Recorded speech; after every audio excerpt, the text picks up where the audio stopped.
hero's choice.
My bad, guys. I'm really lagged. What? Dude just teleported. My connection is bad. I'm lagging. With exit lag, your game stops lagging, and there will be no excuse because you won't need one. Without lag, your game runs smoothly. Your ping goes down. Your skill goes up and you play better than ever. Register now at Exit Lag and find out for yourself in a free 3-day trial.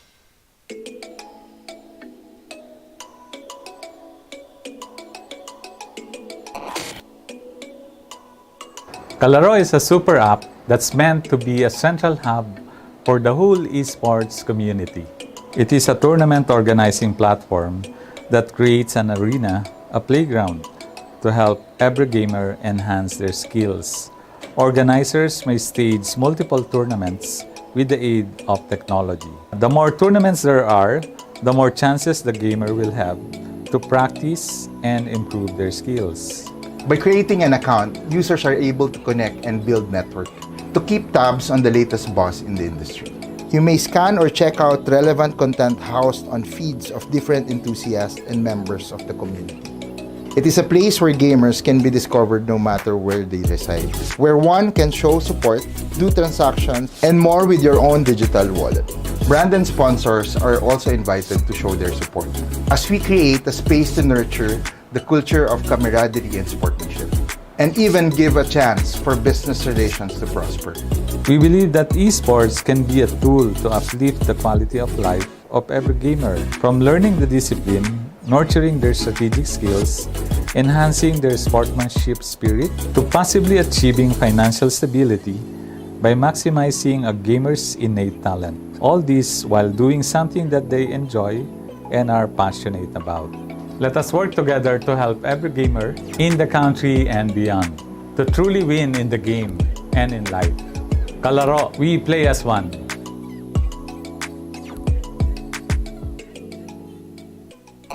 Playing without lag is the best, right? You open the game, don't worry about ping, and wreck your opponents on ranked matches. Without lag, you play with more confidence. You play better. That's why Exit Lag is the choice of pro players. Besides their training routine, they need a software that optimizes their routes and gets rid of lag and latency.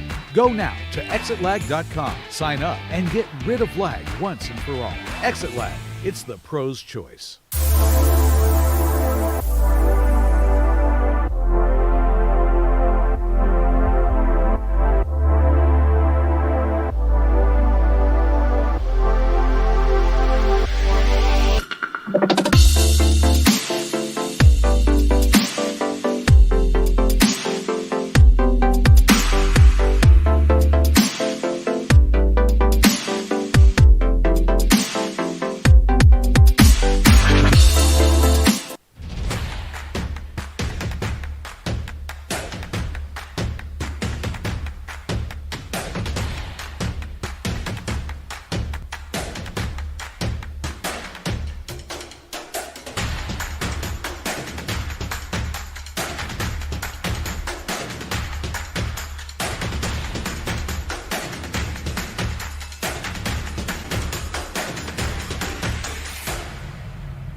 Welcome, guys. This is the grand finals and the semifinals Hi. of the SR Cup Valorant Tournament year number 2, and we're finally here. Bila, ito na, nasa exciting part na tayo. And of course, just like yesterday, we have some surprises for you guys, and on top of that, we will have a giveaway today. Do tell us about the giveaway, Bila. Yeah, well, please get a chance to win 2 Exit Lag subscriptions, and all you need to do is like, share the stream, tag 3 of your friends in the comment section, and of course, don't forget to put the hashtags #Sanguine 2-year birthday. That's 2 year as in YR. It's in the comment section. You can actually copy and paste it in SR Level Up. I'm not gonna spell out anything for you guys, but yes, you are here. I'm Bila, and I'm together here with Datum from 3 weeks of Rumble, 2 batches of eliminations, and now we went to 2 groups in the playoffs. We're now down to 4 teams, and today we will witness them brawl their way into the Grand Champion in Sanguine Rebels Cup Valorant Tournament year number 2. It's crazy to think about, right, Bila? 3 weeks, 70 teams, so ilang players yun? At least 350 players. Wow, you're And now so we're quick down in the to- map. And now we're down to like 20 people in the lobby, in the tournament. And it's all gonna boil down to the next 3 series, 2 best of 3s for the semis, and then 1 action-packed best of 5 in the grand finals. But can't wait. I can't wait for the games we're gonna be witnessing today, especially because of the games that we saw yesterday. And dami natin nakitang games kahapon, no? May close Yeah. games, may not so close Massacre. games, but all of them were very, very action-packed. Let's show the final 4 teams that we have here on the semi. We have, there you go, Talon Esports, CDG Damn, Immortals, long SR graphics. Nakagwe, and or rather Zol Ragnar. Alam mo, itong 4 na teams na to, any one of them pag nakasalubong ko or nakita ko sa Yeah. Valorant, I'll be absolutely terrified. Well, who wouldn't be? Because we've seen all of them play out. Uh, I think yung SR Nakagwe and Talon esports yesterday went to 5 overtimes, if I remember it correctly. Oh But yeah, these are the yeah, final yeah. four, man. It Mm. went all the way to the alam mo yun, yung nakakapagod na phase, and yung pressure is on those 5 rounds. It's just unimaginable. Pero let's take Exactly. this opportunity, of course, to thank our sponsors, Kalaro, AlcaPro, and Exit Lag, that you might win a subscription later on. And also, shout out to Fulcrum Esports for organizing this tournament for Sanguine Rebels Cup year number 2. Yes, thank you very much for making this event possible. Also, huge shout outs to the owner of Sanguine Rebels, Mr. Dars. Thank you for having us as your casters, Bila and I. And of course, I'm sure Oblivion and Sneaky Frog share the same sentiments. We're very, very honored to be casting for year number 2 of SR Cup. But now, before we head on into the first semi-final matchup, let's talk a little bit more about the group stage yesterday, Bila. Sobrang action-packed, no? Pero speaking of group stage, we did something of a free pre-show yesterday with a very special guest, and we're gonna be doing that today as well. So why don't you introduce our very special guest for the day, Bila? Well, there's no need for introduction though. He's well known on ano ba? Stepping on NA players. He's well known on obliterating players in the NA region, and even on APAC when he moved into the Philippines. It's just really exciting. He was a Valorant pro player as well, and now he's one of the biggest streamers in the Philippines. Please welcome, ladies and gentlemen, Gian Sanity. Gian Saturday! Hello, guys. Thank you so much. Good afternoon to all of you, and thank you so much for having me in your really awesome tournament, awesome event. Thank you so much. Yeah, first of all, Gian, how are you feeling today, my good sir? How are things been? How have things been? Things been good. I'm feeling Mm. well.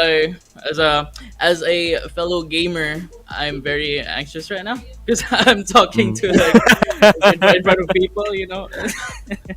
Well, I'm pretty sure you're used to the spotlight. I mean, Gian Sanity. I'm pretty sure you're used to Never like used to it. well, I know that feeling. Okay. I know that feeling. Well, he's not used to being interviewed, but he's used to just tapping heads and stuff. Well, Exactly. You got that right. that's behind the camera, right? Okay, well, understandable. Okay, so first off, thanks Gian Sanity for joining us today. Kwento lang muna tayong content, no, para lang Yeah. makilala ka pa natin ng viewers. So, a lot of people know Gian Sanity as the player or the pro player and slash streamer that he already is in Valorant. But we'd like to know where it all started for Gian Sanity. Like, what was your first steps towards the gaming journey? The gaming journey. Okay, Mm. first steps. In general, Let's see. yeah. It was pretty close to my first steps IRL. I'll take Oh. it back like when I was like 4 years old, probably. My 4? in my lola's house. In my lola's house, yeah, I grew up there. Like literally right in front of it was like a computer shop, and then Mm. I think it was my lolo. My lolo told me like, "Hey, do you wanna play there? It's a computer shop." What is that? So I went. I went there. 4 years I old, played. man. I played the Harry Potter, and then I saw someone like on his computer. I saw him like shooting things. Like it was like the very first Call of Duty, and I didn't know how to open that up.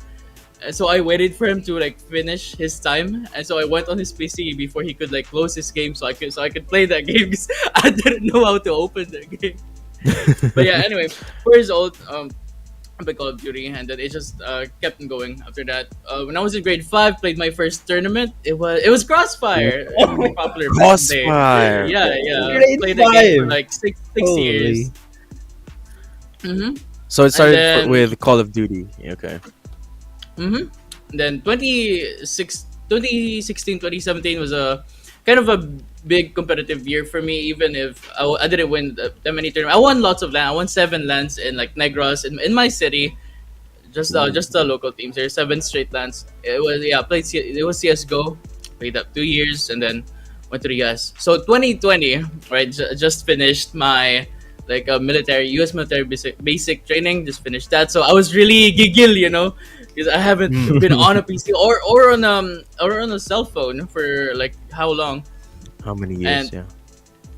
I when I got back, instantly played the whole days. And my mom was like, "I thought you were disciplined. You're still playing football." So this is the only thing that I've been thinking about this for like every day. So I'm really giggling. I still want to play. So yeah, Valorant came out, and I guess I stopped playing CS:GO back in 2018. So I didn't really have like the options. There wasn't any new games at that time. I was like I think I was just one of the players who were looking for like new games that are popping off, because like I think everyone's tired of like Dota, CS:GO, Overwatch, So tried Valorant, and then I instantly got hooked. All the abilities gave you like more things to think about than your regular like CS, Siege, and it's it's just there. So how I got to the pro scene, right? I just thought about like just editing, just uploading my clips right there, and I didn't really want to stream because I guess I'm an introvert. I didn't really want to I didn't really want to deal with people, so I didn't stream. I just really planned to like get clips, record, upload videos. I had really cringe editing. If you guys seen my really early videos, it's really cringe, but somehow worked. And then people liked my videos. Then they were like piling up. I think to about like at least like 20 comments. That was really big for me. And they were like saying, "You should stream. You're really good. You should stream. I would like to see you play."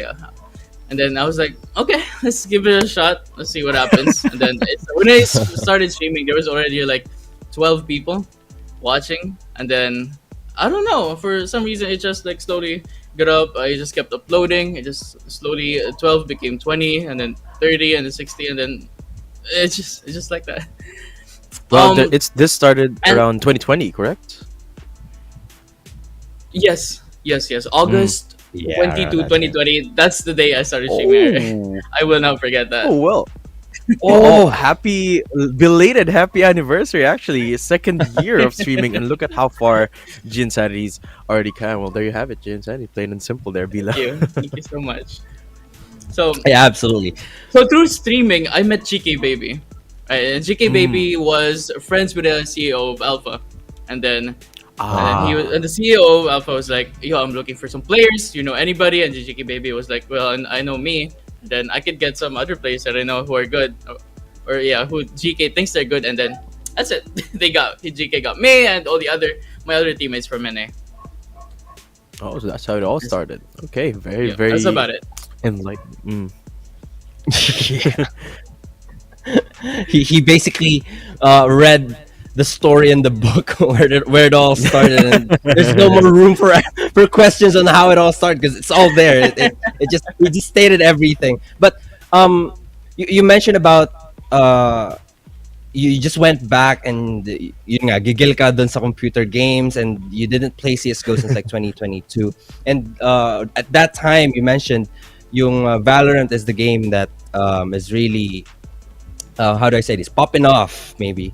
But why Valorant, do you think, is one of your main games? I think it started. I think I got hooked to it because when I started playing, I got to plateau. That was my first rank, and then I just climbed up the ladder really quick, and it gave me a good feeling. I've gotten really good at a very new game in a short amount of time, so that just kept going until I hit Radiant, and then until the content and everything. Yeah. So you were basically just uploading, and then when you got to streaming, you already had 12 viewers, man. I mean, that's insane. Oh my gosh, I know, right? And then first rank platinum. Platinum, born for Valorant. Platinum, man. But dominated Valorant first you got in. Yeah. So you did say, Jen, about starting off streaming, right? And it started off with clips for you, and then that eventually got you into pro play. So do you have any advice for people like me or like us, like gamers who are kind of shy, kind of, I guess, introverted, who want to start off streaming? Like, what is your biggest tip for those kind of people? Well, when I got in stream, I forgot who told me that. Someone told me you either gotta be funny or you gotta be good. You know? Yeah, exactly. Yeah, it's usually what people say when you say streaming. And aside from that, you gotta be creative. When say creative, you gotta have like good editing skills, and then yeah, you gotta be, and then no, all three of those, you gotta be talkative. It's up at some point. You gotta be. But yeah. for streamers, well, the most basic, you gotta have like the right equipment, because nobody wants to watch like True. like a blurry live stream. So you gotta have good internet and good equipment for streaming, and then well, your platform that you're on, you gotta understand it. You gotta understand its algorithm, how it's like promoting streamers, how it's promoting the content that you post, and your audience. You gotta understand the certain country has a certain culture. They have this certain humor. You just gotta understand what they want to see, and what they like you for. Like, for example, Razzie, right? I upload Razzie. Yeah. He's really hardworking. He's always streaming, and True. he's funny. Like that, you gotta have like a certain audience, certain niche, and you just gotta observe. You gotta observe. Also other streamers, they're your competitors, right? Because the audience is theirs. There are a lot of people watching them. You gotta observe what they have, because they're the ones who are already there. So you gotta see how they move, what they're doing, and you just gotta take notes. A lot of Very inspiration, huh? enlightening.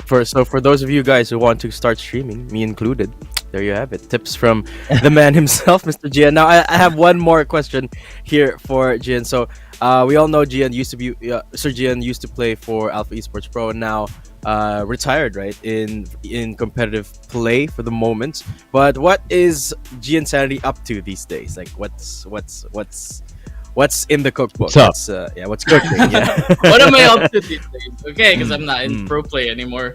Well, even if we in Alpha didn't disband, I would still stopping in pro play sometime around. Yeah, this time around, because I actually have like two big problems. My citizenship. I gotta take care of that. I gotta finally submit that, because it's been 5 years. I'm 5 years there in the US, so I can apply for the citizenship, and then the US Army. It's kind of a big problem, because I still have 8 years of contract on that one. And on the other hand, I want to pursue this. I want to play. I want to compete in whatever game there is. I want to be on whatever team. So I gotta take care of that too. So I gotta go back to the US to do those two big things. Just those two. I gotta take care of that. So that's why this September already booked my ticket. September 21, flying back to the US, and I'm gonna stay there, do my responsibilities, and I'm gonna stream there again. Yeah, probably for I'll stay maximum maybe a year. So eventually we'll be seeing Gian Sanity back in the esports scene, Back right? in there. Yeah, I want to. yeah. Yes. Okay. Yeah, well, that's Uh, something and to look you- forward to then. Yeah, you mentioned you're editing your own videos, right? And you started editing videos. Well, I think the one videos I saw before is yung you napagkakamalang cheater in the US. There's Shroud. There's members of Sentinels. It was really good. But when you go back in the US, are you planning to join NA teams there as well? I'm thinking about that, and I want to hope for it, but in reality it's really low because of the franchising. Like to me, because True. of the franchising, like here in the Philippines, right? 85% of like the pro players are gonna be wiped off. They're not gonna be pro anymore, and US is gonna get much harder, because the less pros, meaning you're gonna have like more talents, more like better players right there on the waiting list. You gotta be better than all of those people who are waiting. Yeah, it's gonna be 10 times harder. Join the scene. Yeah. Well, it's not much that impossible for you. You're really known, alam mo yun, you're really known on how you do things. Even the top players in the US are just, oh, these guys, this guy's a cheater. He knows and stuff. That's I really like how Shrouded reacted on that video. Tapos, I have one more. Sure. Kind of forgot. Uh, well, yeah, I really forgot. Well, I think that's it. If we have forgotten something, but I think that's it for our interview with Sir Giansanity. Any last message or anything you want to say to our viewers, or message to like the supporters of Giansanity? Well, to everyone that's watching, afternoon to all of you. Please follow our pages, follow Sanguine, follow me. Thank you for the support, and thank you for the constant love from all of you. Thank you, guys. There you have it, Giansanity. Watch out for the future, because this man is going to come back to the pro scene, and maybe we're gonna see him either here or in NA. But who knows, right? Who knows? Who knows what the future holds for Giansanity? Again, thanks so much for joining us, Bila and I. Very, very honored to be here with you today. And thank you for joining us. Thank you. Thank you, guys. Thank you, Bila and Ladum. Thank you. Thank you. Pleasure to have you here. And there you have it. An amazing. Yeah. Yeah, I mean, thank you very much for being part of the crew. We're all wearing the same thing, and we're looking like we look like dancers in one group. And later on, there'll be casters wearing the same thing, like Jen in the front. Anyway. Yeah, again, thanks so much. Wonderful interview here. Thanks so much, let's Sir roll Gian. with the recap of what happened yesterday. So let's go back into the caster desk here. So Prod, please take us away into the caster desk. No, I mean the panel host desk. Me and Beta will talk about the yeah, there we go. And it's okay. So let's have a quick recap of or rather a rundown of what's going to happen today. We have the semifinals into the grand finals, and I believe we will have the Talon Esports versus CDG Immortals as the featured matchup on our broadcast today. So that is going to be our first matchup of the day, right, Pila? Yes, two champions from their own eliminations batches. Talon versus CDG Immortals. Later on, you'll see more action of that. But before, of course, check nyo again yung pinned comment. Again, thank you very much for our sponsors and to Fulcrum Esports. But we're going to be taking a short break. And after that short break, you'll see us again. And there's going to be a really smooth transition of the other two dancers on the other side. Yeah, see you guys.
My bad, guys. I'm really lagged. What? Dude just teleported. My connection is bad. I'm lagging. With exit lag, your game stops lagging, and there will be no excuse because you won't need one. Without lag, your game runs smoothly. Your ping goes down, your skill goes up, and you play better than ever. Register now at Exit Lag and find out for yourself in a free 3-day trial.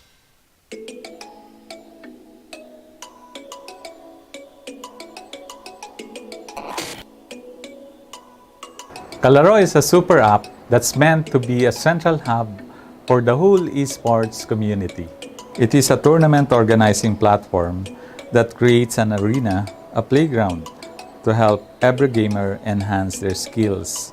Organizers may stage multiple tournaments with the aid of technology. The more tournaments there are, the more chances the gamer will have to practice and improve their skills. By creating an account, users are able to connect and build network to keep tabs on the latest buzz in the industry. You may scan or check out relevant content housed on feeds of different enthusiasts and members of the community. It is a place where gamers can be discovered no matter where they reside, where one can show support, do transactions, and more with your own digital wallet. Brand and sponsors are also invited to show their support as we create a space to nurture the culture of camaraderie and sportsmanship, and even give a chance for business relations to prosper. We believe that esports can be a tool to uplift the quality of life of every gamer, from learning the discipline, nurturing their strategic skills, enhancing their sportsmanship spirit, to possibly achieving financial stability by maximizing a gamer's innate talent. All this while doing something that they enjoy and are passionate about. Let us work together to help every gamer in the country and beyond to truly win in the game and in life. Kalaro, we play as one.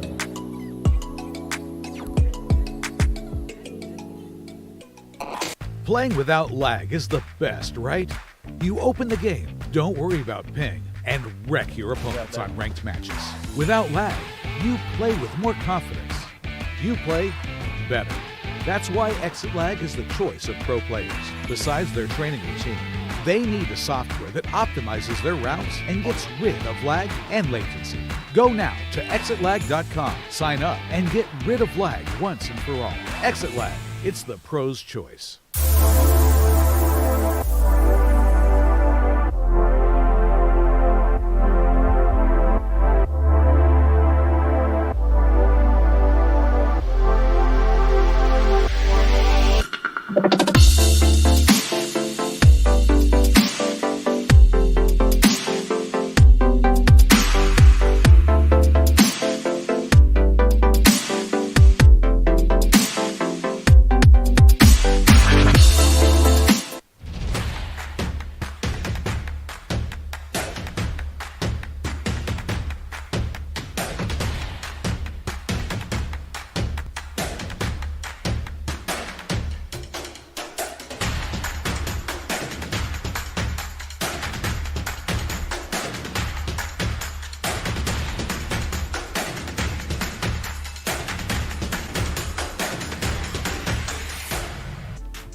Welcome back to Sanguine Rebels Cup Valorant Tournament Year 2, sponsored by Exit Lag, Kalaro, and Alka Pro. I'm once again your host for this series,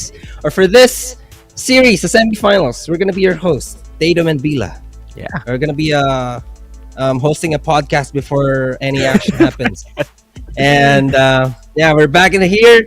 Later on, we'll be seeing a really heated matchup between CDG Immortals and Talon Esports. And I don't know, these teams, this is the first time, right, that they're gonna be, is it?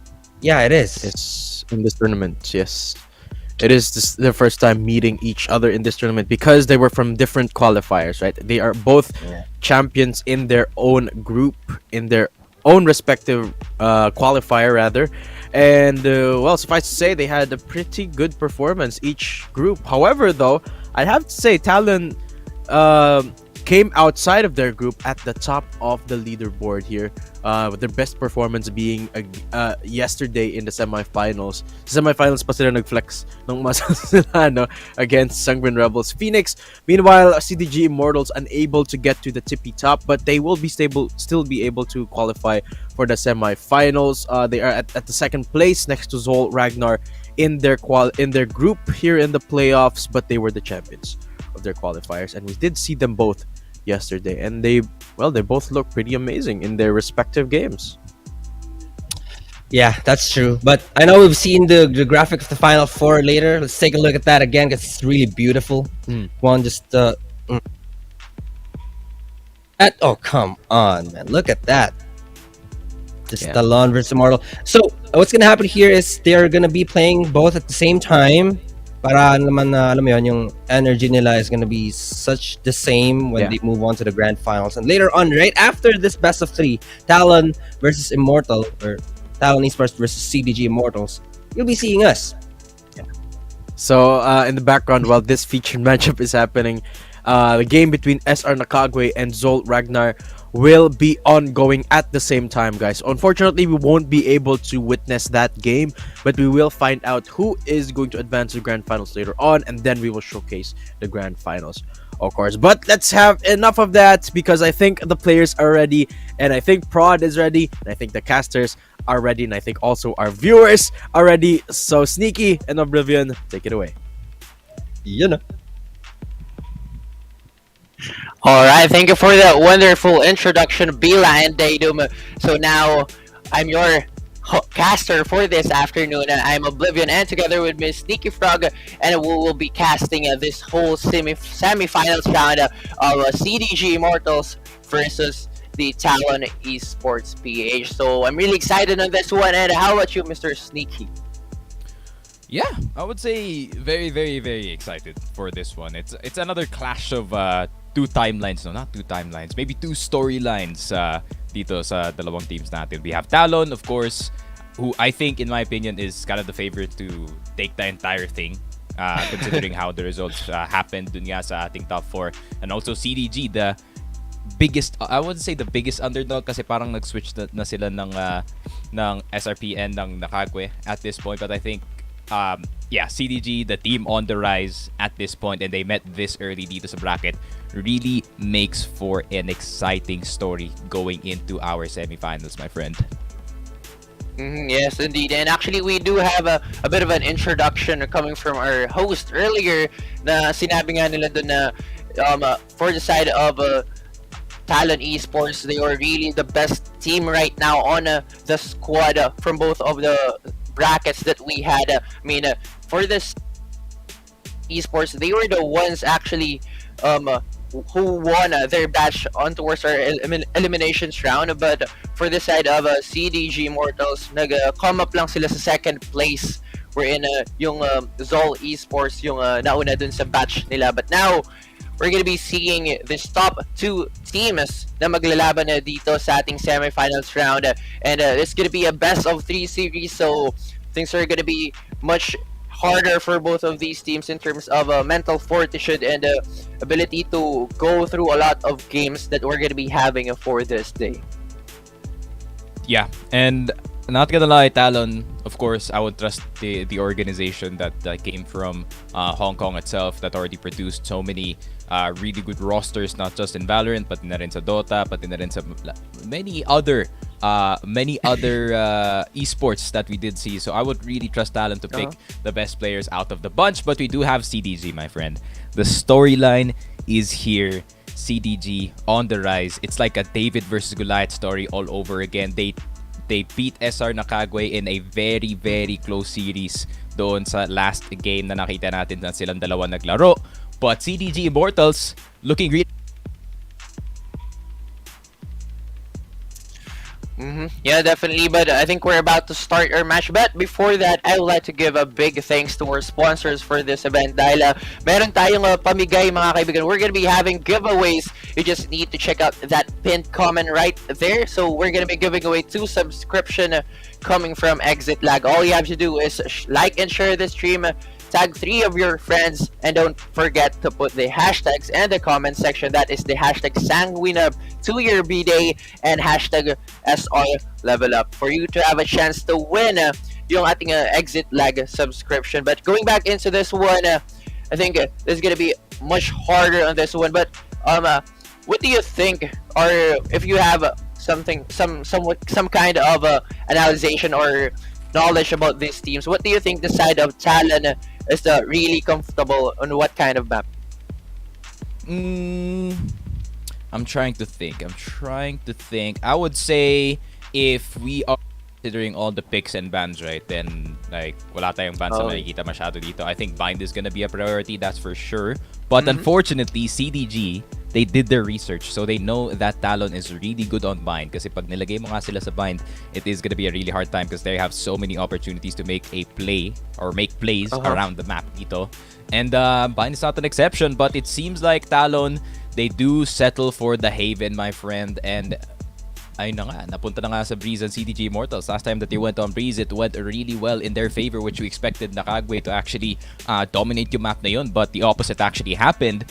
And yeah, I mean, so far yung veto natin is interesting. Kinda sad that we are not gonna see Pearl today because I'm really trying to see Pearl in comp at the moment to see how creative these teams get in this very, very small, very, very tight cornered map, no, to say the least. Pero Yeah. I would say coming out of this map picks, may onting advantage siguro yung Talon just with the way that they play. I think Haven and Icebox are really gonna do them good dito sa ating series. But I think if CDG can really pull it out dito sa Breeze and at least make a fight happen dito sa map 3, then we are gonna have a really interesting series.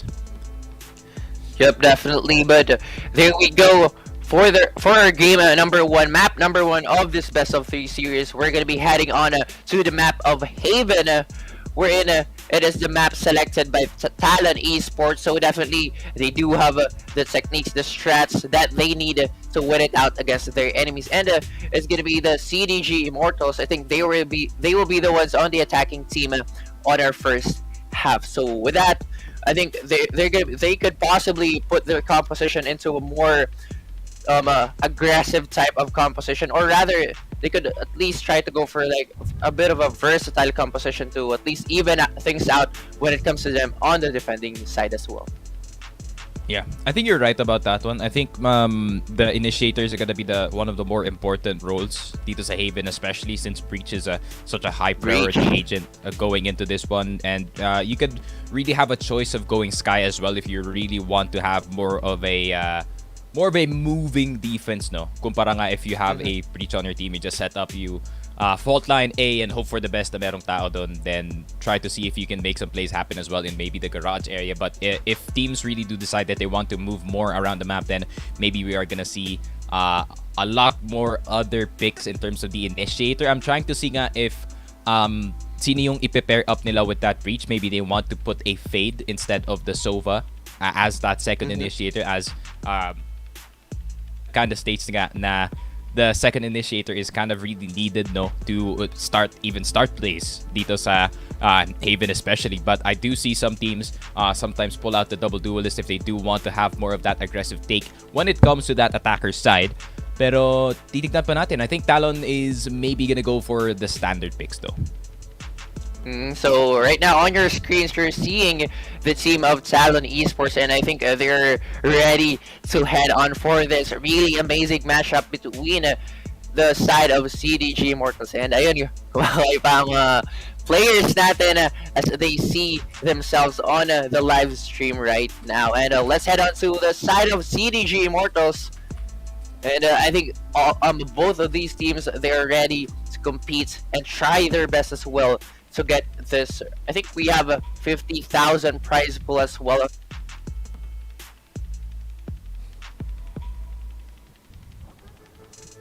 Yeah. And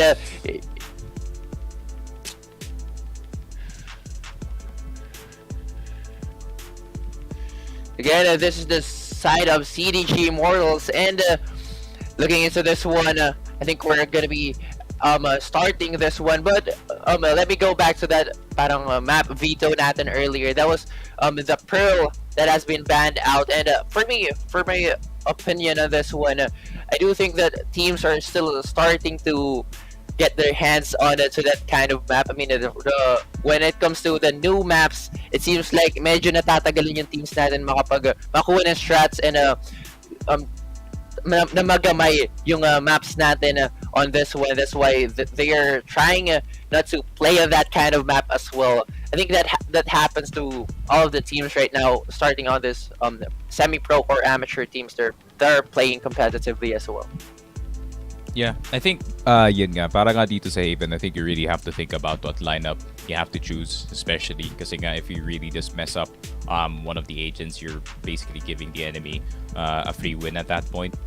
So yeah, they really have to think what they want to do. Are they gonna go for the more aggressive take in this one, or are they gonna go with the more standard, Killjoy, do the usual, then just round it out with the roster of pretty normal agents, to say the least. Maybe even a Jet, as we do always see, but I've seen her have less and less priority as the meta does go on dito nga sa Valorant. Pero yeah, I'm trying to think. I think para naman sa CDG, I think I really want to see them with their usual aggressive lineup. Maybe Owen, if they're thinking about the attacking side first, maybe he's gonna go for either Omen or a Chamber, and Amadeus might go for the classic initiator. I really don't want to see him on Sova dito sa mapa na to kasi nga Sova has gotten less and less priority all around if you do not have another initiator on your team. So it's kind of like bad news pag nakakita ka ng Sova dito sa mapa na to.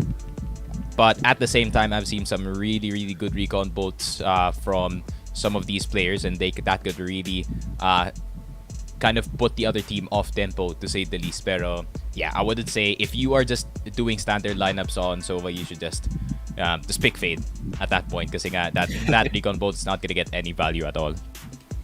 Mm-hmm.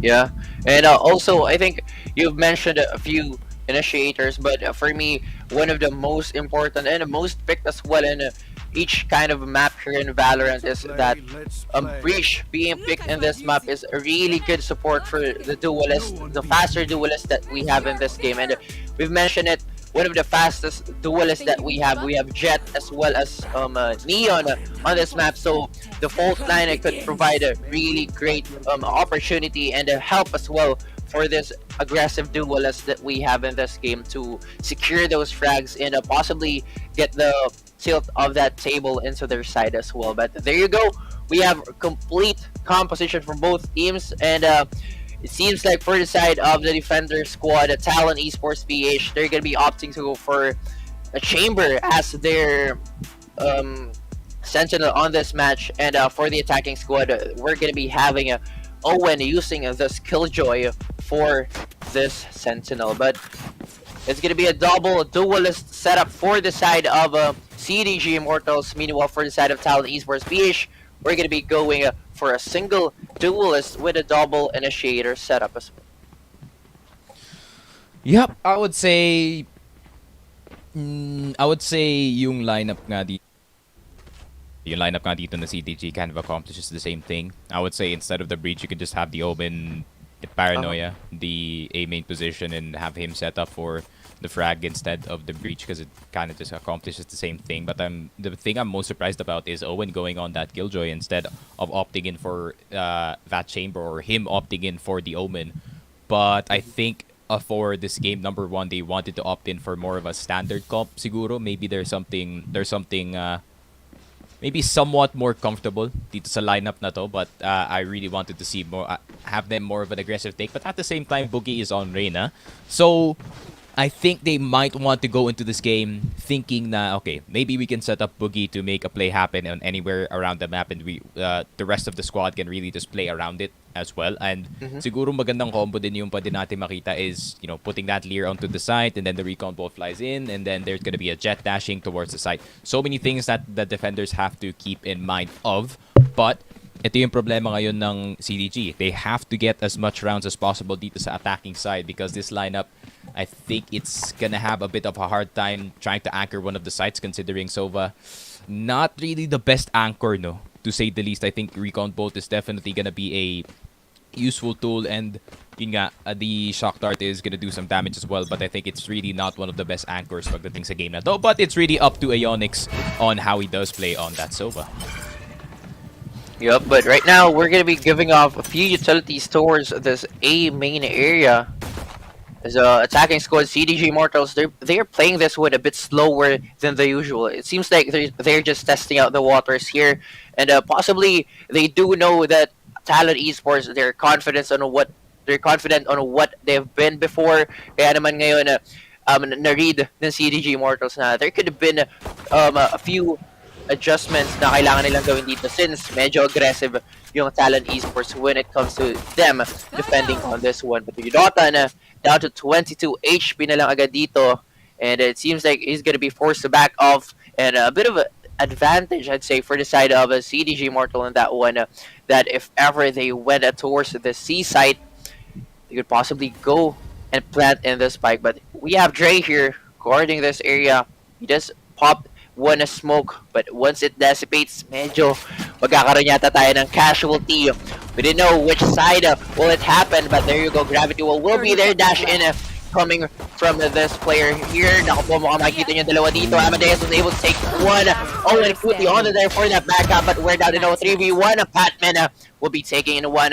Medyo madadali ng konti yung plant dito na CDG Immortals, but he needs to be careful in this when time is ticking. And Aeonix with just that quick pick, he takes out Patman, and it's going to be a 1-0 in favor of CD. There. Yeah, I like the very, very fast reaction galing dito kay Amadeus. He realized na yung pala it is only a black hole that is standing right in front of him, so he just dashes in, providing pressure dito sa site habang nakatingin yung mga players dito nga sa long, not knowing that the Jet is already in, providing space para sa kanyang team. And the Astra, I think it's a good choice, no? The Astra leaving her in C because she is one of the best. She's one of the best anchors that you can ask for. Those 4 stars can really be very, very effective pagdating nga sa mga hold na yun. Problema nga lang ng Talon doon. Breach, I think they had a good idea. I think the intent was really good na itago nila si Breach early on, instead just having Fade taking some control dito sa may A-main area natin. And yeah, trying to see if they can make a play out of that. Unfortunately, it was too little too late na nakaabot na nga ng full control dito sa C-site ng CDG Immortal. So that's a good first round. Yep, definitely a good first round. So now they will be having this advantage in terms of guns against the side of CDG Immortals, but they need to be careful of this cheeky angles.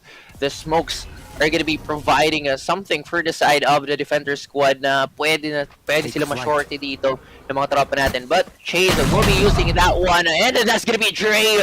Knowing na ginamit dito yung Aldro, he went straight through that smoke, and he takes down a Chase. But now, the members of CDG Immortals are going inside this A site. Meanwhile, the players of Talon Esports are on their way for a possible retake scenario that might happen here. Yeah, retake scenario definitely possible para nga dito sa Talon, unless there is gonna be something wrong with their setup. Pero yun nga, the lack of guns that they might have in the side could really hurt them. At the same time, Ray is gonna get Amadeus in the corner, and the run and gun galing dito sa Astra is gonna work up until it doesn't. Owen is gonna get a 3K with the Spectre. Huge galing dito sa CTG Immortal with the defense, and that is a 2-0. Unfortunately, yun nga, they are gonna be in the lower bind going into the next round. And looking into your screens, we're seeing the CDG Immortals with smiles on their faces, with having this early lead that we have right now, 2-0 on the side of CDG Immortals. And still, it's going to be the Talon Esports now having their gun round. So let's see. It seems like CDG Immortals, they might as well change things up a bit dito dahil kanina may advantage sila, but right now, they're the ones on the inferior side of this one. So now, maghihintay muna mga tropa natin from CDG Immortals. Possible aggression once again that the side of Talon Esports might give off.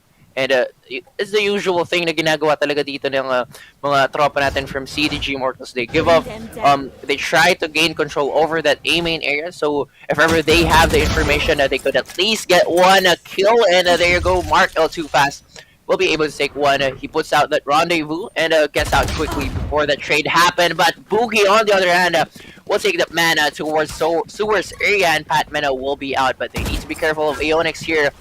Mukhang mapapaagang rotation na bibigay ngayon ng ating Talon Esports.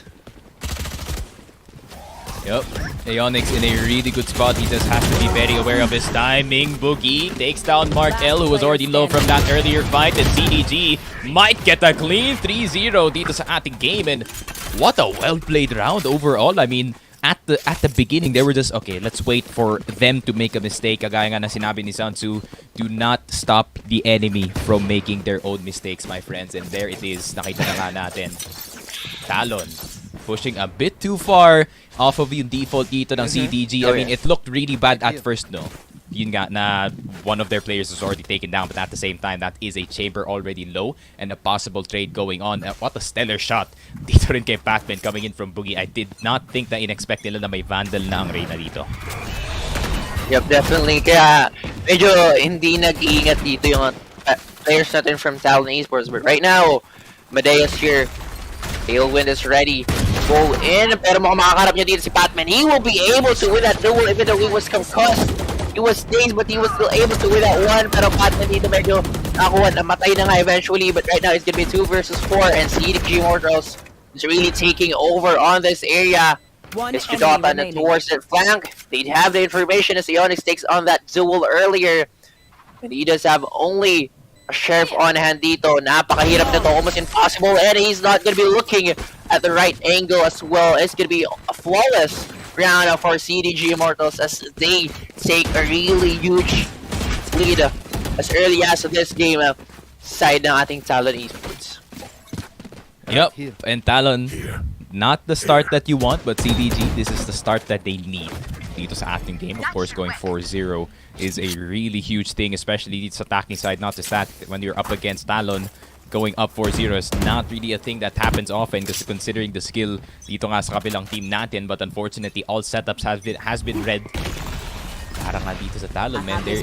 It's just them waiting on one side of the map, and yun nga, magpupush dito yung Talon. They always try to pressure itong A main, which is the right play to do. But at the same time, if you already have control of that one, you don't really have to overextend that far. Maybe just leave one player nga, no, para lang maglaro nga dito sa long area natin, and maybe try and see if you can get some early information before they can get into the A site and try to play the other side of the map, which is exactly what CDG is doing right now. Tignan mo naman, mag-iiwan lang sila ng isang player dito, then the other players are gonna see if they can get some map control, and usually for the past 4 rounds they do.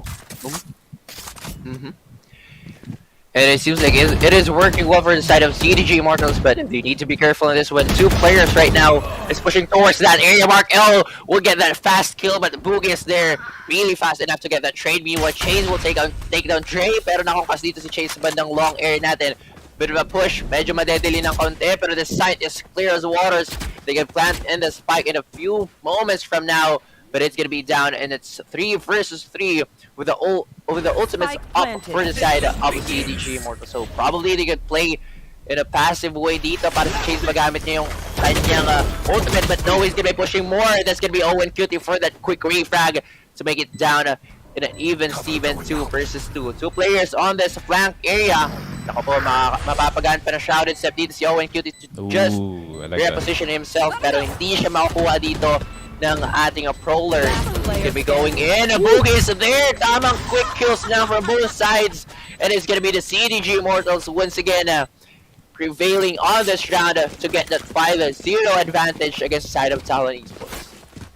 Yeah, I mean, that small reposition, galing dito kay Owen Cutie, just TPing to the right side, really is providing more mystery for the site itself and creating a crossfire between him and itong si Boogie from the garage area. It is just amazing to see what CDG is doing dito sa attacking side so far dito sa Haven. And not just that, kagaya nga na sinabi ko kanina, the setup is really working for them so far. Just leaving the jet dito sa long to try and see kung makakuha siya ng kill from any of the A players trying to get control dito sa may main area natin. And ayun nga, each time it has been very, very successful. And now a switch up galing dito sa Talon. No longer is A the priority. Instead, magde-default na lang sila and try to get some mid control. They've actually, for the side of Talon Esports, they could probably go for a timeout after this. Since makakuha na sila ng weapons sila. But Batman again, with that aggression, nakakuha siya dito ng isa. Pero mukhang mahirapan na siyang makuha yung pangalawa dahil Boogie is there with a Vandal. Better weapon, better chance of taking on that duel. Right now, I think they could probably use their ultimates to secure this round, but Owen Cutie on the other side of this map will take that frag. Meanwhile, Mark L, you just have the information na yung mga tropa natin from CDG, they're running towards that A side, so he would take advantage of that one, and he will be creeping towards their backs on here. But right now, they're going to be going inside this site.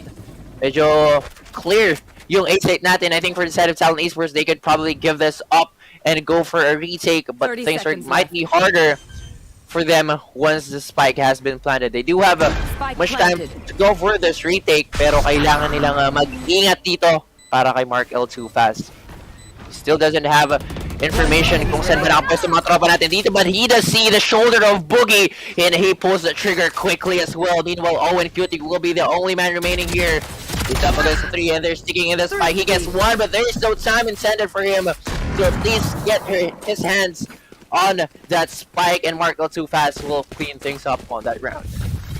Yeah, I mean, well played with the change of priority galing dito sa side ng Talon. Instead na yung A main na yung kanina pa nilang kinukuha dito, which hasn't really brought them much success. Patman, the straight up pushed mid since hindi naman yun yung priority dito ng CDG, and already one person got caught out, and that is an opportunity to make a play despite Naru getting caught at dito sa B site. It's not CDG capitalizing off of that information of, okay, the breach is gone, we can maybe go straight into the site. Instead, they just filed once again dito sa A site, which is not really the best scenario kasi nga Mark L is gonna have that instant green light para makakuha ng flank with that tour de force, and that is exactly what they need. And Owen is gonna get the duelist. What a first pick.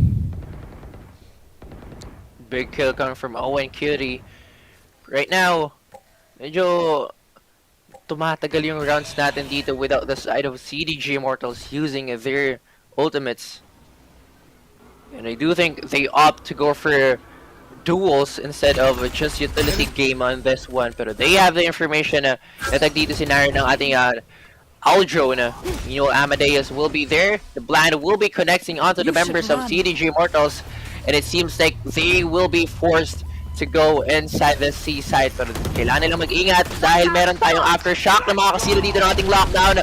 That's gonna be the Rolling Thunder going in, and that's gonna be Naru taking 1 down, and it seems like the side of CDG Immortals might be crippling down on this one. 3v3, the 1 HP dito isang members, and Naru guarding that perfect angle. He pulls the trigger at the perfect timing, and he takes that kill. Meanwhile, only 1 man for the side of CDG. Onyx almost, but not quite for him. That is gonna be the Talon Esports finally, slowly but surely making their way back up this ladder and getting their past 2 rounds on their side. Yup. And another well-played round. Galing dito sa side ng Talon. And Naro has been holding on to that Rolling Thunder for a while, so it's really nice to see that he finally lets it go dito naman sa C-side perfectly. When everyone is on the side, that means everyone's gonna get hit, and that is, once again, a free lane para dito sa Talon Esports para papasok na pabalik dito sa side and just collect all the kills that they need to win the round. Good attempt galing kay Chase and kay Aeonix to try and get back into the side. Unfortunately, Boogie's Leer was a bit too far, and hindi nagulat, rather hindi napulag si Naru dito nga sa C-side with that perfect angle, just like you said, my friend. And 2-5 is the score. Talon catching up na nga dito sa defending side, which is not the best scenario para dito sa CDG. They want to collect more points on attacking. Yeah, you've said it earlier. Hindi ganun kaganda yung gagawin ng CDG in terms of composition when it comes to the defender side, but Mark L, just the timing was everything for that time. Sakto si Ionix and push through towards that area, but Mark L too fast is gonna be just taking on that turret of Killjoy. Right now, CDG Immortals is gonna be a slower pace on them for this one. And now, less than a minute remaining, and they might as well go for that A site, but Ionix, really good patience on his side. Hinintay niya talaga yung tao magpipick dun sa doors, and luckily he was able to take on that frag. So now it's gonna be 5v4, and they're gonna be going in, but they're gonna be meeting that operator coming from Mark L too fast, and he's gonna be too fast as well, clicking that rendezvous to go for that reposition. Pero yung ating Hunter's Fury gagamitin, just try to clear out a few angles towards this side as the members of CDG will be going in. And we'll be trying to plan in the spike, but no! It's gonna be Marco again, denying that plan to happen. That ball will be there. The Emo Rolling Thunder is there, pero yung ating wall divide will be casted as well. But right now, it's gonna be 4 versus 2. Retake is the best scenario for the side of Talon Esports because they have the manpower advantage right now. Crossfire has been established as well. At mukhang kailangan na lang nilang i-stick ang ating spike dito as Naru and Dre will be the one cleaning things up on this round. A 3-5 score. We've said it, the side of Talon Esports are really going back on track para dito sa game na to. And CDG Immortals, good decision on trying their best para mapigilan itong momentum na nakuha ngayon ng ating Yeah, I Talon mean, Esports. Owen has been leading the cause para dito CDG so far, 12-3 on that Omen. However, that is not the best decision galing sa kanya to try and get control dito sa backside, considering that Mark L does have the OP as they did hear it earlier already. I think akala niya kasi clear na yun, no, because of the Hunter's Fury. But at the same time, why don't you just plant the spike, my friend? Then make sure that the timer is on the clock before you do try to see if you can get some control. But at the same time, merong onting delay yung asa na pwede gawin dito with the black hole and with the stun as well. So, yeah, some questionable decision making galing dito sa side ng CDG, which they don't usually do, to say the least, and a really, really good knee-jerk reaction galing dito kay Dre with the instant divide papunta nga dito sa A-short and dito sa A-long, just denying Aeonix and the other player of getting an angle dito sa spike. They basically got a free defuse, and if they wanted to stop the defuse, they had to take a very risky fight as they did in that earlier round. So I really don't blame them pulling out the timeout ganito kaaga, no, to say the least, kasi nga that mistake, you don't want to repeat that again going into the next few rounds.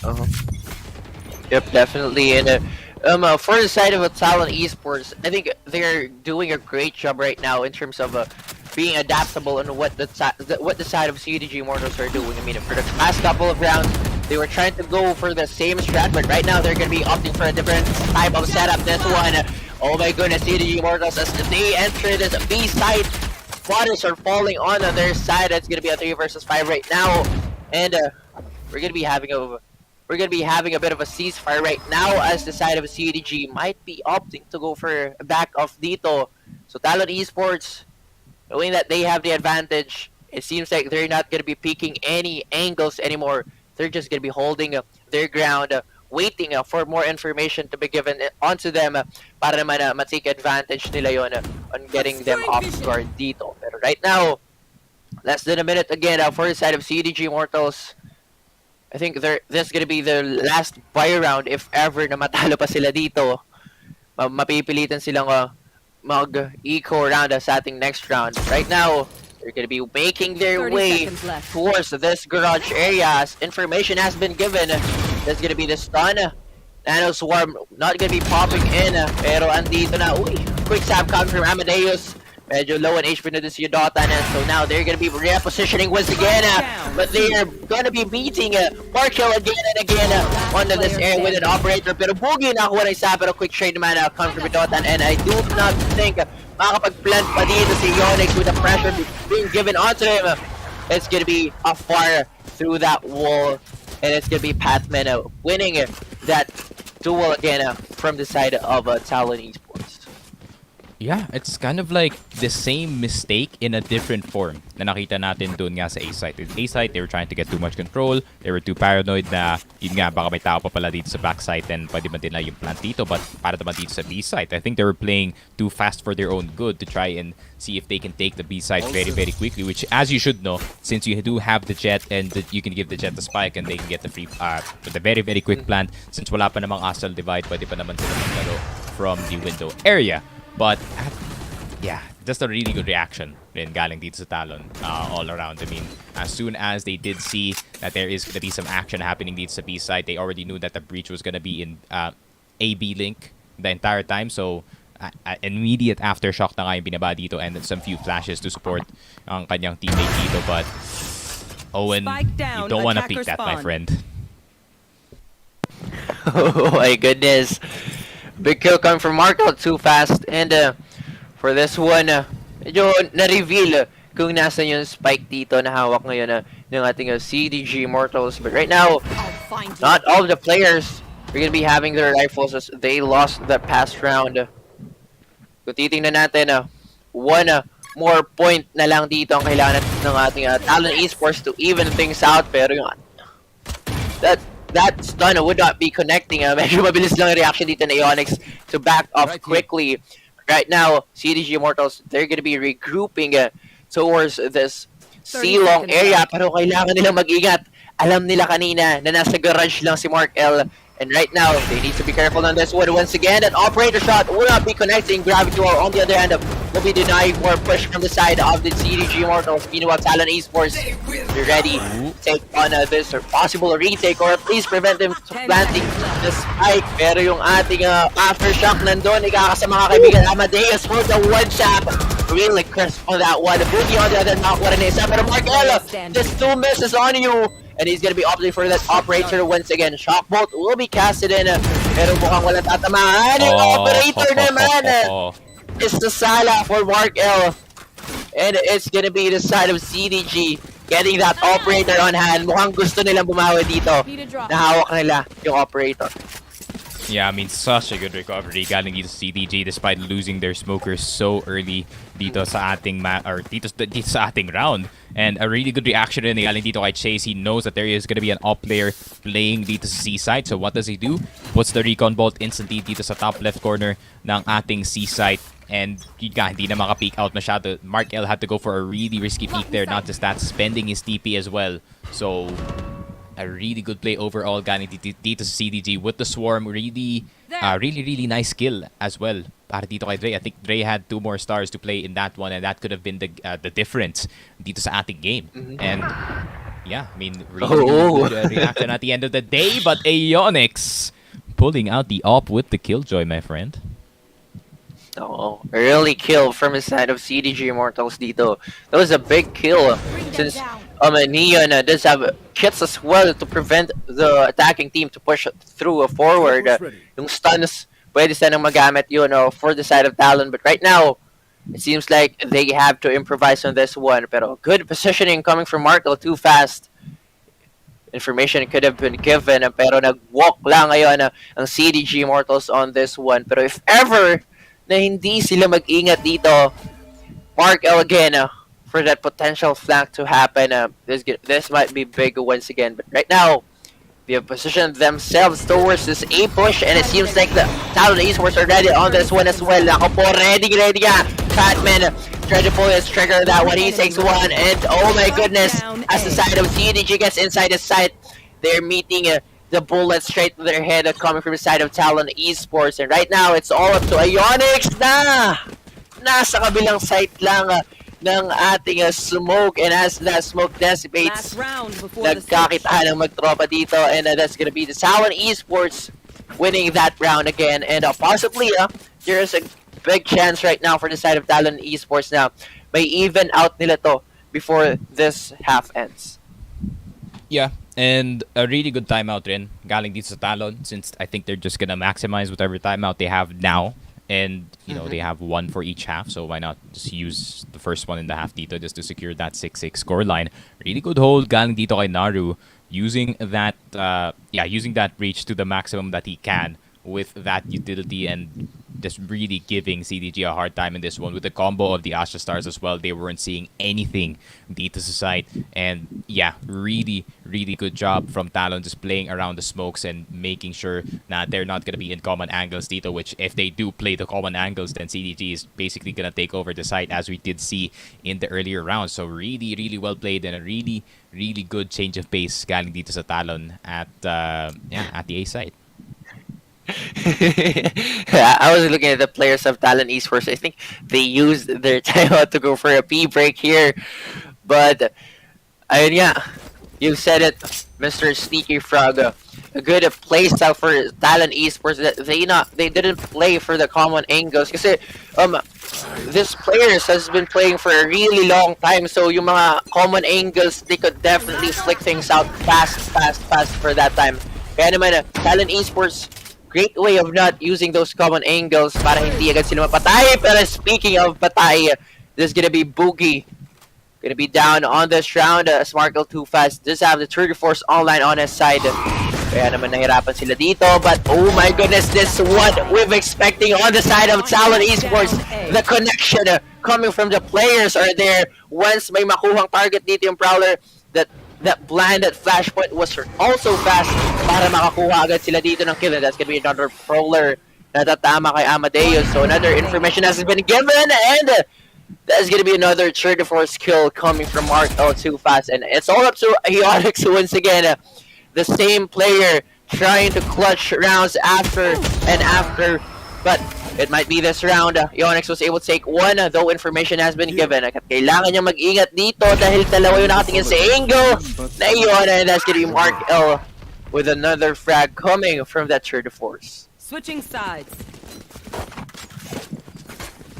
Yup, and it's the classic play na ginagawa lagi dito sa Haven. It is putting that breach on the B-Link area just to get that flash all throughout dito sa may A-main. And yun na nga na-biktima yung dalawang players natin dito na CDG. Unfortunately, a really good setup, but a really common setup at the same time. If you're CDG, you should be expecting that at all times. But at the same time, I think, medyo tinatago na rin ng Talon yung play na yun since they haven't been doing it for the past few rounds. So, inisip yata na CDG, alright, they're not gonna do this play, so maybe we can get some really, really early control dito sa may A-main area natin. Maybe go into the, going into the A site, maybe with some more control dito sa areas natin, near A long and near A short. And yeah, it could have been more galing dito sa side of CDG, but at the end of the day, yeah, that was a really good play galing dito kay Naru. Definitely. Naru, I think he's a breach player dito ng side natin from Talon Esports. And they've been actually doing that since the elimination round and the batch 1. Kaya how they play that one, kabisado na to ng Talon Esports. But right now, we're gonna switch things up. Talon Esports will be the one on the attacking squad on this one. Kaya tingnan natin kung mapapaganda ba nila ang kanilang a bit of a comeback towards that first half, or yung CDG Immortals alagwa ba sila dito sa ating second half, as they might as well take this first game on the side of Talon Esports. But that's gonna be the paranoia a bit late, as the Dota will be dashing in and he will take out Owen Cutie on that process, and the side of Talon will be planting in the spike. But oh my goodness, a good instincts coming from Amadeus na meron talagang usually na nag-lurk sa mga tropa natin dito from the side of Talon Esports. So nice game sense on that one, pero that's gonna be the aftershock. It's gonna be buying some time, but Mark out too fast from behind it. He was able to take one. He does have a few whiffs, but still was able to complete one kill. But all up to Boogie, makakuha ba siya ng transfer dito? Pero tatlo pa yung kalaban ni Mr. Boogie in that time.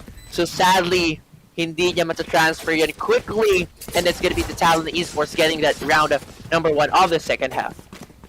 Yeah, I thought CDG could have done more. Doon nga sa dun sa A-execute na yun. I mean, they had so many people in towards the site itself. However, the aim does come through dito nga sa ating Talon side, and a really good control overall dito sa A. Not much of a contest galing dito sa side ng CDG, no, from what I usually see from them. So I think they expected that it was gonna be a different take, maybe even a C-long or a garage take na makikita natin dito, but no, this is A.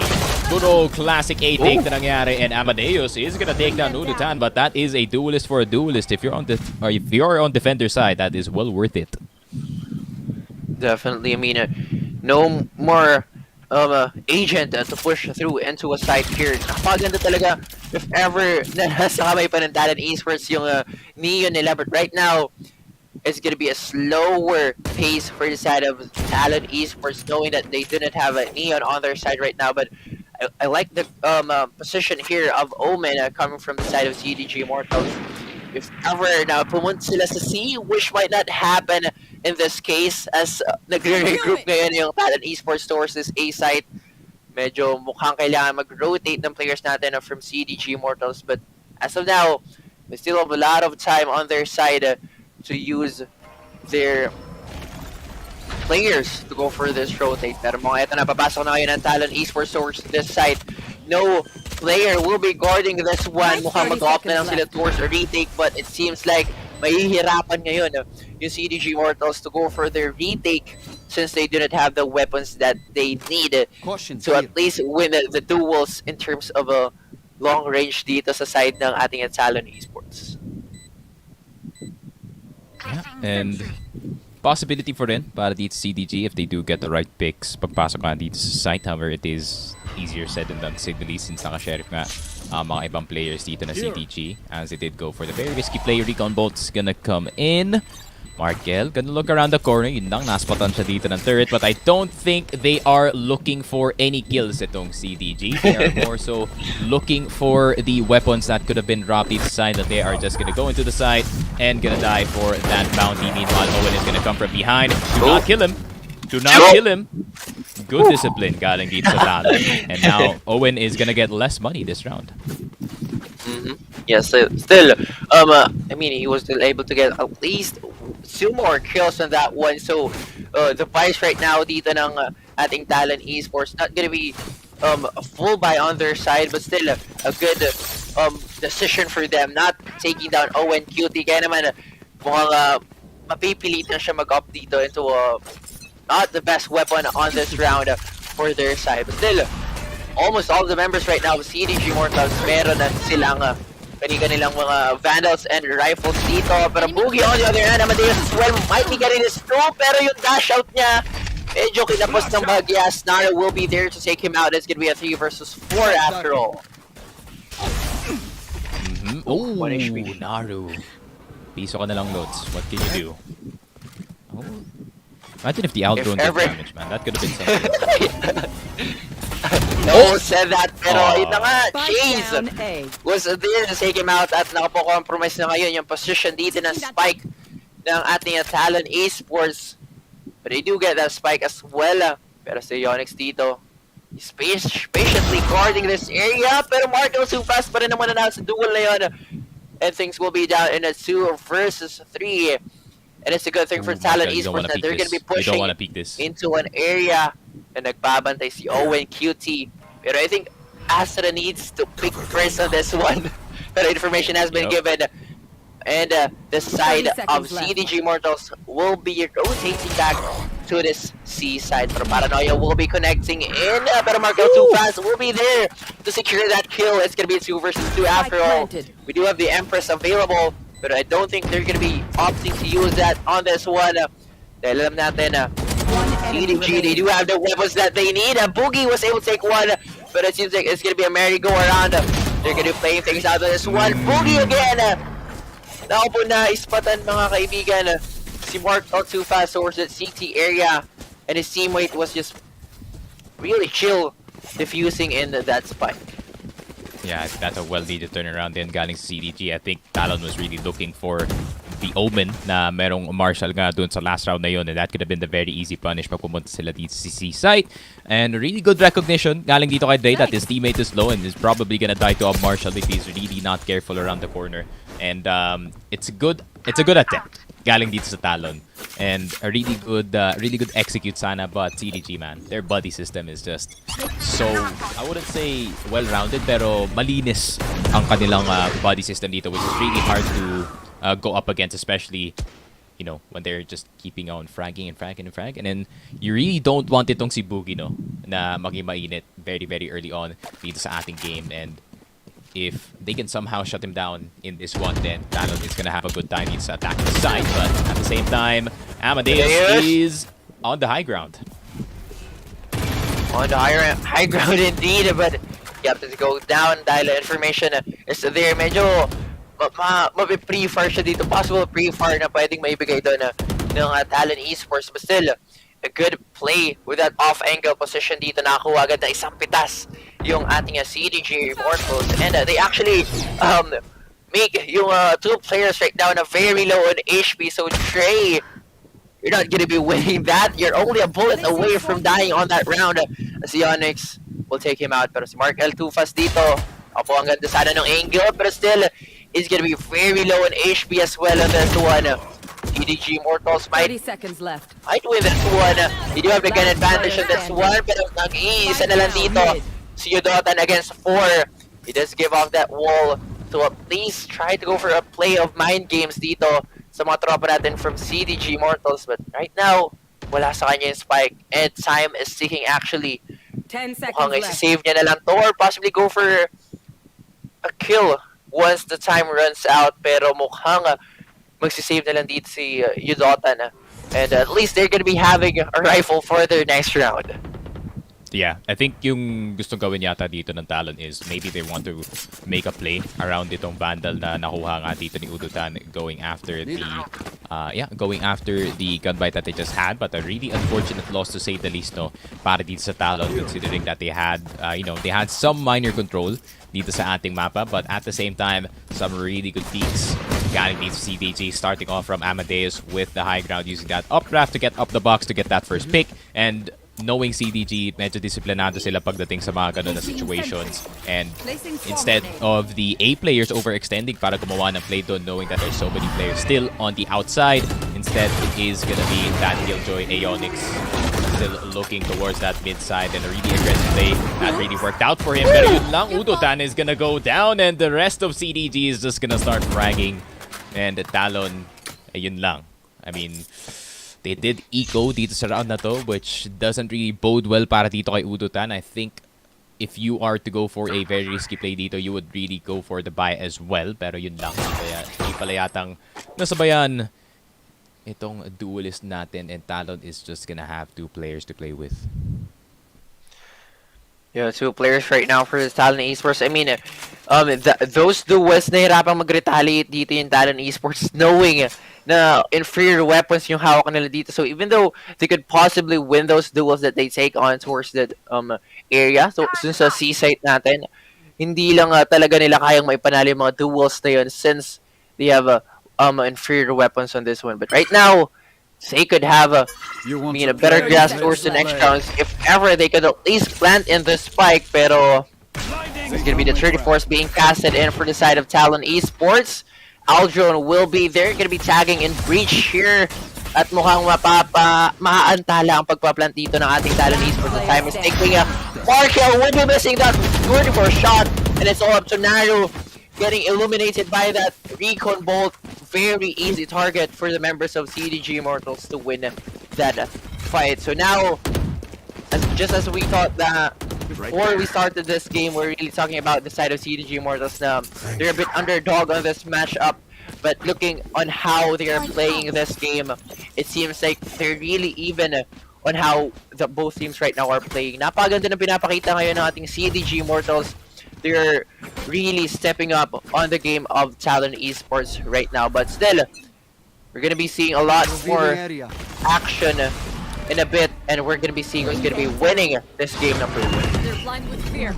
Yup, and trying to go for the exact same play na ginawa ng Talon kanina to try and go for some main control. Unfortunately, pati si Aeonix na down sa paranoia, but the Nightmare is about to come through, but the Rolling Thunder natamaan si Udutan. That could be the delay that CDT just needs before they get into the site, but I like it.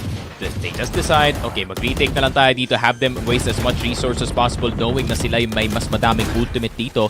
And not just that, tignan mo, that went from 4 ultimates to 2. That is more of a reasonable, I would say it's more reasonable para di sa CDT para pumasok dito sa site. Talon gonna be in a bit of trouble here if they cannot get the frags in time. It is gonna be up to Mark L if he does want to get the first one. Amadeus gonna be in a bit of trouble as well, but a really good divide galing dito kay Dre is gonna separate the defender side from the attackers. But a big, grabe naman si Aeonix. That's a really brave feat, my friend. But Owen Cutie is gonna get 2, Chase is gonna get 1 as well, and suddenly Talon is in now, a 2v2. The best situation that they can to turn around galing dito kay Chase is not gonna work, and Dre with the flank the entire time, and that is the advantage that you have on the Astra. Unlimited range on that smokes. That means you can just be all around the map while you help your team. And grabe naman yun. That was a pretty hectic round to say the least. It started off so well para dito sa CDG, but Dre with a really huge flank on that Astra, my friend. And actually, really big investment for the side of Talon Esports just to win that round. They've exhausted, I think they've exhausted 5 or 4 ultimates on that round just to secure that. Well, on the other side, they used 3 as well for the side of CDG Immortals. Sadly, it was Dre, the man of the time, to get those really quick 2 frags to win that round. So right now, let's see on how will this pan out, since the side of CDG Immortals, you definitely feel the aggression on their side as they put that a grass area, pero as no information has been given, mukhang nakatunog ang mga tropa natin dito from CDG Immortals na probably they're crowded towards the silong, or the members of the Talon Esports are really going in for this A push. Pero sa side natin yung CDG Immortals, they do have the killjoy on this area. So probably makakapagbigay siya ng counting delay sa mga tropa natin from Talon Esports. But no, Dotan is already towards the side. He takes down 2. And it's going to be a free plan for the side of Talon Esports. As the 3 members will be trying their best to go for at least the retake to be done on their side. Pero ngayon, mukhang oras na para sa side natin Talon Esports na mag-ready na kanilang position. But no CDG here. There's no divide. Looking to go for that retake. Pero mukhang maganda to. Pero nako po. This is gonna be big again for Dre. They need to check things out on your back. Oh, and QT knows, but still, it's gonna be Dre winning that one. And it's gonna be a 2v1 with the time ticking. They need to defuse the spike, but what time is he gonna do that? No time intended for him again, as he's gonna be up for those 2 players of Talon Esports, and that's gonna be Patman getting that kill to deny that defuse to be done. Yeah, that late flank na naman galing dito kay Dre is really hurting itong defense ng CDG Immortal. Not just that, their retake is just disabled by quite a ton. They do get the early frags that they need bago sila makapasok ng site, but at the same time, there's a looming threat galing dito kay Dre to just go for the flank every time. And not just that, a really good smoke just to help itong si Patman to just hide within the means of itong A-short area natin and just to delay just a bit more para makaikot nga siya dito. If Owen got that kill dito sa Link, that could have been all the difference. But all of a sudden, Amadeus puts knives in the both of the heads of Talon members dito. And yun na nga, pangatlong biktima dito ng kutsilyo ni Jet. Grabe naman to. And does pull out the Phantom, the classic Jet move of dashing into dying and chase. Boogie gonna finish it off, and 10-10. That was a weird round dito sa Talon. Not gonna lie, pinilit na masyado yung AD dito. Yeah, they really tried to at least take down dito si Amadeus, but he's really hot with those knives. Kaya naman hindi nila napigilan yung blade storm na yon coming from Amadeus. And actually, I think they were trying to go for that refrag, but as they tried to go for that refrag, sila talaga yung na punish dito ni Amadeus. So with head taps coming from Amadeus, medyo nag-crumble doon yung Talon Esports for that run. So now, with no Blade Storm, I think they're going to be a bit of confident right now to go for more aggressive push and faster push towards this A site. Yep. I mean, meron naman lockdown dito yung CDG, so they do have a bit of power sa kanilang retake unless mamatay dito si Mr. Aeonix. But at the same time, if you are going up against Owen QT, man, you know that he is gonna push every time to give his team the advantage. Not just that, yung chamber pa nga nawala sa kanila dito. Trap is down, so whoever is gonna be pushing here is gonna be the one really trying to do something. But they should know na merong gagawin dito si Dre sa mid because the alarm bot is still down para dito kay Aeonix, and Naro is just gonna try to go back. I think they're gonna try to anticipate na hinahunting na nila dito si Dre to prevent the flank from happening. Pero, yun nga, hindi pa gumagalaw si Dre dito masyado. He does not want to trigger that alarm bot into the B side because that could ruin his flank. Yep, definitely one of the top players in terms of flank or lurk dito talaga si Dre. Kaya naman, iniingatan niya ang sarili niya, pero no, Aeonix is there. He checked him at the right time, and it's gonna be a 3v5 right now as the side of Talon Esports plant in the spike. Medyo mahihirapan yata silang i-hold yung angle sila dito, but no! Gibata! Through the smoke, he was able to take 4! And just to get that 5th kill of this round, Chase is there to knock him out and deny that ace on his hands. And it's gonna be CDG Immortals winning that 11th round. Palapit na ng palapit tayo sa endgame, mga kaibigan. And things are getting spicier and hotter as we end this map number 1.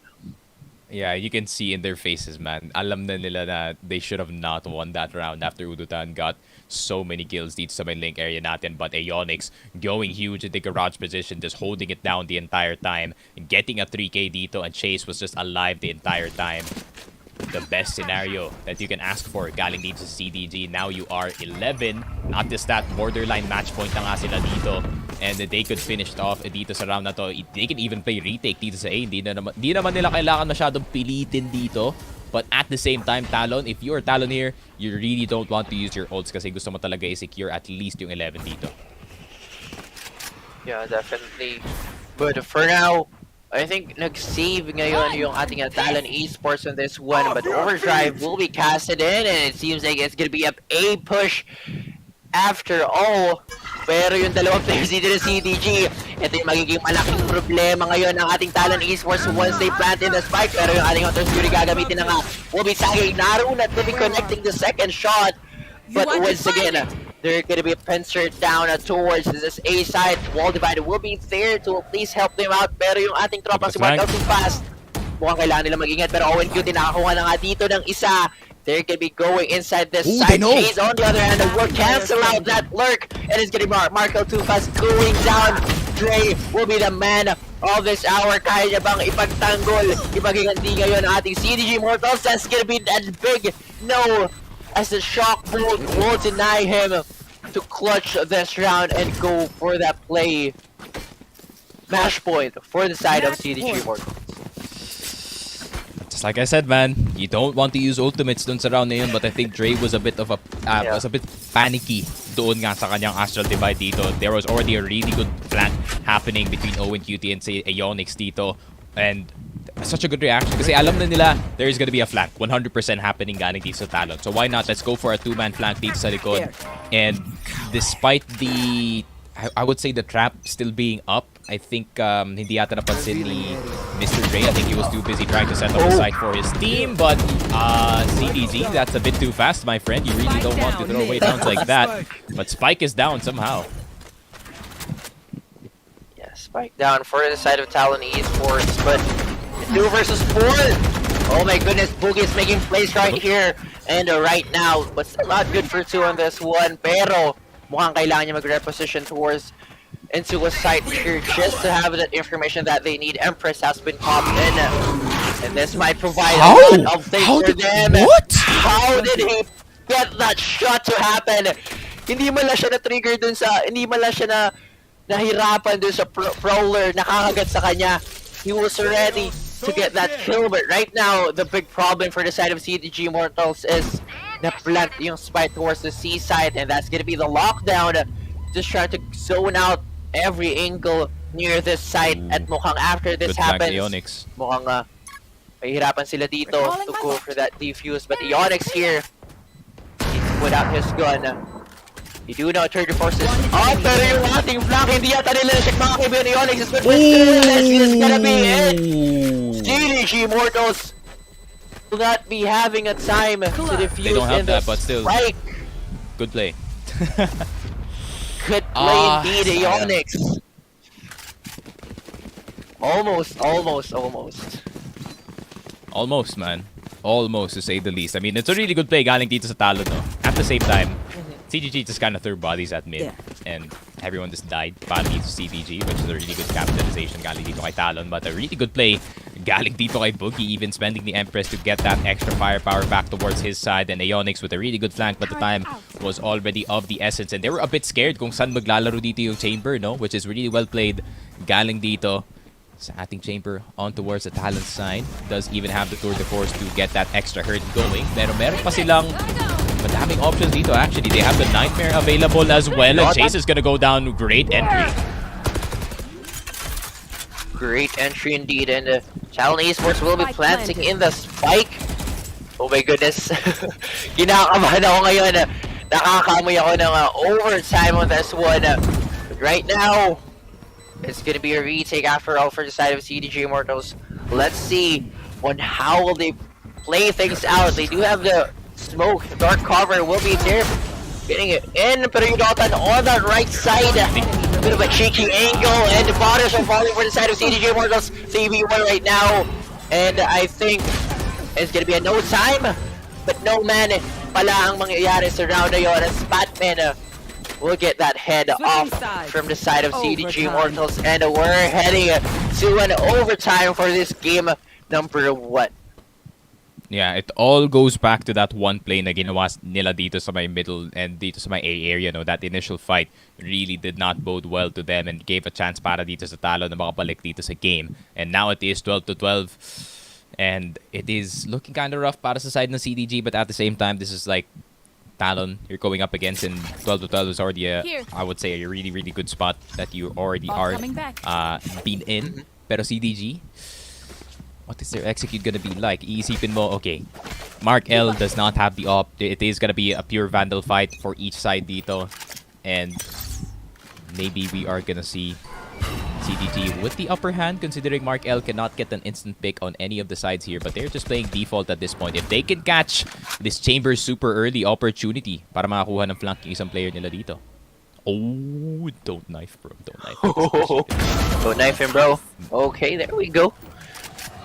Good kill coming from the side of CDG. Ito talaga yung madalas na ginagawa ng Talon Esports. They go for aggressive plays, but after that, seems like it's not gonna be working on this round. Meanwhile, Udalton a good play on this one. Ang ganda ng timing niya, but rather no, Boogie was still there to take him out, and it's gonna be Dre again with that angle. He taps out Boogie off this round. Meanwhile, dashing dito sa kaliwa kanan.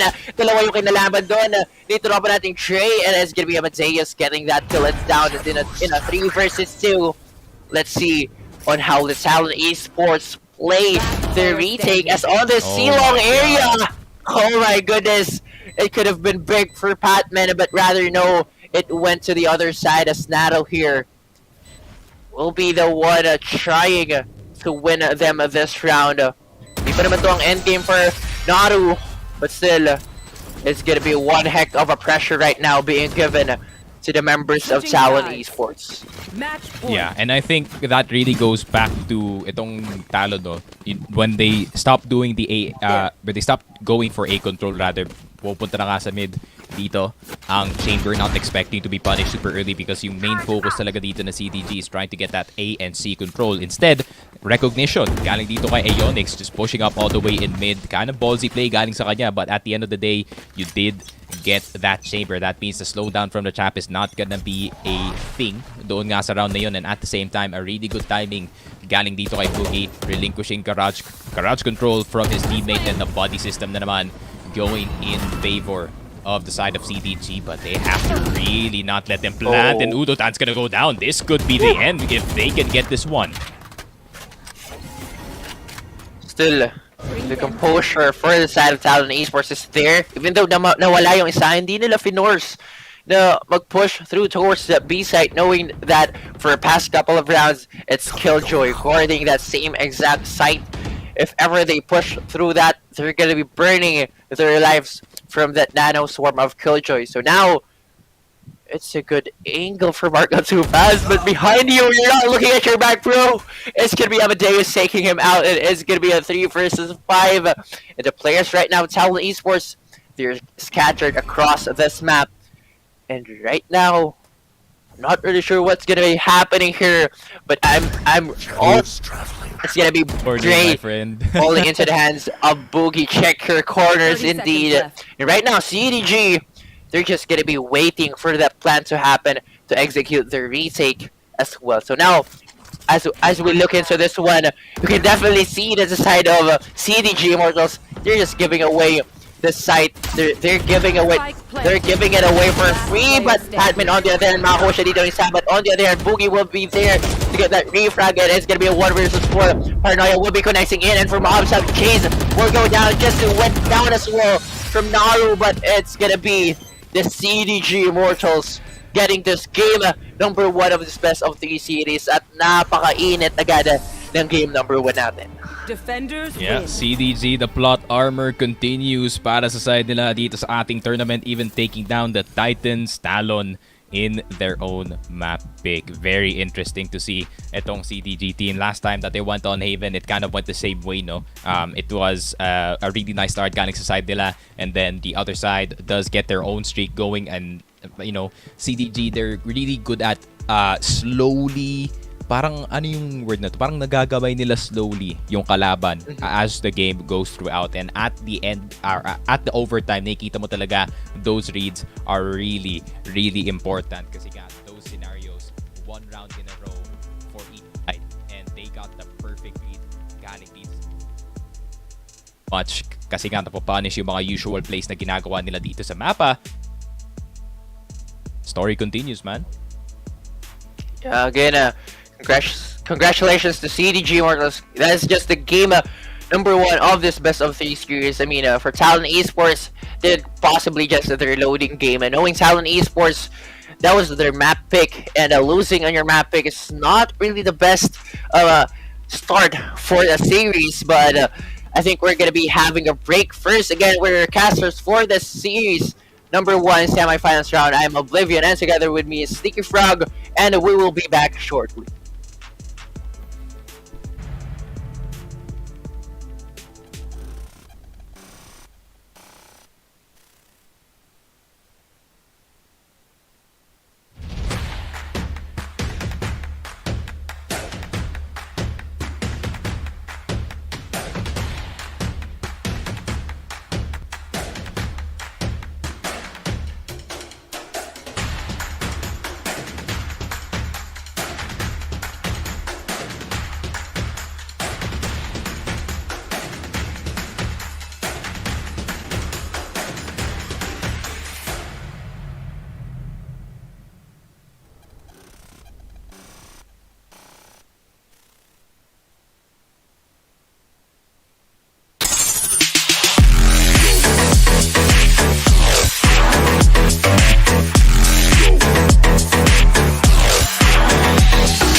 My bad, guys. I'm really lagged. What? Dude just teleported. My connection is bad.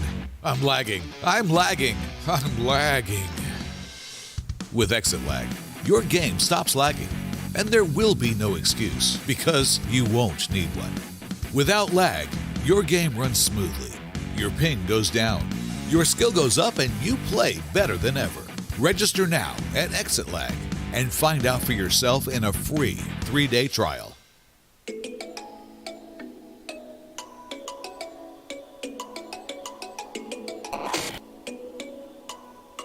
Kalaro is a super app that's meant to be a central hub for the whole esports community. It is a tournament organizing platform that creates an arena, a playground, to help every gamer enhance their skills. Organizers may stage multiple tournaments with the aid of technology. The more tournaments there are, the more chances the gamer will have to practice and improve their skills. By creating an account, users are able to connect and build network to keep tabs on the latest buzz in the industry. You may scan or check out relevant content housed on feeds of different enthusiasts and members of the community. It is a place where gamers can be discovered no matter where they reside, where one can show support, do transactions, and more with your own digital wallet. Brand and sponsors are also invited to show their support as we create a space to nurture the culture of camaraderie and sportsmanship, and even give a chance for business relations to prosper. We believe that esports can be a tool to uplift the quality of life of every gamer, from learning the discipline, nurturing their strategic skills, enhancing their sportsmanship spirit, to possibly achieving financial stability by maximizing a gamer's innate talent. All this while doing something that they enjoy and are passionate about. Let us work together to help every gamer in the country and beyond to truly win in the game and in life. Kalaro, we play as one.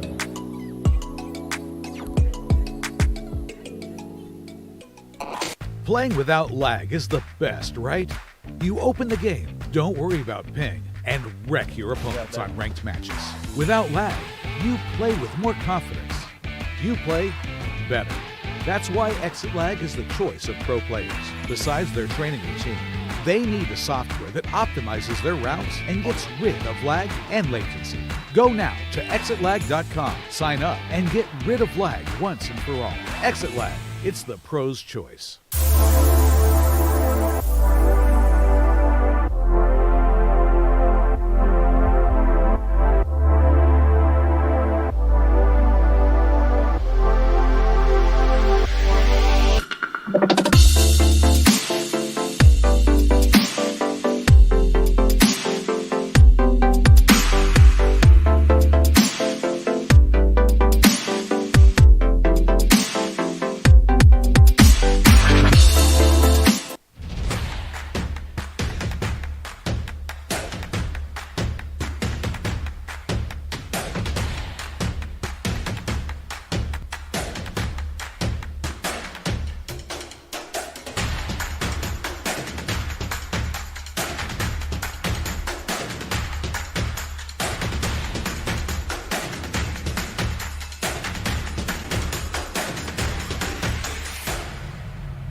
My bad, guys. I'm really lagged. What? Dude just teleported. My connection is bad. I'm lagging. I'm lagging. I'm lagging. With Exit Lag, your game stops lagging. And there will be no excuse, because you won't need one. Without lag, your game runs smoothly. Your ping goes down. Your skill goes up and you play better than ever. Register now at Exit Lag and find out for yourself in a free 3-day trial.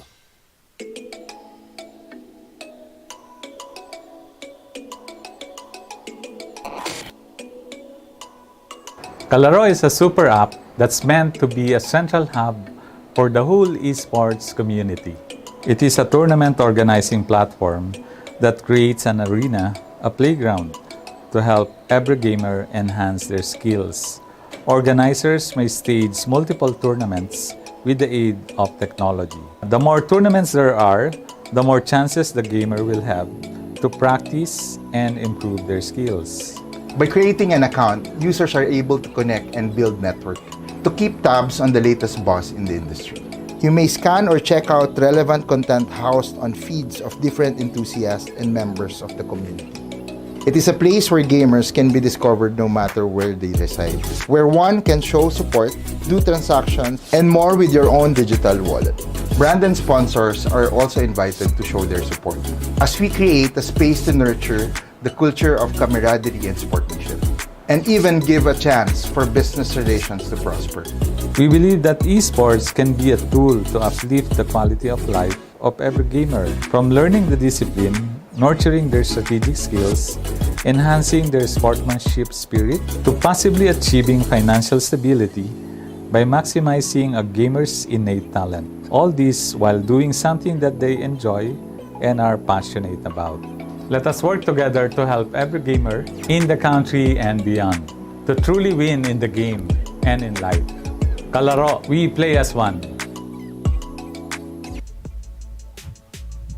Hey guys, welcome back. We are your hosts for the day, Datum and Bilabahoraba, and you're still watching the Sanguine Rebels Cup Valorant Tournament year number 2. We are deep in the playoffs, and one game already concluded for each bracket. Actually, in the background while the broadcast was happening, it was another close matchup between Zol Ragnar, 14-12, and Zol taking the cake. But on the broadcast, we have Talon CDG with the Haven pick of Talon actually being stolen away by CDG, 14-12 as well here, Bila.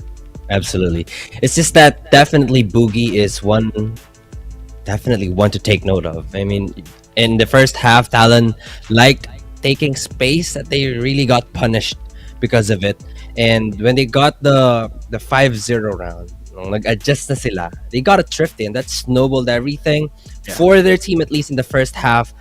Equalizing it, it's a 6 half, but pagdating second half, it's just back and forth. Bam, bam, bam, bam. And it was a bit of a rocky start, right, for Talon Esports. And I feel like that's one of the defining characteristics of this team. Pistol rounds aren't necessarily their strong suit. I mean, yesterday, kahit na-dominating yung match nila against Sanguine Rebels, Phoenix, they still were unable to secure the second half pistol round, which is why they had to extend the game.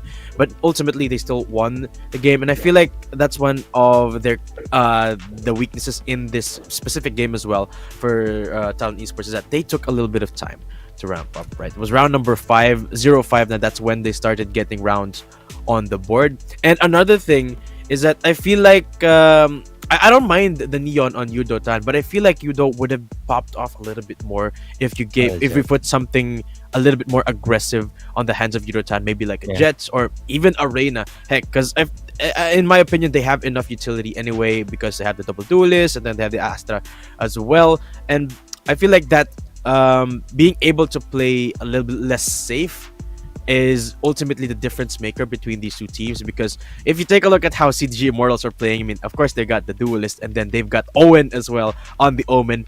All of those three players have been very risk takers, but it pays off so well for CDG.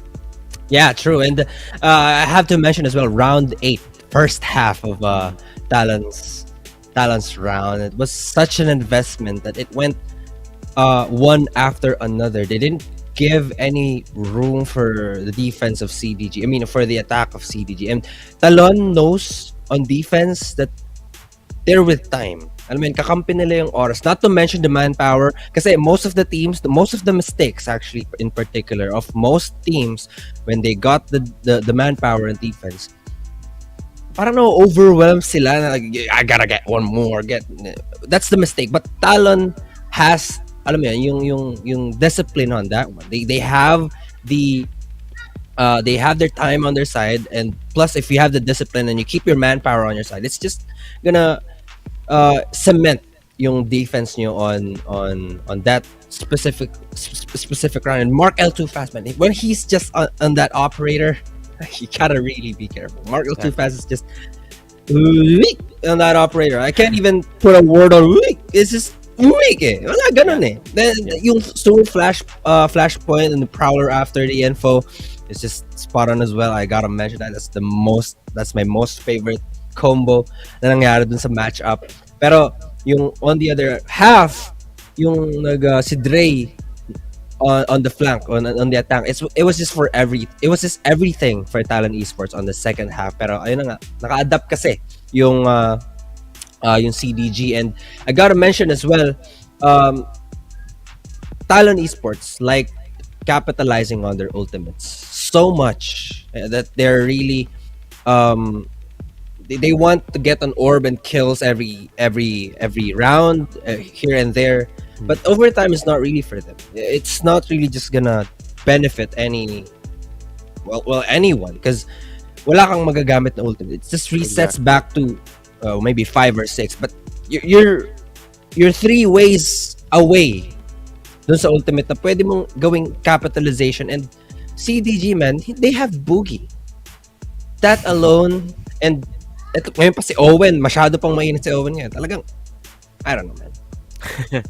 And I feel like, yeah, you mentioned the ultimates, Tito Bila, no? And I feel like one of the things as well that Talon failed to shine on in this game is there were, I feel like, moments of panic. For example, there was one round where a Cosmic Divide was used by Dre during an eco in a round where they realistically had no business winning. And I feel like those types of moments, I guess,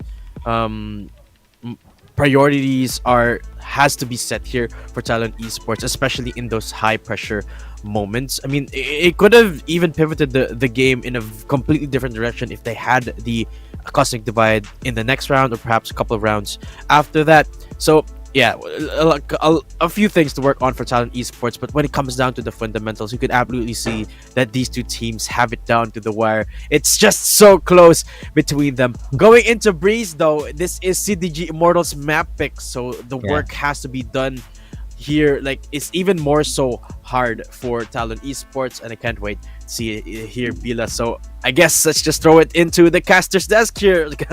Oblivion and Sneaky Frog, do take it away again, and let's go into Breeze.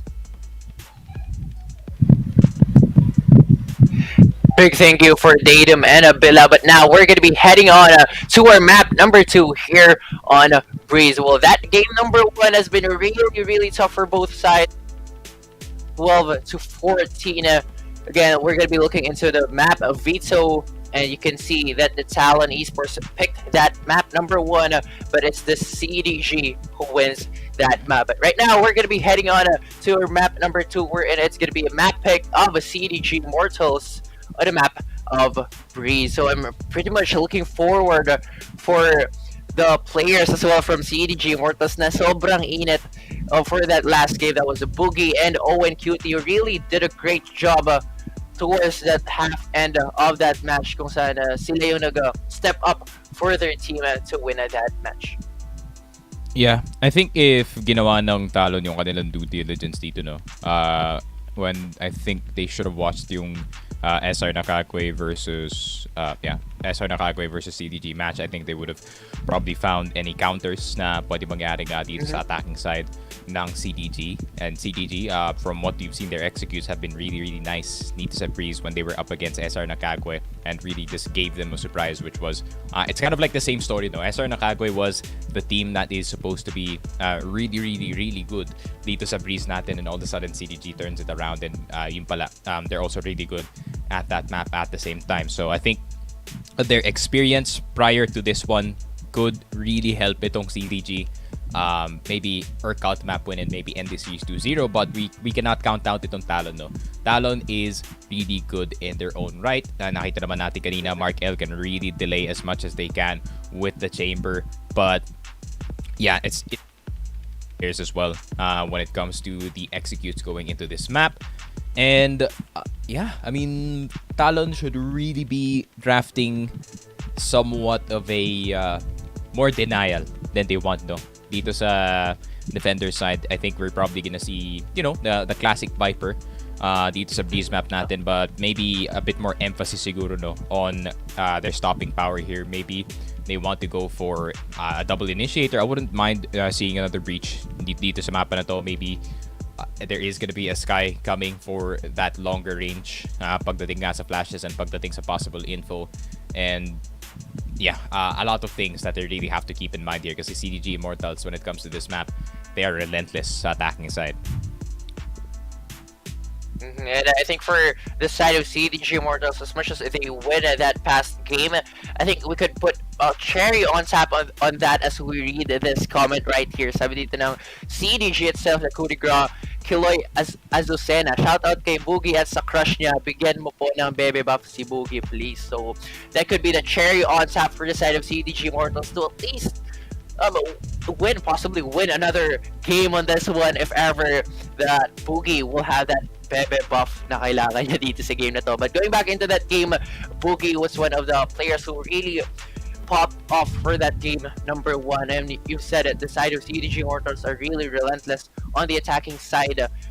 Possibly here on Breeze as well, but we've seen it on our past game here in this series number 1. But we're still gonna be looking into more agents here. I'm actually thinking of a possible Sova in this kind of map, because on the usual maps that we see in a bit of a smaller maps, it is we do not see Sova usually. So this kind of a big map, one of the best pick for me could be Sova for information. You want but to still, play? Let's play. Winger or, Think you can keep up? I mean, rather, Wind guide Reach your or blades. Fade could possibly provide information and support as well for the team.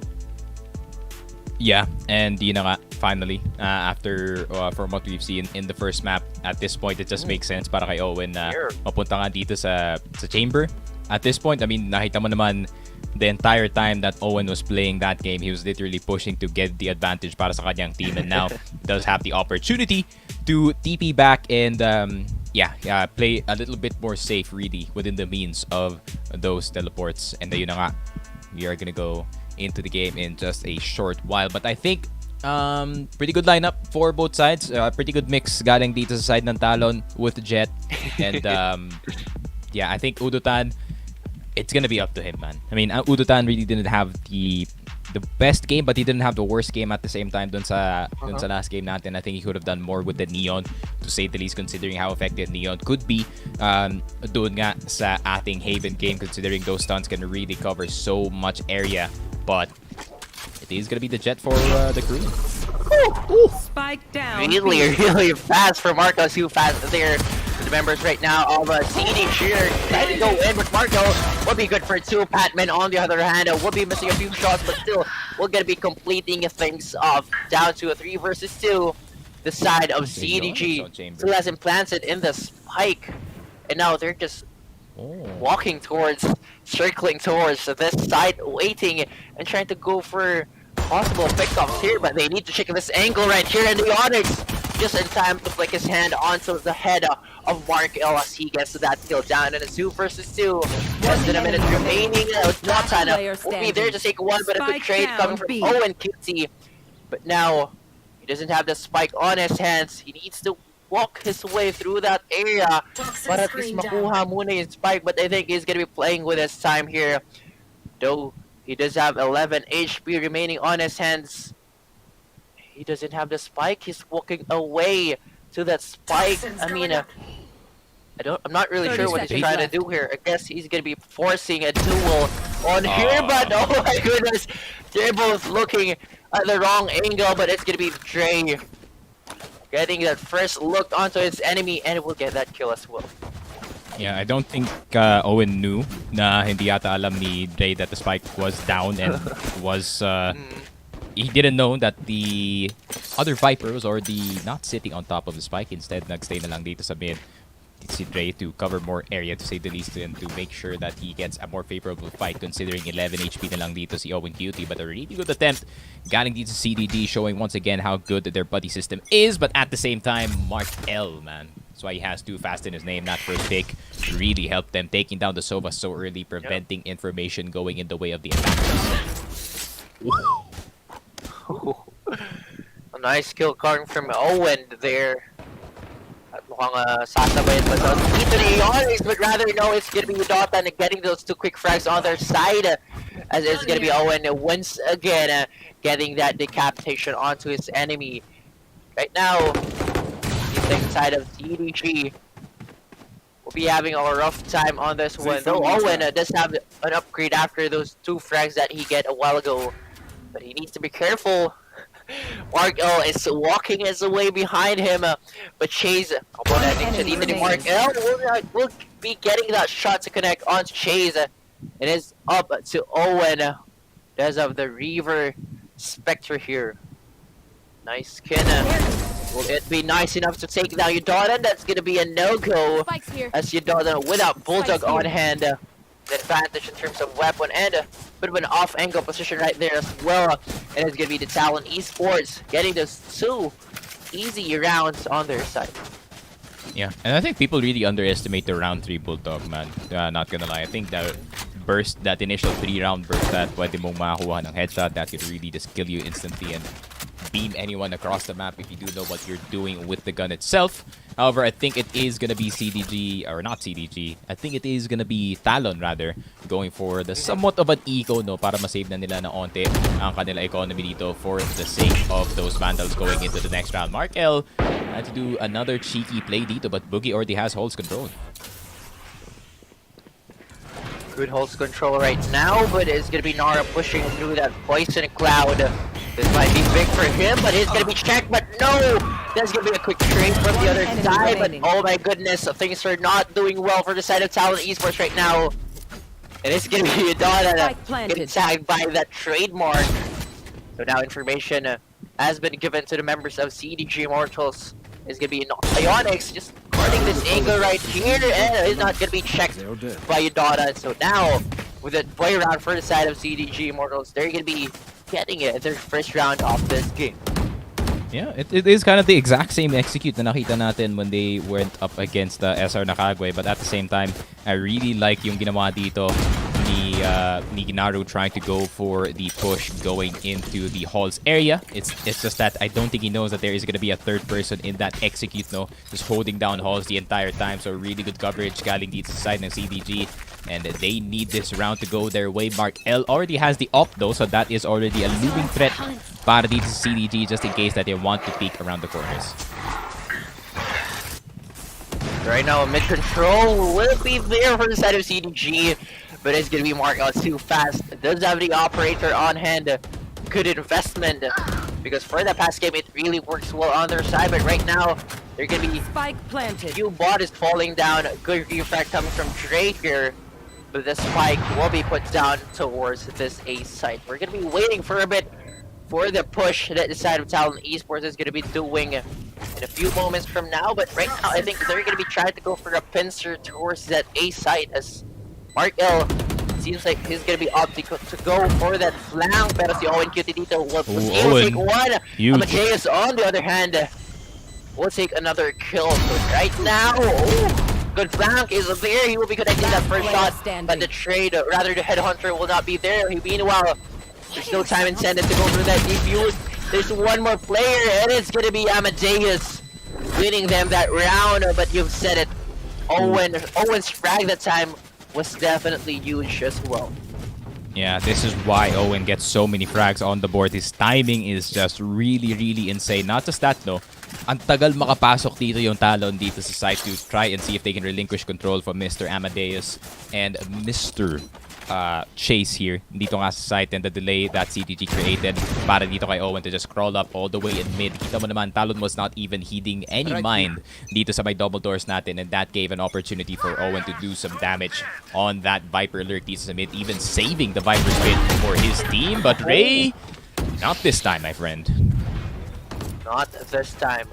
Bit of an unfortunate there. He does have 2 targets, but wasn't able to get at least one, but that's gonna be the Blade Storm. Missing those shots. It's gonna be opting to go for that secondary weapon, but it's gonna be Amadeus all over again, taking him out. Spike has been planted in, but Mark L too fast with the trigger, not gonna be connecting to that shot.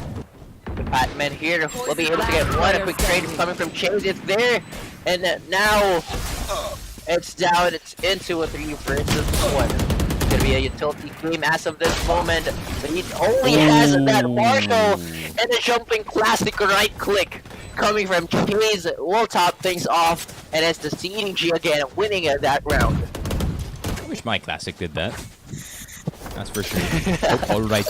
Not gonna lie, man. Right clicks are so RNG nga dito sa classic natin, and it just like how my friend Dad Femina likes to say it. Right clicks only work when you are a pro player, and that is the case for your friend Mr. Chase here with that one. Pero yun na nga, CDG really good execute to turn around this entire game back in their favor, and hindi naman masyadong mahirap pa sa kanila considering the weapons that they had in the last round. Not just that, I'm not a fan of the Tour de Force being spent early dito sa ating game, especially in the eco round, and at the same time that just provides more firepower for the defending side to try and see if they can get the thrifty pick, but that is going to be Aeonics going down. Yeah, again, ladies and gentlemen, it is a do or die game right now for the side of Talon Esports. CDG Mortals, they are 1 win away and getting a ticket for our finals round that will happen in a few moments from now.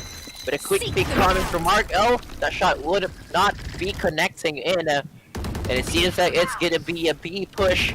B exec for the side of CDG Mortal Seekers has been casted from the both sides, and it's gonna be Boogie taking down the member, guarding that same exact angle, and now things are gonna be much more harder with this Viper Spit being casted in, but it's gonna be the Hunter's Fury from the side of Talon Esports getting that kill that they possibly need and could get, but oh my goodness, it's Oh my god, so there, well but only played. Cutie So well played. will be the one getting that kill instead of Jay. That was big, and it was down in a 2 versus 2 as the side of the CDG Mortals will be backing away towards that side.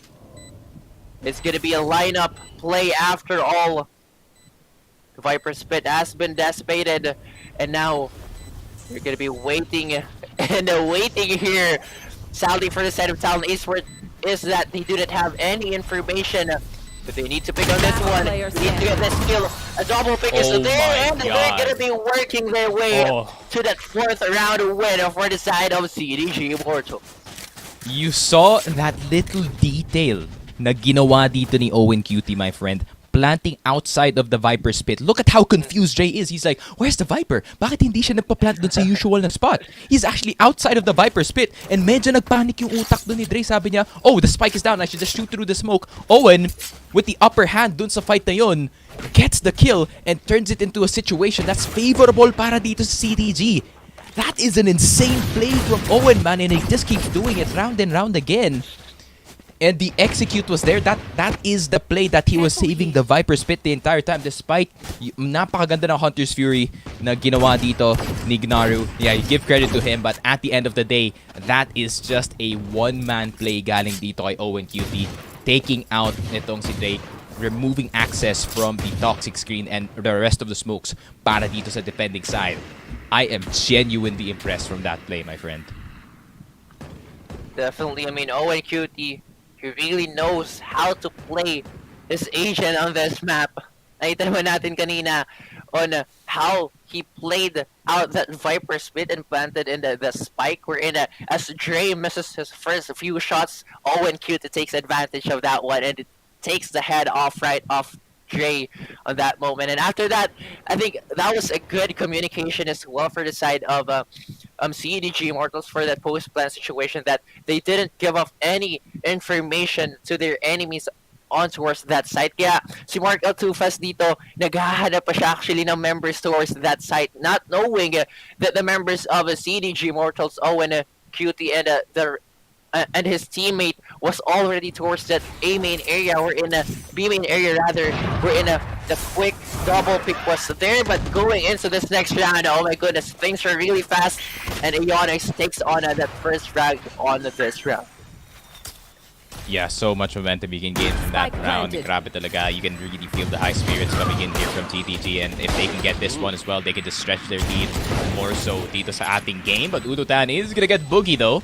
However, it is a 3v4 situation. The other side does not have too many weapons. Amadeus is gonna get one. Yun lang. There's a Viper right in front of you, but of course, it is CDG. Your friends always got your back. Udutan's gonna get this third with the Marshall, but it does not matter at the end of the day, because it's still CDG with the round and their economy in a really good place. Halos magda 9k na sila dito.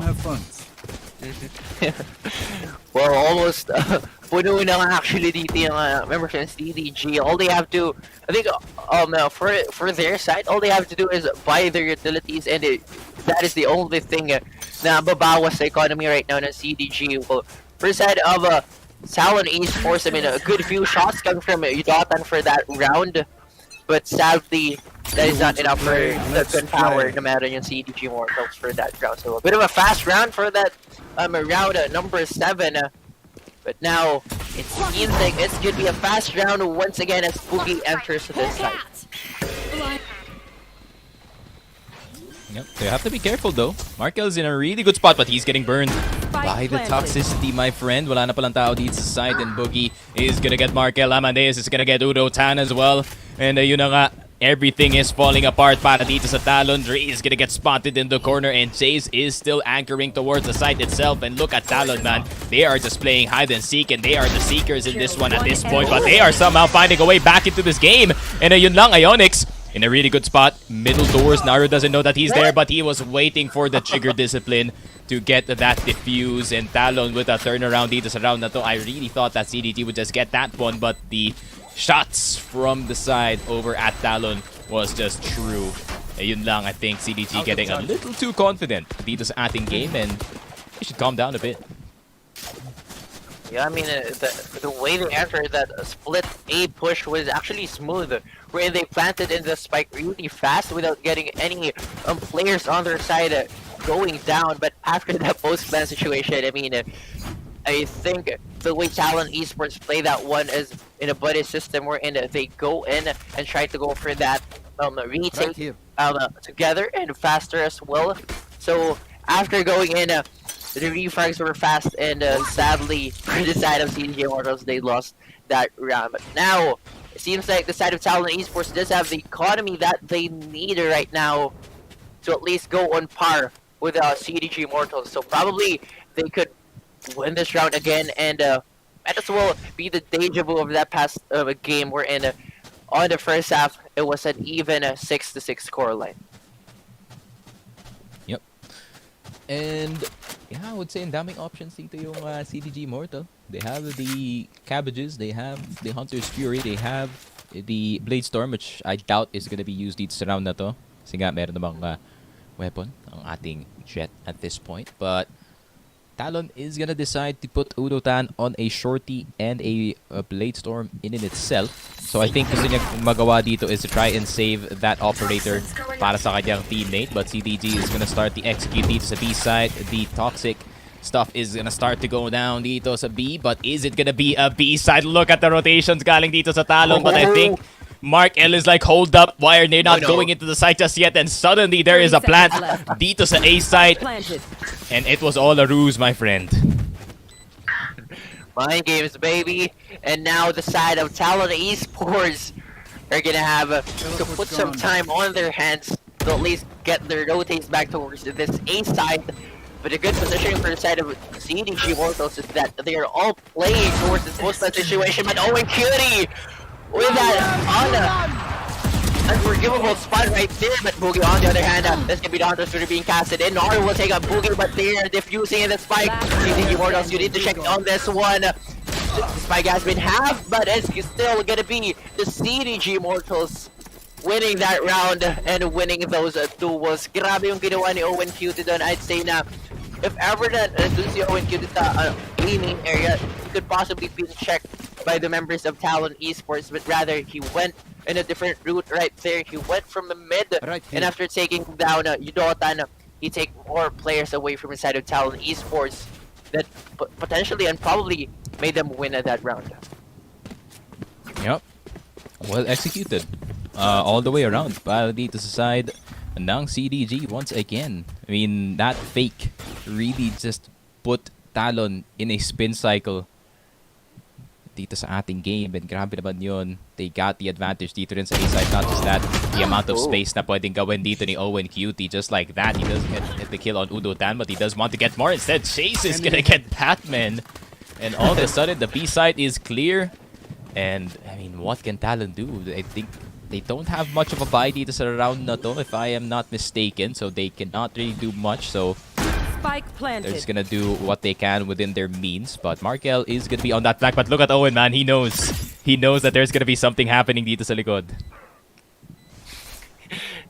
A good timing for him to check those spots right there. Pero it's gonna be Trey getting his upgrade on this one. They're gonna be pushing things towards that Macdo area, but it's gonna be the Hunter's Fury trying to check those angles right there before the enemies try to push in. But it's gonna be 1-2 right now. Chase will be connecting his shot, but it's gonna be the recon bolt not gonna be tagging in Marco too fast. But he taps in the spike. He doesn't know the information. Wow, the pop and peek. Saan nakapwesto dito si Chase, and that's gonna be the swing coming from Chase to secure that round. And Oh my goodness. A really great advantage in the first half already for the side of CDG Immortals. Yeah, CDG is just trying everything at this point, and it is somehow working. That pop and peek at the end is just a cherry on top as well. Grabe naman yun. I mean, CDG, everything is working out in their favor. Not just that, Owen has the Viper's Pit once again, another opportunity to make a play around that. And I think they're gonna go for their classic A execute dito, but look at how many members of Talon are crawling dito sa A side. So I think CDG, you're gonna have to be a bit careful. If you are not, you're gonna get wiped dito sa side.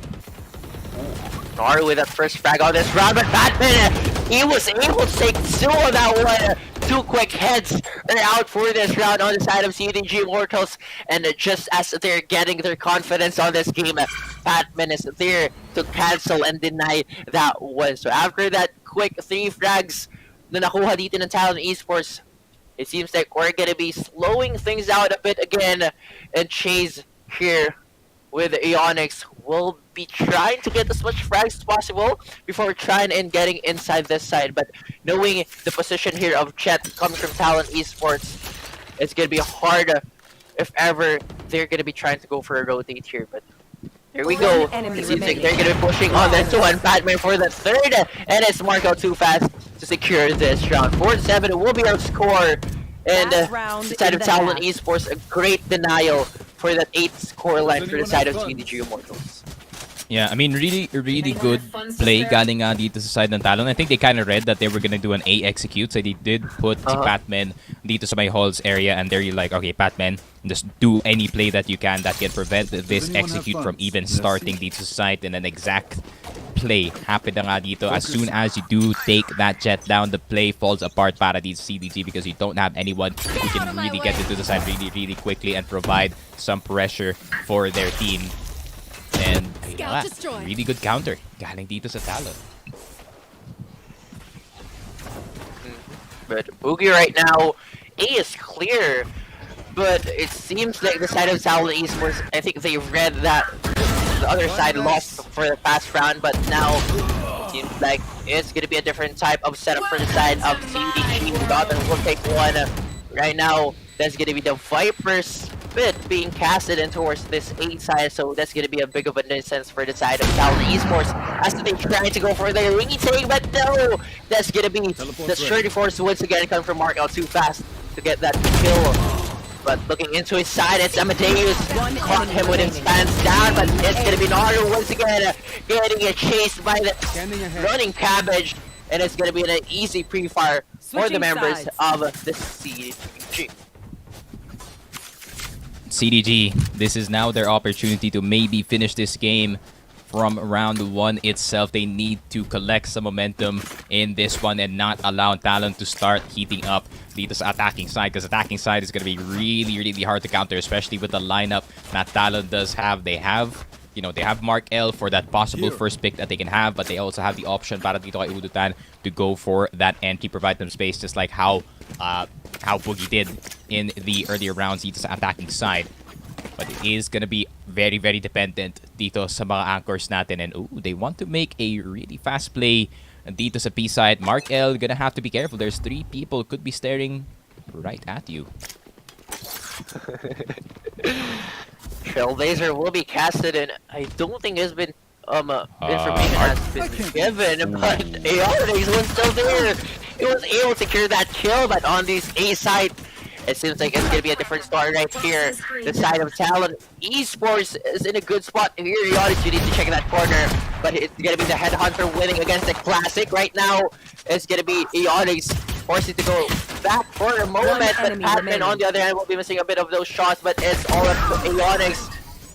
The members of Talon Esports does have the information where he's at, and it's straight to take him out. 5-8 is our score, and I'd say that was a good second half start for the side of Talon Esports, knowing that sila yung nagtitrail behind the CDG Immortals, so definitely win as much rounds as you can, knowing that things are even.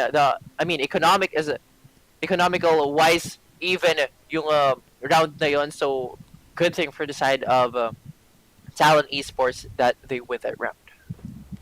Yeah, I would say They kind of overplayed B site a bit, but at the same time, I think they expected a B site execute that was gonna happen. Sana, but Markel, no mid pushes for CDG at the moment, as he does have the Marshall, which will instantly kill you if you do not have armor. And yeah, there it is. It is just a free A site for the side of Talon, as CDG is gonna decide to just play the exits at this point. Spike planted. And just basically give the round to the side of Talon, and they're gonna try to see if they can clear as much weapons as they can with the weapons that they have now. Mark L missing a lot, but the third shot is the charm. And yeah, they're just gonna see if they can get any kills. One enemy remaining. Let's see. I mean, it's Onyx here, the only man remaining again for the side of CDG Immortals, and I mean, you could probably die from the spike, but I think it's too far from that spike. But I think he needs to take on the duels, because he needs to die on this one before going into the next round. But again, he's gonna be taking on that duel. He takes one, but it's straight to get that trade, and it's gonna be a 6-8 right now. But for the next round, ito na yung one of the biggest problems, I'd say, for the side of Talon Esports right now, because by round for the side of CDG Mortals, and the side of Talon will be the one on a bit of an inferior side for this next round. So probably they need to go for a kind of a different setup on this one. Try to go for an orthodox type of playstyle to at least for their side, hindi sila ma-expect dito ng ating CDG Mortals. Yep. And Amadeus just making sure any person dito sa may nest area natin. I think Mark L is going to be on the lurk duty the entire time on the attacking side, as the map is huge and a lot of opportunities that you could do with the space that you have in this one, especially if he does get one pick here. It is going to be huge towards his side, and another retake scenario para dito sa CDG Immortals. And Spike planted. I mean, let's see what they can do at this point. They have the superior utility, pero yun lang, si Amadeus got unfortunately killed because of the timing on the other side, and I don't think na-spot siya doon ng aso, that is for sure. But Batman with the opportunity to make a play happen. The Bulldog does do plenty of damage. Yun lang. Oh, but the screen kind of saves him a bit, but Boogie just shooting through the smoke, just making sure that no one is going to come through that. The buddy system going through once again, but a little bit of a miss. Galing dito kay Boogie. Oh no, the shock dart's not going to come through. Is this going to be the lineup? Galing dito kay Dre from the side. Aeonix is going to go down. Owen QT is going to get pressure from both sides, and Owen QT is going to get one. But will he go for the full-on defuse at this point? The toxic screen, is he going to hold it? Oh, 0.1 seconds off. And all 3 rounds going, or rather the return galing dito sa Talon. All 3 rounds as well, they get it on the attacking side. This is not the start that CDG wanted dito sa second half. Definitely not that they won. Actually, for that best round, it's exactly what they didn't want. I mean, almost, again, for the side of CDG to at least defuse in that spike. A few split seconds na lang yung kinulang nila doon for that to happen. But kudos to the side of Talon Esports, doing a great job with that lineup coming from Dre. And after that, he uses the toxic screen from the other side to gain an advantage, to push through to that same exact angle where the member of CDG Immortal is trying to defuse in the spike. But for this one, CDG, they're gonna be going for an eco round, so things might be a bit easier right now for the side of Talon Esports as they try to get inside this A site. This is tough for CDG, man, but they're just gonna have to hang on as much as they can, keep their head down dito sa ating game. But maybe they're trying to get 1 or 2 picks dito sa site, but that is pretty much it, what they can ask for in terms of damage that they can do on towards the other side. And Udatana is kind of farming in this game. Way better game than what we've seen earlier in Haven, that is for sure. Mas madaming space na nakukuha niya kumpara nga sa kanyang Neon game kanina. And CDG just gonna try and see if they can get some exits at this point. And Talon seems to be back in control dito sa ating second half, and this is not what you want on your own pick if you are CDG. You want to finish this off as fast as you can. Icebox, not the best scenario that you can ask for. This is basically the best scenario that you can ask for. And Naru, is gonna get taken down, but still not much lost. Galing sa side ng Talon, they could actually even have the op going into this round as well. But the Tour de Force is available para dito kay Mark L if he does want to save one more, but nope, he just buys it fully. Pero right now, a good decision for the side of CDG Immortals, going for that timeout, because right now, after having that a bit of a huge lead for that first half, things are now even for the second half. So if you're CDG Immortals, you're definitely going to be feeling a bit of a pressure from four straight round wins for the side of Talon Esports. So you need to talk things out a bit. You need to go for possible restrats on this one if you guys wanted to at least gain advantage on this game once again, because we've said it earlier, and I think the hosts said it earlier, that the side of CDG Immortals, they thrive on the momentum type of playstyle on this one. They wanted as much as possible to use all their kits, their utilities, their ultimates, if available, on their side to at least just secure a round. And if that is the case for them to win a round, maybe they should try again to possibly make things happen with that type of playstyle that they do. Yep. And yun nga, I mean, the Tour de Force is gonna come out para dito kay Mark L, so he is gonna save one more round. So instead, he's gonna go for the operator. You want to play? Let's play. Into the next one, but Boogie, ayun na nga, Boogie is gonna take down Dre. Wait, that is such a key frag actually. I mean, Boogie is gonna be down. That means smokes are not gonna be available. Neither is the toxic screen. And are they really gonna go for another retake dito sa A side? Chase is gonna be hit with the Hunter's Fury as he does get caught with the Owl. Drone is gonna get clipped by it twice. And that is gonna be the kill. Para nga dito sa Soba, but Udodan is gonna be in the corner. But big miss galing dito kay Mark L. But third time's the charm once again. And fourth time's the charm is as well. But is it gonna be the fifth? He runs out of bullets in the Tour de Force. And it still gets Owen Cutie. What a highlight play galing dito kay Mark L. And this has been the guy who has been carrying most of the frags para dito sa Talon.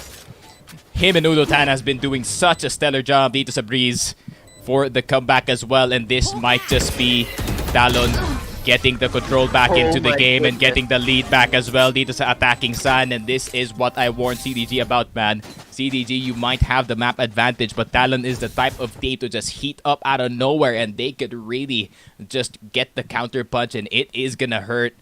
Grabe naman yun, Mark L, despite the miss. A highlight play galing sa kanya with those last 3 bullets. Oh my goodness, he played Shasha with that person and he takes that head off him.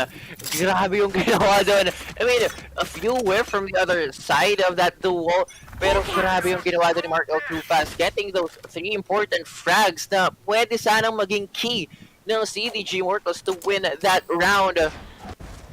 Sadly, things didn't work well for the side of CDG Immortals on that one. And right now, after a long drought of trailing behind the side of CDG Immortals, finally, it's a Talon Esports right now on the lead, and might as well extend their lead for this round as 5 minutes. Takes 2 quick kills off this round. But Boogie sa kabilang banda, nakuha ng isa, but Udotan is there for that quick trade, and now it's going to be a 2 versus 4. Let's see on how will the side of CDG work things out with the Sheriffs or the 34s that Onyx has on this round. Yeah, I mean, look at how much fear instilled galing dito kay Mark L, man. They're looking at their behind just in case that there is going to be a chamber that might be popping out at any moment. But Owen trying to move towards the side, but there is going to be a bit of a dance going on. Mark L is going to go down, but there's a person right behind him. Onyx a bit too late with the trade, but I think damage is still being done up out of the hands of Mr. Mark L. And that is not an op, my friend, but that is still a vandal that you can give your teammate. They're trying to run back. Are they gonna recover it? Oh, they didn't. And yun lang. I mean, Mark L can afford an op. He has like 9,000, so they're pretty much chilling as of the moment in terms of the economy. But still, medyo nabawasan na rin sila in terms of the money. But CDG slowly starting to lose control dito sa game. I do not think that the, just going for a retake dito sa A side has been working out for them for the past few rounds. And damn, I've not seen a single B execute galing dito sa side ng Talon. So I think they're gonna start stacking dito sa A side, that is for sure. But pulse control has been pretty difficult para dito sa CTG as they try to get that every time. It's always been a frag going in the way of Talon, but at the same time, hinahanap kasi nila dito si Mark. Pag hindi nila mahanap si Mark, then CDG might be in trouble. Right now, more than a minute remaining for the side of Talon to push inside the side, and a good spacing na agad yung binibigay dito ni Udotan towards this area. Pero Owen Cutie, check that corner, please. If you want to win this round, he does see one, make it two, but Nard is there to go for that refrag. That's going to be the Seekers being passed in. Onyx, on the other hand, will take out his clone from another team. As Margo too fast will go down. Now we're in the 3 versus 3 situation. And the spike will go down in this A side. Medyo malayo pa yung kailangan i-jogging dito ng mga tropa natin from CDG Mortals. But it's gonna be the Viper spit all over again. Not gonna be covering that spike. But I think they do have a technique on that one, a strat on that one. But Amadeus, a good frag coming from Naru. That's gonna be this flash. The flash coming from that bird. Not gonna be connecting to anybody, but Boogie will be taken down as well on this round. Down to the 2v2. Oh my goodness, what are you doing for Tree? You know that we're good for Tree, and that's what he does. Oh, huge! But it's gonna be enough as Aeonix is there to cancel things out, and he does have the time to defuse in that spike. 10-9 will be our score, and after a long drought on the second half, finally, nakakuha na rin yung CDG yung quartal ng round dito sa ating second half. Yeah, that pick from Amadeus was so key as well. He did get the flash in towards the Viper's pit itself, but not just that.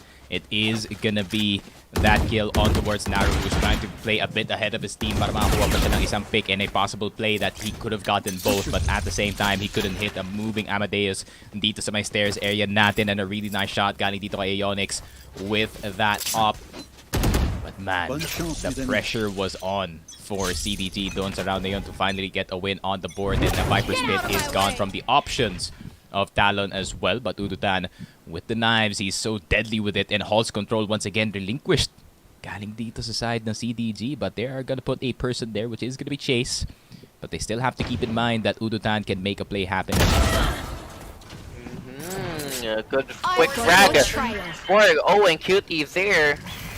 Possible flanks might be happening right now for the side of his CDG Mortals, pero wait a minute, Aeonix does have the operator on hand, but he can't connect those shots into the body. But as he go for that rendezvous, he meets Trey from up top as he was been taken down on that moment. Right now, we're gonna be having this post-plan situation. The side of CDG could have the chance to at least win this one, pero mukhang nabawasan yung chance na si Dotan. Let's have the Blade Storm on hand to take down one. Make it 2-1. That's one. He could have a pixel perfect shot coming from Udotan. That's all he needed to take them out. 11-9 is our score. Malapit na tayong matapos dito, and it seems like we're gonna be going to our game number 3. Yeesh. Yep, 11-9 para dito sa side ng Talon Esports, but really well played na naman galing dito kay Udutan. 23-14 so far in our game, and that Blade Storm was such a deadly weapon para sa kanya. He just move and bob and weave all throughout the map, and it wouldn't be a problem para sa kanyang accuracy because that is how the ultimate works. But Owen, despite getting that great timing dito kay Mark dito sa mid, and they could not support itong si Aeonix node. I think Aeonix, as soon as he TP'd back, he expected his team to be there at bridge to get him covered at least. And Owen is gonna go down. I'm not so sure about CDG dito sa kanilang sariling map pick, so it's gonna be up to the 12-9 round to be sure. But right now, we're gonna be going inside this side as few bodies from CDG are falling down in an eco round, 2 versus 5. Medyo mahirap to mga kaibigan. But looking into the players right now, Talon Esports, they are really doing a great job playing on how they should be. But it's gonna be Boogie getting tagged in by the Trailblazer. Got fitted down as he tries to go in. It's gonna be Patman taking him out, but it's gonna be Amadeus does have the weapon on his hand. is the lone player from the side of CDG who has a rifle. So we badly need their team badly needed this rifle for the next round. Kasi I think he went for a force buy on this one, a hero buy on them. So if ever na makuha pa siya dito, it's gonna be one heck of a problem for the side of CDG Immortals. But seems like no more pushes will be there for the side of Talon Match Esports. point. And match point na dito yung Talon Esports. Pero tingnan natin kung magagawan pa ba ito ng paraan ng CDG, since looking into their buys right now, a Bulldog for Chase and a Light Shield for Owen and Ionix on this one. Not the best buys when it comes to the last possible round of this match, Right here. but let's see. Yep. 3 chances, basically, para dito sa side ng Talon to just finish this entire game out. And I think they're just gonna go back to their old reliable, which is gonna be their A take, which has been working again and again and again, man. Plus, they have the Sova, so easily mahi-clear out nila ang Viper spit na to. But Ray is gonna get boogie somehow. Why does he have the op? I don't know either. Pero yun na nga. Dog is gonna be coming through, trying to look for that Viper, but Viper is just bobbing and weaving. Hindi yata nila nahanap dito si Owen Cutie. But still, I don't think they want to push in this recklessly. I think Trey is trying to look for another pick, possibly needs the halls, and Ionix is gonna go down. Everything is falling apart para dito sa CDG. Owen, it's gonna be up to you, my friend, to get an odd timing, and he does get 2. All of a sudden, the numbers are now equal for both sides. Amadeus in a really good position. Pag nakuha na dito si Udotan, and it is gonna be huge, but unfortunately, Udotan was a bit too aware that there could be a Sky lurking anywhere dito sa B site. And now is the chance para dito sa CDG to maybe try and get the retake going. Hunter's Fury is gonna go down just for a little bit more delay for the side. Is he gonna get the good guess right? planted. One tag. He's gonna be half remaining. HP. Owen Cutie from the side. 1v2. Dre does get the Hunter's Fury, but that reveals his location at the same time. Halata na siya dito, but all of a sudden, that is gonna be the green goop, taking him down to 2 HP, and Naru is gonna get taken down, and all of a sudden, CDG come alive, and now it is the first strike para dito sa CDG, but can they get 2 more dito sa ating game to make it another overtime banger? Owen Cutie for that round was stellar once again. 2 quick frags as the members of Talon Esports were backing off was really, really huge. I mean, if ever he didn't get those frags, he could have potentially lost that round kasi may magbabantay talaga din sa spike lane if ever that was a 2 versus 2 situation. And also, the usage of that Hunter's Fury as well is good. I mean, he was able to take out 1 tag and 2 members. And with that HP advantage for the side of CDG Immortals for that duel that they could have committed. And it led to them winning that round. But still, the biggest question right now is that kaya ba nilang gawin yan twice more dito para may force na ito in overtime. Ooh, Amadeus. Huge frag dito kay Patman. Amadeus is gonna get 2. And this is what I was saying, man. It is all up to the anchors in this one. And finally, CDG, they find a break dito sa A side that Mark L is already crawling dito sa B side, and they know that there is plenty of space. But the problem is, pag ito na agapan, nasa mid ang CDG, then this could be a possibility for Mark L with a really good position. Ionix running this one, but he does spot Mark L. Mark L misses the first. He does have 3 more.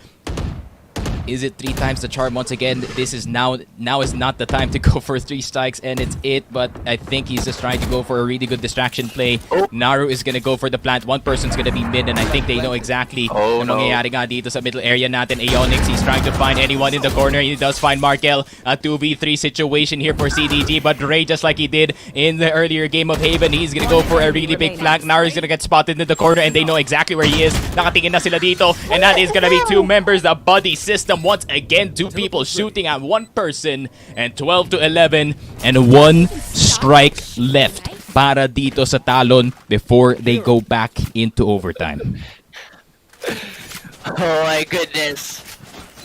Talon Esports, right at the moment that they are about to win at this match, things are not looking good right now, and it seems like the momentum has shifted a bit for the side of CDG. I mean, right now, the CDG does have the confidence that we can definitely do this. We're gonna push through 1 more round before going into this overtime, and before possibly winning this game. But right now, The Aeonics let's angle. see and how they're gonna be playing this one. A good angle from Aeonics, he said it, but will it work for the side of CDG Immortals? He needs help here though. He needs someone to destroy the owl drone that's possibly coming. Papasok nga dito sa site natin, because if that doesn't happen, then that is just gonna be his angle wasted. It needs to be Owen QT revealing his location first before Aeonics can really do anything. Udotan, you don't want to be too aggressive if you don't want to be taken down by this tour de force, but the screens are gonna go down. Hindi nila nakita dito si Aeonics. Si Aeonics nasa taas pa rin. Someone break the goddamn recon bolt because he's gonna get revealed, so he's gonna be forced to TP out of a really good spot. But 59 seconds left on the clock. Udotan is already trying to get into the side slowly without the dash in. The flash is gonna go. But Owen QT know that is going to be the reload revealing his location, but Udotan is going to be missing through the smoke, through the screen, but that is going to be the reveal coming in. Oh no, the timing galing dito kay Owen QT not going right in his way. Aeonics gonna get Udotan though, but Dre coming in from the corner trying to see if he can get the lurk going. The spray is going to go down. Who is going to be the victim? Mark L is going to get chased. And all of a sudden it is a 3v4. Is this going to be the finish para dito sa Talon? Aeonics still within the means of the Viper's Pit. Really good bait galing dito kay Naru. And that is gonna be the scan going out. And that is gonna be the finish galing dito sa Talon. And it is gonna be a trade of map picks for Talon. And Talon does get breeze. And I think it's, man, you can really feel yung disappointment dito na CDG. They were this close to just taking this one. That I expected, my friend, especially galing dito kay Udotan being the real MVP in this game. But not just that, Mark L really playing his role oh so correctly dito. He missed a few shots on that operator. He missed a few shots on that tour de force. It doesn't matter. He still got the lurk down and kept CDG distracted.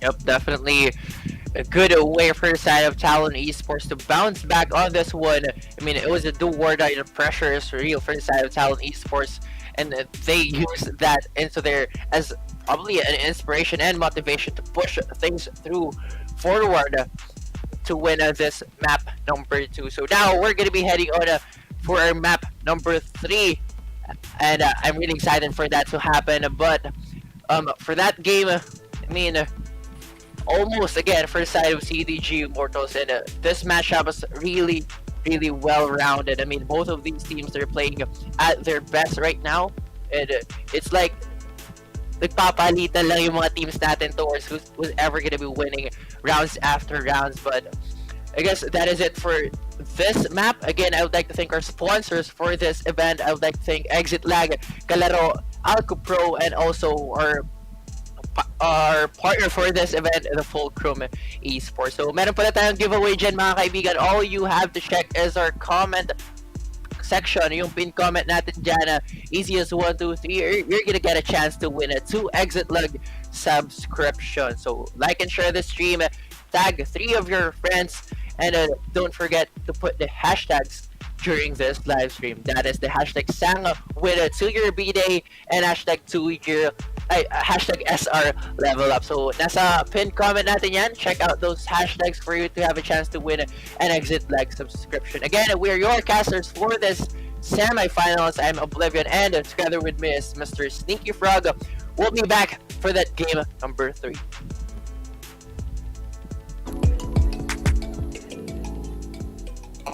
Playing without lag is the best, right? You open the game, don't worry about ping, and wreck your opponents on ranked matches. Without lag, you play with more confidence. You play better. That's why Exit Lag is the choice of pro players. Besides their training routine, they need a software that optimizes their routes and gets rid of lag and latency.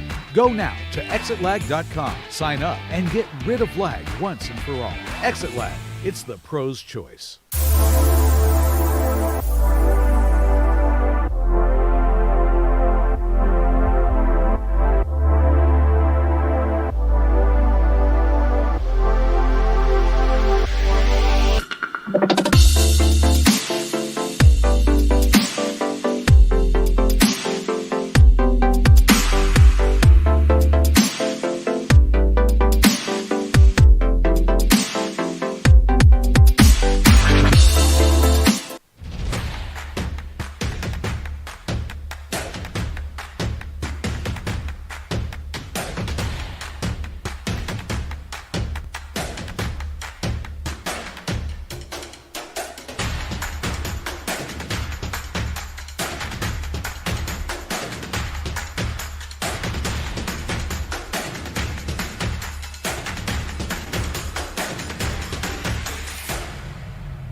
My bad, guys. I'm really lagged. What? Dude just teleported. My connection is bad. I'm lagging. I'm lagging. I'm lagging. With Exit Lag, your game stops lagging. And there will be no excuse, because you won't need one. Without lag, your game runs smoothly. Your ping goes down. Your skill goes up and you play better than ever. Register now at Exit Lag and find out for yourself in a free 3-day trial.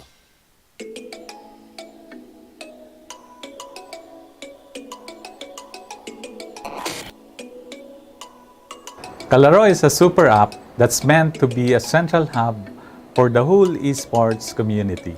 It is a tournament organizing platform that creates an arena, a playground, to help every gamer enhance their skills. Organizers may stage multiple tournaments with the aid of technology. The more tournaments there are, the more chances the gamer will have to practice and improve their skills. By creating an account, users are able to connect and build network to keep tabs on the latest buzz in the industry. You may scan or check out relevant content housed on feeds of different enthusiasts and members of the community. It is a place where gamers can be discovered no matter where they reside, where one can show support, do transactions, and more with your own digital wallet. Brand and sponsors are also invited to show their support as we create a space to nurture the culture of camaraderie and sportsmanship, and even give a chance for business relations to prosper. We believe that esports can be a tool to uplift the quality of life of every gamer, from learning the discipline, nurturing their strategic skills, enhancing their sportsmanship spirit, to possibly achieving financial stability by maximizing a gamer's innate talent. All this while doing something that they enjoy and are passionate about. Let us work together to help every gamer in the country and beyond to truly win in the game and in life. Kalaro, we play as one.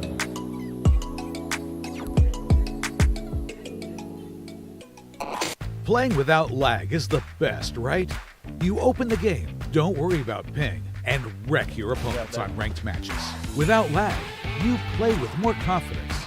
You play better. That's why Exit Lag is the choice of pro players.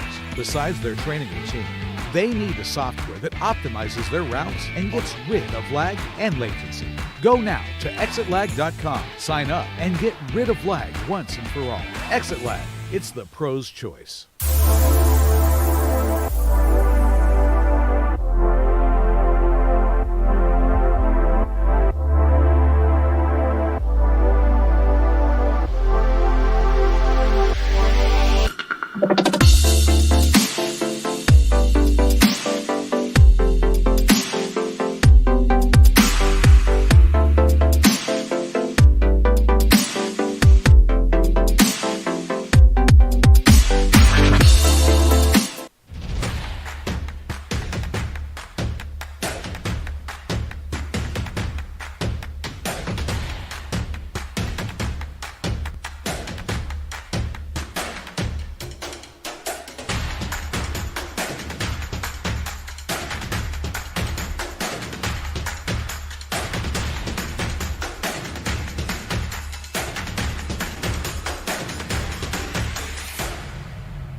My bad, guys. I'm really lagged. What? Dude just teleported. My connection is bad.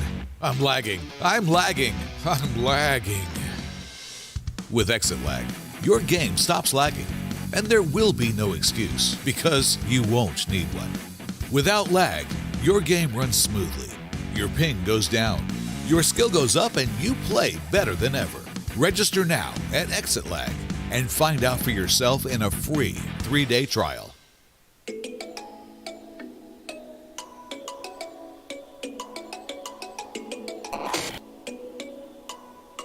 Kalaro is a super app that's meant to be a central hub for the whole esports community. It is a tournament organizing platform that creates an arena, a playground, to help every gamer enhance their skills. Organizers may stage multiple tournaments with the aid of technology. The more tournaments there are, the more chances the gamer will have to practice and improve their skills. By creating an account, users are able to connect and build network to keep tabs on the latest buzz in the industry. You may scan or check out relevant content housed on feeds of different enthusiasts and members of the community. It is a place where gamers can be discovered no matter where they reside, where one can show support, do transactions, and more with your own digital wallet. Brand and sponsors are also invited to show their support, as we create a space to nurture the culture of camaraderie and sportsmanship, and even give a chance for business relations to prosper. We believe that esports can be a tool to uplift the quality of life of every gamer, from learning the discipline, nurturing their strategic skills, enhancing their sportsmanship spirit, to possibly achieving financial stability by maximizing a gamer's innate talent. All this while doing something that they enjoy and are passionate about.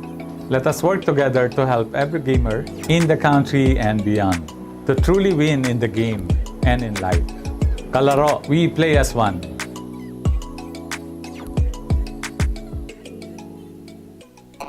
Playing without lag is the best, right?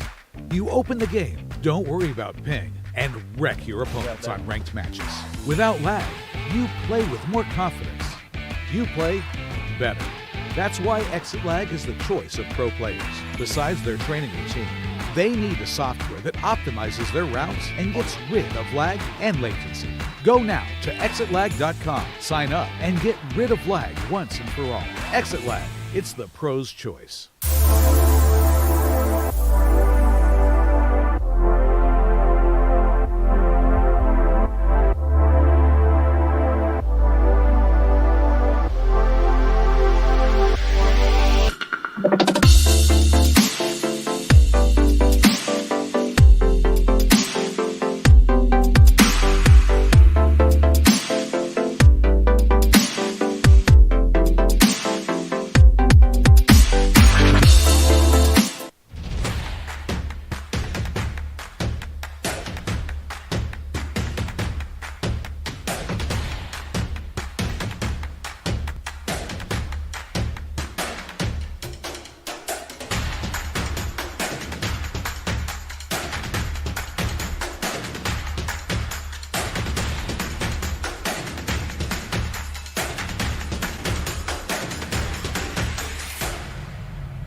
My bad, guys. I'm really lagged. What? Dude just teleported. My connection is bad.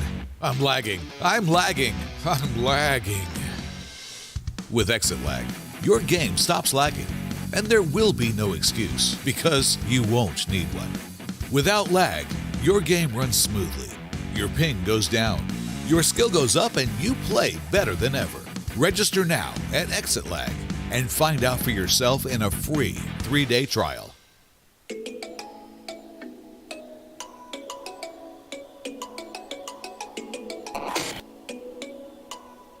Kalaro is a super app that's meant to be a central hub for the whole esports community. It is a tournament organizing platform that creates an arena, a playground, to help every gamer enhance their skills. Organizers may stage multiple tournaments with the aid of technology. The more tournaments Talon Esports getting their composure back. And they won the second map, stealing the win away from CDG Immortals. You're still watching Sanguine Rebels Cup Valorant Tournament Year 2. I am your host again, together with Datum. My name is Bila Bahuraba. And man, I was actually telling the casters from the background that when Owen's on Viper and on Breeze at the same time, he's gonna own it. And he owned it, but Boogie was missing. Yeah. Oh, well, Owen this time actually on the chamber, being all the more impactful, actually. I feel like that change, putting Amadeus on the Viper instead of Owen being there, made... No. Wait. He was on Viper. Owen's on Viper. Okay. Owen, I mean, regardless, Owen found so much impact on that game. And yeah, as you mentioned, Talon, despite that performance from Owen, still able to steal that game, almost stretching us into overtime as well, but it was still also close between these two teams. And I feel like a lot of that is because CDG at the latter stages had little space to work with. Had they had just one more or two more rounds under their belt, they could have extended the series further and maybe even gotten us into overtime. But I feel like there are also certain lapses of judgment there from CDG from later on stages. But some news from the other best of 3 that we're having, guys. It's also went into game number 3. That's right. And it also went into overtime as well this time. So Zol Ragnar versus SR Nakagwe are going to be playing on game number 3 as well at the same time that this game number 3 is happening. So excited now for the grand finals, Vila. We're going to be sitting in for a long night tonight, and I can't wait to get into it. Speaking of getting into it, we are ready with game number 3. But before that, I'd like to thank our sponsors for making this event possible. Of course, thanks to Alco Pro, Kalaro, and Exit Lag. And speaking of Exit Lag, we do have a giveaway ongoing of an Exit Lag subscription. Just make sure to follow the instructions down in the pinned comments down below, and you can get a chance to win a free Exit Lag subscription. How about that, Bila? Yes, definitely. So go check that out in the pinned section. Those hashtags. Put all your three friends in the comment section, and put those hashtags in the comment section.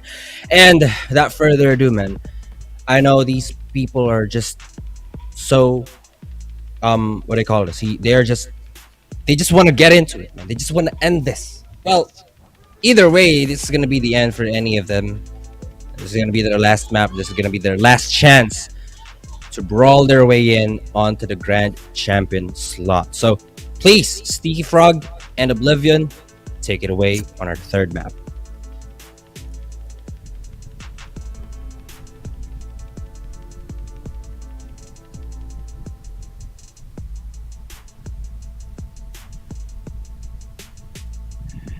Okay, nakamit pala mga kaibigan, but I was waiting for welcome again. Alright. Thank you, Vila and Datum. But now we're heading on to our game number 3 of this best of 3 series, and both of these teams, I think they're ready to get on with us as well. It's gonna be It's gonna be the game number 3. So both of these teams, they've proved to us that they can, and they could defeat the other team as well. What do you think will happen on this game number 3, Mr. Sneaky? I think it is definitely gonna be a challenge for CDG. and that is for sure. Considering the history that Talon has with Icebox, they've got some good wins. They've had some bad losses over it, but I think when it comes to the overall experience on Talon, I think they might have the upper hand going into Icebox, considering they have some really really good wins on the map itself, not just in the tournament, but also outside of the tournament as well, especially in the VCT qualifiers. They do have some really good wins according to their stats. Shout out to VLR for providing stats, I guess. But yeah, they did beat a lot of good teams, like one of our top 4 teams, Zol Ragnar and Sunsparks, but unfortunately they did fall to one of our top 4 teams as well, SR Nakagwe and Alpha Esports Pro, when they were still Alpha Esports Pro. But yeah, I would say experience for Talon for sure. They know how to play Icebox, and CDG, they're gonna be in another situation similar to when they were up against SR Nakagwe, of being that team who has the disadvantage going into the game. But I think they're kind of used to that experience at this point, and maybe they can pull out another surprise win in game number 3. Well, we're gonna be seeing that. Pero quick update lang to you guys is the other matchup that we have here, the SR Nakagwe and Zol Ragnar. Both of them also has a 1-2-1 score. So this best of 3, medyo sinulit talaga dito ng mga teams and players natin, and they play their hearts out until this game number 3. But knowing Icebox is a bit of a huge map, and I'd say it has become a staple in the tournaments as well. One of the top picked map as well. Kasi, I mean, minsan wala na siya yung ibang team. But so much for that. I think for this map, I've seen the side of Talon Esports PH played in this type of map, and they actually won that map. So with that type of playstyle that I watched for the side of Talon Esports, I think they have a great chance of winning this one. But knowing the side of CDG Immortals, and right now the members from their side are really hot, and they're popping out each and every duels that they can take on, and I guess we're just gonna have to see and witness it ourselves. Yeah, if you guys are wondering why I'm looking off towards my second monitor, the another Riot game is having their grand final, the LCK, Genji versus T1. I have to watch it. But speaking of Koreans, Udo-tan had a stellar game in Breeze, really one of the shining stars when it comes to providing space for his team, especially on that jet. Not just that, the combination of him and Mark L really just tore apart the defense of CDG itself. I mean, CDG, the classic CDG move, right? They're always one guy trying to take advantage or trying to make advantage for their team, at least make it a 4v5 before the attackers enter the site itself. It did not work this time. And this is Breeze, man. That was their own map pick, and they could not do that. So they were not really in control of the game half the time, and that last round really just sealed the deal at the end of it. I think that's the culmination of everything that Talon learned about the Breeze of CDG, and they just put it into one round. And unfortunately, CDG, as I think we kind of expected them to do more damage in the Breeze, especially considering that Talon not really too experienced on that map, but I think they kind of just outplayed them at the end of the day. But I'm still trying to think. If Talon, sorry to Game Lab Alpha if I'm gonna bring up this game for like the 1,000th time, if they don't draft like Game Lab Alpha, that one game where they only draft Fade and no flashes, we're gonna be good. Okay, so probably a good tip for Mr. Sneaky Frog, from Mr. Sneaky Frog here, and possibly we could probably see that type of a setup or composition for the side of Talon Esports to at least secure their spot for our grand finals. Well, grand finals will be happening after the semifinals round. It's gonna be a best of 5 series, so it's gonna be a bit of a long game, and most probably it could affect the players as well with the mental fortitude that they're definitely taking care of right now. And actually yung tagal ng game medyo nakakapagod rin talaga, so players do need to rest up, and it's a battle of endurance as well in this type of tournament. That is true. I'm really trying to think, man. CDG, what can they pull out in this map? I think classic lineup again. Owen QT on Viper. I mean, if you can put him on Chamber, please do. But that is for another time maybe. But I'm trying to think. Yeah, they're gonna go for the classic jet again for Mr. Boogie himself, unless they want to go for the Reina. Then that is the more risky play. But I think at this point, if you are on the side of CDG, risk is all that you can take to get map control. But I'm really trying to think, man. I mean, what is the possible choices when it comes to that initiator role? You have a lot of options. You have the KO to get that early information with that knife, plus the disable that he can do. If ever there's going to be a chamber on the other side, it's going to be living hell for him because he cannot activate the... if the KO does have that ultimate, plus the knife can really... really can give the chamber a bad day here. So KO is a definite possibility, but if you're going for a safer pick, I would say I wouldn't recommend Breach here. There's too many levels to the map itself. So I think maybe a Sky, and also you can mix it up maybe with a Sova or a Fade. But remember, the golden rule: you have to pick flashes if you're gonna pick Fade. I don't want to see that again.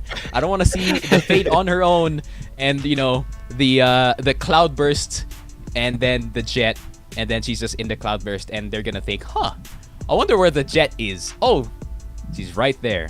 That's a pretty easy spot to say the least. But I would say both sides definitely do have a lot of options when it comes to the map pick.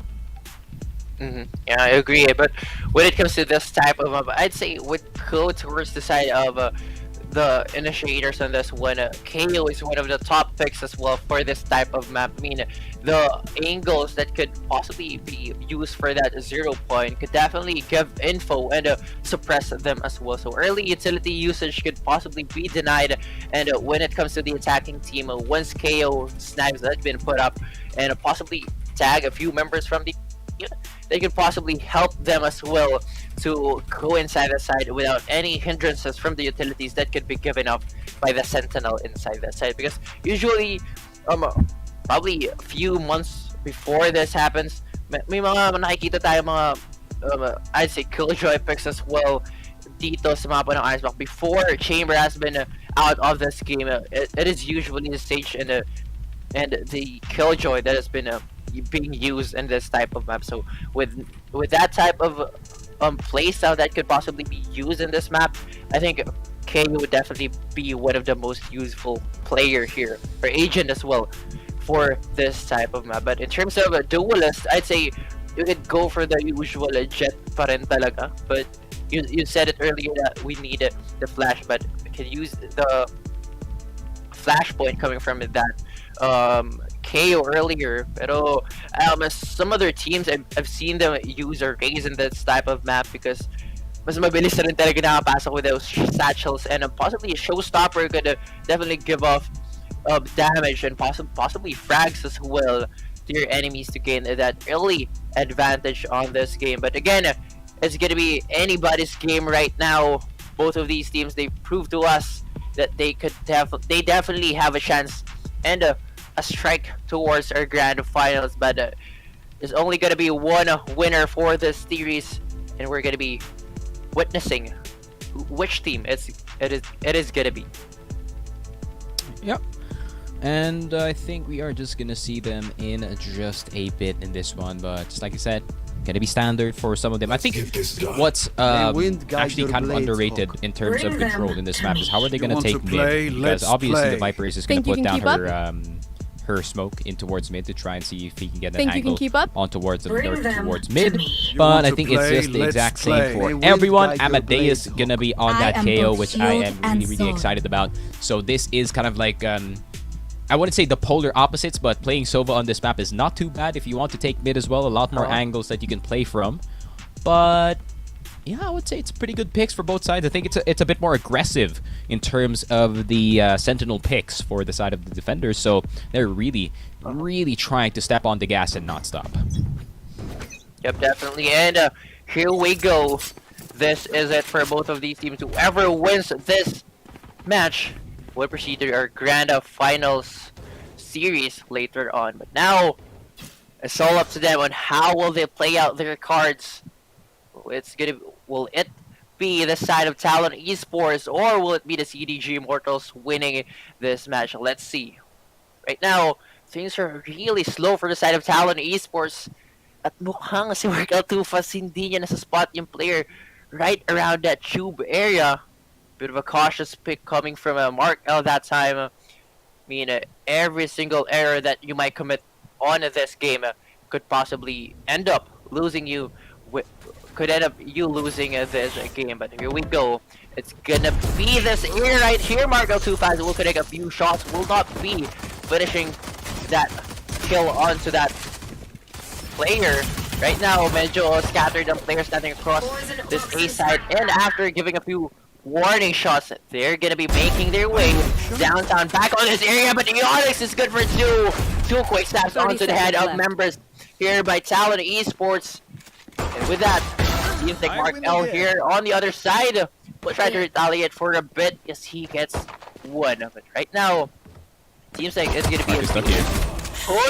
Oh my goodness, Mark L was able to get one, but quick trade is there coming from Owen QT, and there's definitely enough time for the squad of Talon Esports to plant in. This fight is gonna be 0 point, not gonna be suppressing anybody. So they do have the information that the members are probably creeping right here at the main and yellow area, but oh my goodness, this flank might be big from Owen QT. He does have One enemy patience remaining. that they need. He gets one, but Padman on the other hand will take one. It's gonna be a 1v1 situation after all. 45 HP remaining for Owen Cutie. He doesn't have any utilities left on his pockets to be pulled off.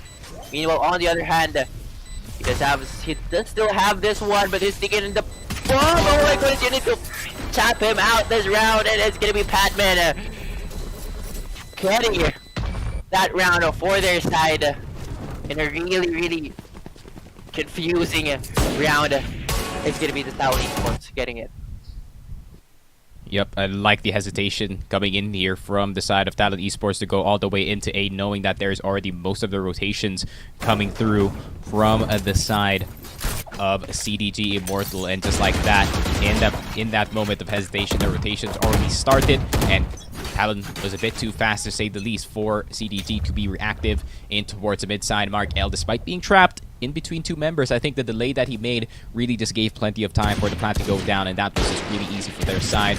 Owen trying to go for the timing, and unfortunately, now's not the time to go for the full defuse. One to stick around. Seems like Talon Esports will be opting to go for kind of a default setup here. They're evenly scattered across this area of this map as Margo Too Fast was able to get one kill off that B main area. Meanwhile, Dre spots one. He does have a good angle here. Medyo naiipit ngayon si tropa nating Owen, and he gets that kill. Meanwhile, quick trigger coming from Margo Too Fast. This is going to be Amadeus taking that kill, but there we go. The trades are there, and it's going to be Talon Esports getting their second bonus round. Yep, and 0-2 is going to be the score. Talon, great start in towards the game. Pretty easy 0-2 to say the least. Not much resistance coming in here from a CDG itself, and I think Chase is trying to go for that.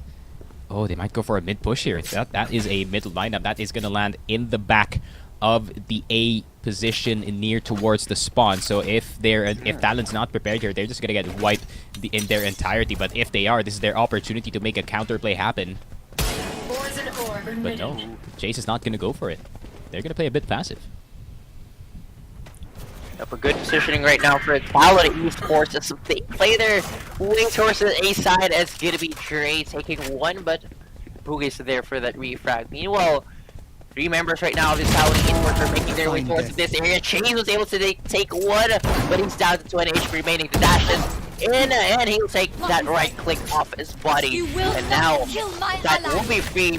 They're gonna be going for that resurrection once again to gain that manpower advantage, as they might as well plant in the spike in this A side. No, they are still waiting for someone here. We deny that plan to happen, but Spike planted. there we go. Plant will be there. Onyx will take one as well as Boogie from the right side, and now it's gonna be a 2 versus 3 situation. And possibly they could play for lineup here, but no lineup for this one. Wala na ba ng Viper dito sa game na to, but it's gonna be a 2 versus 3 still. Fragment is doing some damage on the other side, but the Onyx will take 3 and will clean them up on this round. And finally, the side of CDG Immortals will take this third round of this game, just like our second game.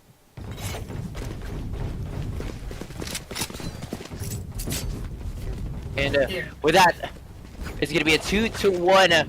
Well, that was, I mean, foreseeable for the side of CDG Immortals for losing 2 straight rounds. I mean, a bonus round for them, but right now it's gonna be the Talon Esports getting their fight round on this one. Pero si Onyx dito is one ultimate orb away from getting his 34, so that could be something for the side of Talon Esports to be used into their advantage when it comes to the post-plan situation. So there we go.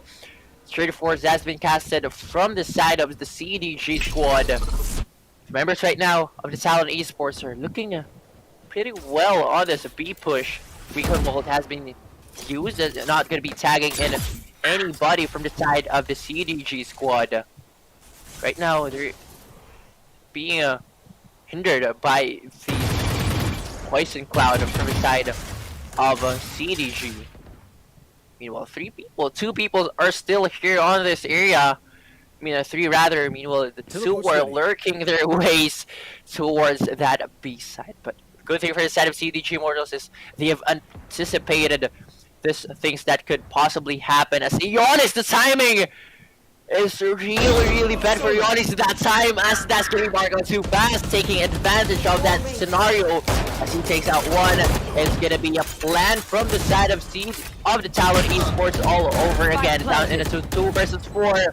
Things are gonna be harder right now, but Boogie on the other hand was able to take a down 2, down in a 1 versus 3.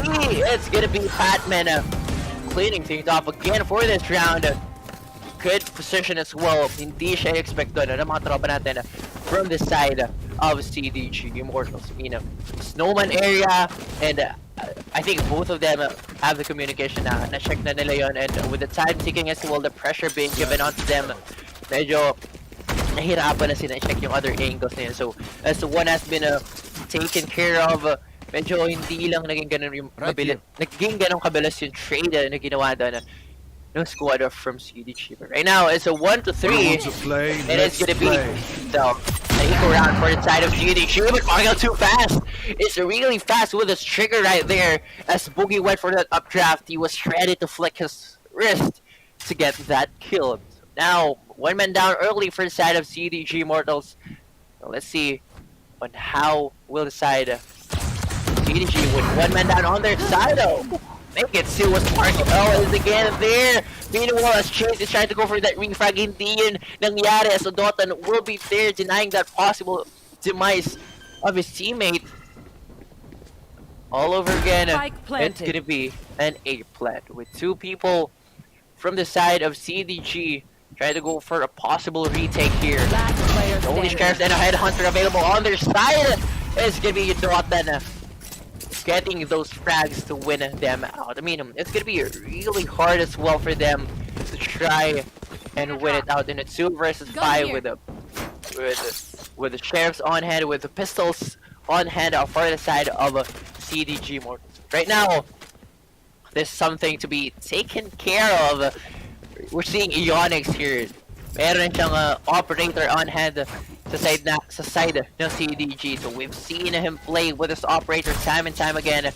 And possibly this might be big for the side of CDG Immortals to bounce back probably for this 3 rounds deficit na na-establish ngayon ng Talon Esports.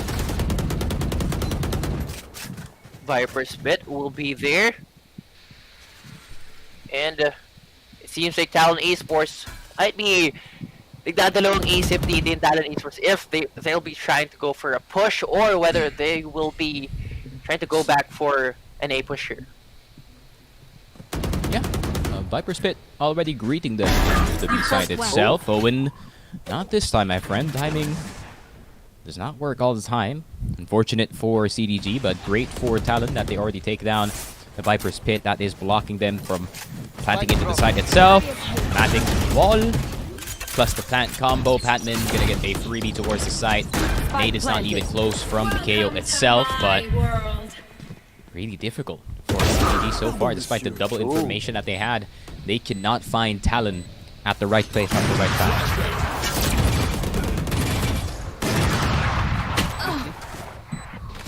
Nice skill comes from Ionix, but there.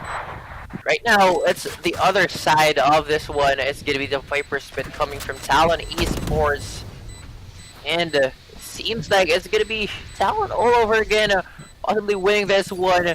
Buhay pa yung kanilang Viper on this one, and they are gonna be harder as time is ticking. Nardo will take out Boogie, and on the side of Jay, as he picks towards that Viper Spit, he meets the other team and pulls the trick. So 5-1 is our score, and sadly for the side of CDG, that was their buy round, and at least they were supposed to possibly win those rounds, yung mga buy rounds nila dito, but it's always the side of the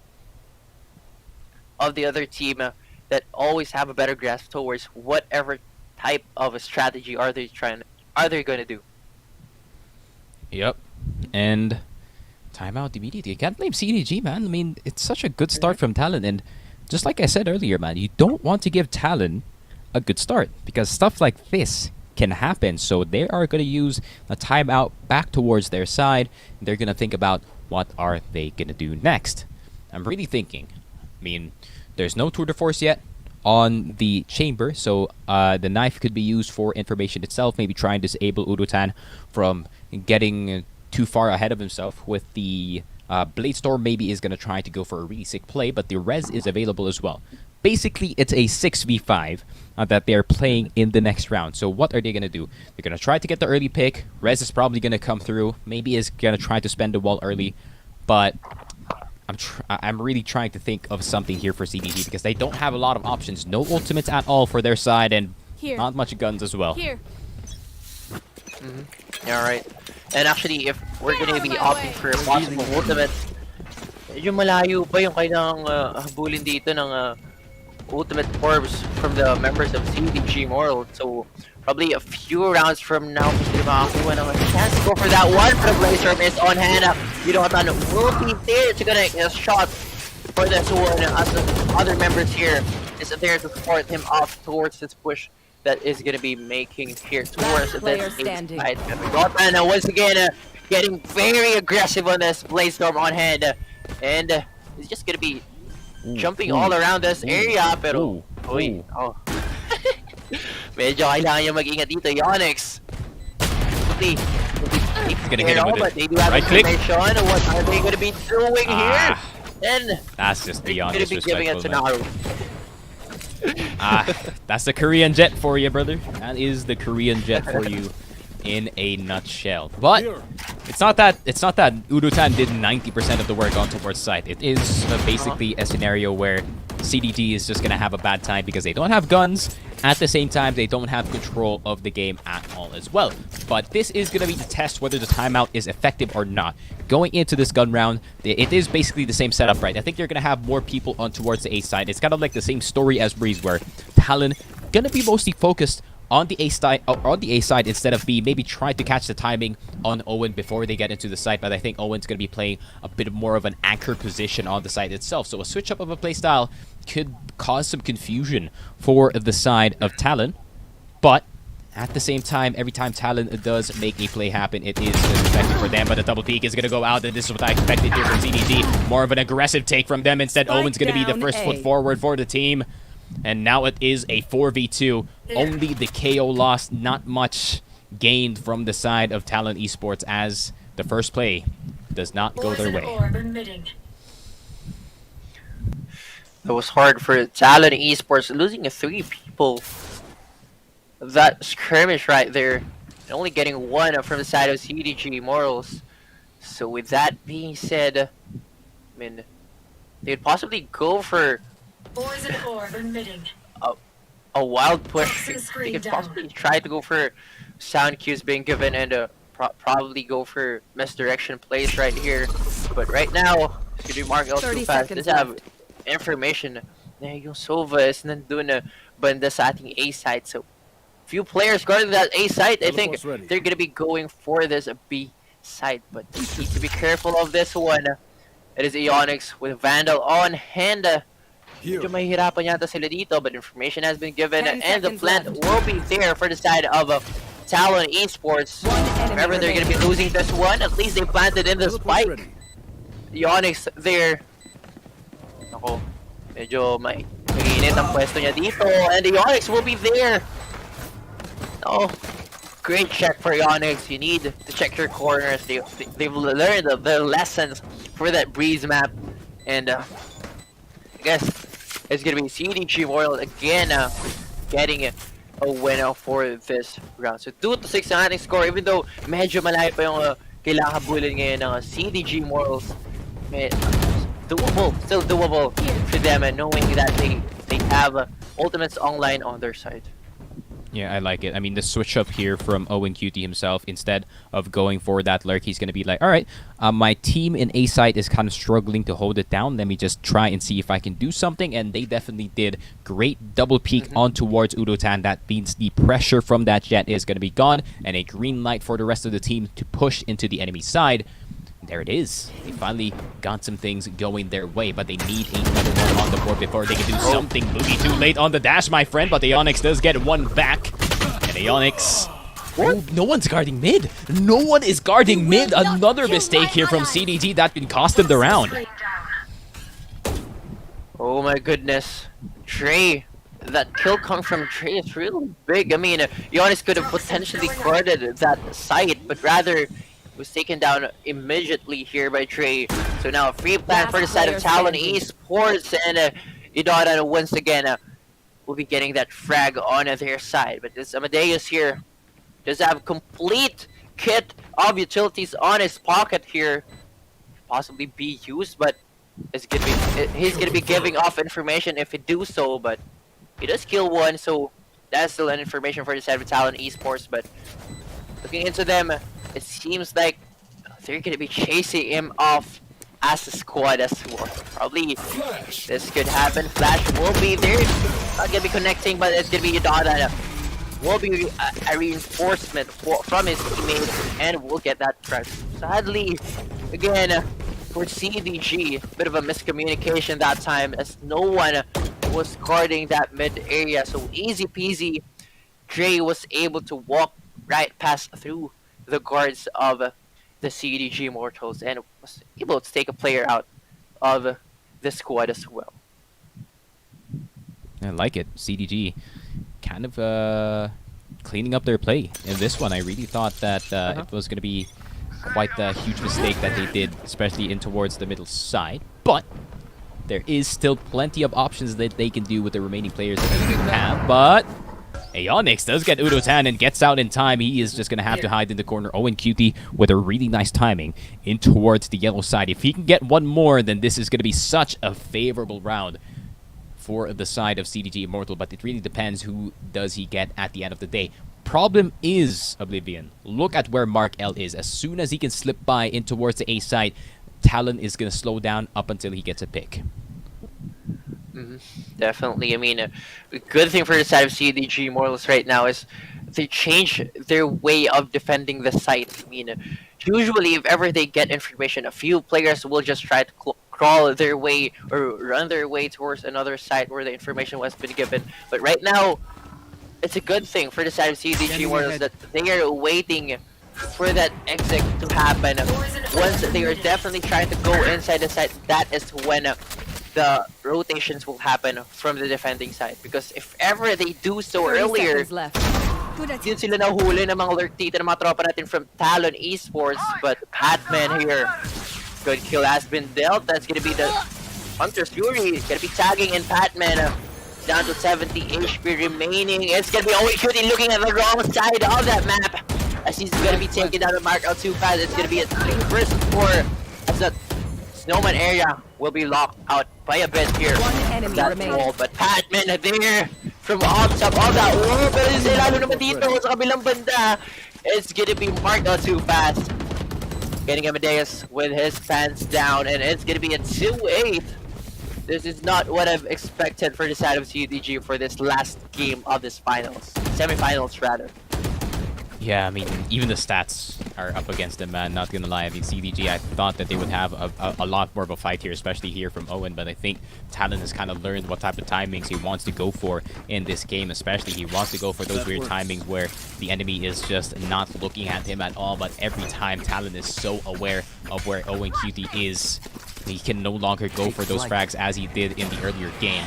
It's pretty unfortunate to say the least, because I wanted to see more on how Owen QT will navigate around the enemy lines or behind enemy lines. But so far, Talon just countering him every step of the way. But plenty of time for Talon to slowly inch their way towards the site. But do they know that there is going to be a right click flash going in here and everyone is blind? But unfortunately, Amadeus, you're going to need to full peek that, my friend. Everyone is blind in that one. Udo Tan, once again, the Korean jet with the entry in this one. Even gets the one tap on Boogie. God damn. I mean, Talon, they're just running away with this game. Right here.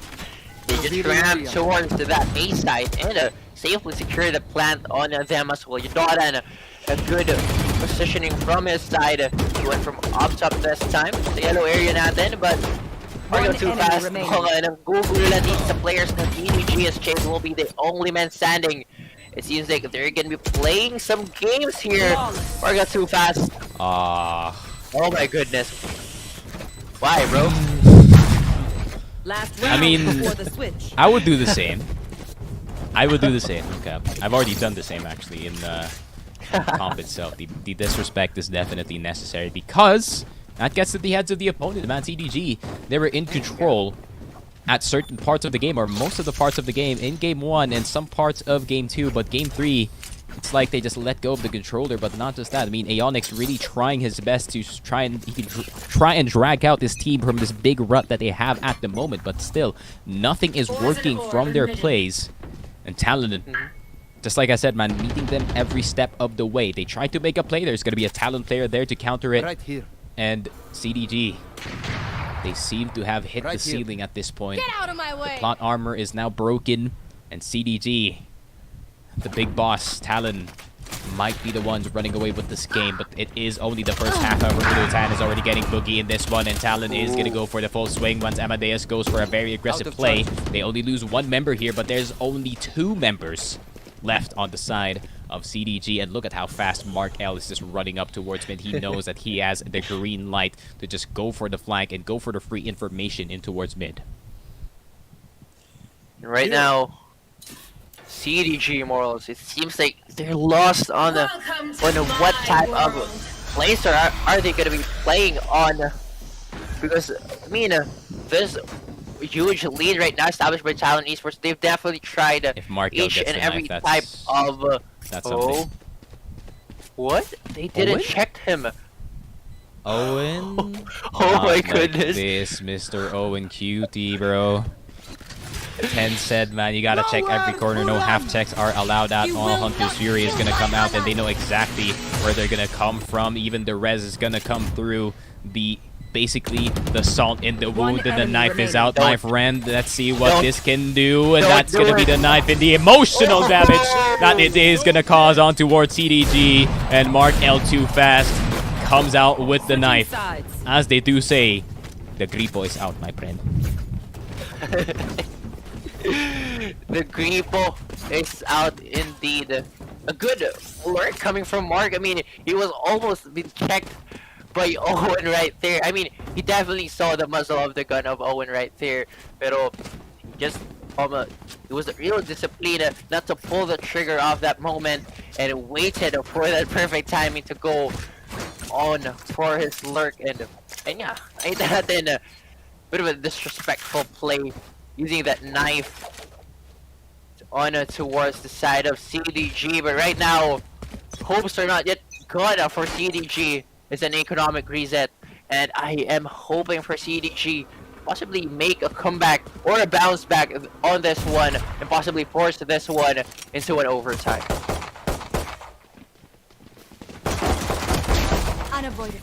Yup, and there it is. Mid-push already from the side of Talon. No respect at all if there is a person on the other side of the screen. And Looking at this, Udotan's gonna get one more, and he is just farming with the Ghost, turning CDG into ghosts at this point. Another dash because he has to, trying to apex his way out of death, but it's not gonna work for him.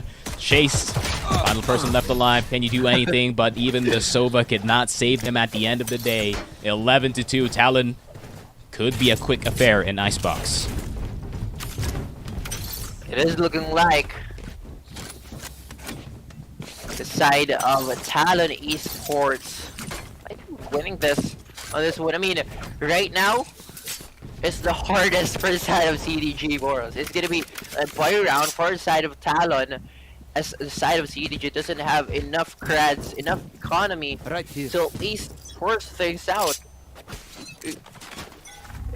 It might be a bonus round. I mean, it's a bonus round indeed for Talon Esports, but it's gonna be so much harder for Immortals right now as CDG Onyx endures that one. He pushes through that poison cloud and he takes one. Meanwhile, towards this tube, a bit of a whiff from other side, from each other, but it's gonna be that Sage from Talon Esports winning that frag.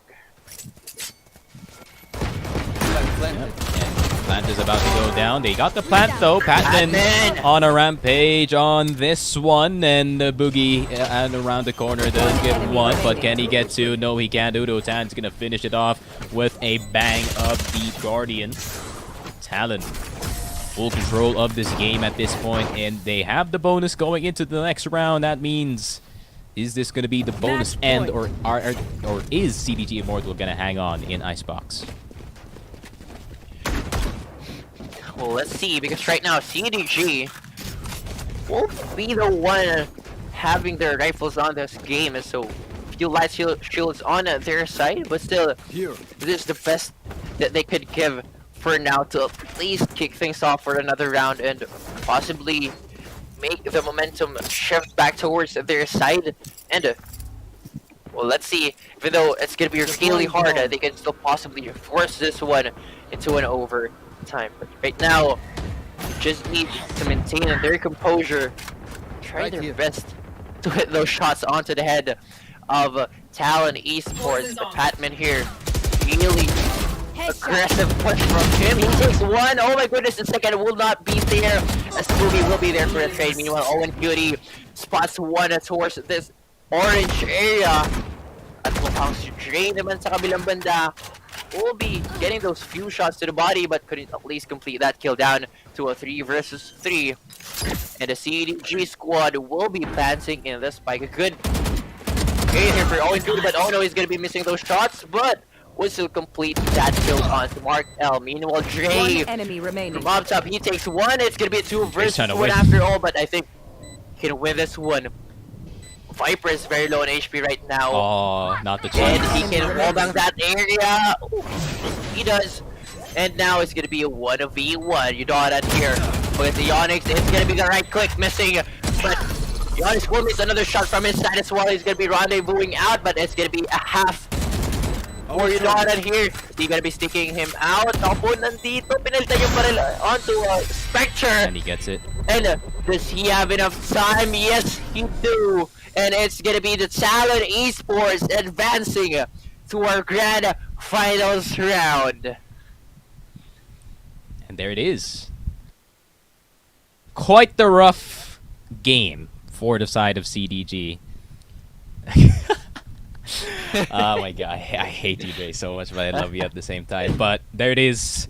Goddamn. CDG storyline does happen.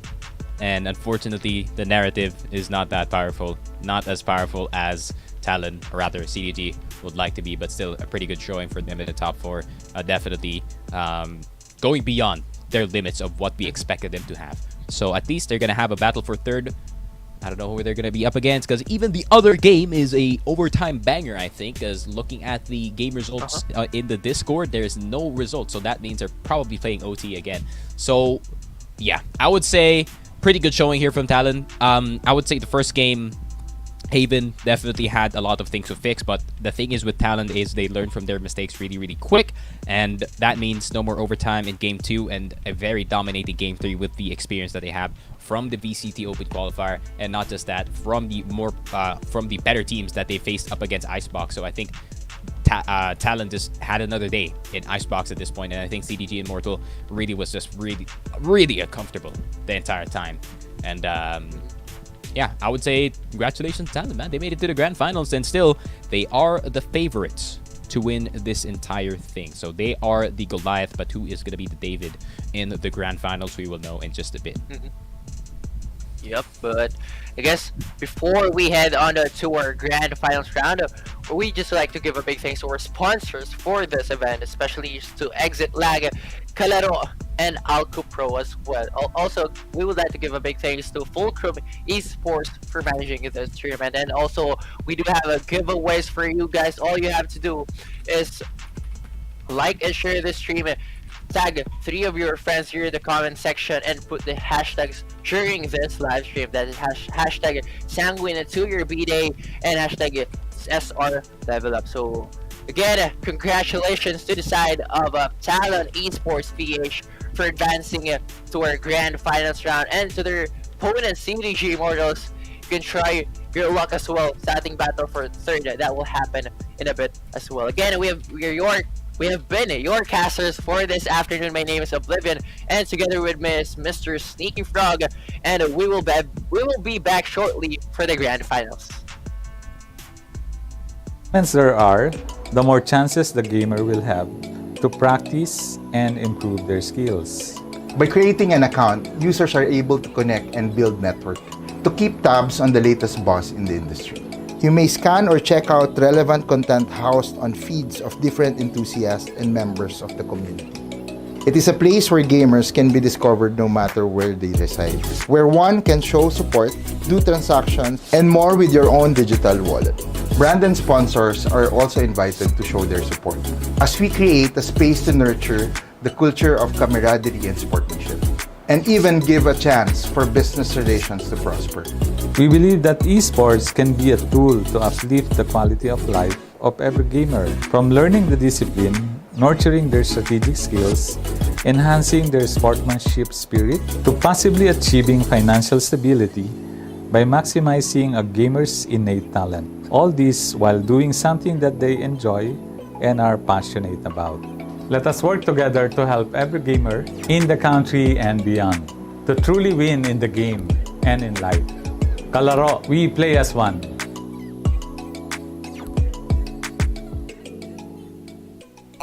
Playing without lag is the best, right? You open the game, don't worry about ping, and wreck your opponents on ranked matches. Without lag, you play with more confidence. You play better. That's why Exit Lag is the choice of pro players. Besides their training routine, they need a software that optimizes their routes and gets rid of lag and latency. Go now to exitlag.com, sign up, and get rid of lag once and for all. Exit Lag, it's the pro's choice.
My bad, guys. I'm really lagged. What? Dude just teleported. My connection is bad. I'm lagging. I'm lagging. I'm lagging. With exit lag, your game stops lagging, and there will be no excuse because you won't need one. Without lag, your game runs smoothly. Your ping goes down. Your skill goes up and you play better than ever. Register now at Exit Lag and find out for yourself in a free 3-day trial.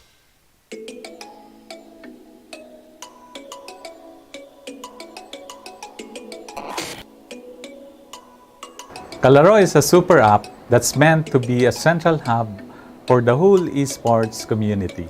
It is a tournament organizing platform that creates an arena, a playground, to help every gamer enhance their skills.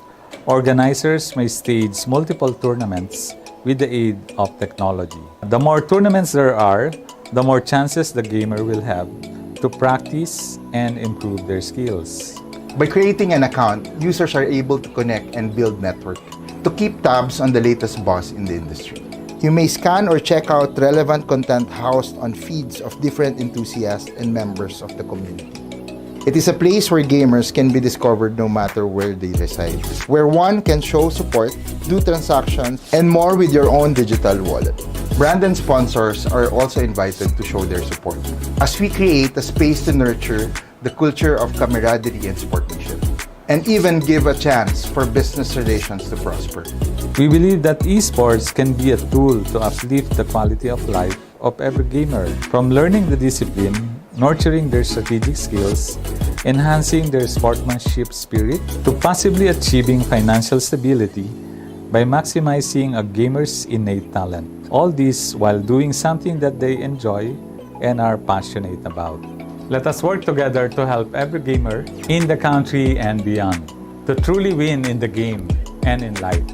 Kalaro, we play as one.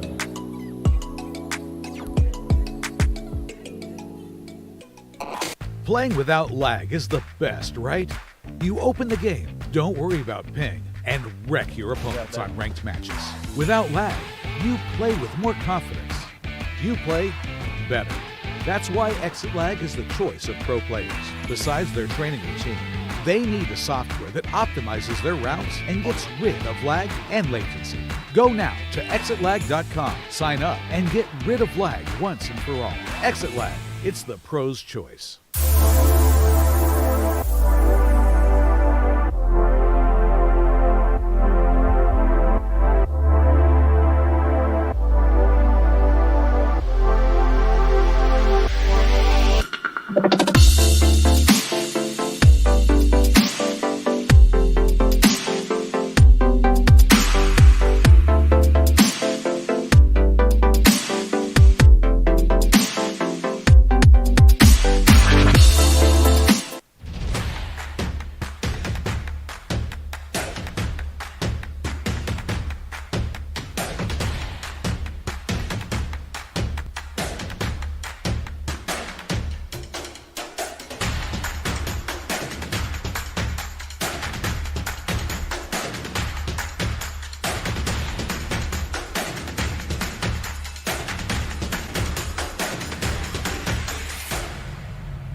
My bad, guys. I'm really lagged. What? Dude just teleported. My connection is bad.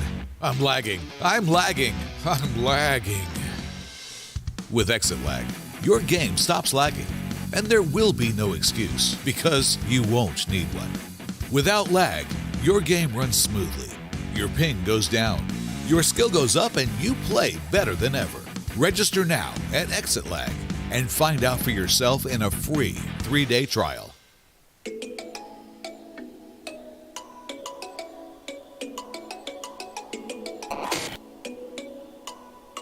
Kalaro is a super app that's meant to be a central hub for the whole esports community.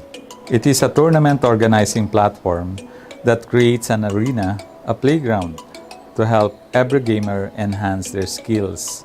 Organizers may stage multiple tournaments with the aid of technology. The more tournaments there are, the more chances the gamer will have to practice and improve their skills. By creating an account, users are able to connect and build network to keep tabs on the latest buzz in the industry. You may scan or check out relevant content housed on feeds of different enthusiasts and members of the community. It is a place where gamers can be discovered no matter where they reside, where one can show support, do transactions, and more with your own digital wallet. Brand and sponsors are also invited to show their support as we create a space to nurture the culture of camaraderie and sportsmanship, and even give a chance for business relations to prosper. We believe that esports can be a tool to uplift the quality of life of every gamer, from learning the discipline, nurturing their strategic skills, enhancing their sportsmanship spirit, to possibly achieving financial stability by maximizing a gamer's innate talent. All this while doing something that they enjoy and are passionate about. Let us work together to help every gamer in the country and beyond to truly win in the game and in life. Kalaro, we play as one.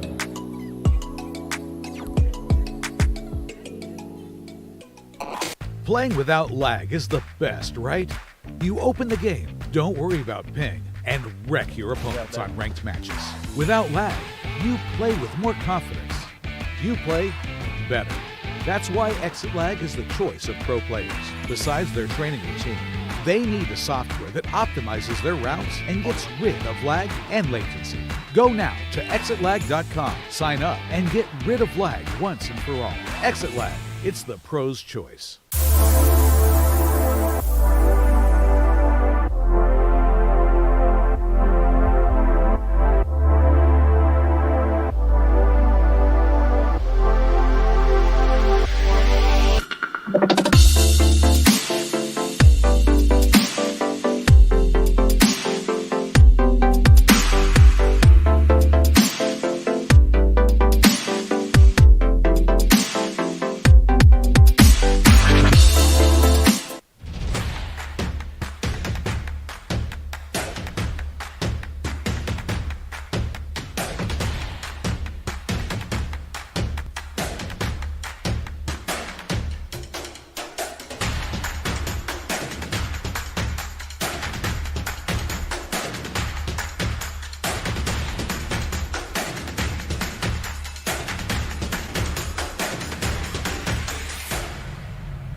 My bad, guys. I'm really lagged. What? Dude just teleported. My connection is bad.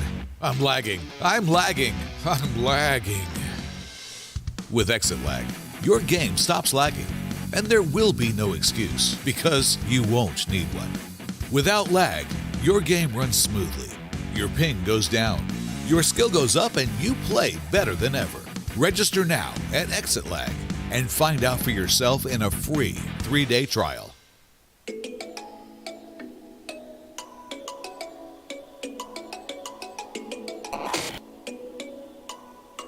Kalaro is a super app that's meant to be a central hub for the whole esports community. It is a tournament organizing platform that creates an arena, a playground, to help every gamer enhance their skills.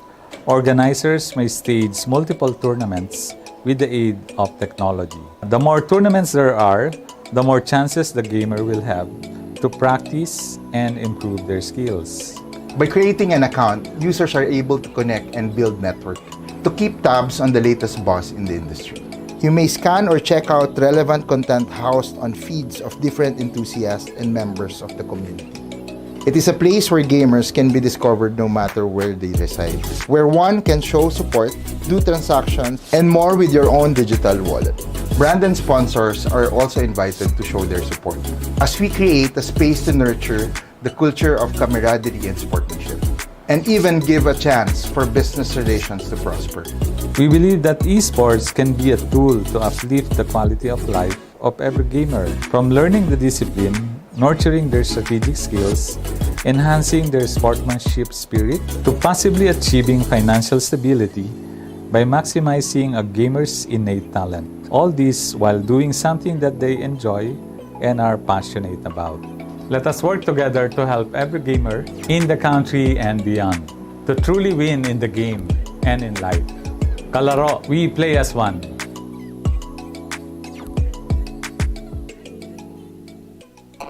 Playing without lag is the best, right? You open the game, don't worry about ping, and wreck your opponents on ranked matches. Without lag, you play with more confidence. You play better. That's why Exit Lag is the choice of pro players.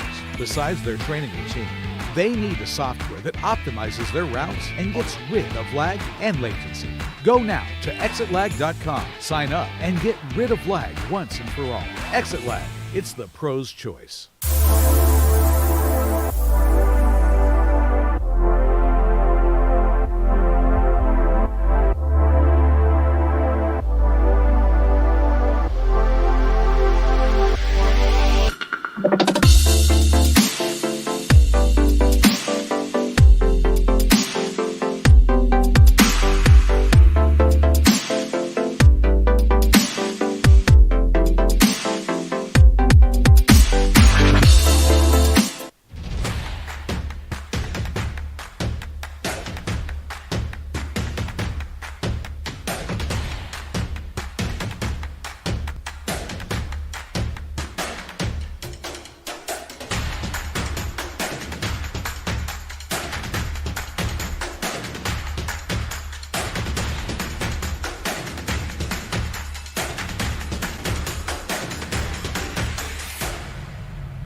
My bad, guys. I'm really lagged. What? Dude just teleported. My connection is bad.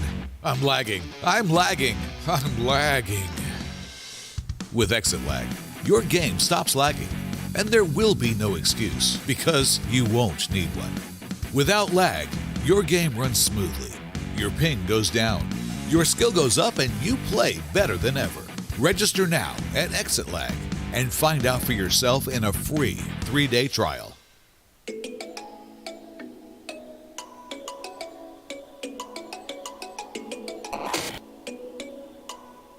Kalaro is a super app that's meant to be a central hub for the whole esports community.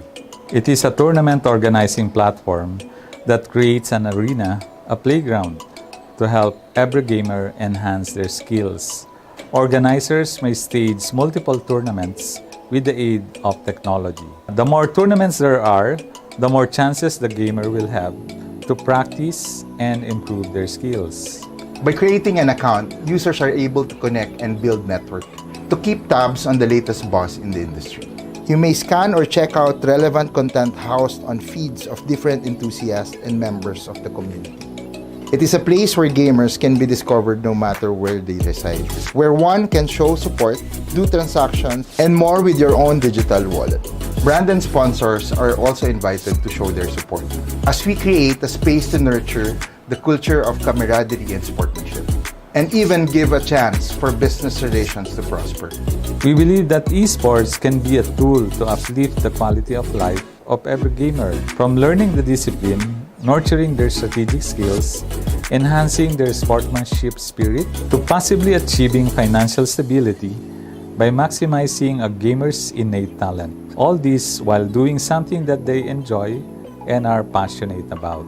Let us work together to help every gamer in the country and beyond to truly win in the game and in life. Kalaro, we play as one.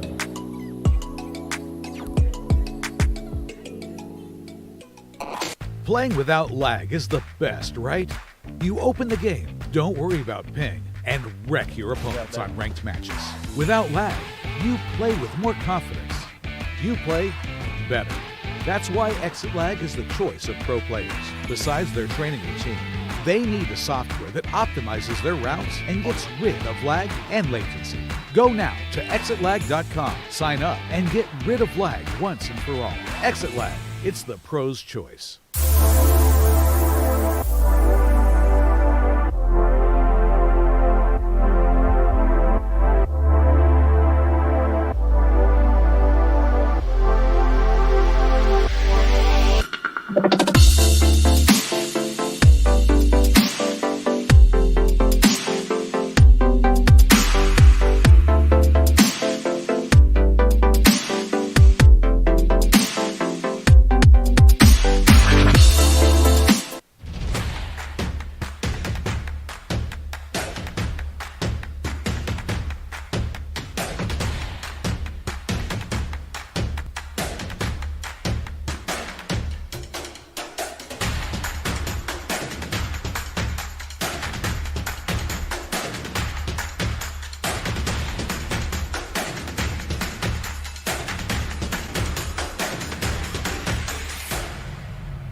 My bad, guys. I'm really lagged. What? Dude just teleported. My connection is bad. I'm lagging. I'm lagging. I'm lagging. With exit lag, your game stops lagging. And there will be no excuse because you won't need one. Without lag, your game runs smoothly. Your ping goes down. Your skill goes up and you play better than ever. Register now at Exit Lag and find out for yourself in a free 3-day trial.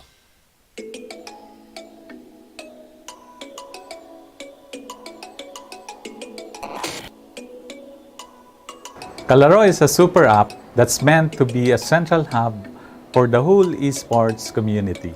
It is a tournament organizing platform that creates an arena, a playground, to help every gamer enhance their skills.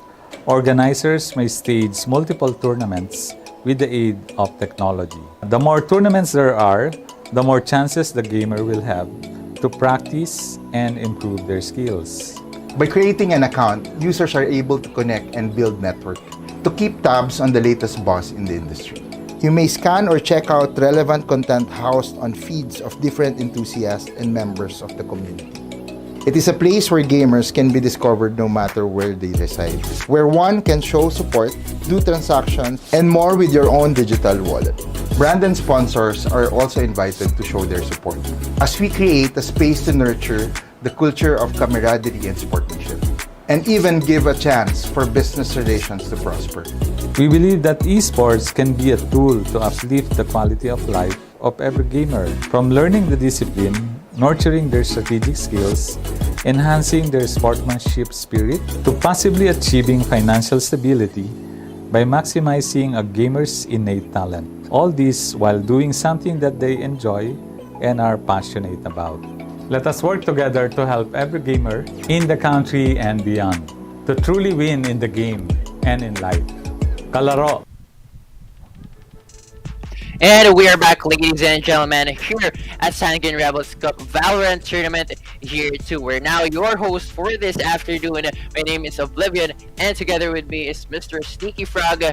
And now we are heading to our grand finals round of Talon Esports PH versus the SR Nakage. Yup, two teams that are titans in their own right, to say the least, right? I mean, SR Nakagwe, long time team that we have been seeing time and time again, especially in the tier 2 scene, just dominate some tournaments, and now they are here for redemption after that loss up against CDG because they're really stretching the time here. Every match that they have, they're literally just mental diffing every single team that they come across, and that happened with the game that they had earlier as well off stream. So let's see if the same strat can actually be applied onto Talon as well. But Talon, we've seen, man, that Icebox game really just sealed the deal on that series up against CDG, that they are still a team. They are still the Goliath of the David story. And SR Nakagwe, we don't see this often. They're going to be the ones in the underdog story. Yep, definitely for this one. It was also a banger for the other semifinals round series, wherein the series ended into a 2-1 in favor of SR Nakage, and both of those games, the first game and game number 2, was a really tight, and it went to an overtime in a score of 12-14. I'm not really sure what the score in a game number 3, but what's important right now is it's the SR Nakage up against the Talon Esports PH. And for this matchup, you said it, it seems like the SR Nakage will be the underdog for this one, but we've already talked about this earlier. The underdog teams seems like hitting those shots on the other side of the spectrum here, and it seems like they're getting their way to at least battle things out into the bigger opponents as we speak. Pero yun nga, bago tayo tumako sa ating casters for this grand finals round, we would like to give a big thanks again to our sponsors for this event. A big thanks to Exit Lag, Kalaro, and also Alcropo. And also we would like to give a big thanks to the partner for this event, Fulcrum Esports as well. So ayun, meron tayong pabigay mga kaibigan. We will be giving away 2 Exit Lag subscriptions to all of you. All you have to do is like and share the stream, tag 3 of your friends dyan sa comment section natin, and comment hashtag it Sanguine to your B-Day. And also hashtag it SR Level Up. We still haven't picked a winner for this exit leg subscription, so you definitely still have the chance to win that subscription. Yup, and make sure you guys do share and like the stream. If you do so, we do appreciate it. And not just that, I mean, why not? You have a free battle pass, man. I mean, just do everything that we ask you for, and we're gonna give you free stuff. But yeah, this is gonna be a banger, to say the least. These two teams, two titans, finally coming across each other in the grand finals, culmination of this entire tournament going into year 2. It's gonna be a crazy one. But anyways, Oblivion, I think that is enough talking for me and you. This is gonna be the start of Billa and Dadum. It's their turn to talk, so take it away.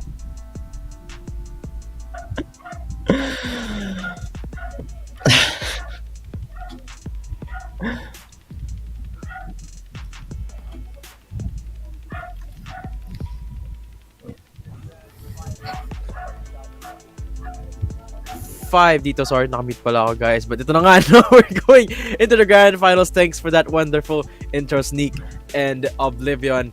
And it's the first ever best of 5, and it's between these two titles. Alam mo, Bila, I'm really excited for this series kasi pinag-uusapan natin kanina itong dalawang teams na to off-broadcast. And both of these teams, every time they see each other, they are so closely matched. It always goes into overtime. It's always a 50-50 between these teams, and I couldn't have picked two better teams for the SR Cup Grand Finals.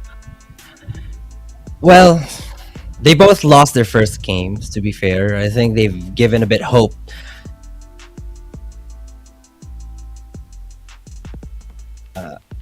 Zol Esports, though these two teams are also great. Not to mention yung CDG getting the championship dun sa, of course, elimination matches against SR Nakagwe.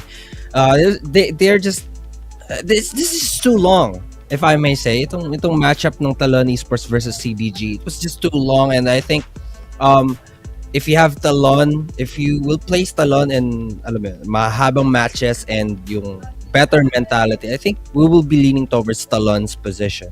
Talon's upper hand. And ito namang SR Nakagwe, the same thing. Dalawang overtime. Dalawang 12-14 ang ipanalo nila.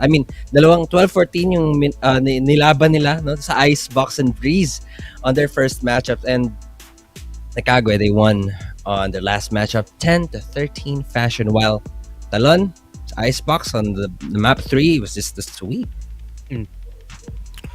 Yeah. And we have the map vetoes showing on the screen right now. Talon going into Haven, and the second one being Nakagwe on Bind. Third Ascent, fourth Breeze. The last one is Icebox. Now, Pearl and Fracture are the two maps that we won't be seeing in today's matches. So, puro just lang yung makita, classic maps yung makita natin dito. None of the two newcomers. And actually, I'm excited to see what the competitions are going to be like between these two teams, particularly in Bind, because that's where a lot of the creativity shines. Last week, we saw a couple of unconventional picks, even seeing a non-duelist comp in Bind, particularly from Sanguine Rebels Phoenix's side. And we also saw an Icebox game without any duelist last week as well, or yesterday pala. And in Haven, kanina nakita rin tayo ng Haven game, no? A bit of a contrast between the play styles of those two teams that went up against each other in the semifinals. Of course, I think, correct me if I'm mistaken, but Talon did not win that fight, right? Did not win that game, mostly because of the lack of what their composition had, which was just pure aggression. They had so much utility, and I think they should address that in this grand finals. Absolutely. Yung top position nila on Haven early on sa semifinals was interesting, yes. Again, Bogey, the one they needed to take note of on that map in particular, is just on point. And though yung composition kasi ng CDG on that map was really common, I'm not gonna say common, but it's not really that creative in if we're gonna be comparing it to Talon's composition on that map. So if they need to address anything in terms of agent composition, they definitely need to, kasi ngayon ang kalaban na nila is SR Nakagwe, and Going on to this map, man, we're expecting a really long night. Yeah, one of the things that I feel like was the defining factor in that game in Haven between Talon and CDG Immortals, though, in the semifinals, is that they put Yudotan on the Neon while being backed up by the sort of triple utility usage of a Fade into a Breach into an Astra. And I feel like that's way too much. It's way too much on the one hand that they really compensated on just pure on aggressiveness or unstoppableness, if that even is a word, because I feel like Yudotan is very very limited when playing something like a Neon. I feel like he will be better off on something like a Jets, for example, like he did in Breeze. I mean, when they put him on the Jet in Breeze, he absolutely performed. So I wouldn't mind them going for that change here in Haven. Of course, Nakagwe beats beasts of their own right, and I feel like there's a lot of information available on these teams, but particularly for Talon, because they're the team that has a little bit more of that VCT experience. They've been around for quite some time. They've had the same roster for some time now as well. So yeah, I can't wait to see how both teams are going to adjust on each other's playstyle, and I can't wait to see how NCG is going to address how approaches this map. And we're going into the agent select screen now, and I wonder if Talon are going for the same strat as they did the last time around. Yeah, well, if they will be, as you said earlier, if they will be able to change at least yung Neon nila, at least just the Neon, I think it's gonna be a bit more impactful. I think the reason why they picked off this map first off without hesitation is because they can they have ano ba to? They already knew what adjustments needs to be done, and hopefully makita natin yung changes, especially that this is already the grand finals. Yet this is best of 5. It's gonna be a long night. First map pa lang, we all know it's gonna be a long night, but it's a best of 5, ladies and gentlemen. Still, Dre on that Astra is everything they need on attack, and can't wait to see which is gonna use who. But I think we're gonna be seeing some raise for the side of NCG here. Gotta say though, I really like the raise on Zind compared to Yudotan on the. Okay, there you go. Yudotan on the Jet. They'll be putting Yudotan on that Jet this time around. So now, it's more of a standard, right? When you go for a Fade into a raise combo, because that's the current state of the meta. If you have a Fade, you have to have a raise with it. Ergo, you also have to have an Omen. But this time, Bro and Drace both going for the Astra, so I guess they're going to be doubling down on the post-plant utility with the Gravity Well as well. So that really makes it so it's very, very dangerous for whoever gets the plant off. Or if the combination with the lockdown, that is a very, very scary prospect of getting seized into paint shelled, into Aftershock, or what have you. And the post-plants here are going to be insane for the one hand on the side of SR Nakagwe, but I guess it's also on a similar level on Talon Esports, but this time they really want to go full aggress. They really want to get the frags, and they really want to get Yudotan going, and I love that for them. That's, I think, one of the things that really held them back in their last Haven map. This time, no holds barred. They will be fully aggressing on into this game number 1, and here we go, Bila. Yes, especially that they are on attack on the first half. Now, gotta take note though, Yudotan is on the Jet, not the Neon, not like the other match earlier on the semifinals. They're already on a 5, or rather a 4 versus 3. Well, seeing Yudotan on very low HP, considering this will be a very good 3v3 if he gets picked up. But there we have it. Someone opens up. That name is Mark Out Too Fast. Another man advantage for the team, but Spike's not about to go down yet. Oh God, Dre again on this lurk. They should have heard that plant already coming in, but Dre's lurk here is just very good.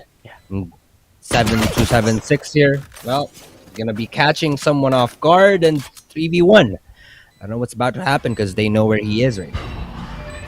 A little bit far though from the Spike, so he's gonna potentially look for as much damage as he could. Have a fair bit of utility to himself. Haunt comes out, reveals one nice little tap, but all he gets is Mark. Talon with a pretty decisive start and a great punish off of that mid aggression here from Nakagwe. Really sets the tone here for their pistols. You know, I've criticized them for a lot for not being able to have a consistent performance on the pistol round, but past couple of games, Bila, they've had it in the bag. Pistols have gone their way more often than not. Absolutely. And coming in round number 2, of course, they'll, according to the script, they'll be having their own SMGs and rifles in the bag.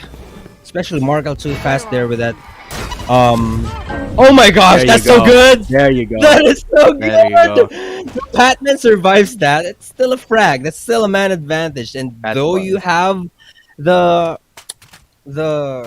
classics and sheriffs on hand, that's still some worrisome moment. Now, Yudotan goes good night for the moment. A minute left and 15 seconds on the clock, and no one's going towards A site, but NCG. That's why you pick a raise with a fade. Yes. That's the reason Yes, why. And definitely. And take a look at the comp as well. They also got a Killjoy, so theoretically they could do that with a Killjoy, and they've got a Gravity Well as well on Astra. So essentially they could do that combo twice: Gravity Well into a Pain Shells, Gravity Well into a Nano Swarm, Seize into a Nano Swarm. There's like so many possibilities here. Of course, here the right click on the Classic, hoping to deal them damage, but Bro not going to be able to find anything as the members of Talon slowly swarming into C site, just brushing off the man deficit with the sheer firepower that they have. But this NCG hoping to aggress down in C long. A lot of noises being made. Concuss is gonna come out, but I don't think Batman's gonna get concussed there. Right click into one tap, God. and the next one in the works. Remaining. And Zid falls down as well. It's all down to 2766, but Batman, he's looking for the ace. He's gonna want it for himself, but Naro will be the one to secure the final kill. 2-0 on the board. Talon off to a great start here, but of course NCG hanging on to those pistols.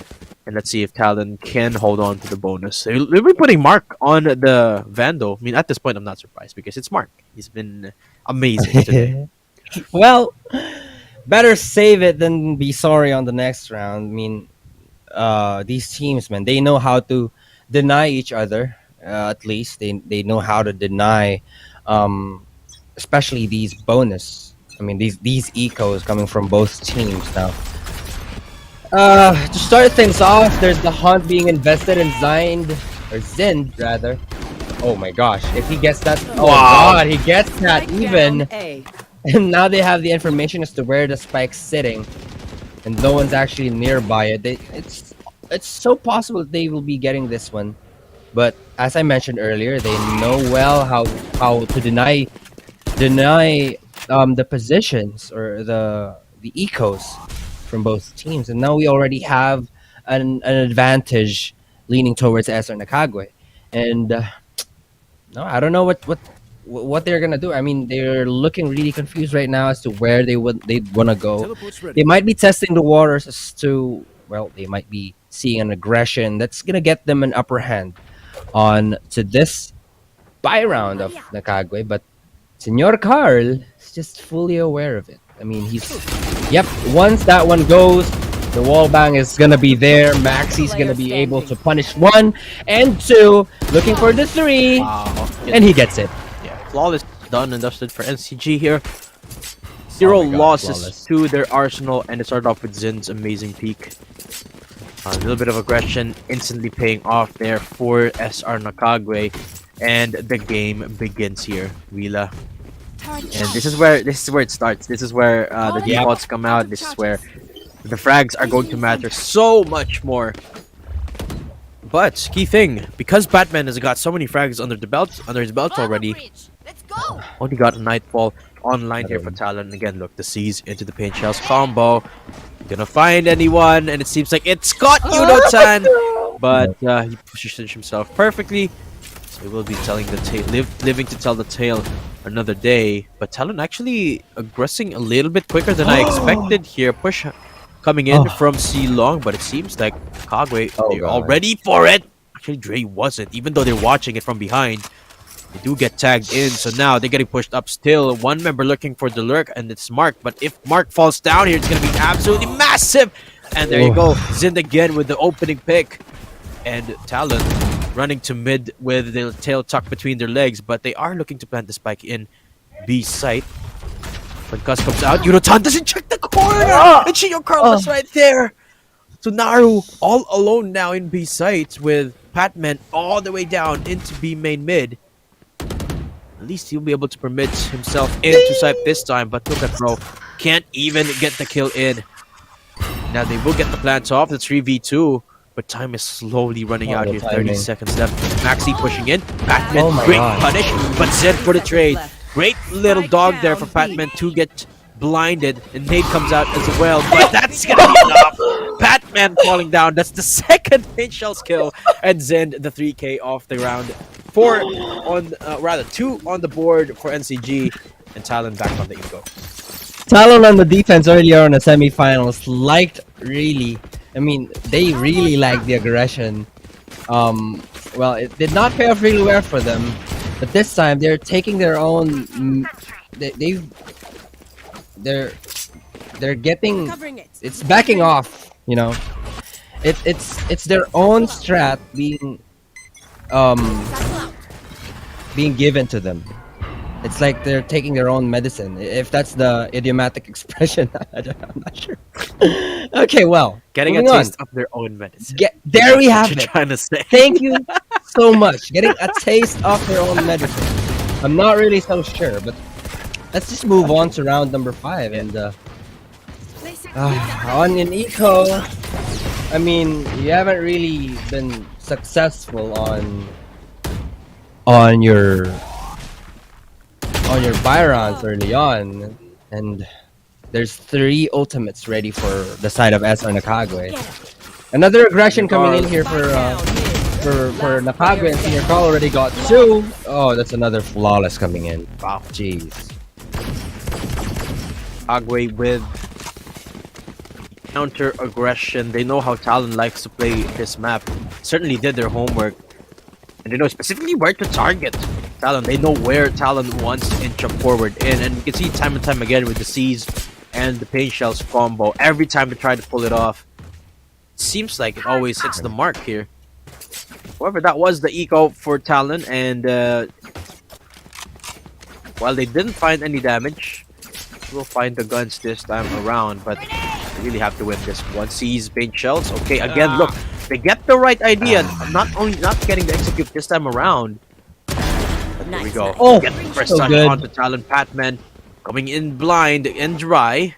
The Nightfall getting readied up. And 2766 is the only one inside. Face your fear. The night shot into Patman. Counter Nightfall actually, so Yunotan can't even see anything, but 276 falls down. That's Senior Carl with the early rotate, but the spike already in sight, and the Killjoy lockdown not gonna let the members of Talon into sight. But they don't know that Yunotan is still here. So it's all down to Bro. 1v3 is for the equalizer. Oh, bro, what are you gonna do? This an investment from your team. I mean, I can't really get how people shoots and connects the shots with them being concussed. Now the gravity well just backs him up a little bit. So much spam happening, but he gets cleaned up. Bro, and 3-3 on the board, Datum. This gets much more shishable. That's what we're talking about, Bila.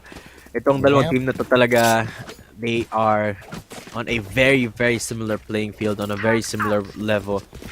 And of course, with the grand prize on the line, they're gonna give it all that they've got. Absolutely. Both ults committed there, both Nightfalls committed, but unfortunately for NCG, they just didn't have enough defensive prowess to get that in the bag. Gravity wall into a haunt. This time no paint shells committed yet, but Zind so close down and short. A single Prowler actually gonna reveal his position, so gonna be steering clear of mid for now. Or rather of short for now.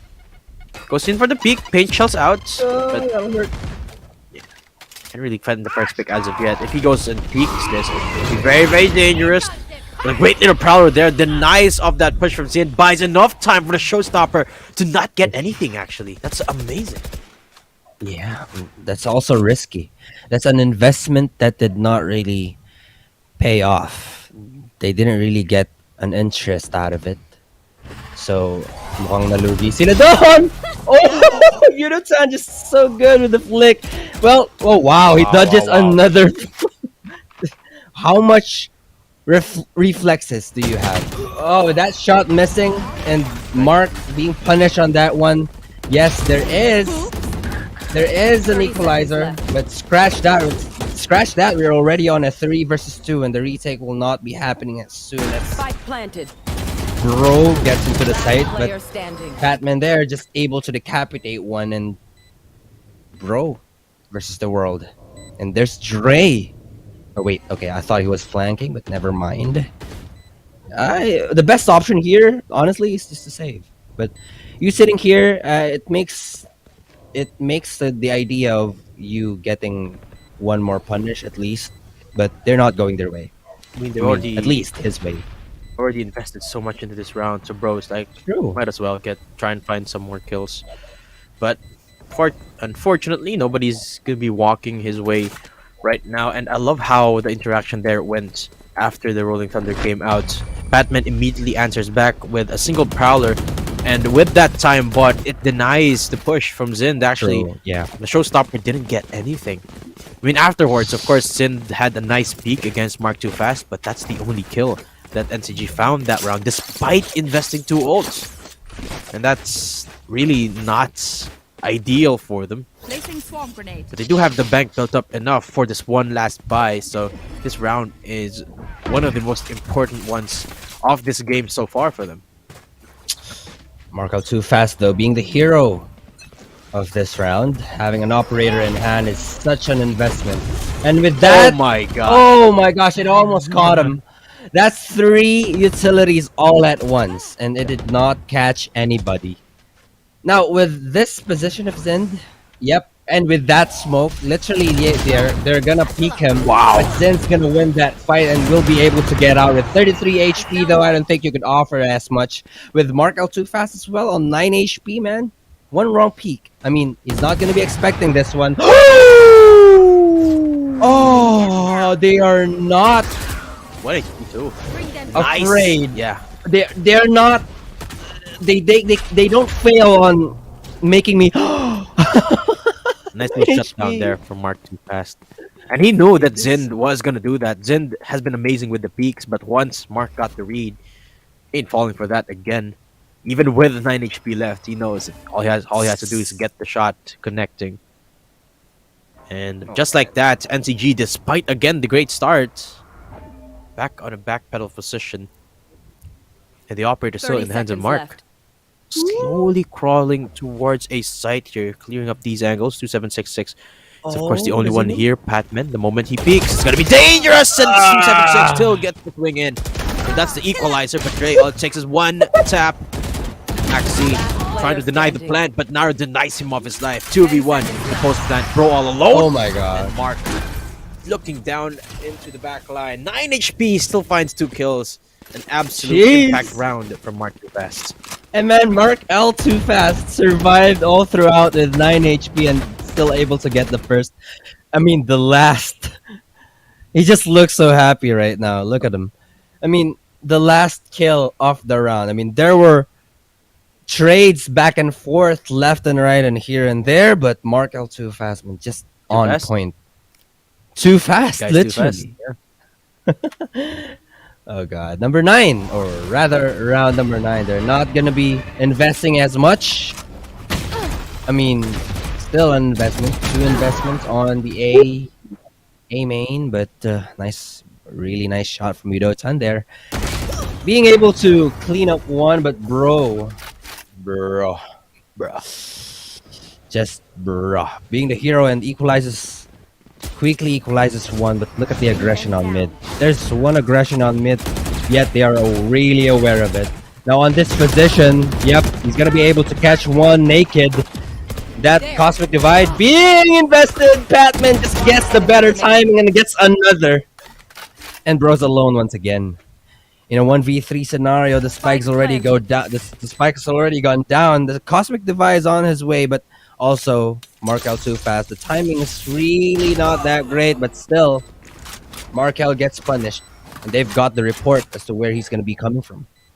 Again, another weird timing for the Cosmic Divide here. There's absolutely very little chance that Bro is going to be able to pull this off. Especially considering Naru's got the Rolling Thunder available. Now they know where he's going to come from. One peek is all it takes from either of these players, but Naru will be the one that takes on that responsibility and takes on the op as well. So that's 4 consecutive rounds dito para sa Talon Esports, and already taking themselves into 6-3 here, Bila. One more round and they already have the advantage going to the second half. True. I mean, you're on the advantage. I mean, this is already a fair half considering, well, 12 rounds on the first half. They've already got it in the bucket. But, yes, as mentioned, 6-3. And I don't know what could possibly happen here. Still the operator in the hands of Mark L2 Fast, and look at the change of phase. They know that they should be changing phases from time to time, but there's someone named Ro on the spot, but no one's even going towards his location. It's essentially a waiting game, considering they are trying to catch some mistakes to happen, maybe some aggression on towards their spot here on A main, or an A long, or an A sewers, or whatever. But look at this peak, man. Oh my gosh! The foot. Almost gets the kill there. Almost got him. Bit of a Response as well, man. Yeah. 48 seconds left though. They barely have enough time for the rotate. Now they don't. And 2766 still the anchor here in A site. Reinforced by his teammate Zind. Actually waiting to pull the trigger with the astral form being there just outside of garage, but I don't think they're going to be committing into A. Off your feet! You want to fight it? Oh, this That's is a bait. fake. Bait, yeah. Flash out! Marco just shooting there. But Bro's hearing everything, and he's gonna be checked, yes, but that's a very nice. That's very good. Again, yeah. I like that. That's a really nice bait. Activating the tailwind, and then just peeks on the right. Yo, bro, you take care of him. But is already a man advantage. Naru here, getting the very lovely timing that he needed. Enemy remaining. And now there's one person alone. 2766 so alone this one, and he's against the world. The spike is so down, and that's once again the doctors has prescribed for you to save. Oh, here we go. Yeah. Is he going to though? I think he's gonna try and attempt anyway. Bam. Sees the hand of Naru. And the operator from behind gets spotted out, but Marco too fast. He wants to peek this, and he knows that his teammates are gonna come in from the other side anyway. So he will be looking for the kill, but 2766 not eager to entertain him. And yeah, 7-3 on the board. The Talon get themselves ahead already towards the second half. No matter how the next couple of rounds turn out, they already are at the 7 score line, potentially making it to 8 actually, because this next round NCG doesn't have the bank for the full buy. Plus, there's a Nightfall available, even though they're on eco. Pro teams doesn't really care if you're on eco. They will be investing just to secure a round. Though they've already got the upper hand. They've already secured at least the first half of this map. At least the matchup. Gets a haircut there. Doesn't really quite connect, but you can feel it. Yeah, It just slipped just along the ears. 2766 though. Gets one, but gets traded immediately. And 4v4, I think they've had the right idea as to where these people are coming, but no rotation as of yet, as you can see on the minimap. Ooh. But you don't understand. 276, I like the idea there. He had the hero buy after all, so he went in for the peak. Did get one kill, but that's about it. And the gun gets denied as well, as it's getting paraded outside of a site. And there, remember, no, still smokes available here for NTG, but it is Eco. No! Senior Carl actually finds Dre out of nowhere. But once he go back into sight, there's a lot of guns waiting for him. Gravity well is nice here. So it's 3v3. And the concuss as well, albeit doesn't really translate to much, but it does daze the focus here a little bit of the members of of Talon Esports. Nice little swing from Yudo-chan as he takes care of Senior Carl. Looking for the next one. Recoil reset, but teammates got his back right there. And there you go, bro, falling down. 8-3, Talon off to an amazing start in this game number one of the grand finals. But I've seen this happen before, and I don't want to call my eggs too early here. We've seen Talon get round after round off of such momentum, but still get bounced back from the opponent. So all hope is not lost for NCG. Well, this is their map pick after all, so Talon would be like, Aminto. They're not gonna be able to. You're not gonna be able to steal this away from us. And another aggression is gonna be coming in. Though they actually adapted as to what you said earlier. They need to change so much on their composition, and they did. True. You know, Tan's on Jet right now, but there's not much really of the facing in terms of the facing. Huh? There's not really much of a change. I mean, they were more aggressive on the semifinals with the Neon than this one. Look how slow they are. This is the last round, and we haven't even seen them play.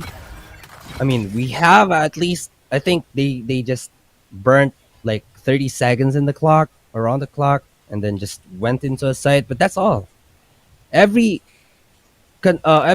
forward on the round is like so slow, like this one. Look! Oh, the timing! That was so scary there. But the lockdown immediately used here into the backline. They can still rotate off this theoretically, but no, they're actually going to commit with the Nightfall here as well. Dre finds Zen, and Yurotan into the back end of the site. Activates the blades, right click doesn't connect, but he's still looking for more here, potentially Yudotan.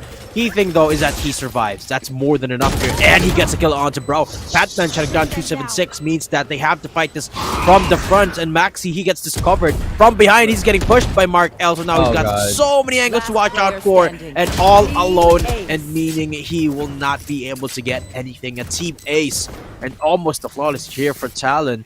And take a look at the scoreboard here, Bila. It's the initiators that's doing most of the killing and bidding here for Talon. Pratman and Naru, top of the board. I don't know, man. I don't think even though you were the duelist, I don't think it means already that ikaw dapat yung mag-top frag, because it's been so long since, I don't know. It's been so long since like it changed so much. I mean, kapag siguro you're most powerful in terms of shooting people, you need to stay alive and you need to be more backed off. That's the reason siguro why they're on these rolls. And speaking of rolls, there's a fault line gonna be coming in on both directions. Oh!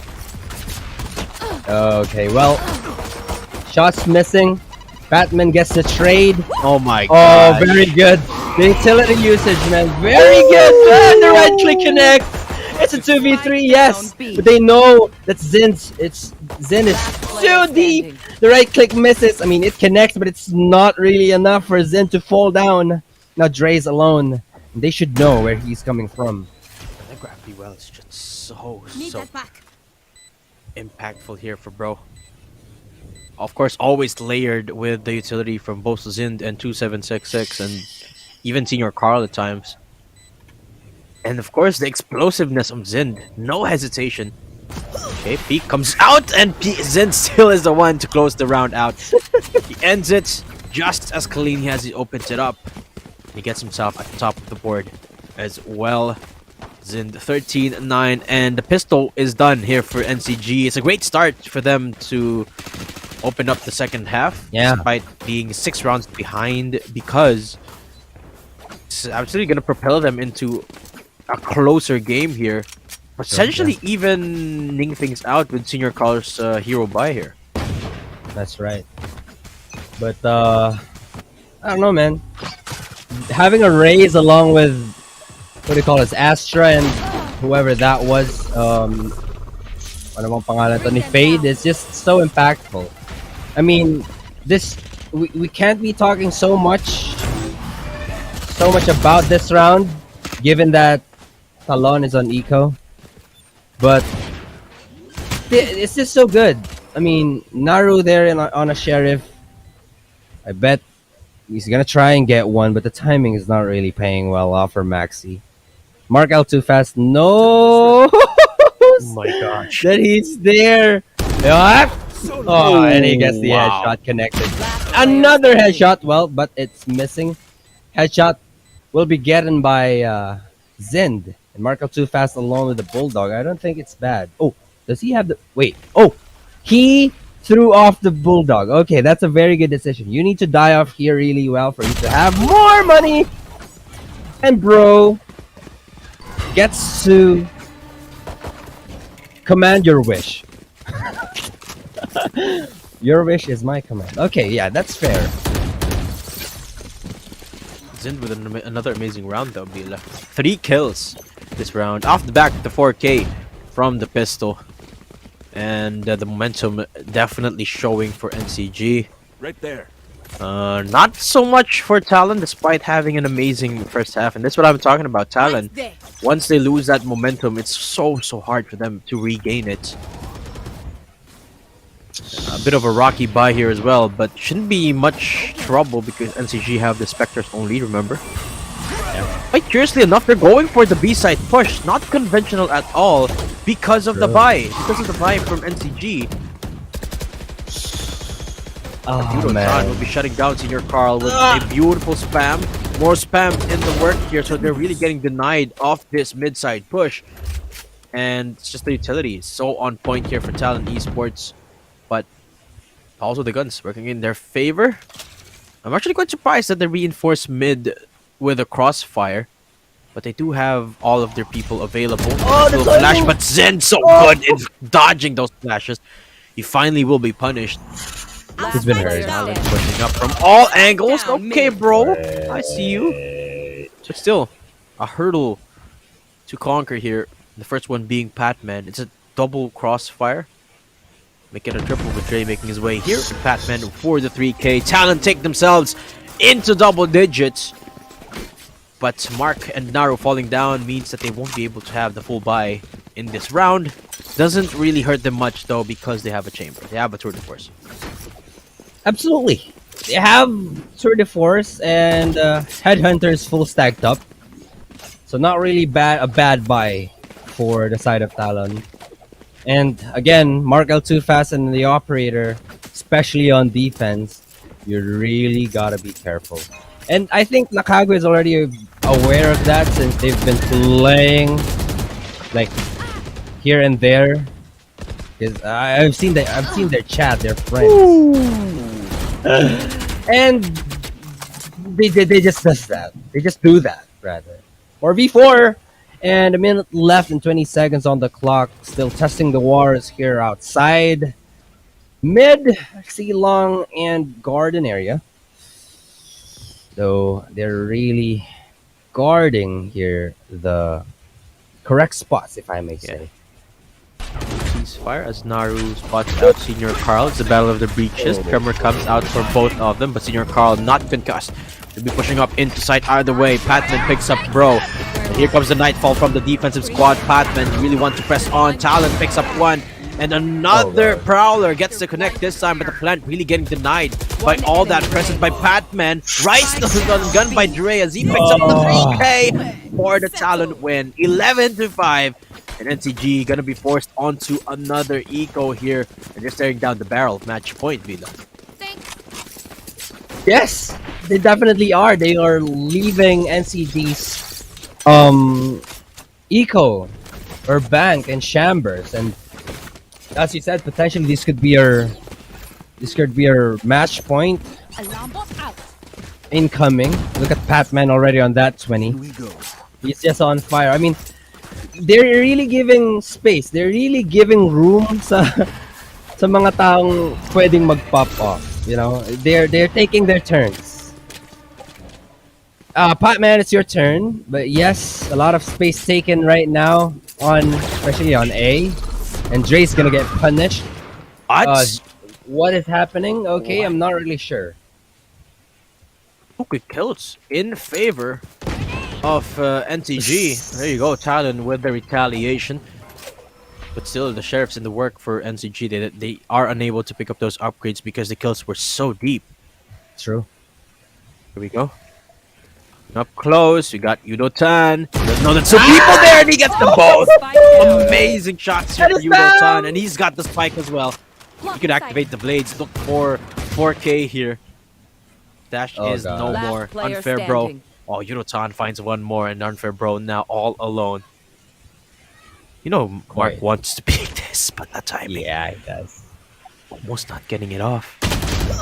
There we have it. Mark L ending the round, take themselves into match points.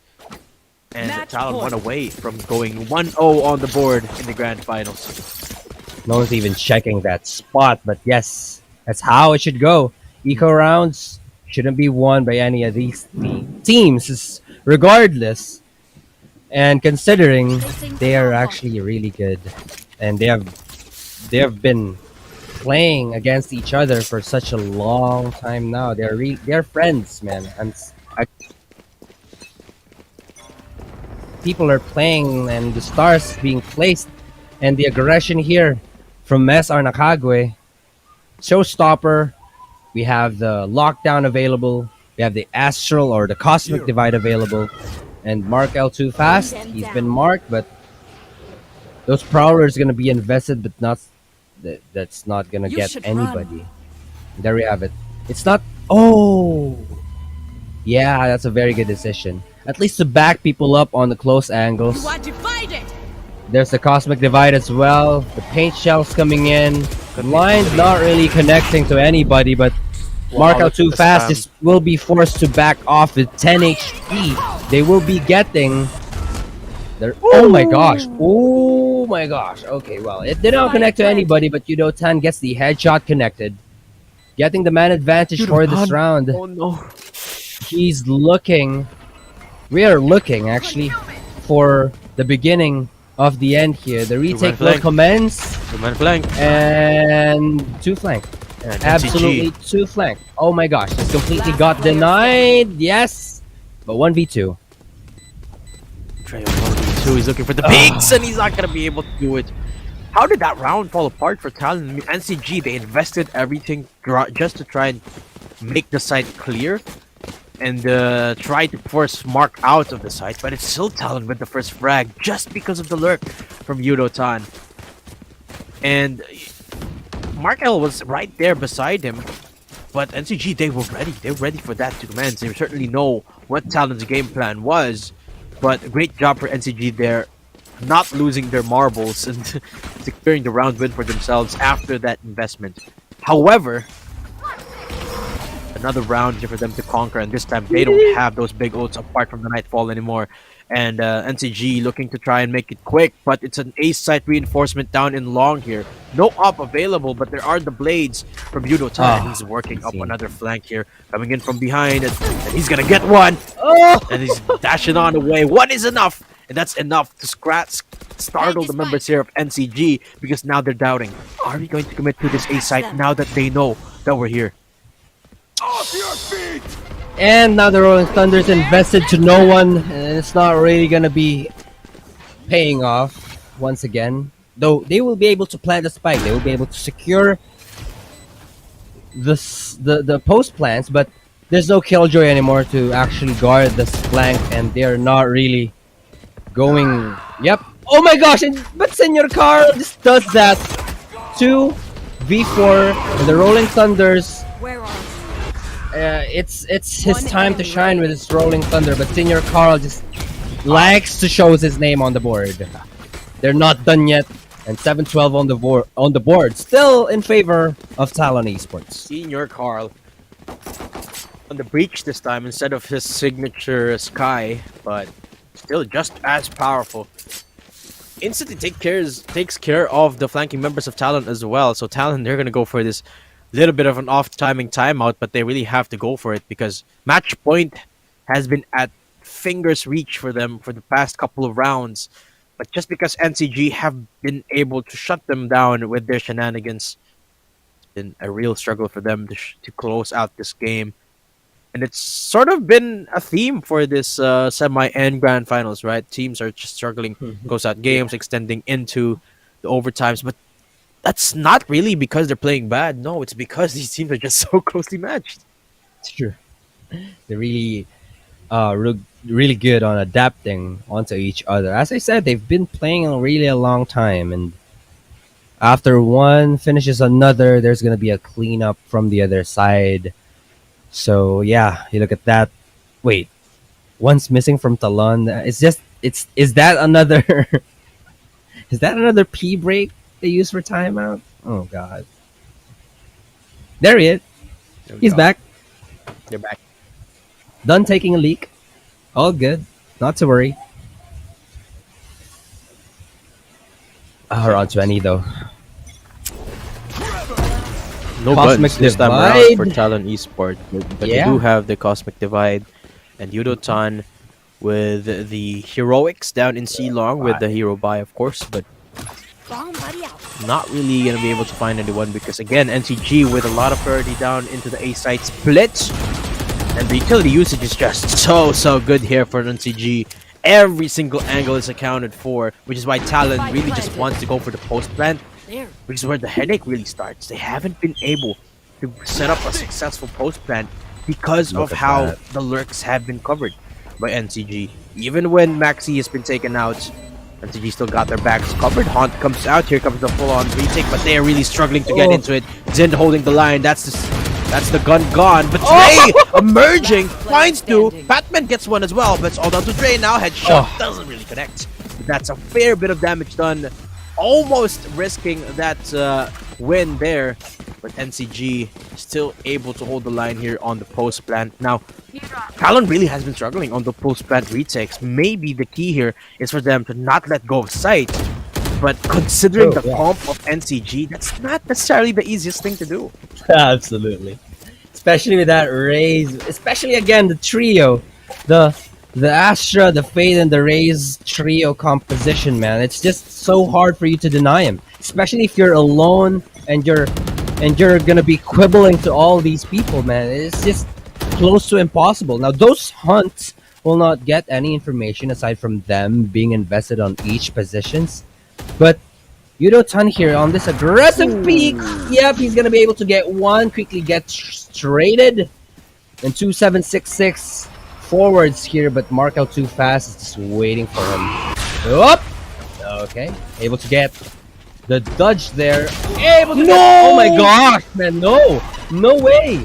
Mark, timing didn't really work out for him. And now, Senior Carl's got the plans in. That's huge pick here for NCG. Opening up C site, and they were so confident that Right Mark there. is going to be able to anchor that site for the longest time because he had the op. Bring them down. But since he's down, Talon again on the retake, but this time it's 3v4. And they've got very little utility to work with. They do have the Cosmic Divide, but I don't think they have enough time to commit it this time. There we go, Dre going Astral, but he's gonna get taken down. 1v2 now, and Senior Carl again, huge on the scoreboard, 3K as NCG. They look to extend us into overtime here.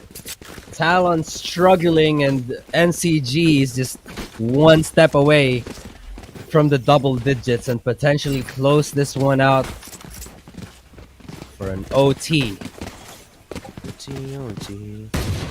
Breakfast is OT, ladies and gentlemen. This is just the first map of the grand finals.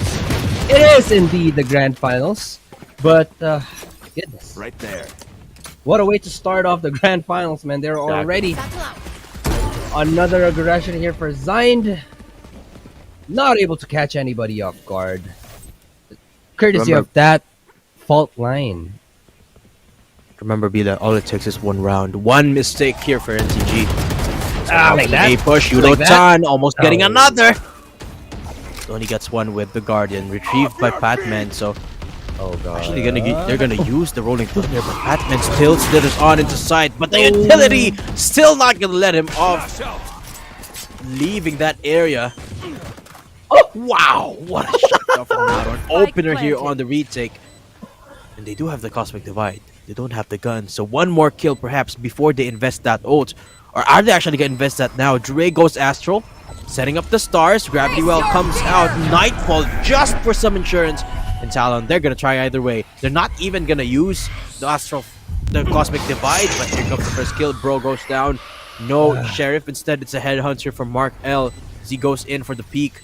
Triple setup here with the turret coming out. Oh my Bro god! gets destroyed. Oh the savior of the day. Talon Esports, one on the board on the grand finals. What a way to close the first map, winning a Thrifty. Oh. Just in the first map on their map pick. Or incredibly. Wow. I'm having the goosebumps right now. Oh my Amazing gosh. performance there by Mark Fats. Let's take a look at that one more time here. The replay of the. Actually, I'm gonna show that later on. But yeah, game 1 here for Talon Esports. It was an amazing start for them. It was building up for a comeback for NCG until, well, they got thumped by that eco there. And Mark Too Fast, the absolute hero of that round. I mean, I was about to say, I'm sorry, I was about to say that the discipline from NCG on that post plan is just phenomenal. But the timing that Mark L Too Fast took advantage of using the headhunters just absolutely phenomenal. Crazy. I can't say anything. It's crazy. It still blows my mind, and I still have the goosebumps. What a way, man. I don't know. and the best thing about that Bila was that they had the cosmic divide. They didn't even use it. It was a 2v3 with only sheriffs. But Mark, well, and the rest of Talon Esports, amazing start here on the best of 3. Of course, that is their map pick, and NCG, they still managed to keep it close. But again, guys, remember, we have an ongoing giveaway before going to the break. Make sure to join the giveaway for, I believe, a Battle Pass.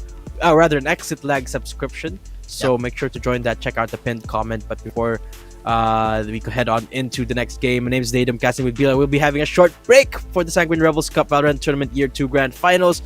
And we will be right back. We play as one.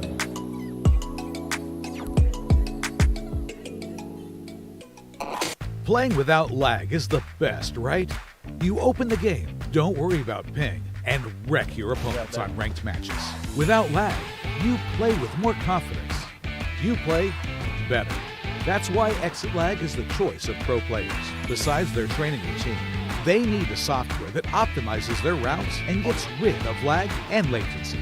Go now to exitlag.com, sign up, and get rid of lag once and for all. Exit Lag, it's the pro's choice.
My bad, guys. I'm really lagged. What? Dude just teleported. My connection is bad.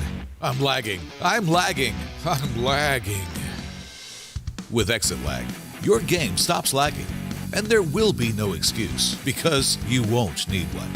Without lag, your game runs smoothly. Your ping goes down. Your skill goes up and you play better than ever. Register now at Exit Lag and find out for yourself in a free 3-day trial.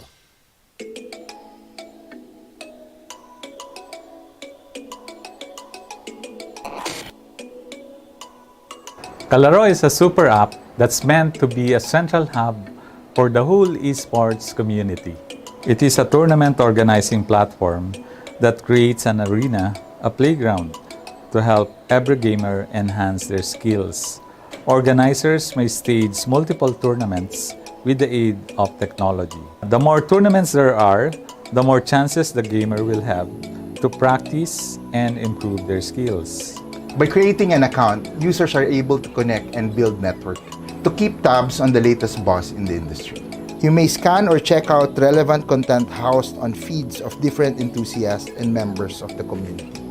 It is a place where gamers can be discovered no matter where they reside, where one can show support, do transactions, and more. And we are back here at Sanguine Rebels Cup Valorant Tournament Year 2. That was the game number 1 of their grand finals round, and it was one heck of a game. Almost for the team of SR Nakage, pero they fell short for that game number 1. Napakaganda ng early phase na ipinakita nila sa atin. They won 3 straight rounds for that round 3 to number 5, but on that round number 6, dun na nakuha ng puwang and a tempo as well yung ating Talon Esports PH.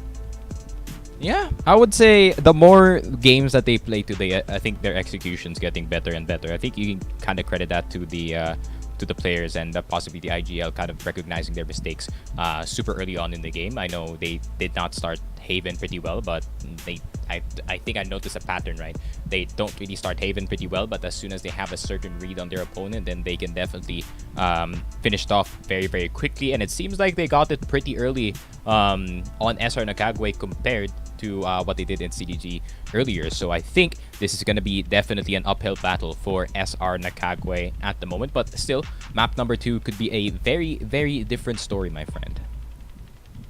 And not really sure what will be the map number 2. Do you know what will be the map number 2 for this one? Map number 2 is gonna be, if I am not mistaken, my friend, I am looking for it right now as we speak. It is gonna be Bind. It's gonna be the map of Bind. Pretty small choice to say the least. We are probably gonna see some Rays. We're probably gonna see maybe a Neon. We don't know. Maybe Udo-chan is going to be a bit cheeky today in terms of the duelist picks as he was in the earlier game. So let's see how creative these teams get with their lineups. But enough talking from us, Mr. Oblivion. Let's shoot it back to our casters, Dadum and Billa. It's us again in the, I don't know, man. It's just kind of, it's still on me. I still can't forget. But we've known we've known Talon Esports in Bind. They've really been good, and having Nakagwe picking this map against Talon Esports is just, I think they're ready for it. The comeback map here as we go into the second map of the grand finals. But gotta say, Bila, yung performance ng Talon Esports on game number 1 was just absolutely amazing. One of the things that made it so easy for them to get the early on advantage was, of course, Mark's performance, and that also was the same thing that really made it possible for them to close the game out. Mark's headhunter, but NCG, they weren't slouches either in Haven. The utility usage was very, very much so present there in Haven. It just felt like Talon had more prepared in the attacking side, which is essentially the reason why they secured more maps in that aggressive side. But now we're going into Bind, and as Sneaky said earlier, this is a map where you can get cheeky with your agent picks, and that's where things can change here for NCG. I mean, they had a pretty solid comp in the last game, but now they could perhaps go for a little bit more of a frag heavy route. Absolutely. I mean, as a controller or for controllers, Astra still, it's still, I don't know, it's still an option for them to go for that Astra. But I'm not really gonna be surprised if there will be a change. I mean, we've seen Dre on the Astra here on Vine when they massacred SR Phoenix. Not to take it against you guys, but they massacred it real hard, and we've seen Dre on that Astra here on this map really good. And having an Astra on your side is just it opens so much room for double initiators. I mean, yeah, double initiator composition. But if we're gonna be seeing an Astra along with a Viper, I mean, because they're already hoggling on it. We're already seeing Viper on our screen. I mean, you're gonna be seeing that later on. But Yeah. if that's gonna be what's happening on Bind for the side of Nakagwe, then that's gonna be a different story. Still, if Fade is an option, you can still have a Raze on your side and another blind, of course. It's such a need. But having Raze here is such a good pick. Of course, this is her domain after all. Raze loves Bind. And speaking of loving Bind, Senior Carl, this is one of his signature maps, going always for that sky route. Sometimes we have seen Senior Carl go the duelist role before here in Bind, but he's very much happy to give Zin that role. And you talked about the Astra here, Billa. Both teams still opting towards that Astra. Surprisingly enough, All right. there where's is the a fight? lack Look at my of beauty. Okay, information Mia here Familia. for the side of True. Talon. They don't go Face for a your Sova fear. or even a Fade for that matter. Okay, Mia Familia. Instead, Where's again, the go for the fight? breach on Patman, which I don't my necessarily beauty. mind. Want to play? Let's play. But yeah, I don't know one how beats that's me. going to play out for them, No the lack one. of information. Alright, where's So I the guess we'll just fight? have to wait and see. Face But your fear. Raze on each side, this is standard here on Bind. And again, NCG looking like the more composition, or rather more utility heavy team with the double controller as well. This is actually a very interesting take on the double controller. They double it up with a double initiator. So again, NCG can do the same sort of stalling that they did in Haven, which they found decent success with. But now that we're in a smaller map that is Bind, maybe they could find a little bit more with it. Absolutely. Now, you mentioned there's lack of information utility for the side of Talon. That's maybe because they like getting information along with killing people. You know, just taking down people along with this with the information that they're gonna get. I mean, even though it's such just a peak, and if you're gonna get out of any position and you just hit the shots, it's not really a problem for them. But they're on attack. Talon is on attack here, and they started off on the semifinals. I mean, on where was that? On the group stages of playoffs. They started there way so on the defense. So I don't know, man. We're gonna be seeing here a real banger. But for the meantime, let's enjoy their faces. Look at that.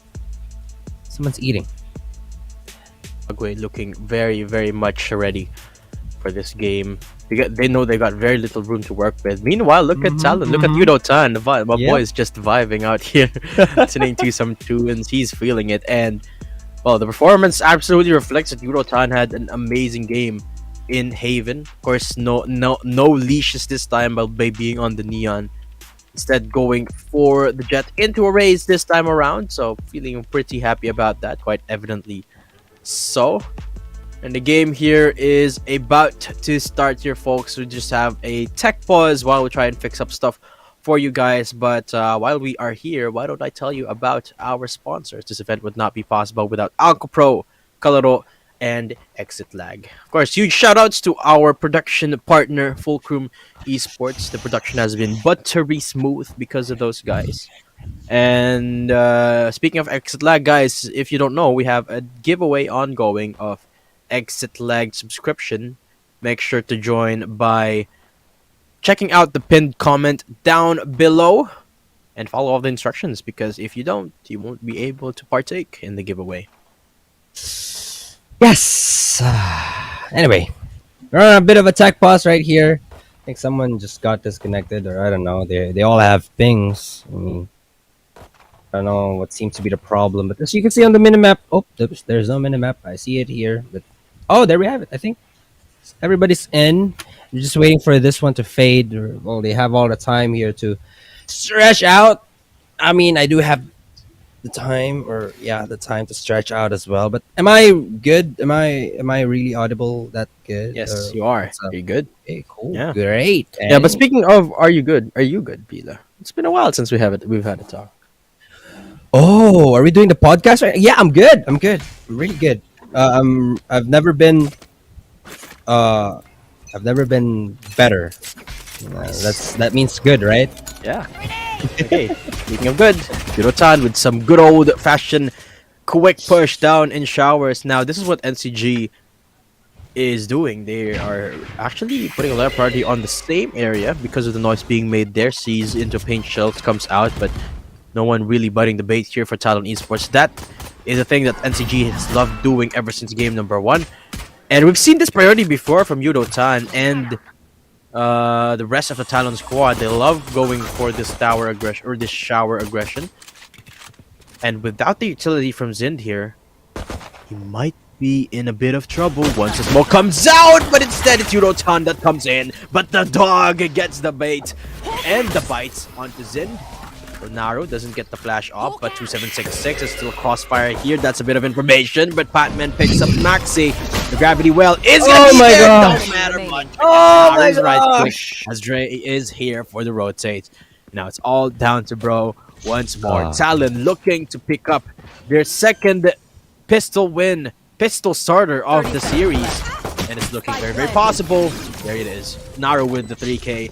And the showers control immediately shut down by Talon. They're just denying every corner of the defense here for the side of SR Nakagwe. I mean, every information they get from the utility usage that they're investing on just on the pistols is paying off for them. Talon really made their really are. They are really the they really know this map, despite of Nakagwe taking this map against them. But moving on to round number 2. Some aggression. We're seeing some aggression here down in mid, and Patman, well, they're ready for it. Mark out too fast, gets 2, while Patman piles up the frag along with them. Senor Carl unexpectedly gets Dre in the process. But that's 2 flanks already, and they are all aware of it. There we go. Yipe. That's the info of that grenade. Nope. That's the kill. Bro. Last man standing. Right click hopes to get to connect, but Talon, they do secure a pretty clean round number 2 here. Of course, it's not the flawless that they are looking for, but still, a round is around, is around, is around, is around, is around, is around. And actually not really going for the full-on reinvest either, so Talon just going for the Spectres this time around, so I would expect them to go for either an A short push or a hookah push, which should limit the options for what NCG should reinforce here. And instead, they look to again contest showers. I also love how somebody's just planting on A site, and they're all towards the spot of Bro. They just don't care. What if they get all right click there and it gets to 1v1? It's just so dangerous. But Talon is Talon. A win is a win, and 2-0 on the board, leaning towards Talon Esports. Talon Esports. Now, on the buy round of Nakagwe here, all rifles on their loadout. The Phantom in the hands of 2766. They've all got the information. I mean, oh, hello. There's some discipline on that dog, but all going towards A site here, and someone's gonna try and catch one off guard. Zen's gonna win the fight.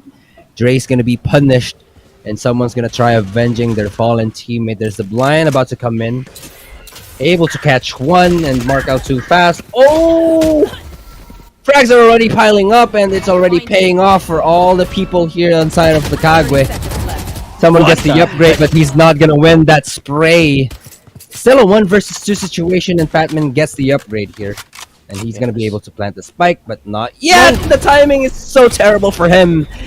And he's gonna be finished. Bro gets to decapitate him.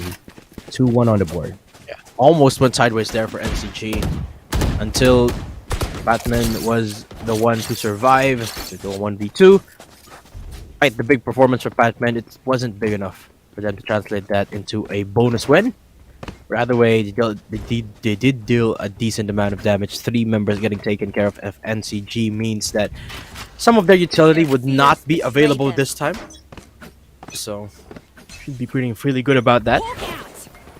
Hawk against the Prowler, and everything getting thrown out into showers here. Now, this is what I love about Talon. They love conditioning their opponents. They love saying that we're gonna hit showers over and over and over again, so that you have to watch the game on. But hold that, Maxi looking at the right angle at the right time. He instead looks at short. Will get traded out by Yudo-san, and they do reveal the position of Zind as well. Be able to slither away into backside, but this should be the rotate here from Talon unless they pick up one more kill. Okay, bro. Gets a kill for himself, but both members of each team are already down into A side. Bro with a bit of an off angle down so deep in the back line. I also love is about to no! your Naru catches Senior Carl pants down. Now it's all down to Dre. Astra versus Astra. Bro versus Dre. Who's gonna win it? Well, I also love how they keep on pushing on showers, and immediately there's people in A short near the teleporter. But as you said, Astra versus Astra, Bro versus Dre, both 1-syllable names. Yes, we're not gonna count it. All the other stuff. It's just gonna be Bro and Dre. So 1v1 here. Spikes already down and time is ticking. I bet he's already expecting the position of where Dre is. But there's so much utility being invested. Though shots a bit rough, but it connects. The gravity well into the concuss. It's just, so sure. It's unfair, bro. That certainly is what it is. Yeah. Talon, 3 on the board off the back of Dre's clutch there. I mean, 1v1 in clutch, but still. Clutch is a clutch is a clutch is a clutch. And yep, round is a round. Talon, almost all of them actually are so close to their ults. Fatman have the Rolling Thunder, Naru has the Seekers, and Yudo-tan 1 away from the Showstopper as well. So 1 kill towards their favor, and it should be pretty good. Already Talon off to an amazing start here. Senior Carl down for the count. That B-long control. Mark picks up Zind and gets another as well. And as far as openers go, it cannot get much better here for Talon Esports as they try and push into B side, trying to clear up a lot of these angles. Shorty in the back line, not finding the damage from Max D, and unfair! Oh no, what happened there? He didn't get a kill, despite getting a full spray. I mean, they got the information as to where Bro's sitting. They don't really care. I mean, he's smoked off, and it's thanks to Yudo-tan that he just keeps on taking spaces, a lot of space, not to mention. Look at that replay, man. He gets to both of them. Exactly. 4-1 here, and Talon 4 ults. NCG gonna be using their Viper Spit. They know that there's not gonna be a response here for Talon because there is no Nightfall, there is no Lockdown. None of those, or even a counter Viper Spit here. They actually have very few counters to that pit. Maybe a Rolling Thunder, but even then they wouldn't know where Oh no. that bit is gonna come from, but they're gonna use everything either way. The showstopper, the kills are gonna be there. Yudotan goes nuclear with the bazooka and the astral form. Why would you do that at this time, bro? And the plant is gonna be there. It's looking like a flawless here. A 1v4 for Senior Carl, seemingly too big of a task, but the Senior Carl we're talking about, he gets flashed on out. He gets one kill. He has a fair bit of utility to himself as well, even though there's so many angles to watch out for. That's a little bit of info. He's gotten the blind onto the elbow area, but he's getting pushed up from Is he either about to hear side. this? Patman, so close. From behind, it's such an easy shot. Mark too fast. Propelling Talon into round or 5 on the board now. And they're not showing any signs of slowing down here. Oh my gosh. Showstopper gets 2. I mean, it all started when the concussed was there, the fault line was there, also the trailblazer getting so much information. I bet, yes, he didn't see the one in backside, but the fact that you've seen, at least you've seen those 2 people under hookah being concussed is just enough for them to retaliate everybody. And that's just, well, we have 2 ultimates available now for the side of Nakagwe, but they don't have the enough weaponry. So on this round, they're gonna be holding out Buckies. The concussed will be connecting the Trailblazer. I mean, but the first test, Yudotan passes. Bro's gonna fall down, and there we have it. The headshot connects. Very nice shot, and the flick, the 180 will not actually work. Thanks to Maxi. 5 HP though. Gets to punish one. Oh, that's a lot of damage. Yes. And he's been shut down. Though he's good for 1. Still 4v1, and they're... Oh yeah, now they know where Senior Carl's coming from. Fault line comes in, and narrow. 3k. Nice little attempt there for Mark too fast to get the full 180 freight transfer, but unable to translate it. Don't much though, because Talon still won the round. And look at the kills from Dre, because Dre has no, not the kills, but the orb availability for Dre, because Dre I think has the priority here of the ultimate orb. Already again 1 orb away from securing the cosmic divide. So again, Talon Let's play. playing this one with a little bit more method. Again, they reinforced this priority into showers, but Senior Carl, he's getting iffy. He's mad for blood. He gets the first frag this time. Yep, Marco too fast. Finally being assassinated. Now with Marco too fast, I wonder. Well, there's still Yudotan, but Marco too fast is just still an impactful agent being alive. And plus, they're on the attack, so these people from Nakagwe should know where they are coming from, because there are just 2 entrances into a site, and that fault line will not actually quite connect to anybody. There's already a lot of time that has been burnt. Now they're really being. Yep, I was about to say they're really being smart about it. Even though someone's looking on the right, still they're making sure that someone's looking on the left. Now, manpower have been equalized, and smokes have been placed, but Bro got the right timing, and even 2766, he gets 1. It's already 2v2 and a half, and 12 seconds on the clock. I don't think you could do any much better. Oh, you blind 1, but at what cost? You don't have much time. You're being surrounded. Oh and no! The bait will not actually quite connect. The discipline. Look at this Maxi. He was just standing there. Yeah. Nice little play there from Maxi by doing basically nothing, by standing still by Maxi. Actually, that sometimes is enough. That's the most you can do sometimes, is to do nothing. Let the opponents make their mistake. And just like that, NCG back on the board. Well, while they did lose most of their members there, any momentum disruptor that they can get their hands on, they should be happy to take it. But the fact of the matter is, Talon has already secured half of the rounds that they need in this half. Just one more, and they already put themselves in a pretty solid second half starter.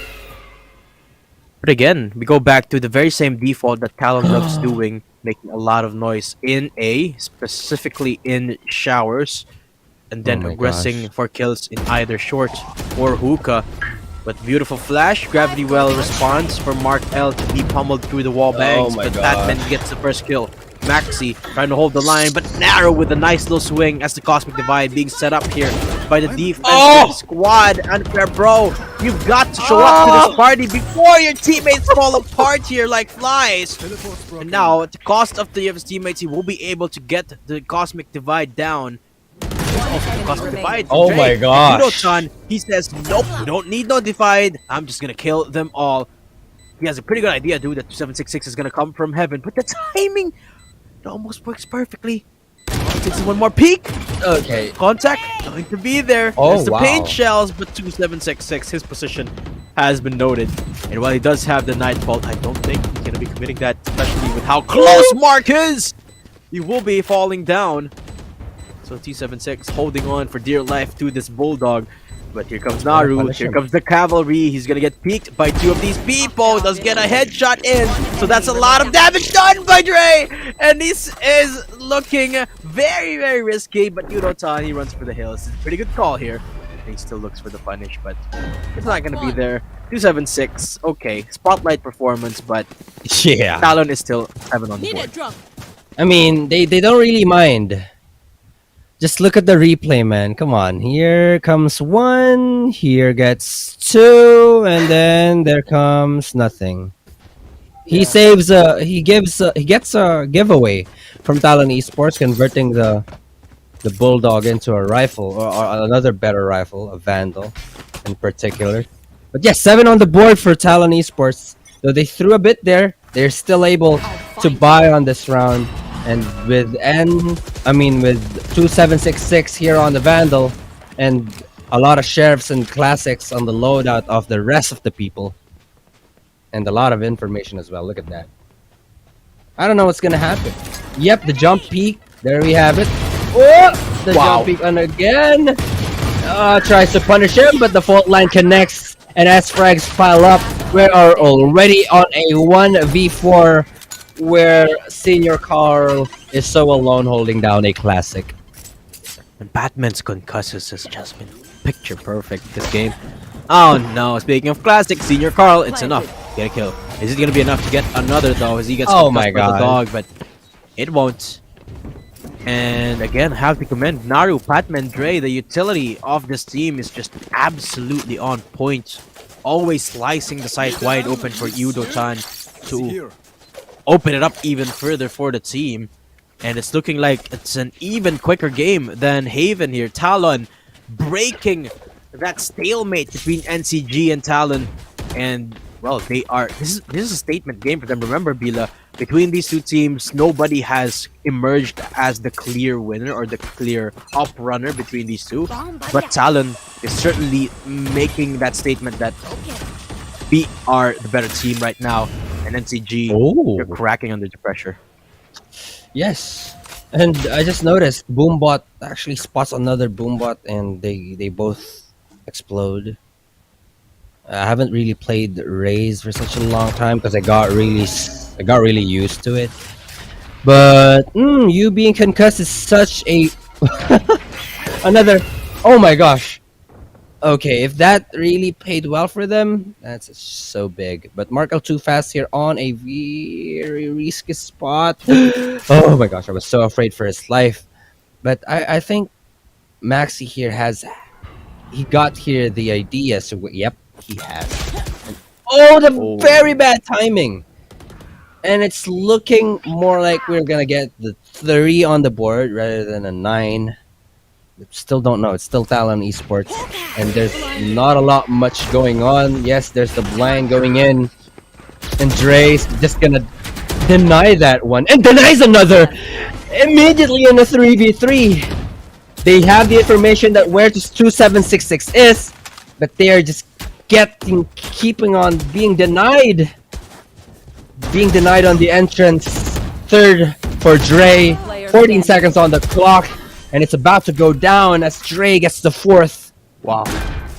I was immediately shut down. Last round. It was leaning towards the third, And then, but now it's a 9. not anymore. It's Oh, goodness. Should I play some yeah, style? Talon. They're on fire here, Bila. They are. And it seems like SR really struggling to find their footing against this team. Talon looking to propel themselves into the grand prize.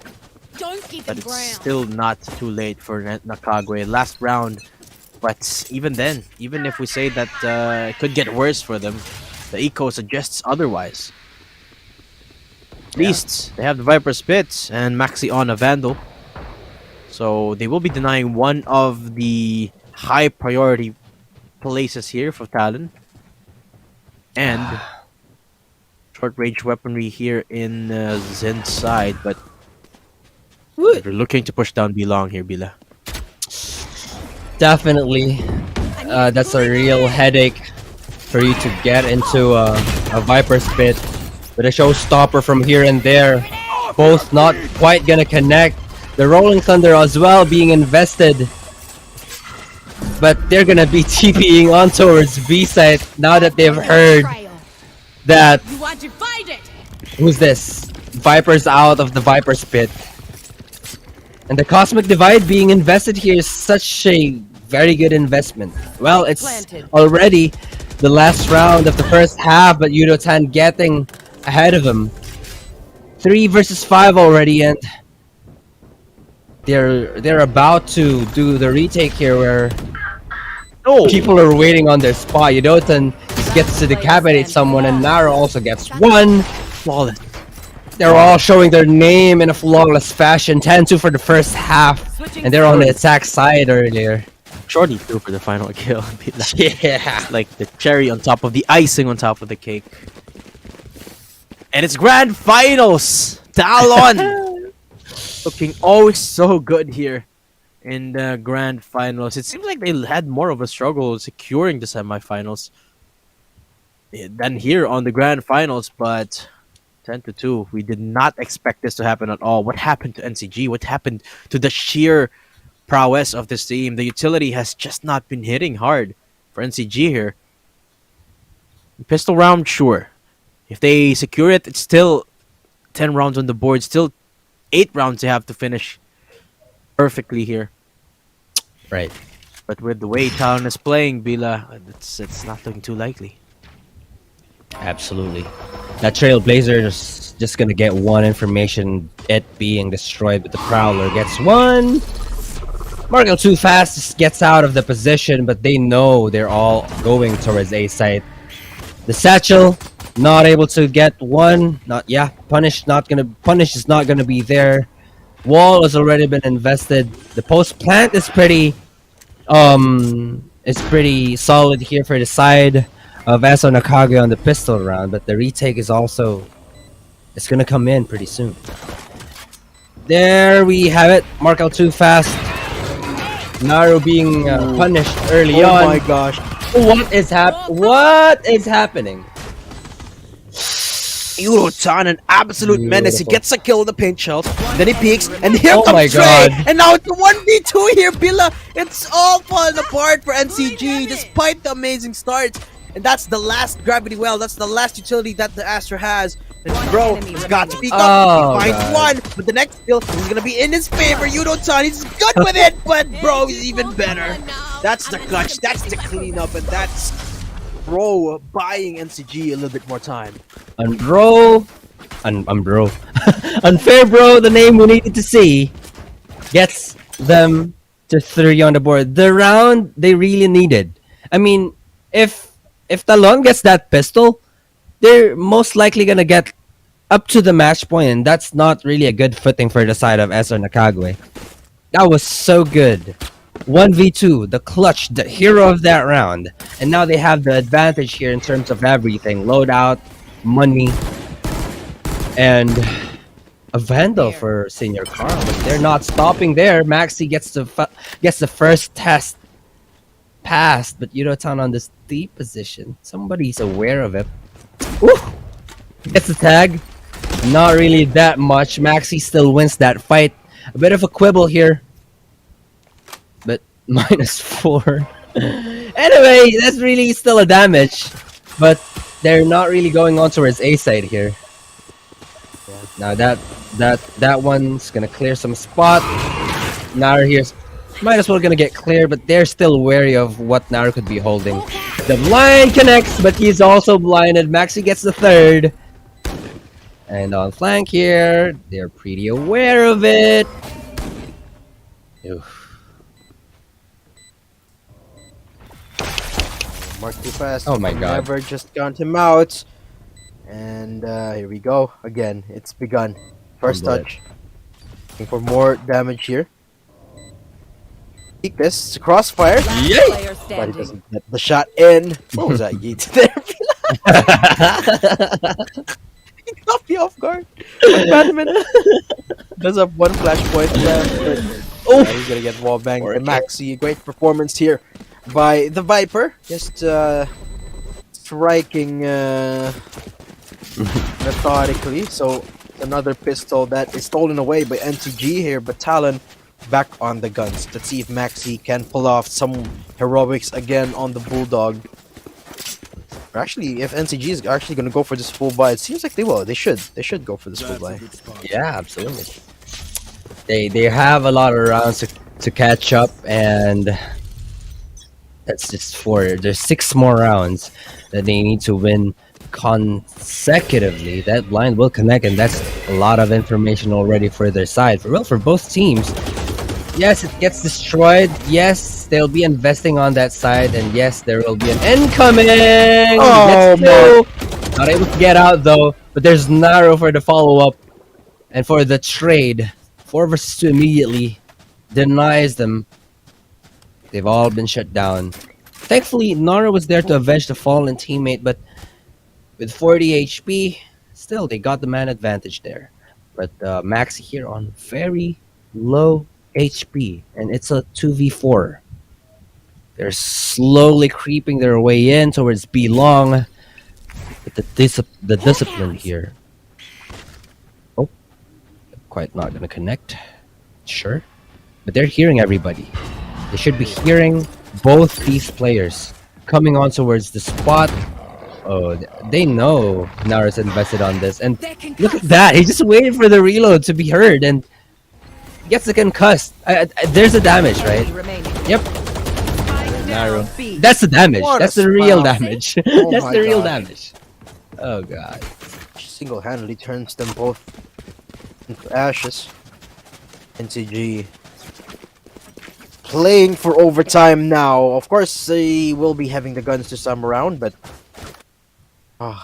it's such an unimaginable feat to accomplish. Too tall of an order in my book, but NCG might just be up for this back for the order here. Again, great little finisher there from Naru. Have a little bit of aggression from Mark too fast, heads on into B long, but he does get punished this time around. Little bit overconfident there from Mark too fast, but it's okay. They have the room to work with. Absolutely. They have a lot of rounds. They've got a lot of they're wealthy on this. I mean, still on this second half. They have a lot of money in their bank. But look at the discipline here. Well, from both sides, but most especially from NCG. They're waiting for a possible punish that could be committed. Prowler not going to be able to spot anybody on that hookah area. I mean, still on the B side as well. They're taking this really slow. If Naru here gets caught off guard, it's going to be a real banger. Oh, there you have it. Oh, finally the punish is there, and 5v3 on the board. It's most likely going to be that spike is already about to go down. Now that bias from Talon is not about to be paying off, especially that Mark's not already on the board. So look at that. They're taking their way. I mean, they're taking their time. And I think they're going to be saving for this the next round. I don't know. Maybe. They are. Great calling here for Talon. And besides, they have enough money to fill up the gaps for their teammates. So that's Talon Esports playing it smart, decides to minimize the losses and not risk it any further. And I feel like this is one of the things that really defines Talon as a team. Whenever they have to make a decision, they really make the good ones, the proper Yeah. decision Mhm. to make the most out of a round and when to minimize losses. That's more important. And there you go. 3 guns saved, 2 people falling down, and Talon call for the save. But this time around, they have the Seekers, and they have Mark 1 away from the Tour de Force. So, 1 away from match point as well. It's so close for them. And remember, this is where they started to struggle a little bit in the last game. So that's why they went for the safer route this time. They're hoping not to make the same mistake as they did in Haven. Yeah, true. And Yudotan looking beautifully comfortable there on the top spot for their team. Look at that, 19 frags already. And we're gonna get an aggression. Zin's not really gonna be. Oh my gosh, the first punish falls under the name of Yudotan. Maxi falls down. They're not stopping it. Look at Mark's position. He's not gonna be expected, but he's gonna get checked. Scout destroyed. He wins the quibble, and it's already a 3 versus 5, and they can't get into a site.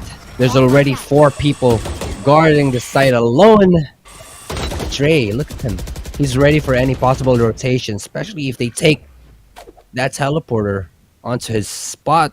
They're really gonna be punished. But Marco too fast. He's just not stopping. He wants to clean up. He wants to punish, especially the economy here of NCG. I mean, winning a round early on is just Down B. a threat for them, but he's gonna get punished instead. A lot of ravaging impact for him. He's gonna be forced to back off. There's already One 2 enemy remaining. information. Patman gets the goodness. Right? Okay. Oh my god. They are the heck? getting this. Oh my gosh. Oh my Oh, gosh. I don't know what's happening. Talon This is hard to watch. is getting to match point. That's what's happening. And they're also getting to 2-0 on the grand final slot here. What a series of games it has been.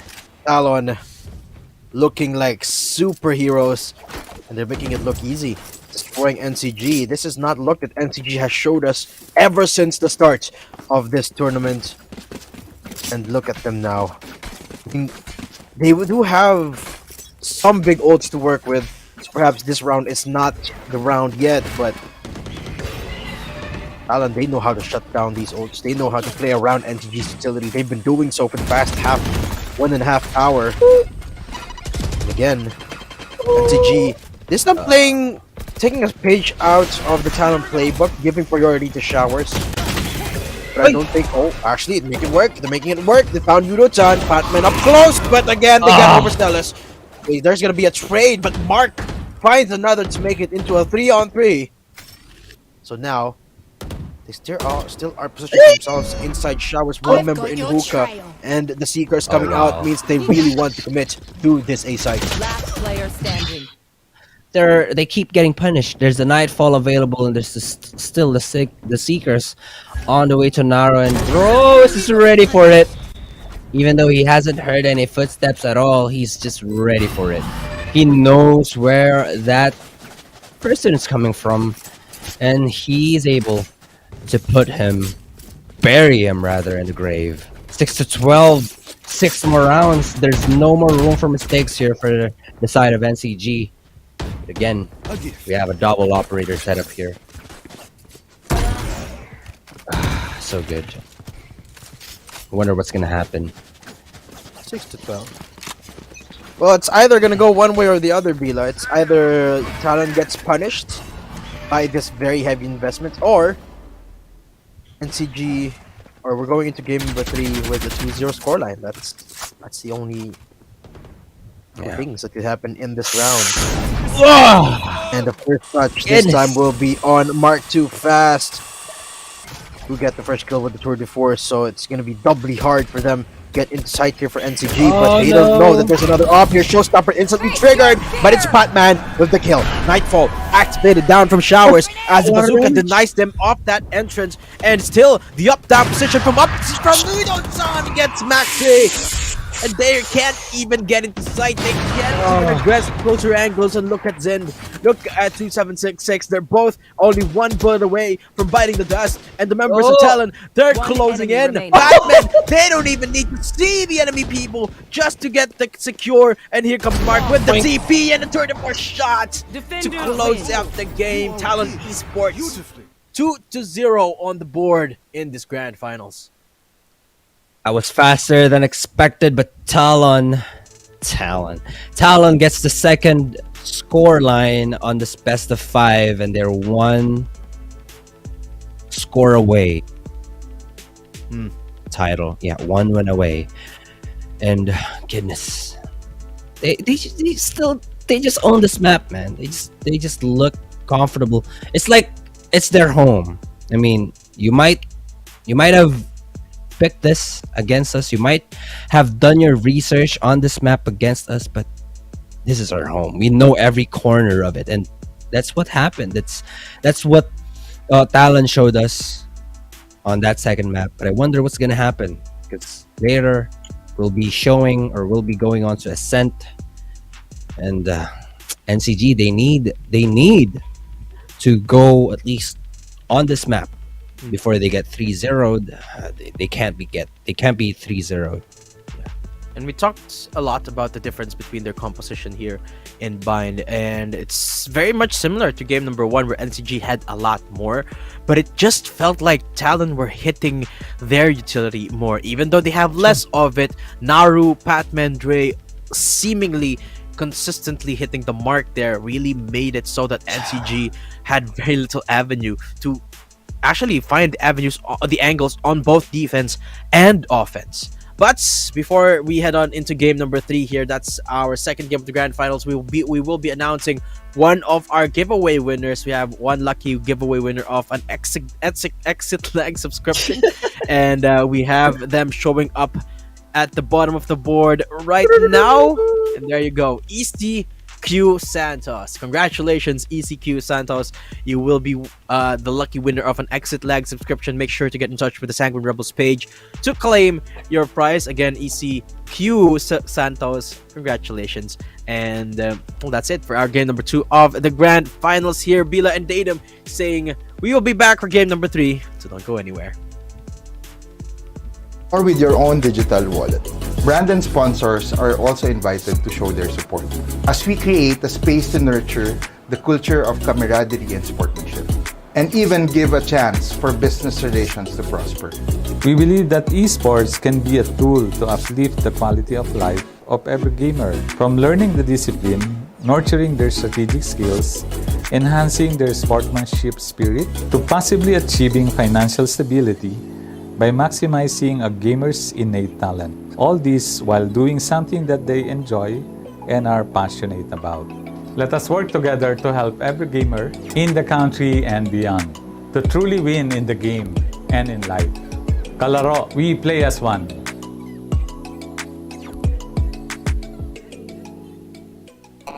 Playing without lag is the best, right? You open the game, don't worry about ping, and wreck your opponents on ranked matches. Without lag, you play with more confidence. You play better. That's why Exit Lag is the choice of pro players. Besides their training routine, they need a software that optimizes their routes and gets rid of lag and latency. Go now to exitlag.com, sign up, and get rid of lag once and for all. Exit Lag, it's the pro's choice.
My bad, guys. I'm really lagged. What? Dude just teleported. My connection is bad.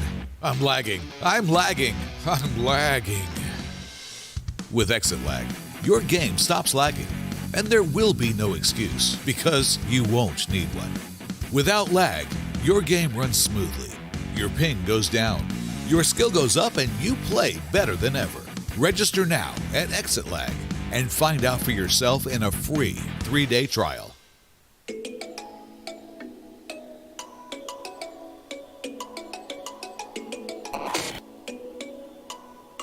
Kalaro is a super app that's meant to be a central hub. And we are back here at Sanguine Rebels Cup Valorant Tournament Year 2 for this game number 3 of the Grand Finals round. A quick 2-0 ang itinala dito ng ating Talon Esports against their enemies SR Nakage. Will there be a comeback? What do you think? Will there be a comeback, Mr. Sneaky? Maybe. Maybe if I really jinx it hard enough against Talon here, maybe they can make a comeback happen. But so far, first 2 games not really looking good for the side of SR Nakakwe. But at the same time, it isn't their usual picks, right? I mean, Bind Descent to Bind Descent, 2 pretty fast maps to say the least, and it's not really boding well for them for some reason at all. Or rather, Haven Bind. Oh, what am I saying, man? I mean, I've been watching the game on my second monitor this entire time, but I've been making a mistake. But yeah, I would say first map, already not good news for the side of SR Nakagwe. Not really, none of their plays are really working, and the plays that weren't working against EDG were working up against SR Nakagwe. Game number 2, Udutan popped off. Let's be real here, man. Udutan is a demon on that race, and he is even... I remember this one moment where I knew that they were gonna win the entire game when he was up there on the boost on the car on the site. He already got 1 kill, he even got haunted. He did not go down. He's still there looking for the angles, looking for the kills without operator, and yeah, just pure domination from the Korean. Yep, pure domination indeed, and the game ended into a 13-6 scoreline in favor of Talon Esports. Now, we're going to be heading on to our game number 3 do-or-die matchup na ito. But before that, we just want to give a big thanks to our sponsors for this event. A big thanks to Exit Lag, Kalaro, AlcoPro, and to our partner, Fulcrum Esports. And we actually have one more giveaway for you guys of Exit Lag subscription. All you have to do is like and share this stream publicly, then tag 3 of your friends onto our comment section, and wag nyo na rin kalimutan yung hashtags natin for this event. That is the hashtag Sanguine 2-year B-Day and hashtag SR Level Up. If you have questions, you may opt to the pinned comment natin for those hashtags. But wag na natin patagalin pa to. Let's head on to our game number 3. Datum and Villa, take it away. Thanks again, of course, Sneaky and Oblivion for that wonderful intro. That is correct, we are at the grand final stage now, and it's game number 3. I have to agree with Sneaky Frog there, though. I don't know if there is going to be a comeback because Talon has been absolutely dominating these matches, and well, the future is not looking good here for NCG because we're going to Ascent, which is Talon's map pick here, Bila. Absolutely, and kahit pa hindi mo, they already they were able to steal the map pick of Nakagwe. I mean, yeah, that's already 2 wins in a row. It's essentially a match point for SR Nakagwe. As Obi said, this is already a do or die situation for SR Nakagwe, while Talon here, they can celebrate a bit more. Now, Nakagwe will be starting on the defense, which is a bit more leaning onto their comfort, but we don't know for sure if they're ready for any changes or any type of, because they need to actually stay yung momentum nila or their mental and everything. But 13-6 on Bind on their map pick. What do they actually have to offer on these 3 consecutive maps if ever they win Ascent?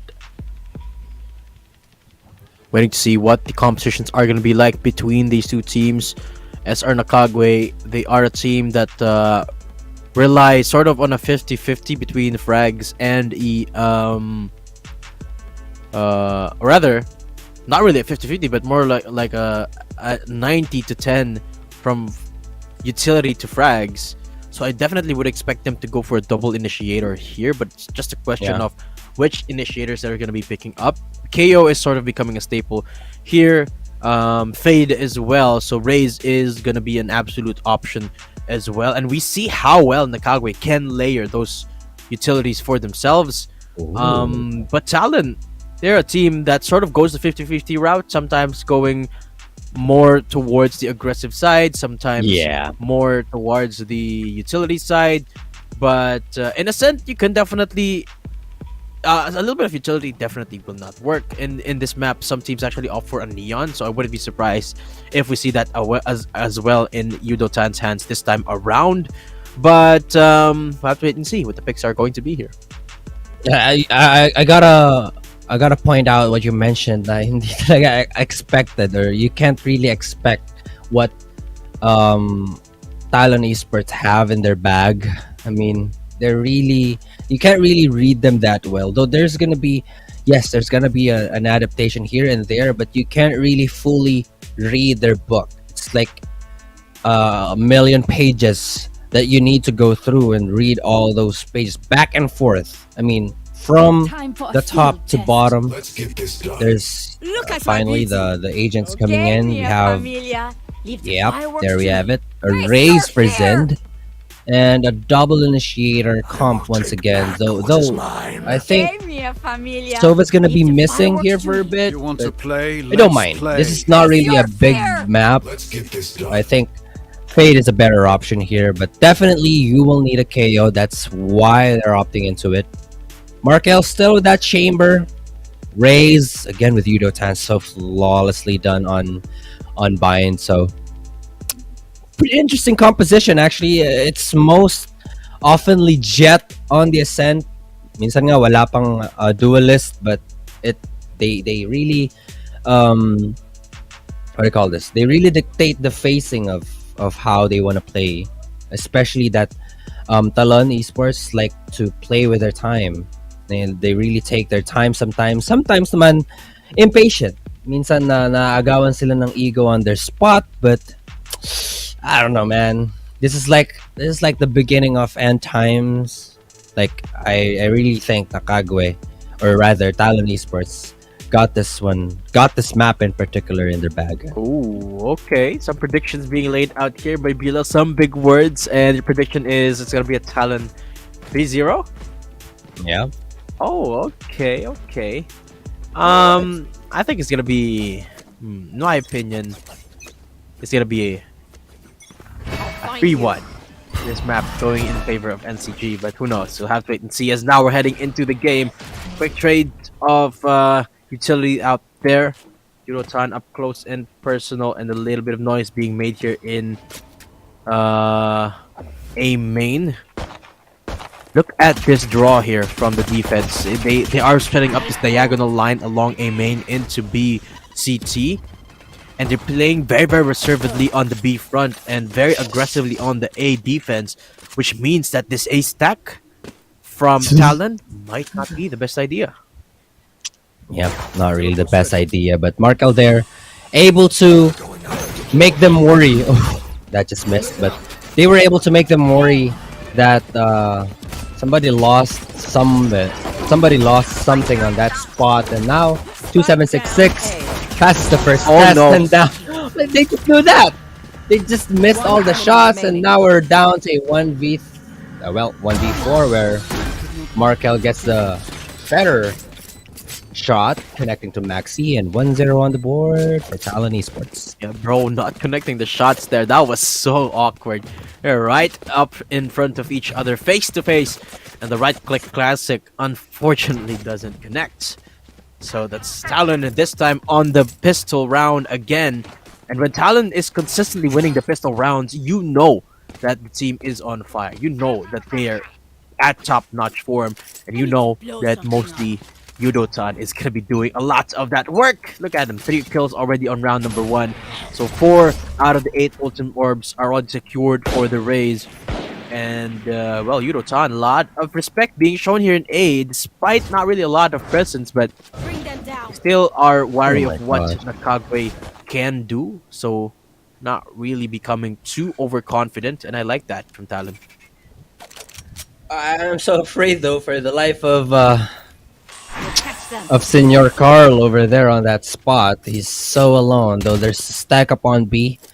They know, even though there's a lot of presence being made on A site, it could be really punishable for them to just go towards B site. Quick rotate here, Talon, despite not really getting in from any information. A little bit of a curious strat, but if they get the pick on Senior Carl here, The timing. might signal the rotates. Smoke's getting used. Senior Carl from behind. And Naru gets the first kill with the pain shells. Actually, Yudo-tan now coming in from the back line is going to be the rotate from Carl, but gets traded out by Dre though. They retrieve the spike, but look at this! Batman with a single clip. Gets 3 headshots and mows down members of NCG, quite literally so. Stalin again, 2 on the board in this game number 3. Dude, he just sprayed down and got 3 kills in a matter of what, 2 seconds? 1, 2, 3. Wow. Oh my goodness, that was so good and so beautifully done. It's so beautiful in the eyes as well. But it's gonna get more different as Nakagwe, they're about to shut down the bonus or the eco round of Talon Esports here. As the script goes by, not really gonna be able to catch there.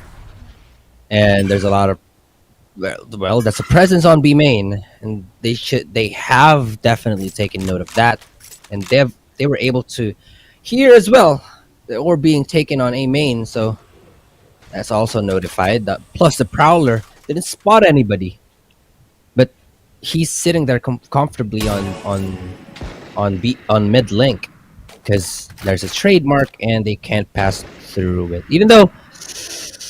I don't know, man. There's a lot of respect going on. There's a lot of advantages as well being shown here. But a take here will be on the road. Oh, satchels were used just for that, and Senior Carl does that. Just that, and Maxi follows up with a decapitation onto Dre. They know where the one person is. I mean, they should have known Patman is here, right? But Spike's nowhere to be found. 30 seconds left. It's in the middle of the site here. Patman does have a clean record so far. Perfect. Flawless. No kills so far, but he's going to want to speak against Senior Carl. But Senior Carl and Maxi are both ready. NCG on the board. 1-2 with Maxi's 3K. And you can see that site hold. Though Maxi an absolute turret there in sight, and I don't think he even took any damage at all. Just testament to how that round went really well for NCG. But that's just the first step of getting back into this game, as we now have the full arsenal for each team. The one on the board. This is where it really begins here, Bila, and. Look at Patman. It's only 1 kill away from getting the Nightfall. And if he does get this orb, it's going to be a way easier execute. And there you go. He already has the Nightfall. Oof. He got the Nightfall already. And this is looking pretty dangerous for the side of NCG, given that we already have the first pick. Maxi here on a very difficult spot as well. Though, if the alarm bot activates, that'll be his cue on peeking onto the right, but that's already a deep position there for Dre, and you wouldn't want to be surprised on whatever's gonna be, whatever might be happening. And they're not able to rather cover yung position ng turret, but it got destroyed ultimately. Now they're planting the spike, and the retake will be going on, but it's a 5v4. Yeah. And look at Talon, the positions are already beautiful here with one person down lurking in mid as well. That's Mark. And bro, getting pummeled by the utility. Mark too Oh my fast. gosh. He's taking this as slow as he can. It's so much time. Look at that blast pack.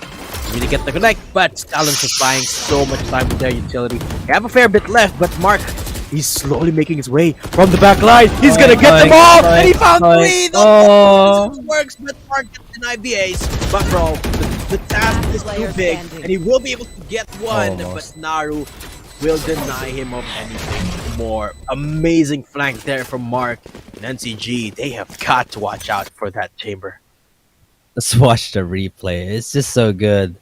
I mean, he's from the back and he gets 1, 2, 3. The spray down's just perfect. Ultimately, he gets shut down and it's a 1v2. Really still close for Bro, but thankfully Naru's there. They've been shut down and this is looking more dangerous than ever. I mean, they can't... Anyone who loses this will be forced essentially to save their ecos, but the trademark made Mark L2 Fast worried on what's about to happen from behind. So looking dangerously awkward for both teams because they can't lose any of it. Certainly. Last round, NCG can afford these guns if they lose this. Paranoia coming out, Nightfall there as well. Gravity Well slowing them down so much, but Senior Carl up close will be denied. Look at that cage shells, and look at Grace Spam. Senior Carl gets taken out, and that's the tree area secured for Talon. What's adrift as well for Yudo-san, but Zen will be able to pick up one. Bro denies the plant for now, but the instant rotate is going to be there now. No lurk to boot this time around as the utility getting pumped out, but Patman, is he gonna survive this? Yes, he will. With the Cosmic Divide, this is gonna make it so hard for Naru to find any relevance. And now the push coming in. Zin trying to clean up a lot of these corners. He picks up Patman for the drifty, and Naru falls down as well. Nice little retake there, playing off the Astra ults, and NCG back on the board, 2-3. NCG also ready with that lockdown courtesy of Maxi. 2-3, and they're slowly tying things up on the defense. Thanks so much for that Cosmic Divide. Bro is just not done yet. Though it's a bit of a damage, as I said earlier. Still a bit of a damage for the side of NCG. But worst things worst. Talon is on eco right now, and Tour de Force has been forced to be invested on such a low buy. So Talon, especially Mark out too fast here, needs to be contributing a lot just on the single round. He's just waiting for someone to potentially destroy the trademark. Before they do, is already going to be peaking on that side. Such a change of momentum here being shifted onto the side of B side because they're already aware as to what Mark L2 Fast is already doing. The Prowlers being invested from here and there, and all connected to both people, but the nade. I don't know, man. It's such a waiting game, and I think they want to win this, even though they're an eco. I mean, who wouldn't? Look at the amount of respect that NCG are putting up against Talon Esports. Really don't want to give these guns away. Senior Carl though, still in tree, but Dre. Oh my gosh! From behind him, he might get knifed here. He knows that someone's there. The moment he peeks out, he's gonna get the kill. And Senior Carl going down means that the hold in A side is slowly falling apart here, and the upgrade in the work as well for Dre. They do have to lock down and nothing to get it down. But look at Mark. He doesn't connect the second shot in, but he does shut down that lockdown, so it makes it a little bit easier for Dre. The timing, bro. He's not looking at the right direction, and they don't spot each other. No! Perfect time, and Dre falls down. Oh my god! That is going to be the round here for NCG. Unfortunate set of circumstances for Bro, and a great punish there from him. So beautifully timed, and Bro gets the. Why would you turn away from it? I mean, you weren't checked. It's not even caught on your peripherals, but you still get the audacity to turn behind and catch someone off guard. Beautifully done there. Bro is the star of that round alone. And 3-3 on the board. Yes, it's all been reset. All rifles on the board. And we're not done yet. Here, it's Ascent. They're all playing here. And they all know. I mean, even if this is Talon's pick, Nakagwe, they've played a lot of Ascent before. And this is looking pretty dangerous. Yeah, dangerous and close for each team. I mean, apparently there's 3-3 on the board as you show. And Talon taking each and every step with careful measure. Oh my god. This time looking to aggress down B side. Now this is the first time Did he push disconnect? down here. What? But Mark too fast. Get the clear from Pizza. Here comes the showstopper, but Yo. the instant response is the KO null command. So Yudotan will be backing off with a little bit of a sore thumb there. And actually deciding to pull off the B side push completely as Senior Carl spots out Dre, but it does get traded out by Yudo. So 3v4 still. Rotate down into A site, but Yudotan really has to find one more kill should they want to push down into A site. But it's Batman who does. So actually they might rotate into B. Yeah. There's someone been caught naked, and they know that there's someone invested this hunt, so they should be expecting 2766B on. I mean, they should, right? I mean, yes, they've seen him, and there's now a quibble going on. There's plans still going on despite 2766 being present backside, but there's Bro able to decapitate 1 and 1 versus 2 here. Naro alone, he's just waiting, or well, somebody's just waiting. Bro is just waiting, and he gets it. Oh my gosh, he's not able to get out of that position. Maxi wins the fight, able to defuse the spike, and gets the 4 on the board. A lot of damage though onto NCG. Of course, that was the post eco of Talon, so they will be the ones that are going back into the eco. Not sure if CDG have enough, or sorry, NCG. So you keep saying CDG. SR Nakagwe are gonna be having enough of those guns to boot in this round, but still, it's very, very, very close here, Bila. And as you mentioned, despite it being a Talon map pick, it seems like Nakagwe has just as much experience, if not more, in this map, because everything that Nakagwe has done, it's been working. Everything that Talon has been doing, rather, has been answered for completely by SR Nakagwe, and Talon is really struggling to build that momentum that they so seemingly need. I'm so afraid for their life. Now they're back to Ecos, and Mark L just got spotted here. Now he's headless, but Bro's down to 5 HP as well. Though that's a bit of a punish on their side, but he's about, well, that's nearly traded. Bro is about to get down, but not so fast yet, because he's down there, so backed off, and Zen able to punish 1. Dre was able to get an information, though he's been backed off. Senor Carl Naru puts their name on the board. Dre just got punished, and Naru on 11 HP. He will get cleaned up, and he's been dealt with. 5 on the board for the side of NCG. 5-3, and now we're seeing a definite advantage now for NCG. 4 consecutive rounds for them. If anything, Talon, this is the perfect time to pull a timeout out before things get out of hand. Yep. But it seems like they will not be doing that. Instead, playing towards those ults that they have. I mean, you have 3 huge ults. All no command into a Nightfall. Yeah, true. So, and they could play around with Drace from the shadows as well. So they really have a fair number of options this time around. And Zin pushing in. Nice, Oh my god. Batman gets the punish off. Senior Call is the one to get off the pick. And Mark Too Fast going down means that they don't have the chamber anymore. But Zin going down is an even heavier prospect here. But Senior Call peeks out at the perfect time and gets 3 from the get-go. And he's going to get the 4th one in as well.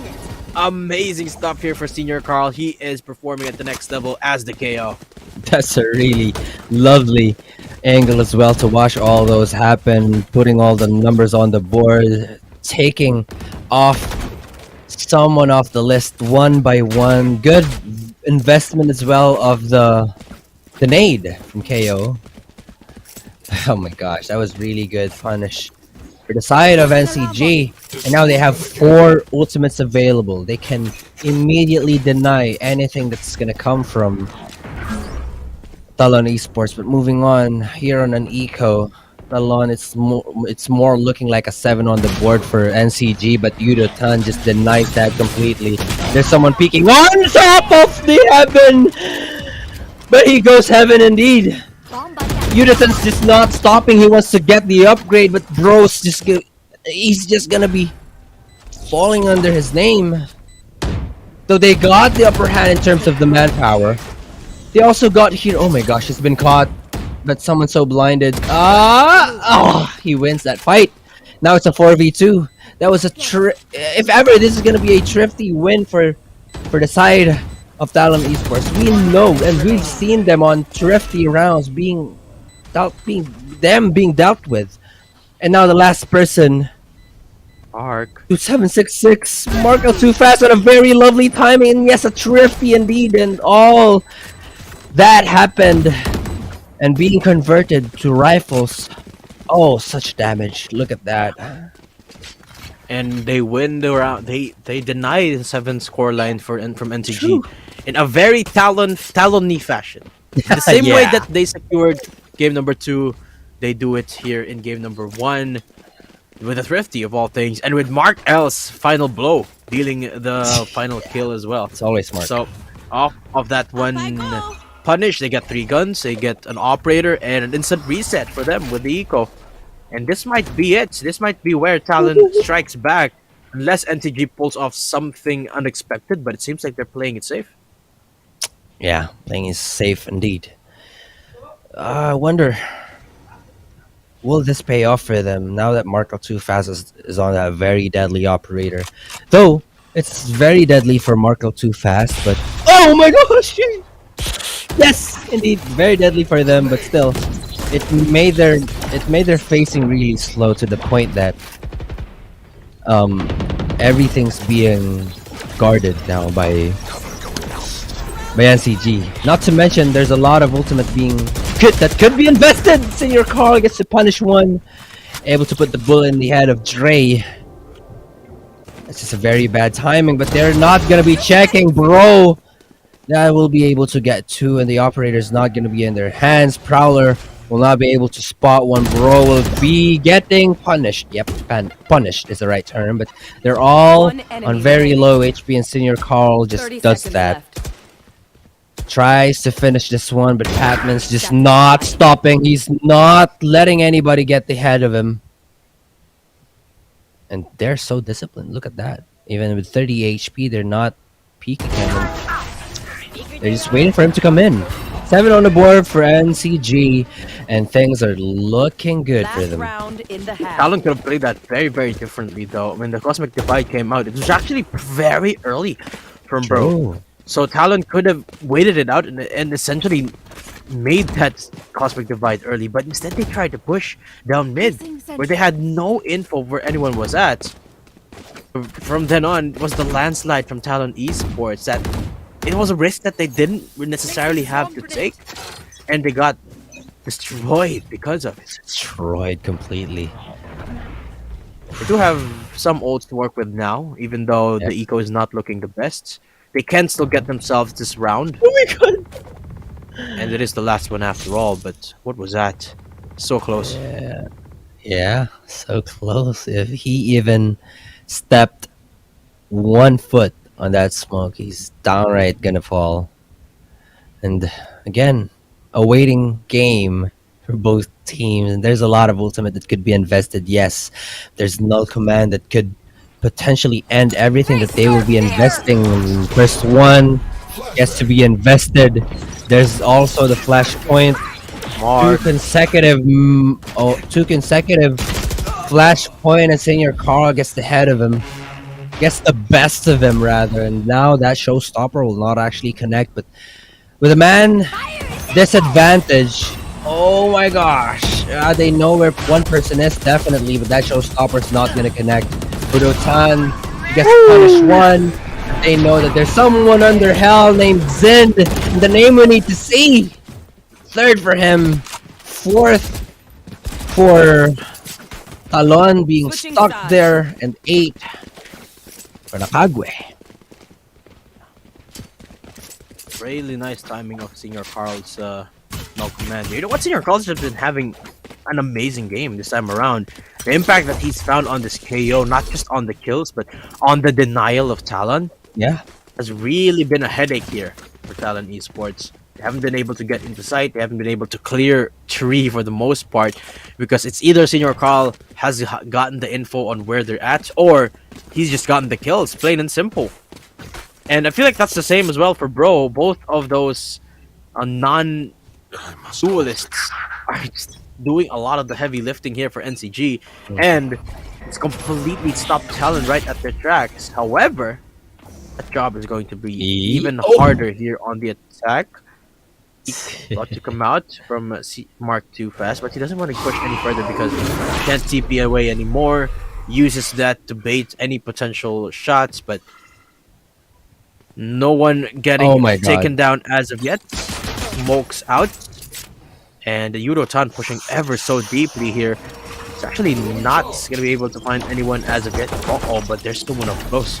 Down from CT. The attacker side spawn! And Batman gets taken out. And here we go. Side push happening in B site. Zind leading the charge. And this is it. If they get the site open, NCG are going to have a breeze here. And Yudotan with the early rotate. Mark too fast. Still alive and kicking. He will get traded out. But Yudo going down means that Bro will be propelling his team to the 9th score on the board. And 1 away from securing the double digits. Plus 300 as the spike went down, so that's a bonus for them. They will be able to buy a lot of stuff, and they can potentially bring it on to the next round. NCG looking flawlessly good on that pistol, and not to mention,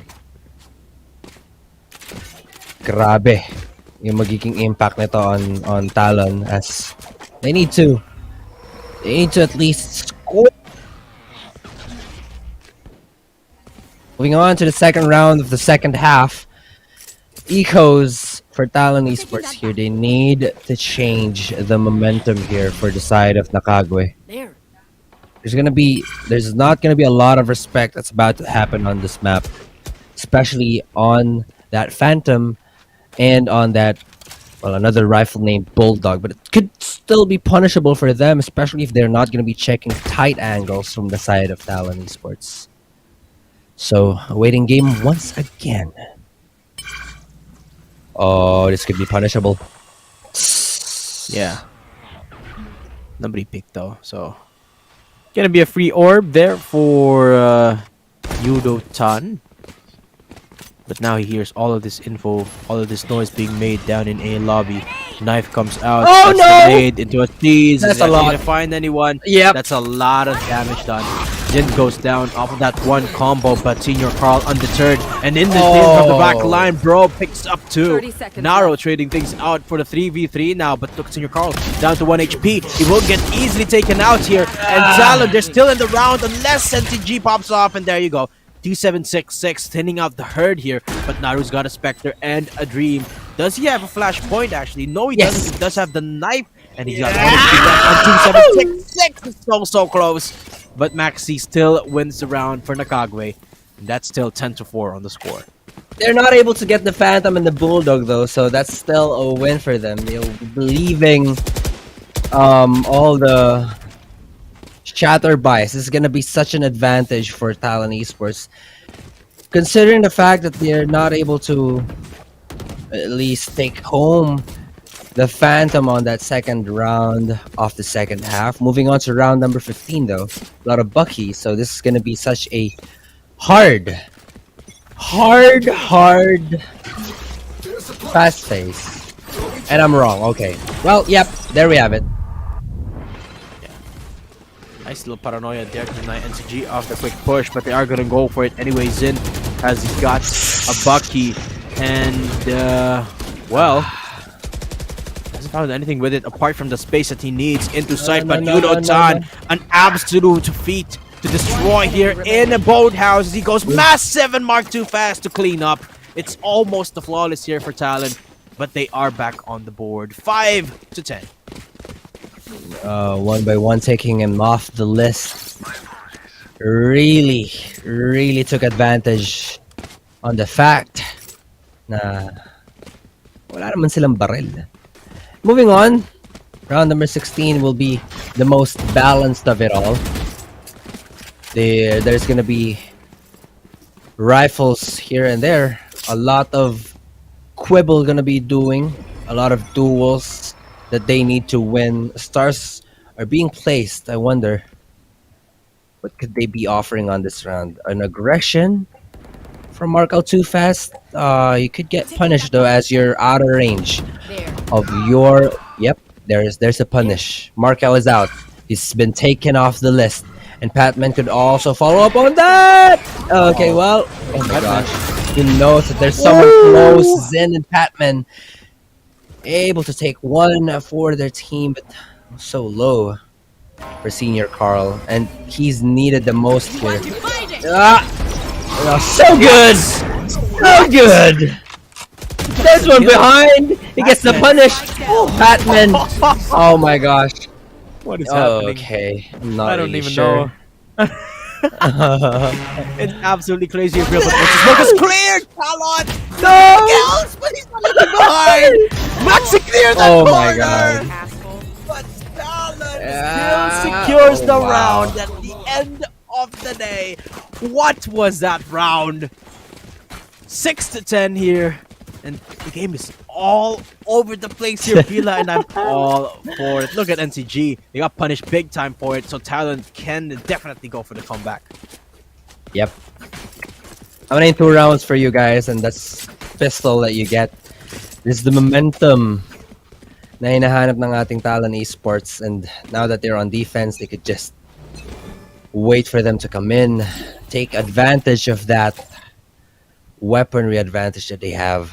Another aggression here for Mark out too fast. It could get punishable, especially that he's not really near that rendezvous that's been set up. One step away of anything that could happen. Zind able to destroy. Oh my gosh, they're not checking him. There's one on top, and he's been. Oh my gosh, he gets another. What? Oh man, and he's able to get another information. That's an information in the app for him. Even though he's very low, he could potentially get out of that position. Oh, no, but he's Mark, not. He got the bait in. He got the bait in. Axie. Yike! Okay, there. Finally.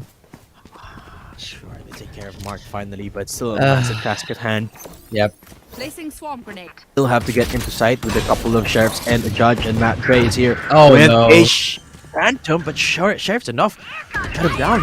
But this is gonna be the showstopper on both sides, and they both get taken out. What the heck is happening here, Bila? 1v2 now, and Naru does have the gun, the biggest gun in this 1v2. Maxi has to connect the shots. They both have sheriffs. If they just time their shots perfectly, it should be enough here. But the well done. fragment gonna isolate these fights, and Oh! he still So secures the round. And back again, the momentum swings in favor of Talon as Naru clutches the 7th round. As a consolation prize, there is Tour de Force in the hands of Mark L. Too Fast. Let's look at that. Look at that one more time. He knows just where to throw it. Even though you jump it, you're not really going to be able to dodge it. Naru just spot on the headshot as well. Taking or burying Maxi into the grave. And that's just such a beautiful win. The name we needed to see. The hero of that round. 10-7. 3 more rounds and we're going to be able to close this matchup into an equalizer. That Haunt also will not be able to get anything. Not able to get one piece of information. Now you won't be able to place any smokes as well. Oh my gosh, you're not gonna be able to TP as well, but you're able to get one punish at least before falling down, but still a 4v4. Null Command has already expired, and there's no more. Well, oh my gosh, Oh, he there just you go. forced his way onto top, forced to peek, and just avenge the fallen teammate. And now we're on a 3v versus 4. Scratch that. No way, This is Sin. on point. He gets one. Batman's also there, but Rose is ready for the trade. 11 on the board. One win away from match point. And we're not done. Yeah, the decision making from Talon there on the post plant was a little bit rushed, in my opinion. They could have taken things a little bit slower and approached it a little bit more methodically. But since they came in one by one, essentially lined up for the shots, Yeah.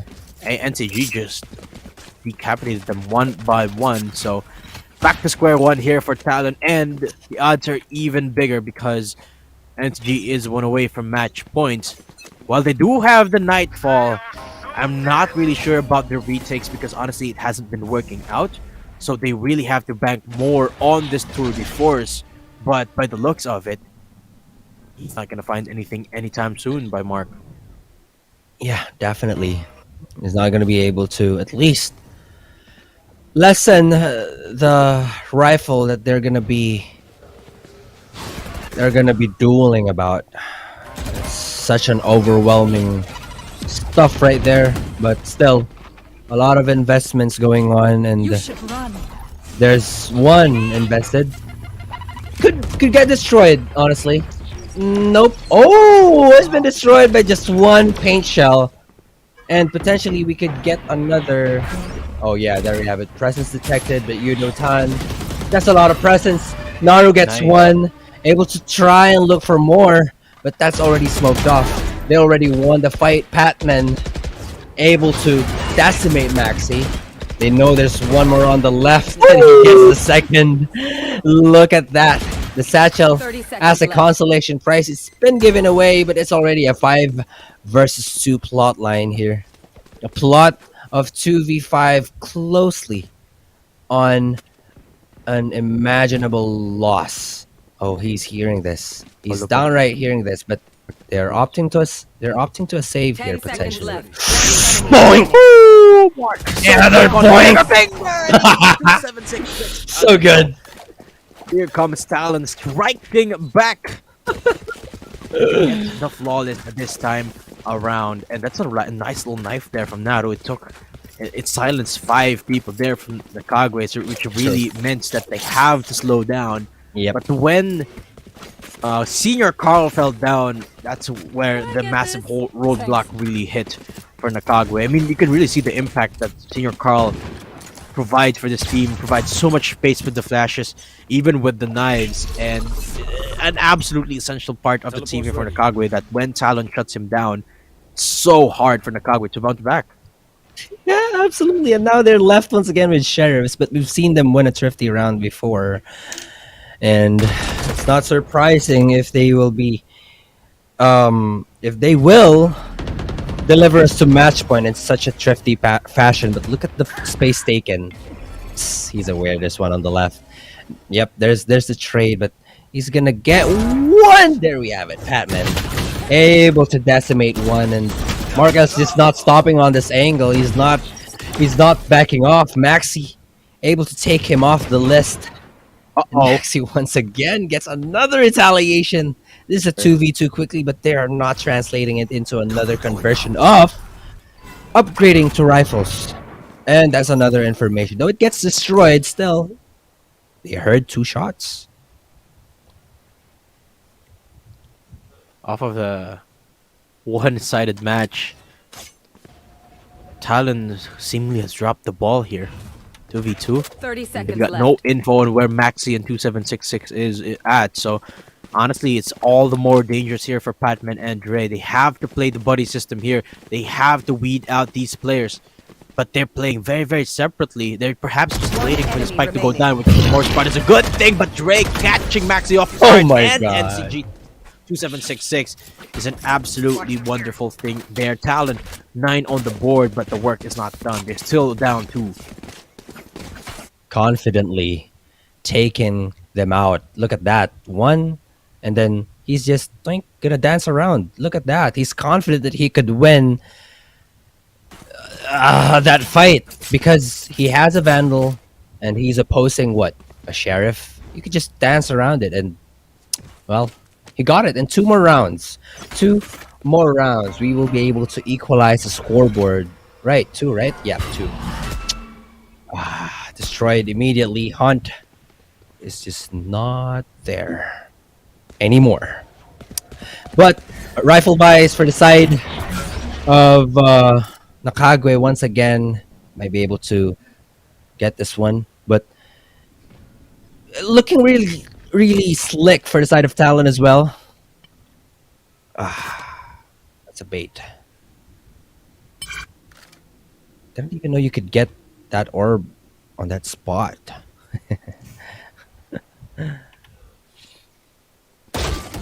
Oh, the dink! Wow. Nice little shot there from Naru. Actually, immediately triggers the no command. Nice little bait there for NCG. And with the way that NCG has been playing these, oh my gosh, this attacking half, it really has been very, very methodical. But look at the paranoia, look at the utility, and look at the peak. Junior Carl is the one to get the first frag. Patman becoming over confident in that peak. Oh my god. See, opening up the fight. Drake goes down. No more smoke. The Cosmic No! is going to make it so hard for Mark to find anything, Fine. but he's still alive and taking No! Naru keeping Carl and from the behind. Down Tan A. picked up 276 for the spike control, and now they hear the footsteps of Bro, and he will for sure gonna fall down against the hands of Naru. And there you have it. So good. Talon get themselves to 10 and possibly into 11 for the equalizer now.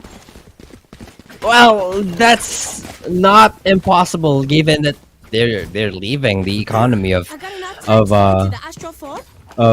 Nakagwe in Chambers once again. They're in eco and sheriffs and stuff. And my goodness, they just completely denied the entrance. I mean, I think Yudo-tan and Naru is just confidently holding the B-side. Kahit dalawa lang sila doon, they know they could really deny their pushes just because of one ultimate, the null command. It just really paid off for well. Yeah, and the knife as well. And now moving on, they really can't get punished here. Oh my gosh! It connects. Wow. What? Wow. And he gets the upgrade too. That's unfortunate here, but Talon I can guess win this another. fight. But because he doesn't, NCG can secure this round. 2v5 now. Bro's got the Vandal, and Naru is still in B site. So this is potentially match point for NCG. Patman needs to be huge though. A lot of information. Spike's going in his way, so he might be able to catch them off guard, especially on this spot. Yep. Oh my god. Reinforcements coming in. He knows he's gonna be quibbling 3 people, but he's not expecting Senior Call from the back. And Naru alone with a Vandal, a knife, and nothing much more. Ooh, he's been heard. No way. No way, Talon. Oh, Match point. it's so close. Dila, that should not have happened there. Not really. It was written on the stars that Talons are gonna win that round, but NCG, they don't care about destiny. They don't care about fate. All they think that they care about is the game and the round. Look at this. 4 ults to their name, and this is looking like a done deal. Of course, Mark has got the op. Of course, Yudo-tan has got the Odin. They're gonna put up as much of a resistance as they could, but NCG, their confidence is at an all-time high. They can extend this series into game number 4 and the last game number 5, but this is where it starts. Where it starts. Yes. But a lot of space taken in mid. Remember, this map is heavily leaning on importance onto mid, and if you don't carefully peek this, yep, gonna die. That's what's gonna happen if you don't carefully peek this. But with The null command being invested. Oh, it's been shut down. But Batman on the spot. He gets traded. He gets one and a two Wow, and a dead. He's a dead there. Mark! And there you go, the extent. Grabe. And I think NCG, their eco will be still there. So despite using one of those ults, they have enough of the weaponry in this round. So again, task is not done here for Talon. Still a losable game here for them. One more to go before we head into overtime. And Talon clinging on for dear life here, Vila. They really have to not let go of sights. I mean, whenever they go for a retake, Talon just can't figure their stuff out together. So they really have to hold the line. Dre this time on the op. Going for the peak. Senior Carl jumping, peeking. Yeah. Goes for one more time. Okay, will not be finding it. It's a double op setup in a side. Tour de Force active. They've noted the position of one, but they don't know where Mark Too Fast is. Thankfully for NCG, he's on the other side of the map, so they can potentially execute down in A. In B. Yeah, and not to mention, he's got a tour de force, so he's willingly gave up on the operator that he was holding last round. Rotating. Just because it's more efficient for you to actually go Mark. with, well, a rifle. And with you being alone in sight, that's not very much of... Oh my gosh! Yep, that's what I'm talking about, but Spike down B. peacefully, go. Batman, Daru gets the trade and gets the man advantage on just on the single round. There's one man on site named Zend, and he needs to be playing this really careful, and he's been notified. Maxi here 30 able seconds to left. decimate one.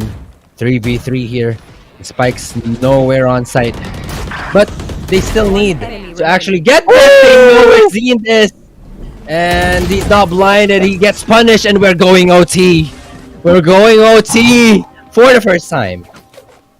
Switching sides. First time this series, Overtime. NCG has seemingly found enough control in the game to take us into overtime. But it's mostly because Talon refuses to go down silently in the night. Yeah, and a little bit of a falter there. Mark L a little bit far forward when the lockdown and the smokes were used. But at the end of the day, Talon still denied the side push. So now they're the ones going to be attempting just that. But so far, Talon hasn't had much trouble going in for the side pushes. It's that the post plant that they really need to struggle, that they really need to focus on. So they will be pushing on into A site seemingly this time, but they have to be oh so careful. And I'm literally sweating. I am literally sweating harder than these players, man. Is that even possible? Is that... These players are sweaty. I'm telling you. Not to mention it's hot in here, but Yeah, gotta these love the rounds, Love these the- are rounds. Yeah, well, yeah, sure, but these matches, man, these rounds, they just know. Look at that! Look at that! Just look at that! He's been shut down. Oh my gosh, the spam is there, but quite not enough to close things out. No way, Naru gets that. Carl, he's been in a battle, and time for him to retire at least for this round. Spike's already been down. There is the nade, and some C's being invested, but this is a pretty solid post plant positions for the side of Talon Esports. Looks so good for them. Look at their positions. Absolutely. Not even gonna spot out anyone. Here Oh comes the my first gosh! peek. Bro gets one, but the trade Ah! is not gonna be there in time. Oh But my Batman gosh! going huge. Still Talon. One Oh! on 2766. What a retake again from NCG. And this time Talon putting up as much defense as they could, but even on a 4v5, Push a button. NCG come Save out the day. on top. Their retakes have been flawless. One mistake as well. They Match fought point. it. I mean, you already know where they are all coming from. Look at that. They're all sweaty. I mean, you know where they're all gonna be coming from. It's enough to at least get one, especially on that post plant position.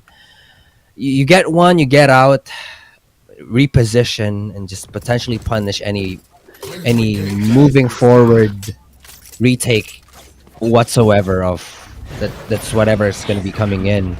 But right now that they're on attack, they've got to be cleaning this one. Patman able to pass the first test on this overtime.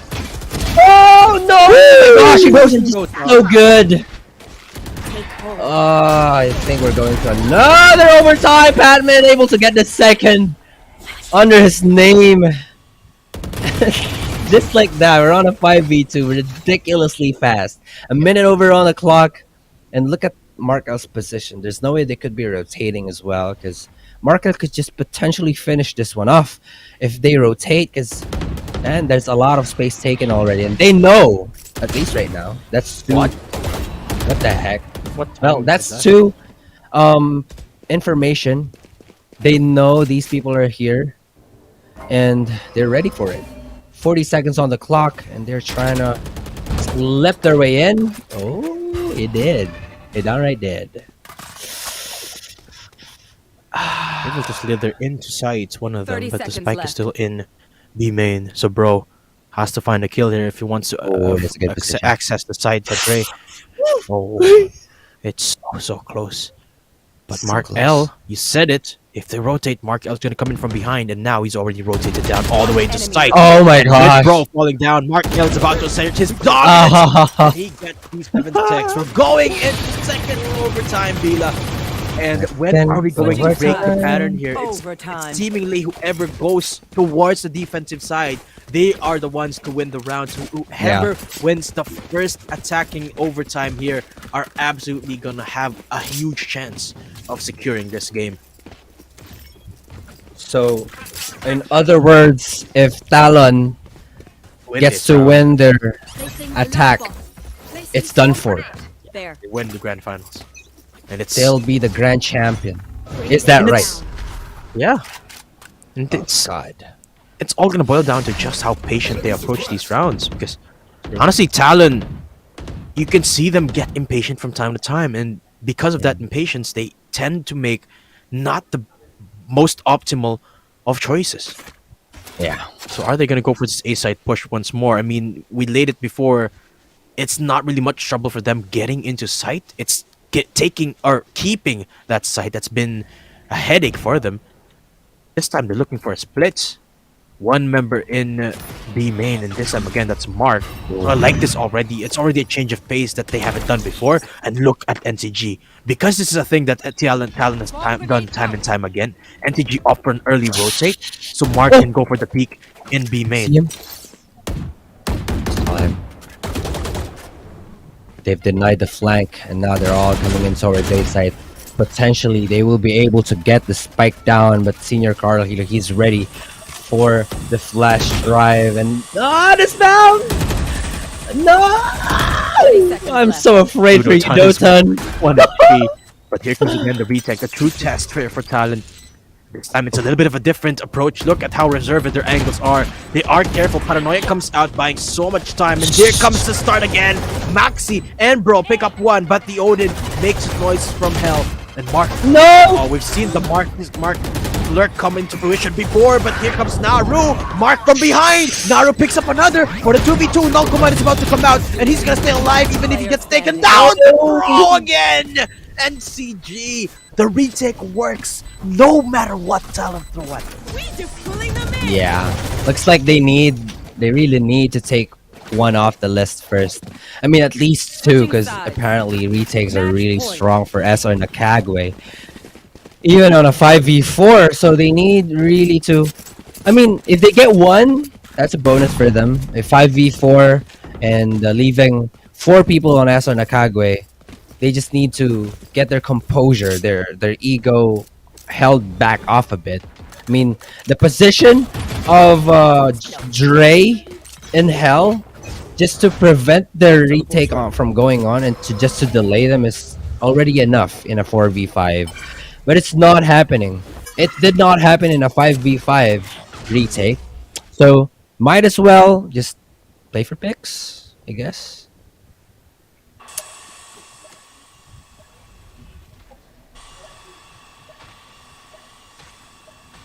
Though. taking things down. They know that if they win this round, they extend the series further. True. So I think this is the approach that Talon really is looking for, but they can't seem to catch the drift of what the state of the game currently is. And instead, they try to brute force their way into that post plant, which is honestly very, very characteristic of Talon, but ultimately has been one of their weaknesses here. Look, Yeah. NCG, pull out a knife. Oh my Aru gosh. with the early pick. 276 Oh my goes down. gosh. There's the trade. And Yudo Tan Spike again down in the B. same spot that he was at before, and he's gonna find the kill. No, he won't. He doesn't actually get shut down, so that's the site here for free. And it's gonna be a 30 retake, seconds but left. this time NCG inside the spike, inside the sites. Spike planted. Absolutely. 48 HP and there's a lockdown available being Oh, invested. no. This might be it.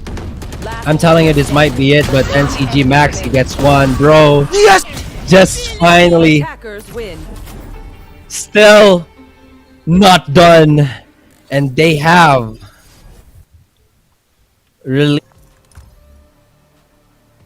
things. I mean, they're all against the odds. There you have it, as our Nakagwe. 15-13. The first overtime match that we have in our grand finals, and it's so good. And what the heck just happened there, Bila? That map was absolutely crazy. And you could see that Talon, they really like playing or doing things a certain way.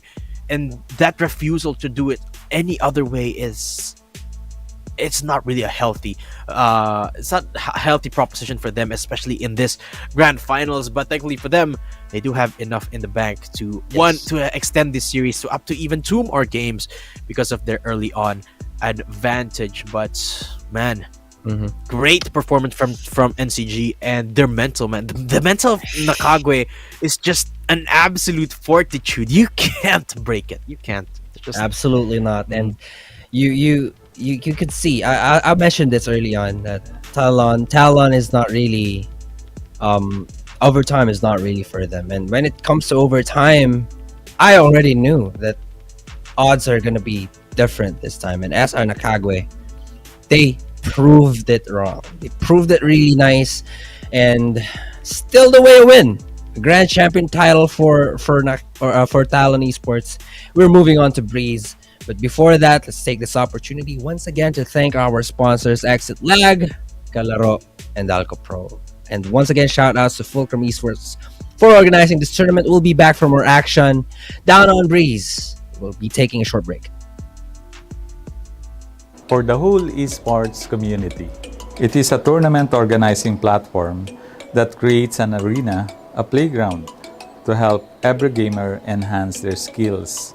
Organizers may stage multiple tournaments with the aid of technology. The more tournaments there are, the more chances the gamer will have to practice and improve their skills. By creating an account, users are able to connect and build network to keep tabs on the latest buzz in the industry.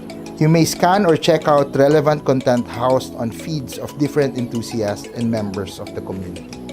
It is a place where gamers can be discovered no matter where they reside, where one can show support, do transactions, and more with your own digital wallet. Brand and sponsors are also invited to show their support as we create a space to nurture the culture of camaraderie and sportsmanship, and even give a chance for business relations to prosper. We believe that esports can be a tool to uplift the quality of life of every gamer, from learning the discipline, nurturing their strategic skills, enhancing their sportsmanship spirit, to possibly achieving financial stability by maximizing a gamer's innate talent. All this while doing something that they enjoy and are passionate about. Let us work together to help every gamer in the country and beyond to truly win in the game and in life. Kalaro, we play as one.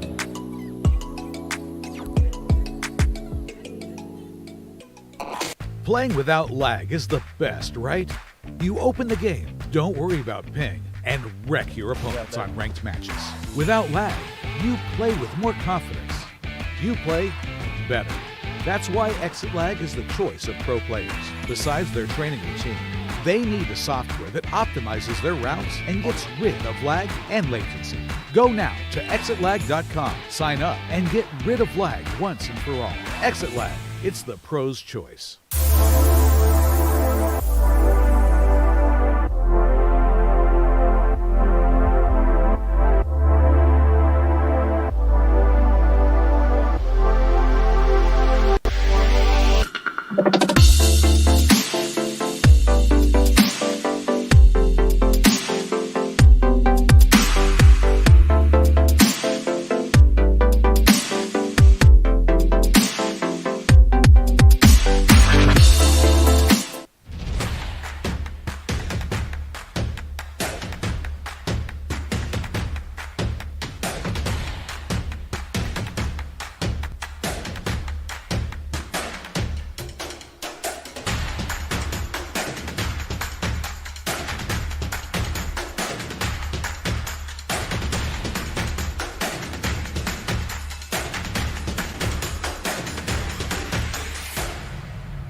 Okay.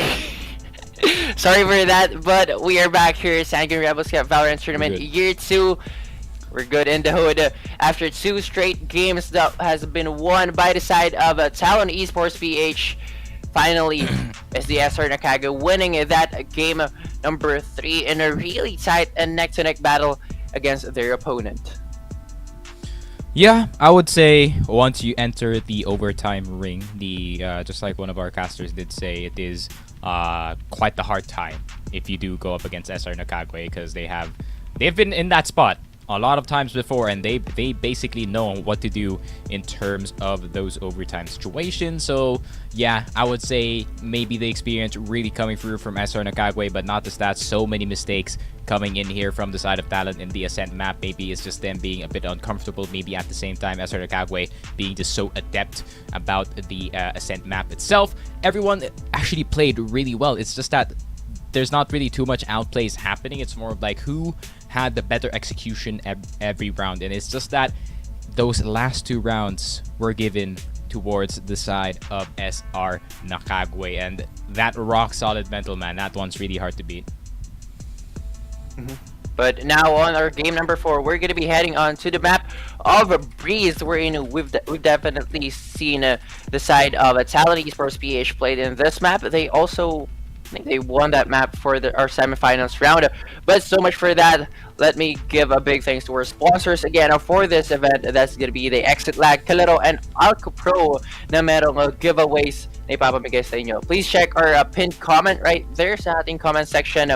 It's for you guys to have a chance to win 2 Exit Lag subscription. I mean, one na lang pala since naipamigay na yung isa kanina. But so much for the talking. I think we're gonna be heading straight to our game number 4. So Bila and Datum, let's go. Let's go. And yes, we're going on to Breeze. Can't wait to finally see these people, these players, go up against such a huge map. We've seen Talon Esports just deny this from CDG Immortals in a very, very, very, very way. I mean, there's one word, but I can't find it. So very way. Yeah. Now that we're going into Breeze, a very, very different scenario compared to the past couple of months or rather maps that we've had. This is a map where you can't really rely as much on the utility that Nakagwe is so good at. You can't have a fade, you can't have a raise, you can't make the most out of it as you can in maps like Haven or Bind or Ascent. So this is where I feel like the biggest difference maker between these two teams is with the way that they play. And I feel like in that regard, Talon is most definitely ahead in terms of just the fundamental. I feel like last game is kind of a hiccup in their playstyle because Haven in a sense they just committed a heck of a lot of mistakes, like Sneaky pointed out, that could have ultimately resulted them securing the map and ergo the series in that map. And I feel like in Breeze they're going to be able to correct those mistakes, and they won't necessarily be able to repeat those mistakes because the avenue is just so different. Yeah, there's a lot of mistakes that has been committed there, but still a very close fight. Again, as I mentioned earlier, Talon, I mean, overtime is not really for Talon, and that's where everything falls down because they cannot really capitalize on anything, and they like capitalizing on ultimates because who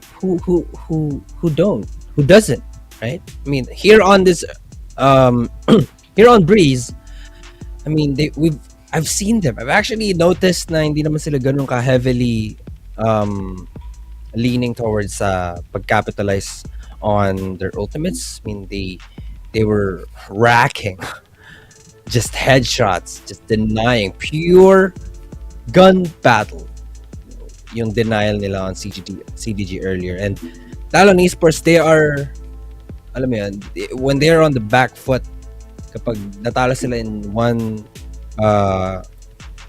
map, I mean same as Nakagwe, but Talon, I've seen them like mas nagagalit sila. And I think that's also the same as Nakagwe, pero we'll see what's gonna happen on this map. Breeze, I think we're ready to actually start the match up, pero ano sa tingin mo yung pinakamagiging impactful na mistake na mako-commit dito? Kahit na sino.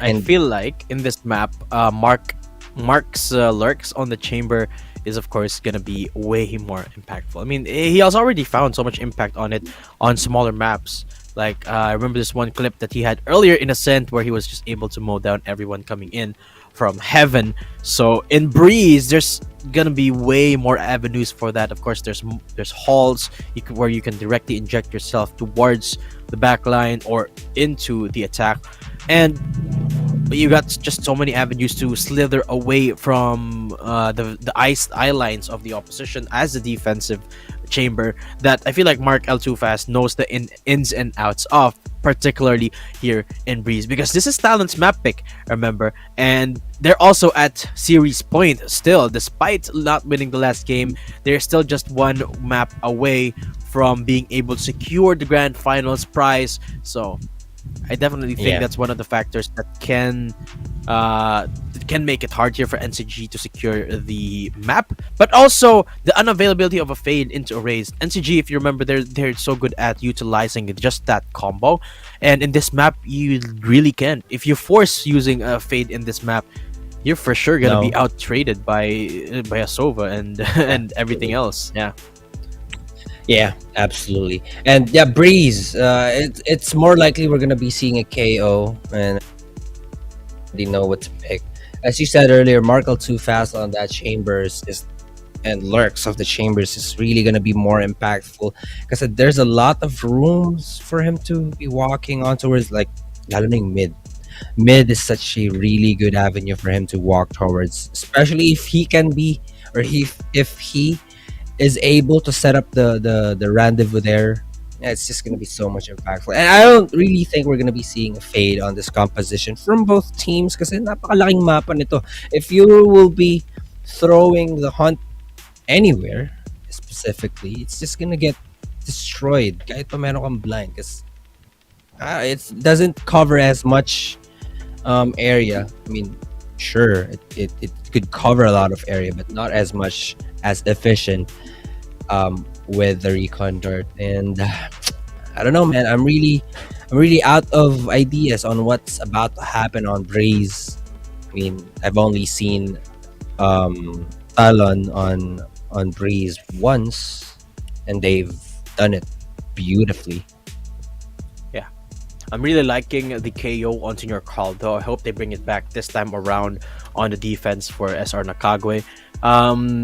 I've seen Senior Carl so many times on the Sky and a fade as well, but a KO seemingly is where he shines the most, especially in this lineup. So I feel like that's one of the things that they're gonna be securing here. There you go, KO on Senior Carl and Zind on the Jet. So pretty standard stuff here for Team Raiders Nakagwe. Meanwhile, for Talon, they'll be putting Patman back on the Sky. So almost a mirror comp here. The main difference being Senior Carl is on the KO and Patman is on the Sky. But I really like the KO pick better in this map just because of a chamber being an absolute necessity here. Having a KO can completely nullify those free guns from a chamber. Absolutely. And not to mention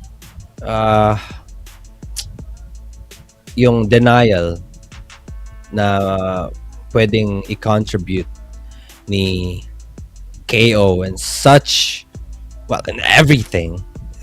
Ito yung agent. This is the agent na really denies everything from coming. I mean, pushes, retakes, it's just gonna get denied from here and there. But 2-1 on this grand finals and pistol round 4, this Breeze map, Tan starts things off with a lot of spam, not really connecting to anybody. There's a lot of space taken here as well in mid, but here's the first test.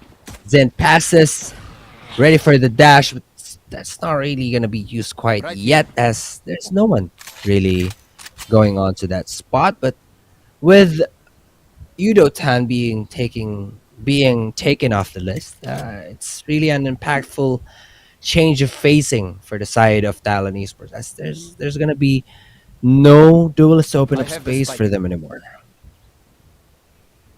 You have Viper's wall still though, so I can commit that here in A site should they want to commit to this A site push. Okay, Patman at the ready. Naru is slowly creeping up against these angles. In the middle side of the pyramids is where there's gonna be that defense, and Maxi picks up Naru, but come up close and personal. Patman, good for 1. Is he gonna be good for 2 here? No, he will recon or destroy the recon instead, but they put themselves in a favorable spot now as a spike now going down by Dre.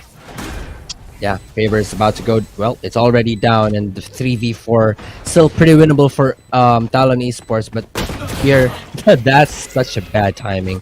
If he gets the headshot connected, yes, that'll be a win for them. But yep, he gets it. There's a trade from 2766. Dre's alone, and he's not going to be able to commit any conversion from that pistol. And 1-0 in favor of Nakagwe. It is over. 1-0 here, and again, Talon Esports back to their square one because we mentioned that last game. We mentioned that if Talon are consistently winning their pistol, you know that the team is online. But now it seems like they've taken a step back and returned to their original composure here, which I'm not sure if it's a good thing. But man, winning the pistol here is an absolute trendsetter for the entirety of the first half. Tech pause happening, folks, so we have to apologize because we are experiencing some technical difficulty. But at this point, kind of you know what? I'm actually surprised that this is only the second tech pause that we've had today. Second? Yeah.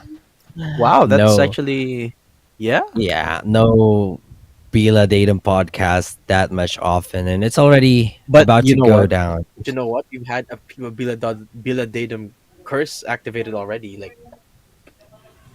What? like today, like the overtime. Yeah. Well, as the first one, we'll see a lot of action in the meanwhile. Second round, Revealing area. and no one seems to be stopping real soon. There's a lot of space taken, and there's one. First one. Spike down. Also under attacker Senior spawn. Carl, Zen follows up. They're not stopping. They're looking for more punish here. Zen spots one. There's one more and three. He's not just stopping, and he's not backing off. Spike's nowhere to be found, and they actually know where it is. Marco too fast here, just nowhere to be found. But I think they've got an idea as to where he is, considering that Senor Carl has already seen Gun here. the rendezvous set up. And there we have it, 2-0 on the board in a flawless fashion. Another flawless in the books here for NCG. And a lot of mid presence being asserted here by Talon Esports that hasn't really found any success in the first couple of rounds. So I want to see a change of priority here from Talon Esports. Just because they have the guns now means that they want to take those long range fights. That means they could aim for halls or even an A main push. But look at the adaptation from NCG. They already got 2 members down in hall. A couple of people short in a main, and Maxi not gonna be able to get the connect. But look at Talon already inside. Guardian, Ruditan's hands. And wow, that's an easy plant for Talon, actually not needing a lot of Spike resistance. planted. Yeah, missing. We have. Oh my gosh, Yodan just doing everything for his teammate. Though there's a courtesy trade from Zen, but he's already fell down. Ace? Fourth one and an ace for you, Dotan. What a way to avenge that fallen teammate and put one on the board. That's phenomenal from you, Dotan. He's turned it on. The Guardian too. The Guardian. Yeah. Oh my god. 3 headshots, 3 kills, and then 2 body shot kills after that. And Easy has 1, 2, 3, 4, 5 there. An ace for Yudo-tan. Unfortunately, didn't get the flawless, but almost as clean as it could get for the attacking squad here, Talon Esports. And yeah, as far as bonus denials goes, that's very, very clean. Maxi though. And Senior Carl here inside. The knife is going to reveal a couple of presences there. So we'll be hanging on for defense here, but Yudo-tan still not done. We'll be pushing on into the but Maxi gets the spam in. So this is gonna be so hard to push even with the Viper's wall. Okay, there's the punish. Thanks to Marco too fast, but since fully aware of the positioning, he's ready for revenge. Yep, the avenge of the fallen teammate. But look at where the spike's going. It's running towards B side, but since just not stopping, he's just ready for it. He's waiting their way in towards the spot, and well, Nakagwe is not really biting onto these positions. But there's the recon dart being invested. Batman falls down, and there's one punish as well from Dre. No, he's been spotted though. He gets the shot connected, and Naru will fall down. But Dre on a really deep position now. 1v2, yes, but he's about to fall as well. Then with a 4K, 3 on the board and defenders 1. Nakagwe takes the lead. Yeah, it's a little bit curious why Dre actually used the Viper's orb immediately. They could have split up the vision or make it confusing for Zin, or make it so that Zin had to watch out for 2 angles had he just baited out the shot for Zin. But because he used the orb, Zin knew that, well, he's not gonna push up. So he's just got to watch out for Naru, and that he did. He isolated the fights because of what Dre did. Bit of a miscommunication there for Talon. Inviting them back here.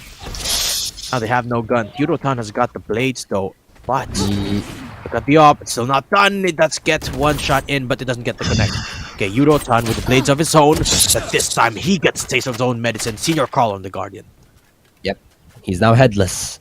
Now Marco too fast gets the trade, but Senior Carl's just fast as well. He's in fact faster. He gets to decapitate 1 now. Senior Carl so fully blinded, takes 1, able to convert. This plant is about to go down, but with the operator in hand and the full retake fully commencing and the wall being set up here by Unfair Bro. Plus, he gets spotted. Just the good time they needed. Oh my god! He tries to look for more. The operator shot will miss, and they know there's someone on the left as well named Unfair Bro. They're fully aware of the positions as to where these people are coming from, but these ones are not stopping. Dre just gets the head of Unfair Bro, and they know where the last person is. The shorty will connect, and Batman just connected more. Lovely. 2 on the board, courtesy of Batman. They got the operator. Amazing stuff there from Batman on the Guardian. The moment he received it from Senior Carl. I mean, it was an amazing start as well for Senior Carl. Got 3K with some nasty Guardian shots. But Batman, as big of a performance there from Talon Esports. They punished the op and retrieved it for Mark. So, again, NCG back on the Sheriffs. And Mark back on his signature op, but is he gonna get the first kill here? Up close, Senior Carl. No! Maxi falls down, unable to get anything. But Senior Carl again! He gets 1 from the get-go. Finally getting shut down early by Mark L. The flank as well. They need to really be careful of this, especially at Mark L. Oh, he's aware of it. He is just so aware of it, and he takes Zin's life, making his heart beat stop. But then Fairbro here also with a Marshall. With an eco, this is expectedly falling in the hands of Talon Esports, making their way in, but apparently Marshall's better. Marshall's been punished, and there's the Avengers trying to get a revenge. But with this pretty solid lineup, man, I don't think they will be able to convert this into a win, but who knows? A lot of close shots being committed. Now there's one, and there's the attackers winning. The equalizer of the first half, 3-3 on the board. They convert it. Talon is back 3-3. Marco too fast, so good on the operator usage. Back on his hands once more. So now this is where NCG have to try and be proactive, because when Mark gets going with that op, when you play standard, you're just gonna get bitten by that big gun. And even so, even if you punish Mark, he still has a tour de force, so the next round is not gonna be it's not gonna be any different. You really have to try and be proactive, or try and play extra safe. And it seems like they're rooting for, or rather opting for the latter option, not really peeking up, instead waiting for Talon to make that mistake. But they are going for the A side execute, it seems like. Aldrone coming out, deny any information. And that's one of the things I absolutely love about the KO. It just cancels so much. Yeah, true. I also love the orb being placed there, giving so much, what do you call this? Worrisome. Look at that. Well, he's gonna get tagged, but then he just gets the first test pass, and oh my gosh, It's a 3v3 and the Viper's Pit's still on. Spike's about to go down. It's a 3v3 retake. Though the operator is done. Ah, something's about to get real. Spike Zin's planted. about to open up this retake. Frey already falling down, and Patman, the name we need to see. The hero of them all. Oh my god, is gonna be falling down in 4K for Zin. 4 as well for his team. Maxi's gonna be defusing this one. Oh my goodness. They're gonna take the op as well. Zin is just unstoppable this game. Spots out of Dre. How does he kill Dre? I have no idea. And that's the Viper Spit gone, so Talon punished big time. And again, I feel like the decision there for Talon to get or push down into sight is a little bit preemptive, or premature rather. Because remember, the knife cancelled out so much of their utility, so essentially they went into the site blind. And even though they got a couple of nice tags and a kill onto Naru, still were unable to translate it into a round because, well, it was a very, very awkward push.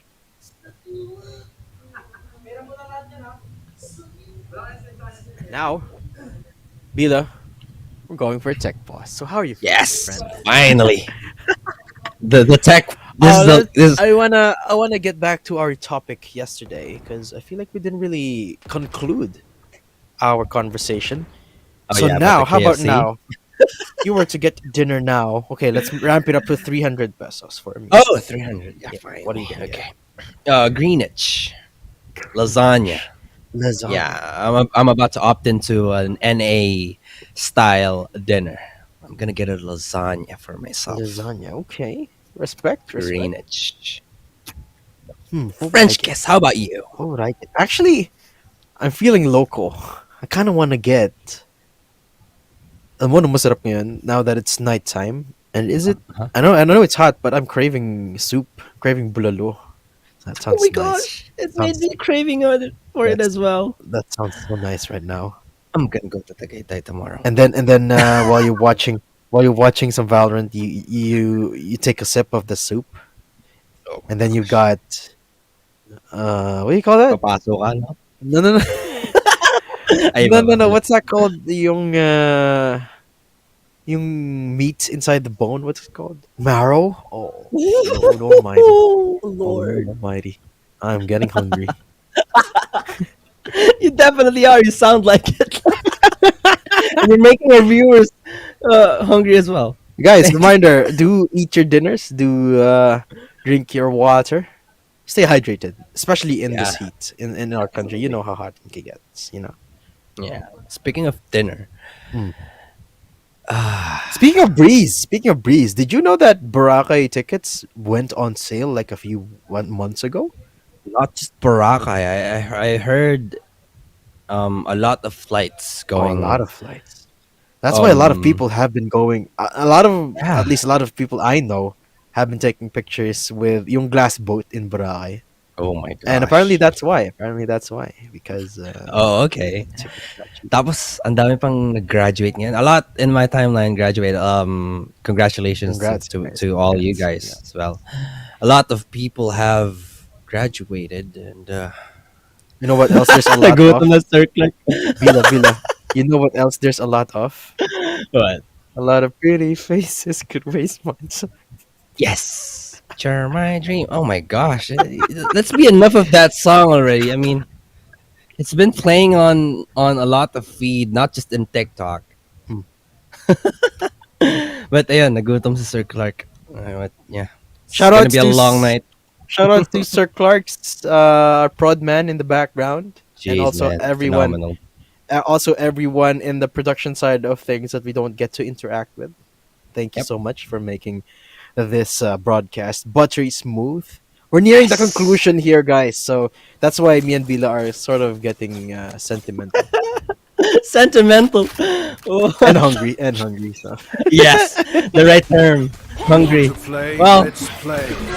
Time's been post off, and Zen will get the first test passing.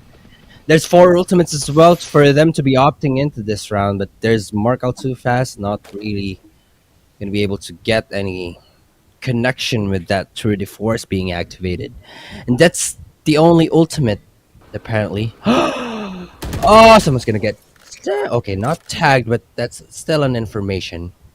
Marco too fast though, slowly creeping his way in. Possibly. Oh my gosh, he just missed the most important shot of his life in this round, and they got the info. But Dre's gonna be moving forward. Oh, bro. Yep, he sees it. No way. Boink. Out of my way. Oh man, a No lot of way. mistakes. Spike is down. Ah, and No there's way. Sin. Last player standing. Spike Doink. down A. Did you just jump shoot? Oh, Finally, God. Mark L getting the shots in, but it's kind of late, isn't it? 1v4 now. Oh, that's it's absolutely 30 abysmal. seconds left. But he does survive. Okay. Mark. Okay, he's gonna beat this, and you know. Oh, a lot of ridiculous scenario that we've seen.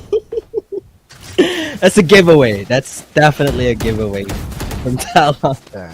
Now they're in chambers in terms of eco, and Patman should be really making his mind if he's gonna be the hero of this round for his team. Considering, not to mention, there's 5 ultimates available for the side of Nakagwe. Oh yeah. That's solely because they've been so efficient in these rounds. Just frag kills. Or rather, frag wins. And even if they get the defuse, they don't necessarily invest a lot of these rounds. That's a wall bang! Okay. Yudotan for surviving. No go. Oh my God. Execute, but can't even inch forward across the door.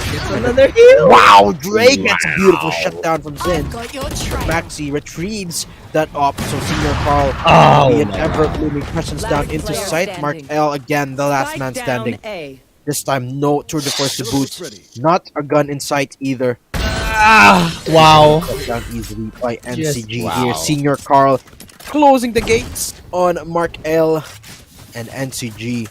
Zind in particular. I wonder what he did during the in-game or between the games, because Zind is just on another level this time. Yeah, look at the frag. 17-9. He's the only double-digit scorer. Is that even a word, scorer? On this, particularly in this map. And he's just on fire. As he said, he's on point. Along with Mark L too fast, though Mark L's not in particularly hitting all the shots, but Zind here, he's heard the footsteps on the left side. There's 2 tags, and there's the Hunter's Fury being invested. For sure that someone's gonna peek. That name is Zind. He's able to get out, and there's one more named Bro. Patman and the Udotans just eager to avenge the fallen teammates. There's this cloud burst. They do know where Zen is sitting. There's already someone from the back named Senior Carl. They should be wary of this. I mean, he's... Oh my god. Oh my god. Oh my freaking goodness. So... 1 HP. That's... Okay. Boink. Yeah, he gets the kill there. And in this 1v2 with Maxi's tour de force, he might just be able to get the plant off, and in the post plant with the operator, Mark L might just be able to pull it off. Of course, he's in mid, and all he needs is an inkling of info on where either of those of those opponents are. He's got a little bit of 30 time to work seconds with. left. And I'm telling you, Bila, the moment the post plant commences, this is absolutely terrifying for Zin and Maxi because of the prospect of the op on Mark L. But how he gets there is a completely different scenario. He makes his way into sight. He's got to plant soon. 8 seconds, and here we go. He's gonna be able to pull off the 1v2. Mark L. Oh. And Zind and Maxi gonna make the right decision of playing it together. But oh no, is he looking at the right angle? He hears the footsteps, spots one, he doesn't know where the other is. Peek! Wow, he's just so close. But he gets headshot by Zind. I didn't even know he could wallbang that. Oh man, that's a thick wall that you could wall bang. I mean, unimaginably done by Zend. He's now down to 19. He's even got the operator. They're looking slick. They're looking really well. They're looking wealthy and they're looking very good on this map. 7-3. But we've also seen the first half of Talon Esports against CDG Mortals on this map. Falling pretty much, especially they were on defense, so they really need, they need to put up numbers on the attack because this is a big map and defending it is not that easy, at least. Exactly. It seems like NCG is having a breeze defending this map. Oh my gosh, so on point! You don't, man. So on point, but From behind. oh my gosh, He the looked timing! at the What wrong is this angle game? at the wrong time. Oh my Yudotan God. terrorizes B-Site. The up comes in. Of course, when you pick that up, you're gonna go down. But the Absolutely. Blades being active, 2v4. Now it's a flip of tables. Spike planted. Can Zen pull out the miracle run here? Max 2. Okay, he gets tagged a bit, but he does get a kill onto Dre. But Zind with the up. Patman wants to peek a piece of the pie. He wants it. Oh, But he survives. so afraid. 2v3 here, Bila. Oh, they're hearing it. Hear Max's footsteps, so he's gonna definitely remaining. fall down. But the next one on the chopping boink. block gonna be Zind. One headshot, quick reset, and the op he's gonna risk it. He doesn't want to save this op. Oh, at bang all. shot. Yes, one kill. The next one he sees it. One The enemy flicks remaining. aren't gonna be there, but Zind he makes the body shots work. The next one on the block is Naru, and he gets the win. But it's still so close. It still could have been the round for NCG. Last But round Talon, before the they're able to minimize the losses in that round. Yeah, 7-4. I mean, that's considerably. Yudotan has the Blade Storms available. Still a pretty broken buy. Look at that half armors on their arsenal. It's just so impactful. Everything is on the arsenal or the weaponry of NCG here. They're looking pretty good, looking pretty comfortable here. They may be able to get 8 on the board, especially that we have the null command available for them. Who knows? I have no idea what's gonna happen. Deploying drone. Who knows, indeed. Talon, though, so exactly where they're gonna put. Oh, but just here completely comes got the null denied. command, and Naru doesn't have the ult anymore. And Senior Carl terrorizes again the defense. Senior Carl is just So good! at defending, but Mark L So good. spots out bro. And they will You be want to opening up a play? little bit of Let's space down play. in B because of that and Oh, through the no. course of Mark L. Through the Okay, course. we've seen this not hit the mark before, but Mark L looking to redeem himself. Yep, absolutely. And Dre, oh my gosh, oh, he just completely gave up the and he repositioned in a very unexpected angle. Yudotan leaving 2766 headless, and there's one more here, though he's not checked, so they still need to be wary of this position. Yudotan tries to get one, and he gets it. With the tour de force, Zen falls down as well, and Dre, in the timing that he needs, minimizes it one more time, and 7-5 for the first half, and it's all gonna be a reset for their defense. Look at the scoreboard though, it does not reflect the overall score of this game. Look at the difference between Zind and the rest of the lobby here. Yeah, the lobby. 22 kills. That's absolutely crazy. And that's just the first half here. Of course, now Zind is going to be on the attacking side, so the pressure is even higher for him to get those kills in, get the space that the NCG needs to get into sight. And look at the confidence. Sheriff for both Jets. Really have to be careful of this mid push. And there's gonna be some type of aggression that's gonna come down. The name is Mark out too fast on this first one. Oh, too close. Too close. He's inkling on it. He's just so aware. Luckily, there's no one on the left, rather. This is such a waiting game for both teams, and there's no information being gathered whatsoever. That's the first one, if ever. He's going to be able to take away, or get away, rather, on that position. This is so deep for the position of Maxi, and there's no one on a quibble right now. Oh, there's one. There's one info. Backing off from the Hall's push, actually, Maxi decide to pull it off, or rather to turn it off. Ooh, that's an info. But the first touch still for Naru here. Zin goes down. The Senior Carl traded out. Nice shot again here for Senior Carl. Yurotan dash active. Has to get the shot in. Otherwise, it's gonna be lights out for him. And he doesn't. Spike down. NCG swarm a site. They're gonna go for the plant here. 2v3, but both Jets out for the count. So it's gonna have to be between Spike planted. Senior Carl, Maxi, and Bro versus Mark and Patman. But they have a pretty good idea of where both of them are gonna come from. They have one from a main, one from the halls area, one from back site. So pivotal.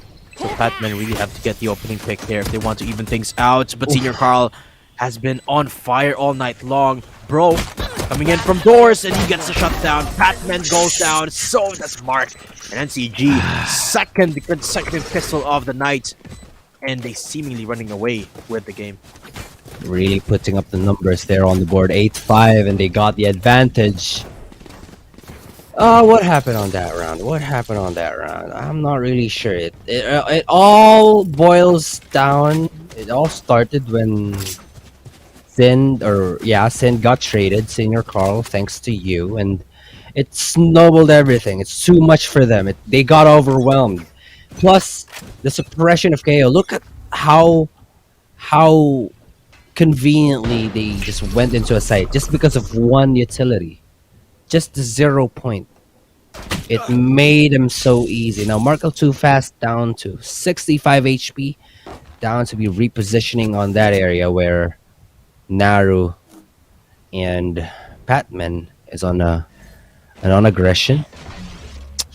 But who knows? This is more looking like a 9-8 or 9-5 rather. 9-5 score line. Ooh, Dre! Grace is so good with the trigger. He gets to leave Senior Carl headless, and and oh my gosh, they're winning an eco. They are winning an eco. They are here. Gila. It's not looked up and used to here, but Talon winning round number 3 of the second half, or round number 2 rather. This is the last thing you want if you are Nakagwe. Down to the last 2 men. At least they have the most firepower still, but if Drake connects the shot here, timing. well, barely survives that encounter. 30 seconds left. But they pull off the all early rotate here because of the lack of info, and it's actually B site where Nakagwe want to hit. And I'm not sure how they're going to fare off against 2 Bulldogs in this round because of the guns. Well, they're hearing everything. 2766 about on a quibble on that spot, and they have already set up everything. Spike's about to go down, and the rotation's been pulled off. Ahead is actually there. Maxi gets the first pick off to Udotan, and the recon there will spot his position. Maxi on 150 HP, while 2766 down to a very low one. So I'm not really sure. Oh my gosh. It's so possible for them. Not if Maxi all connects the shots. Now that's the tap. There's the... there we have it. 6 on the board. They completely denied what I just said, that it's going to be 9-5. It's a thrifty win for Talon Esports. What an exclusive round for them.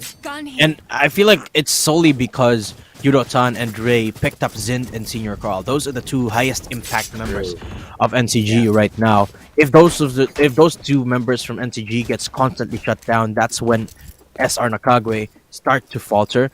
And for the most part, Zind and Senior Carl have been doing a stellar job of not being taken out because they can select where they are positioned on the defensive side. But now that they're on the attack, they have to lead the charge. So it makes it a little bit easier for Yudotan and all the members of Talon, for that matter, to shut them down.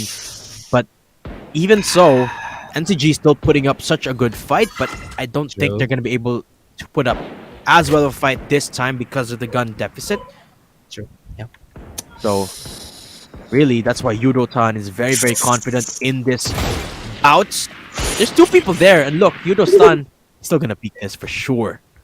He's just not afraid, and he's looking for more. He gets 2 headshots connected, and now there's 2 people left. and they don't have the appropriate weaponry for this round enough for them to win it, then there's a lot of rifles. Not to mention, there's three, Enemy and remaining. he's just not stopping. Spike 3K down for him, A. though that guiding light will not particularly get. Oh my gosh, just spot on! 4K for you, Doton, and he's on. He's on it. Yep. He's just on it, man. I wonder if Yudo-tan has like a button behind his head, and when he wants to dominate the game, he just presses it, click, and then he's turned on. Oh wait, Yeah. no, that's not how I meant it. No. Okay. That sounded different, but sure. We got your point. I'm sorry. Then never mind that. Talon 7 to 8 to deny round number 3, and solely because Yudo-tan is on another level here. Okay, I didn't say he's There they turned are. on. Okay, and does have the blades already so early in the round here. But look at NCG. Quick adaptation. They go in for the full-on mid presence instead. So Yeah. now Talon are guessing where are the members of SR Nakagwe. And look at the setup too. Actually, look, Oh he's God. gonna be able to push up. Look at Yudo-tan. He can get one member, No! and Maxi goes down, but he gets traded out. So it's back to square one Here. for both teams. He was blinded. He dodged it completely, and he returns, placing the crosser on the right angle, gets to leave someone headless. But that orb in particular, that smoke orb, is just everything Mark they too need. fast. Oh, Spike Mark too down, fast. B. Just, well, he's gonna go down, but he's gonna leave Unfair Bro on a very low HP as well. Spike Someone's planted. gonna dash in. Dre's trying to catch player someone off standing. guard. Senior Carl just retaliating Yudotan and Dre alone. There's someone on the back as well with 33 HP. I don't know, man. It's winnable, but not if it's not looking on the right direction. That started off amazingly as well for Talon. True. And Yudo-tan got the first pick. On the other end of things, SG were able to trade it off. Mark went massive with the Bulldog, but it fell apart. It's like, Because it was a 2v2 as well on the retake. but yeah. Senior Carl just won the fight, and it fell apart for Talon. Yeah, and it's like they just warmed up on those two first Here. maps, and it's on this third and fourth rounds, man. These are just the start of all things, and goodness, they're all nice take of mid there as well. I mean, it's everything they need. It's really just overwhelming for the side of Talon, and I don't know. Now they're they're backed off. I mean, You want to they've got the play? right Let's weaponry. play. Talon in regards, but he's not gonna get spotted, and this is the wrongful timing. Anyone could gets to punish Markel too fast, and he goes slow down. 24 now percent, and it's trying to look for more. They're headed towards B. They're trying to invest, I think, at least on the. Oh, I think we've had a bit of a technical difficulty here, folks, but we will get to fixing that as soon as possible. That's But unexpected. You caught yeah, me off guard there. 9-7 here on the score line here, Bila, and Nakagwe looking to extend us into game number 5. I was And- relaxing over. It really is a testament to just how well Nakagwe's mental could be in these extended series. And you can see the fortitude of their mental is still just as solid as it was at the start of the series. If not, it's actually even better. Or Talon just unable to keep up with that fortitude is honestly the difference maker here. And you can see the consistency between Yudo-tan and Senior Carl that's pivoting this entire team towards extending the series. And it's absolutely amazing to watch. It's actually somewhat dictating the state of the entire game, because for the most part Talon's been ahead, but now we're back here on the game, and I think we're gonna be resetting that last round because of a couple of our members, or rather Huh? server problem. Yeah, I think that was yeah. Everyone did everyone just got disconnected? I think so. Yeah. Because me too, I got disconnected from the game. That's unexpectedly gonna be. I think it's gonna be a reset. 9-7, right? So Nakagwe won. I mean, no, yeah, Talon won that one. But I think it's gonna be reset. We're gonna be fixing that in a moment, but for sure it's gonna be fixed. Now let's head back to the podcast. We should have an intro, like Pila and Aiden podcast. No, we should have a title. Let's make a title. It's the mid show podcast. So let's call it the MS podcast. Okay. Okay, welcome back, guys. It's Sounded the like MS Microsoft, podcast. but sure. Yeah, well, it's a mid show podcast. Or we Okay. call it MSP. Okay, it's called MSP. Okay, MSP. Welcome back, guys. This is MSP with Datum and Bilaba Horaba. Of course, you're fine. You're joined by we're joined tonight by the Our amazing stream Sanguine ended. Rebels Cup, and there are two amazing teams on the grand finals. Oh, there we Talon have it. We're back. Esports and SR Nakagwe. And look at those team players there on the screen. SR Nakagwe boys looking oh so chill, oh so well they're chilling. Meanwhile, here is on the other side of the coin, Talon Esports, who are unable to close the series, unfortunately, Bila, pero mukhang they're looking just as composed. Composed indeed. And I'm gonna just share a stream. There's a part 2 of the stream. Apparently, server went down and we're back. So here in the podcast, what should we talk about? Apparently, we need to avoid talking about food. A little bit rusty on. Anyway, yeah, let's talk about something else but food. Okay, let's talk about something else. How about what team are you rooting for in Champions? Champions. That's a good question. Wait, let's see the lineup. Champions 2022 Valorant Wikipedia. There you have it. I'm about to look at the lineup. The everyone. So there's gonna be Fnatic, FPX, Aiming, Team Liquid, not to mention 100 Themes. They look phenomenal on NA last champion. Last chance qualifiers. Xerxia as well. Paper Rex. Of course, I'm gonna be first. I'm first gonna be rooting on Paper Rex. Of course, because that's Wait, what happened? Are they resuming? Okay, no, not really. Okay, so that's gonna be fixed. We have a lot of time. So Paper Rex first option here. Let's turn this on because it's quite there. We have it. Paper Rex because we're on the same region. They're the ones who retaliated team secrets. So definitely there's an option. Xerxia, they're the ones on the last champions. They're the ones who took off Sentinels off the list, if I remember it correctly. Xerxia. So I'm rooting for these two, and then Fnatic. Wow. Fnatic, huh? Great. On all aboard the Fnatic hype train. But of course, I'm there with you. Gotta support the local boys first, right? Paper X, Xerxia, and of course, can't forget Boom Esports from they're from APAC as well. So the last Boom chance Esports. champions, right? And Still, FPX is just looking quite good, man.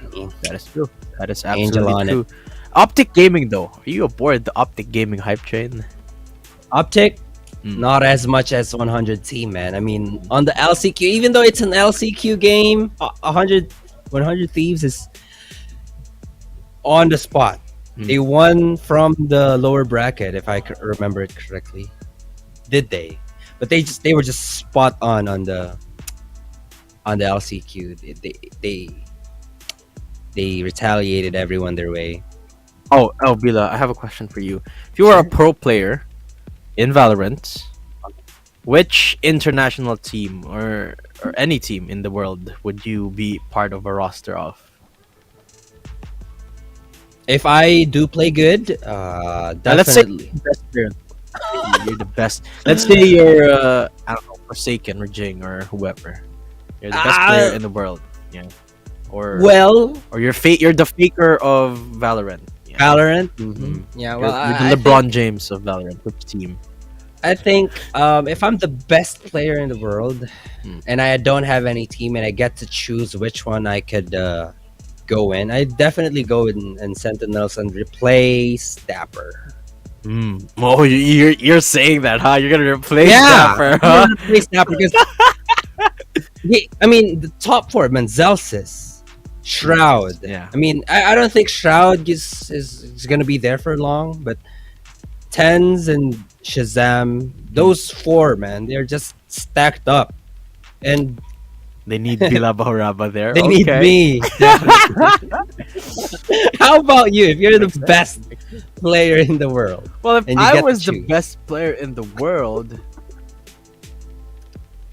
it's either one. Okay, here it is. It's either one, I join a PH team, or, well, let's just say for argument's sake, it's Team Secret, right? Because they're the biggest team. Okay, let's just say I true. join teams. It's either that, or I make my own team. Because you gotta represent your own country. You have to.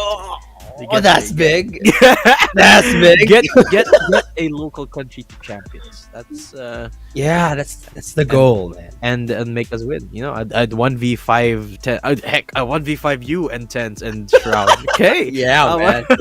You're the best, and you're gonna 1v5 the star players, including me. Yeah, I'm gonna count 1v5. myself in there. I'm gonna 1v5 everyone. That's not how pro scene really works. I mean, That's how how good I'm you are the- doesn't really. Well, it if doesn't really if matter. I'm the best player in the world, and let's assume being the best player in the world is like the equivalent of having aimbot, right? Who's gonna fight me? Oh my gosh! Yeah, okay, okay, I'll give you that if you have aimbot. I mean, if you have an aimbot level type of game time, is you definitely got to represent your own country. Plus, you get to command them, perhaps. I'm gonna boss everyone around. Hey, Boss- boss hey, around. yo, Boss around. follow me. I'm the best player. Smoke this. Smoking. Nah, Yeah. nah. Don't concuss that. Concuss this. Listen to me. I am the best. Uh-uh. And when the coach goes, okay, you have to play. No, shut the. Oh man. No, you don't get to speak yet. Nuh-uh, no timeout yet. Mm-mm. Okay, Shut the hell down. So when this coach talks, okay, let me get one thing straight. Who's the best player in the world? That's right, me. That's right, not you. No, you listen to Did I give you the time to speak? Nuh-uh. Just sit down there. Sit there. There's the table. Sit down there. You can rest a bit. I gotta take care of this. I gotta take care. Yeah. I mean, you wouldn't be even using a timeout if you're the best player in the world, would you? Actually true. You got like the endurance king. You know, you last forever in these games. Yeah. Also, I want to circle back to. You think To a that. lot of you think a lot of topics to talk know. about. I like that. I'm somewhat of an endurance cat. I've been around. I've been around a You've lot. been around it. Of Okay. that boss. Yeah, I know. Okay, let's circle back though. If you ever get the chance though, to let's say you're already financially independent and money is not a problem and you got all the time in the world, would you pursue being a pro player in esports? Pro player? Mm. Pro player. Yeah. Maybe if I get the time to really practice it. Yeah, I let's mean- assume you have all the time and all the money. Like you don't need to time and work all for the money. anything, and even if the pro playing doesn't pay out, it's okay because you're loaded anyway. Nah, it's. I mean, just in competitive scene, it's already stressing me out, and it's much more stressful in pro scene. I mean, I wouldn't be able to. What do you call this? I wouldn't be able to. Blame Giansanity for retiring as of yet. I mean, he has a lot of problems, and he's admitted that earlier in the interview. So it's so stressful. I'm not gonna be there. I'm just gonna be casting right here full time. Oh, so if you were let's say if you were there, you'd be casting. Yeah, I'd be casting downright, even on small tournaments and biggest ones. I feel like Just I'd do gonna- the same. I don't see myself as a pro player. It's just so darn stressful. Just so many There's so many Right. things to consider, and on top of that, you have to consistently play, True. play, just to be kept at the top. I mean, even if we say you're the best player in the world right now, you won't stay the best player in the world if you don't keep on playing, right? And I feel That's like, right. yeah, I feel like that's one of the things that is overlooked by a lot of people in the professional scene, particularly Yeah. in our game right now. These players, no matter how good they look, there's a lot more work going in the back line than you might think. It's very True. much undertold. Plus, ano ba ginagawa ng casters? Nagsasalita. We talk all the time, man. It's much Do that easier. anyway. People talk anyway. Do right? that. So, That's right. might as well make money doing Make so. money out of it. Perfect. Perfectly said. Done. Oh my gosh. Yeah, that's what I do. How about you? You do the same. Mention So the question is, will I pursue pro playing. pro play? Nah, hell no. Nah. It's just not for me. I mean, sure, I'd play games. I'll play a lot of video games if I had all the time in the world. Mhm. I will definitely cast though, but I'm definitely gonna be doing a lot more as well. I mean, I like cooking, Like, I like music, oh? and Who said that? Oh, I'm actually surprised. Who was that? Sneaky? that was sneaky in the background. Yeah. Maybe I'm sure gonna be playing Valo for sure, even if I am already loaded. I'm for sure still gonna be casting, but I want to do a lot of stuff, you know. Ah, But okay. I'm certainly not gonna be a pro player. Maybe a pro team manager. That sounds appealing. Or Pwede. an Mhm. orb owner. Oh yeah. Yeah, Shoutouts yeah. to Mr. Dog. Yeah. All you do Or, is shower them money, and that's all you do. It might be Like, stressful, but you have a lot of money. it's not. I don't think it's stressful at all if you just own it. If you're not part of like the management side, or I don't know, the back end side of tournaments, or I don't know. I feel like if you you're just there as the owner, and everyone's gonna be like, "Oh, sir, nice to meet you," and I'm gonna be like, "Okay, nice to meet you. Here's $100." I mean, So let's circle back though to Sneaky's request.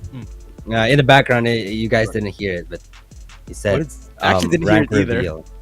He said rank reveal muna in a very low voice. Jeez.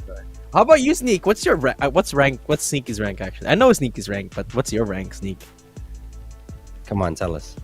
No, you're That's three. ascendant. I know you're ascendant. That's a cap. You son of a gun. He's ascendant. Ascendant. Me, actually, I don't play a lot of ranks. Sorry, I mostly play Apex. So I don't play a Oh, lot. you do? Yeah. So I think I'm silver right now, either silver or gold. But I don't really grind my Valorant. How about you, Bila? What's your rank right now? I gotta tell you though, Apex's lobby is so darn long. What do you mean? Jeez. What do you mean long? It takes forever before you could be matched up to anybody. That is not true. That is simply not true. Dude, I tried it. When? Man, That is simply not true. I queue up in seconds every time I queue up. really? Yeah. In what server? Maybe I either, haven't seen. either Singapore or Hong Kong. Really? I'm gonna I try was that. So, I was playing earlier, and it was really, really quick. wait, you could get up here? Okay, Sneak. I see you. Sneak is not ascendant. He is immortal 3. Oh, you sick son of a gun! Okay. Oh, we should play. Okay, You so should can carry we have my Sneak flag. here on the podcast actually to the Yeah, let's invite MSP? Sneaky. Let's invite Sneaky. Come on. Oh, there we go. There we go. Welcome to the MSP with Vila What's good, and bro? the Sneaky Frog Surprisingly, joining us. Clark has it. I don't even have my coat on, bro. 1 second. It's okay. It's okay. It's okay, you're a guest. You're not here as a guest. You're here as the Yeah. guest of the MSP. So, So how's the immortal lobby doing? yeah. So let's Hi. just a backgrounder for everyone. Sneaky sent to me in the backline a picture of his current rank. He is immortal 3, and he says he Son of could a have gone gun. pro. So I mean, let me ask you this, Sneaky: if you had all the time and the money in the world, Okay. if money wasn't an issue, time wasn't an issue, would you have gone Okay. to become a pro player? in Valorant? Hell no, that's stressful, bro. I'm not gonna go pro. Really? What if You like, realize what if, how like, stressful a life I a know. pro player has I actually? know. You have to practice every day, play the game for 8 hours, which Every day. Yeah. True. I already, It's much- I'm not much of a Valorant player myself. Not much of a Not Valorant really. player, but isn't Yeah, it yeah, Mortal? because I like other games more, bro. I like other games more. I like other games. Okay, more. yeah, sure, But I'll give that to Valorant you. is up there, man. I like Valorant.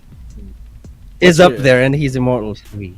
But is it? Would you say Valo is your top one enjoyed competitive gaming? Really, what is it? Downright no, and Game- he's immortal 3. there's this game called Tower of Fantasy, which is Oh. everyone should play, which is a very very good game.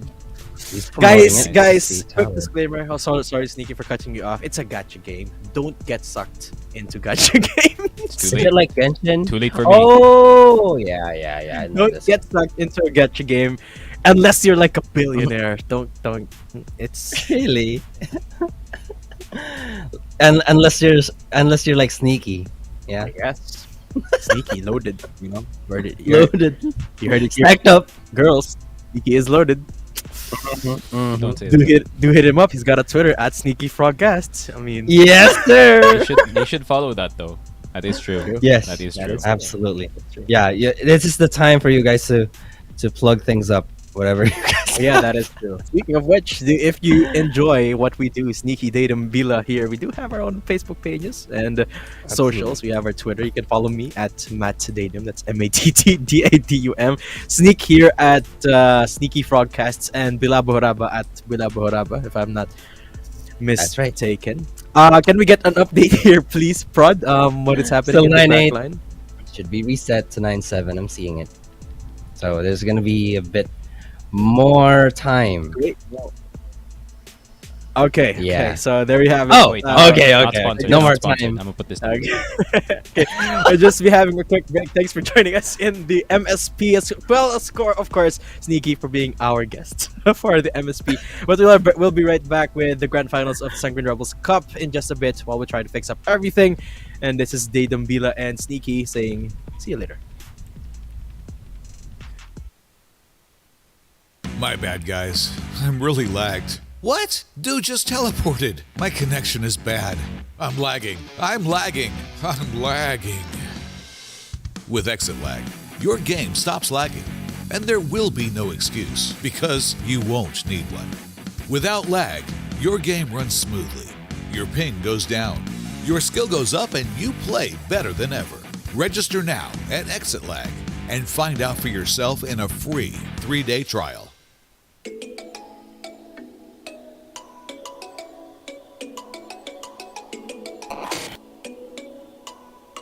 Kalaro is a super app that's meant to be a central hub for the whole esports community. It is a tournament organizing platform that creates an arena, a playground, to help every gamer enhance their skills. Organizers may stage multiple tournaments with the aid of technology. The more tournaments there are, the more chances the gamer will have to practice and improve their skills. By creating an account, users are able to connect and build network to keep tabs on the latest buzz in the industry. You may scan or check out relevant content housed on feeds of different enthusiasts and members of the community. It is a place where gamers can be discovered no matter where they reside, where one can show support, do transactions, and more with your own digital wallet. Brand and sponsors are also invited to show their support as we create a space to nurture the culture of camaraderie and sportsmanship, and even give a chance for business relations to prosper. We believe that esports can be a tool to uplift the quality of life of every gamer, from learning the discipline, nurturing their strategic skills, enhancing their sportsmanship spirit, to possibly achieving financial stability by maximizing a gamer's innate talent. All this while doing something that they enjoy and are passionate about. Let us work together to help every gamer in the country and beyond to truly win in the game and in life. Kalaro, we play as one.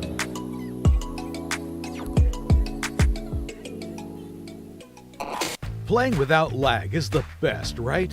You open the game, don't worry about ping, and wreck your opponents on ranked matches. Without lag, you play with more confidence. You play better. That's why Exit Lag is the choice of pro players. Besides their training routine, they need a software that optimizes their routes and gets rid of lag and latency. Go now to exitlag.com, sign up, and get rid of lag once and for all. Exit Lag, it's the pro's choice.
My bad, guys. I'm really lagged. What? Dude just teleported. My connection is bad. I'm lagging. I'm lagging. I'm lagging. With Exit Lag, your game stops lagging. And there will be no excuse, because you won't need one. Without lag, your game runs smoothly. Your ping goes down. Your skill goes up and you play better than ever. Register now at Exit Lag and find out for yourself in a free 3-day trial.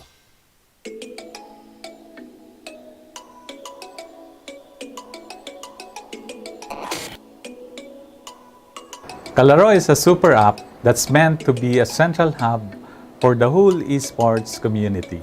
It is a tournament organizing platform that creates an arena, a playground, to help every gamer enhance their skills. Organizers may stage multiple tournaments with the aid of technology. The more tournaments there are, the more chances the gamer will have to practice and improve their skills. By creating an account, users are able to connect and build network to keep tabs on the latest buzz in the industry. You may scan or check out relevant content housed on feeds of different enthusiasts and members of the community. It is a place where gamers can be discovered no matter where they reside, where one can show support, do transactions, and more with your own digital wallet. Brand and sponsors are also invited to show their support, as we create a space to nurture the culture of camaraderie and sportsmanship, and even give a chance for business relations to prosper. We believe that esports can be a tool to uplift the quality of life of every gamer, from learning the discipline, nurturing their strategic skills, enhancing their sportsmanship spirit, to possibly achieving financial stability by maximizing a gamer's innate talent. All this while doing something that they enjoy and are passionate about. Let us work together to help every gamer in the country and beyond to truly win in the game and in life. Kalaro, we play as one.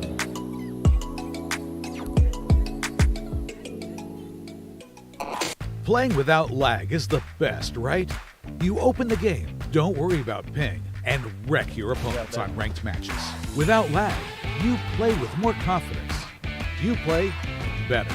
That's why Exit Lag is the choice of pro players. Besides their training routine, they need a software that optimizes their routes and gets rid of lag and latency. Go now to exitlag.com, sign up, and get rid of lag once and for all. Exit Lag, it's the pro's choice.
My bad, guys. I'm really lagged. What? Dude just teleported. My connection is bad. I'm lagging. I'm lagging. I'm lagging. With Exit Lag, your game stops lagging, and there will be no excuse because you won't need one. Without lag, your game runs smoothly. Your ping goes down. Your skill goes up, and you play better than ever. Register now at Exit Lag and find out for yourself in a free 3-day trial.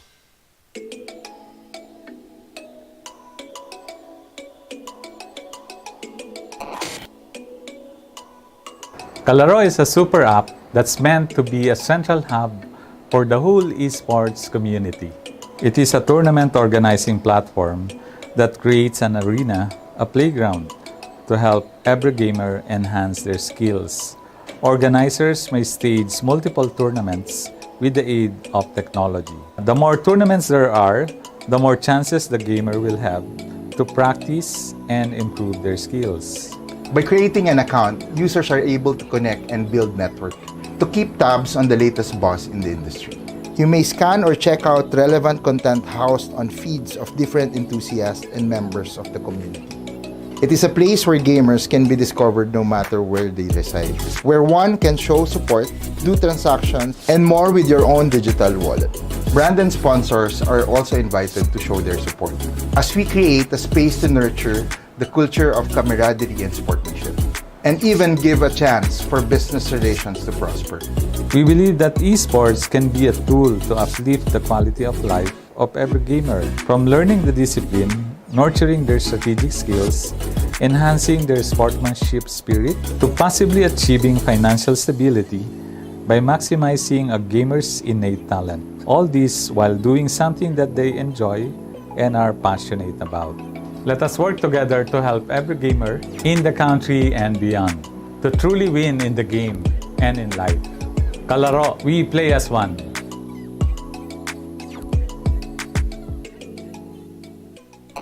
Playing without lag is the best, right? You open the game, don't worry about ping, and wreck your opponents on ranked matches. Without lag, you play with more confidence. You play better. That's why Exit Lag is the choice of pro players.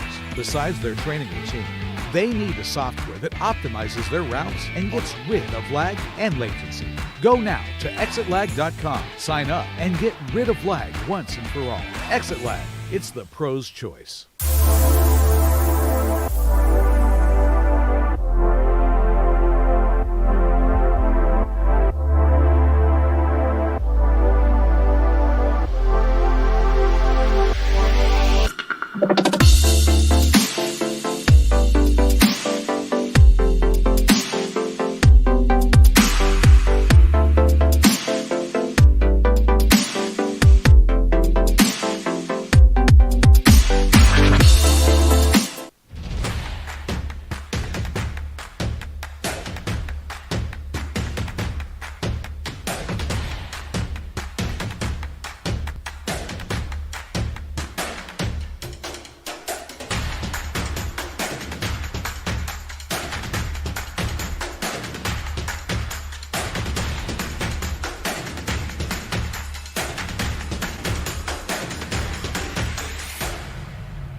My bad, guys. I'm really lagged. What? Dude just teleported. My connection is bad.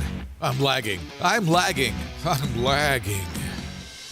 With exit lag, your game stops lagging, and there will be no excuse because you won't need one. Without lag, your game runs smoothly.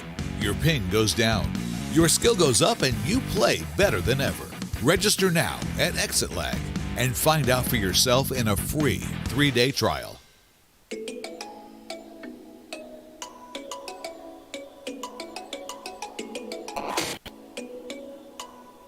Kalaro is a super app that's meant to be a central hub for the whole esports community. It is a tournament organizing platform that creates an arena, a playground, to help every gamer enhance their skills. Organizers may stage multiple tournaments with the aid of technology. The more tournaments there are, the more chances the gamer will have to practice and improve their skills. By creating an account, users are able to connect and build network to keep tabs on the latest boss in the industry. You may scan or check out relevant content housed on feeds of different enthusiasts and members of the community. It is a place where gamers can be discovered no matter what. Hey guys, welcome back. We do apologize for that very lengthy delay, but we are starting the game once more and we're continuing where we left off with a 9-7 scoreline in game number 3 here. And Bila, let's make a recap of what happened in the first and second, or the first couple of parts of the match here. Wait, this is fourth map, right? Oh, fourth match. Yeah, sorry. Okay, Fourth match. gotcha. Yeah. Well, first two maps fell in the hands of Talon in a, I might say, dominating fashion. But on the third match point, I mean the first match point matchup, yung third map natin, kind of got stolen from Talon, and it's kind of like snowballing until this fourth map. It's still continuing rather, and can't wait to actually see if this is gonna be done for, or we'll be moving on to the fifth map, which is gonna be Icebox, and it's just a matter of Yudotan versus Zind actually in Breeze, and I don't know, I'm completely clueless. Yeah, but we did leave off with a slight advantage towards SR Nakagwe early on. Remember, the scoreline was 9-7, and it was at the point as well where I believe the eco on both sides were at a stalemate. So again, it could be turned around here by Talon Esports to perhaps get themselves the grand prize, or it could be that NCG continues this sort of run back, or I guess bounce back into the game number 5. But have to wait and see before that continues. But before we continue with the game, I'd like to thank our sponsors for, of course, making this event possible. This event wouldn't be here without our amazing sponsors, Alco Pro, Kalaro, and Exit Lag. Huge shout outs, of course, to Fulcrum Esports for being on the production side of things. And speaking of Exit Lag, we do have a giveaway ongoing right now. Make sure to follow all of the instructions in the pinned comment down below, so that you may have a chance. You can get the chance to win an Exit Lag subscription for 1 month. Guys, kung naglalag yung internet nyo, make sure to get Exit Lag. That is certainly going to help. And now I think our players are ready, but we're still setting up the lobby for you guys. So, konti lang. We will be back to our regularly scheduled programming. Ano muna tayo? Ano ulit yung title? MSP with Bila and Dado. Yes. And earlier on, we were talking about the ranks. I wasn't able to actually disclose. Just like Datum, I'm not able to play that much, and it's really stressful. So I'm currently Diamond 1. Woo! Diamond. Yeah. You don't play much and you're Diamond? Oh my. Yeah. I'd love to play that much, pero wala tayong time, boys. That's how adults do. They don't have time. That is true. Kamusta naman? Kamusta naman yung grind mo to Diamond so far? No, I'm not grinding. I'm on every rank starting from Diamond below. So I'm not really grinding. I'm more of joining my coworkers. You know, yeah, let's rampage on silver. Sure. You Smurf. You just revealed yourself as a Smurf. I'm Yeah, well, I use Shame. Valorant as a stressful. Nah, I mean, nah. as stress reliever. shame on Smurfs, man. Shame. I just want to have fun with my coworkers that are currently in bronze elo. Now think about this. I mean, have you ever been at the receiving end of the stick, though? I have. I Okay, always have. probably. Okay, so I know the feeling. I mean, especially in Diamond, there's a lot of immortal players there. Yeah, it's probably not For some Smurfs reason. either, right? They're probably not Smurfs either. Those are like just people who are struggling to Get get stuck. back. Yeah, Mhm. probably Sure. struggling to get back. into But- the mark, so. I know the gameplay. I know the gameplay difference, man. That is true. It's either they're cheating or they are they're smurfing downright. Because Have you ever actually encountered a cheater in Valorant? I have. I yeah. haven't. What happened? Like, how did you know that guy was a cheater? Well, that time I was actually smurfing. And smurfing back then. Tapos yung mga one tap niya is just so impossible to take. And he was using Guardian as well. He knows where to shoot them. No, not exactly knows, but I think he just shoots and it automatically hits the head. Ah, Yeah. I've seen that. Yeah. What happened though? Did that lobby get terminated or? Yeah, it did. It did. After a couple rounds, maybe the second half, it went for that long and then it got reported. Apparently, yung game na yun, yung kakampi ko yata or yung kakampi ng cheater is friends with some type of an admin. He reported it directly. Oh. So, yeah. I don't know if that's how it works. I mean, that shouldn't how it works, right? If there's a cheater and then It'd be automatically they should be banned, yeah. automatically get detected at least. Pero I never ayun, actually. tumagal yung game. Tumagal yung game actually. Kasi syempre, yung mga kakampi niya ayaw din ng cheater, ayaw din nila na may cheater silang kakampi. That's really that's really well nice. played. Yeah, I mean, that's really they weren't really after the rank that time. They're all throwing. It always went on a 1v5. 5. Yeah, Mm. he just can't click fast enough to kill everyone. Then that's why it went for like You know what? Actually, really long I think rounds. the anti-cheat of Valorant is so good. Actually, Yeah, actually, true. Me personally, I've never encountered a cheater in Valorant. Meanwhile, in the other FPSs that I played, Apex, every other game there's probably no, not every other game. There used to be a time where every other game there's a cheater, especially if you play in the shadier servers. Like I'm not gonna mention any countries, but yeah. And also like Call of Duty, Warzone, there's a ton of cheaters. Yeah, And PUBG. even the likes, yeah, PUBG, even the likes of like Halo Infinite. There's Don't know always that somebody. game. What's that? It's the newest Halo installment. You can actually play the multiplayer for free, so it's pretty neat. It's pretty neat. Halo Infinite. But yeah, there's so many cheaters everywhere else. But I feel like Riot Vanguard is doing a pretty good job overall of detecting cheaters, and I think that's how it works. I think it works by detecting the cheats in game. I don't think it's because of the report system. So, thumbs up, Riot. That's one of the good things you've done. Congratulations. Yay. Yeah, well, But do upgrade your servers, please. Come on. It's taking us absolutely. forever just to get this match concluded because your servers are absolutely fucking dog shit. But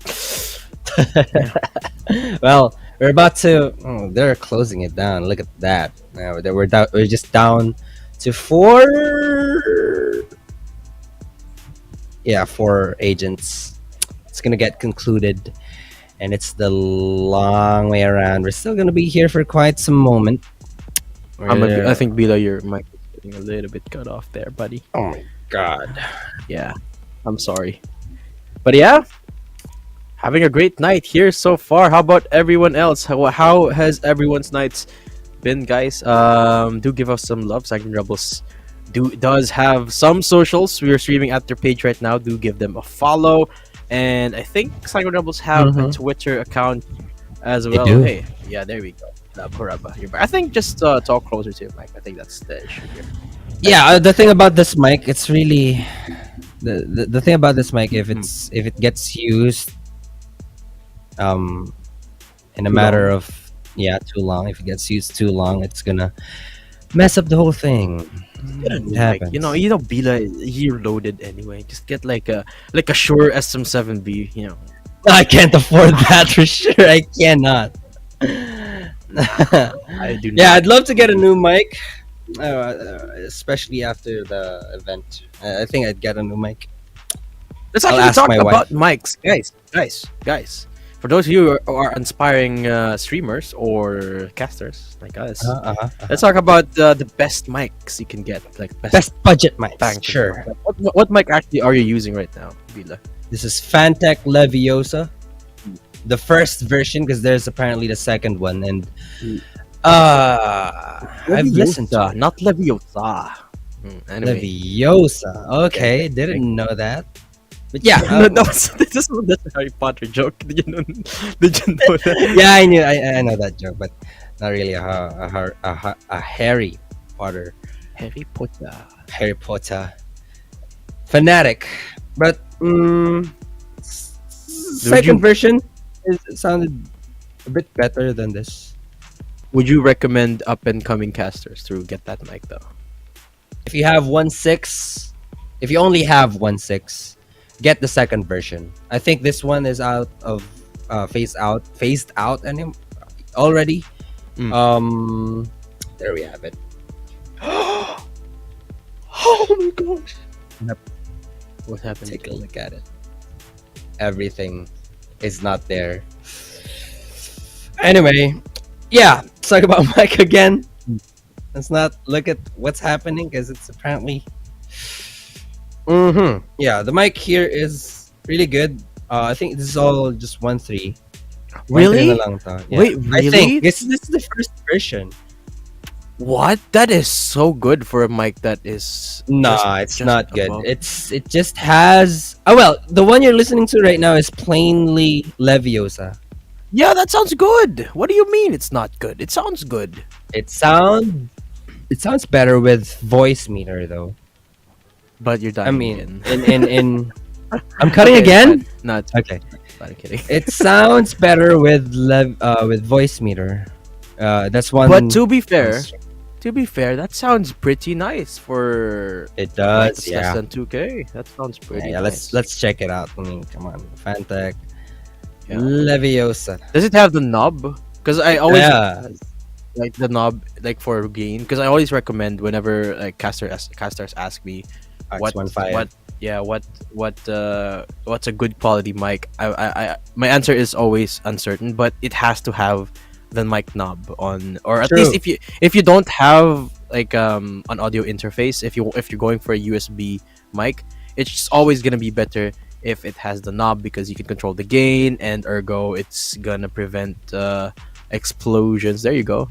Not This is the sponsored. second- Not sponsored, by the way. Totally not sponsored, Yeah, not but sure. sponsored. Leviosa Live. There you go in the shop. This is the second version, and it looks weird. That's why I'm not really. I mean, it's only for 1.7. That's true. I That's very mean, cheap. if I'm gonna be upgrading to something better, definitely not Fantech anymore. I'd go with the Miyono as you recommended. How about you? That's Miyono. Yeah, you just said my mic. My mic is a Miyono. And this is the PM 400 something, PM 422, and I specifically wanted this because it had the knob. Because Yeah. I used to have one that didn't. It's actually not a big price difference, because the older one I had was also a condenser mic, but because it didn't have a knob, even though it sounded nice, because it doesn't have a knob, it's always at full blast. It's always at full gain. Even if I change it, Gamut software, it's still the same. Because What mic is that? it's another Miyono. I don't remember. Oh, another Miyono. Okay. Yeah, it was a lower variant of this mic. I think it was a smaller version. It's good for like talking to it, like on a normal talking voice, or whispering to it. But if you're shoutcasting, like, oh my god, that guy got a kill, that guy, it just starts to become it sounds like trash. So I got rid of that, sold it to a friend and who does music, by the way, because you could also do music with that, by the way. It's perfect for music, but as long as you don't do like screaming songs like screamos or like wow, like Oh, that. wow. Yeah, it's actually be absolutely fine. But this one I specifically got because it's, I think, the cheapest one that does have the knob on it, and also it's got a thing where you can listen directly to the mic, so without Yeah. delay. Like this. So yeah, that's awesome. It's a PM422. I think the let me check the going price for it in the online shops. And I think when I got it, it was around 4K. How much is it now? Should be lower. Because it's also a little bit dated now. Oh. Check. Sounds um, so good. I gotta tell you. And that's Thank you. vanilla. Thank you. Yeah, exactly. I don't use voice meter because I don't know No. how, or any other software. It's 3690, but this is a whole package. Like, you got the boom arm, and you got the, what do you call that thing? That thing you have in front of your camera in front of your mic. The Filter? Yeah, the filter, and this little, sorry, thingy-majig right here, and it comes with a shock mount. Look at the shock mount on this thing. Oof. You don't do that. Don't do it like that. Okay, yeah, don't do it like that. I know. I'm just demonstrating. I'm demonstrating just how much shock it can absorb. Yes, absolutely. You did even worse. But Okay. I think, quite honestly, I think this is one of the best in terms of bang for the buck, in terms of mics that you can get. Definitely. And I think it certainly gives a lot of other mics that are at higher price points a run for their money.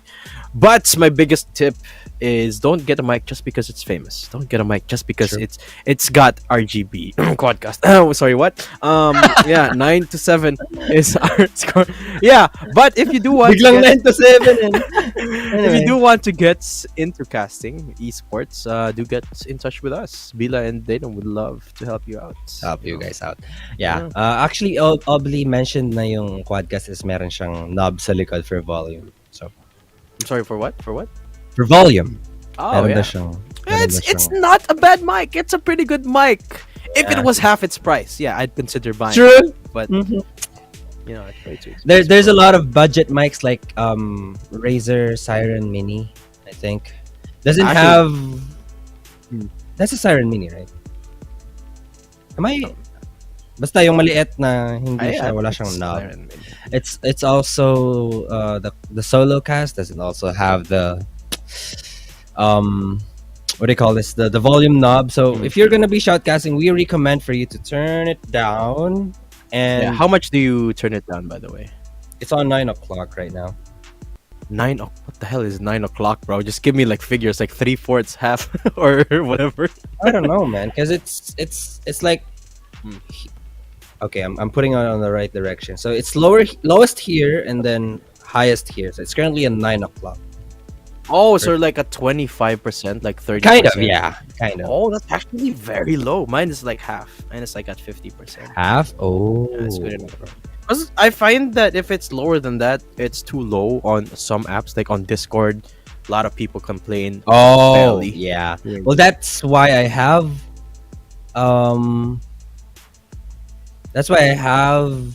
what do I call this? Voice meter, because it has the amplifier. I think it's more than normal. That's why. Yeah. Okay, that makes a lot of sense. I don't use voice meter because I don't know how, but I feel like I like the sound of the vanilla version of my mic. Yeah, true. Anyway, I mean, I'm not so- gonna be using voice meter anymore if I'm gonna be upgrading to something fancy like MV7. Is that like the junior version of Yeah.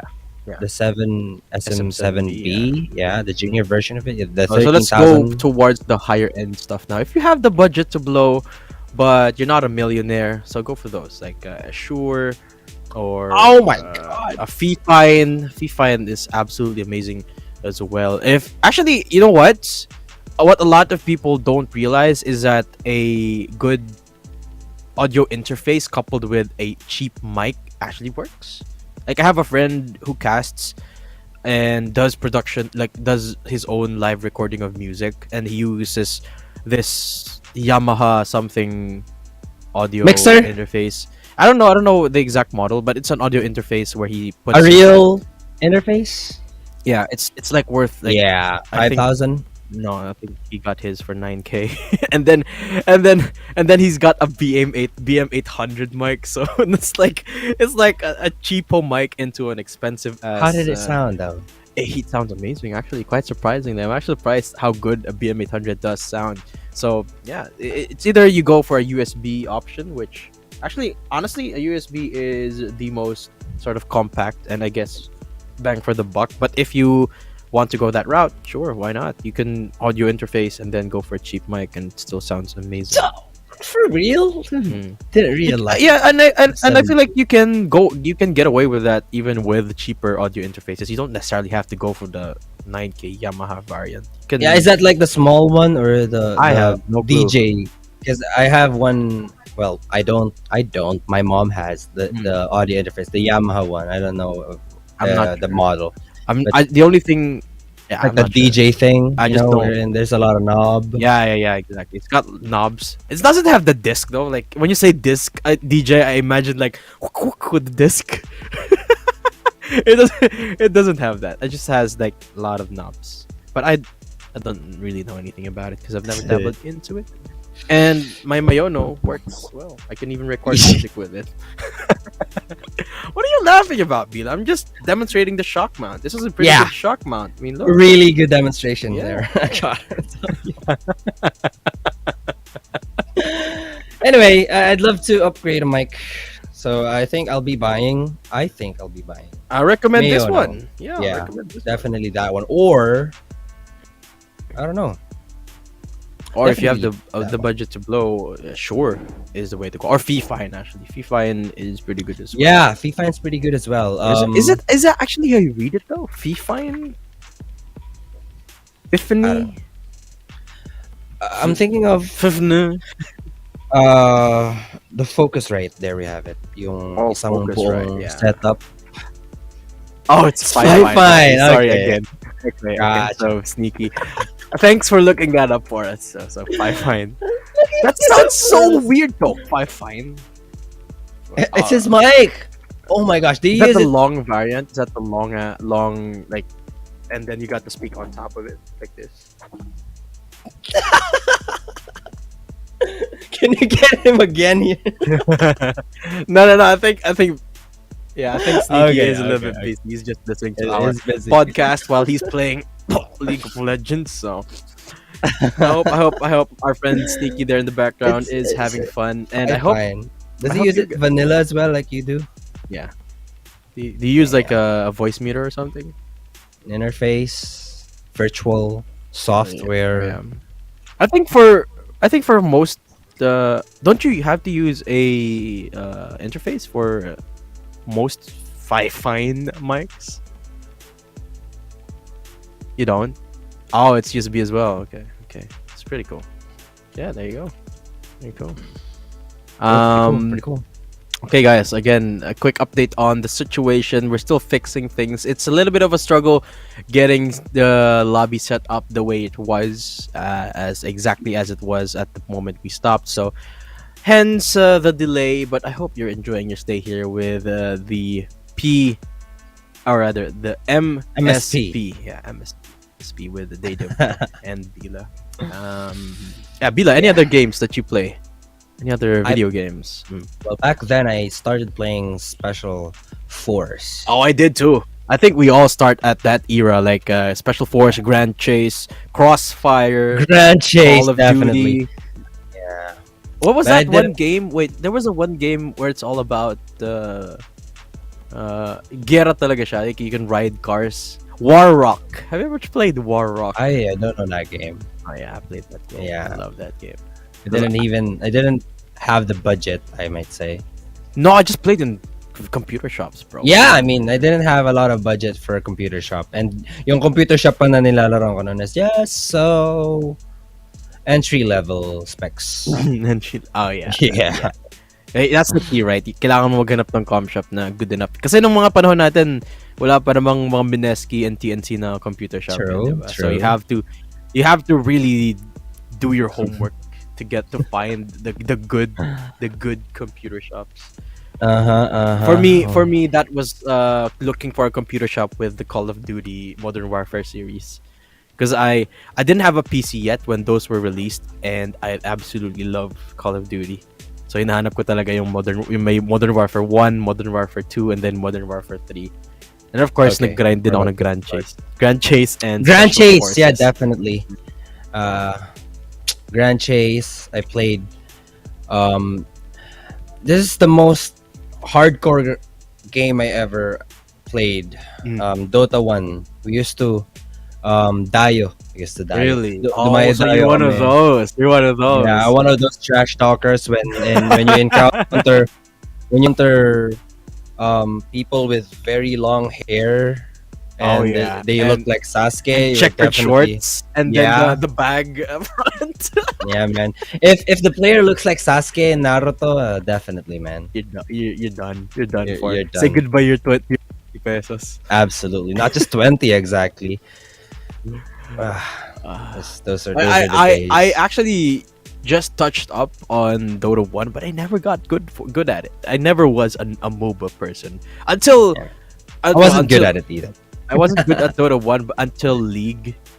I wasn't a good MOBA Yeah, I player played until League. So I played a lot of League, but I never really got good at it because at my core, I've always been a COD boy, always been a FPS person down to my core, always been a Special true. Forces Special kind Force, of boy. yeah. So when Apex Legends came out and when Valorant came out, it's my thing. I I've always been more of the eye candy type, so I leaned more towards Apex Legends. Oh, okay. I didn't even play Crossfire that much because I never. I think I got introduced to playing guitar. Yeah. That's a different game. Naubos oras ko sa gitara nun before. Jake Boy si Bilabo Raba. You heard it here, folks. My boy Bila. That's- In his that's high just- school prime, was school a days. guitarista. Wow. Yeah, not to mention we're actually champion on Battle of the Bands. no. Sayawit, a regional Oh. what do you call this? Competition, inter-school regional competition. Was this in high school? That was in high school. Damn. Yeah. Okay. We- Multi-talented. We crashed all the bands from different cities, including a lot of regions. We Oh. were a representative from NCR. For the national. Yes, but it didn't actually go through nationals because we didn't have the budget. Why am I flexing that story? You know what? I actually had something like that as well in high school. Can you guess? So in high school, guys, for context, in high school, I don't know if they still have this, but they have like press con competitions, right? Yeah, you have the citywide, and then you've got the regionals, and then you got Yeah, the nationals. press nationals. con. Yeah, I have one of those. Can you guess what I did in that? Vila? Must be. No. Like press con, like the press con stuff, like news anchoring and then Oh. news writing stuff and proofreading and stuff. Can you guess what I joined there? Clue. Have a clue. It's not radio broadcasting. It's not. Oh, I was about to say that. I was just looking for the term. I didn't have the voice yet. I didn't have a good voice in high school. I sounded like a little kid in high school, and I talked like this. So, I can do. A writer. I wasn't a writer. Nope. I wasn't a writer. I'll give you two more guesses. Okay. Camera people. Cameraman. Okay, that's close enough. I was in photojournalism, and Journalism. photojournalism. I know, right? It sounds fancy, but actually, it's just taking pictures of things you see of people doing, and then putting a caption on it. I was first. I'm sorry to flex, I'm not trying to flex. I'm just kinikwento ko lang. I was first in the citywide, and then for the regionals, I went training for the nationals, but I wasn't part of the top something in the regionals part because apparently I got something wrong. I guess. I was photojournalist. Tatum, ladies and gentlemen. So I think we're ready. You're all you already Where's fixed it. There, I'm here. Okay, great. Full Beautiful Oknon. Okay, there's one more full.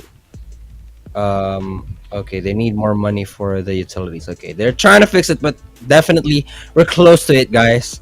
Um, yeah, that's so much thing that happened. Huh?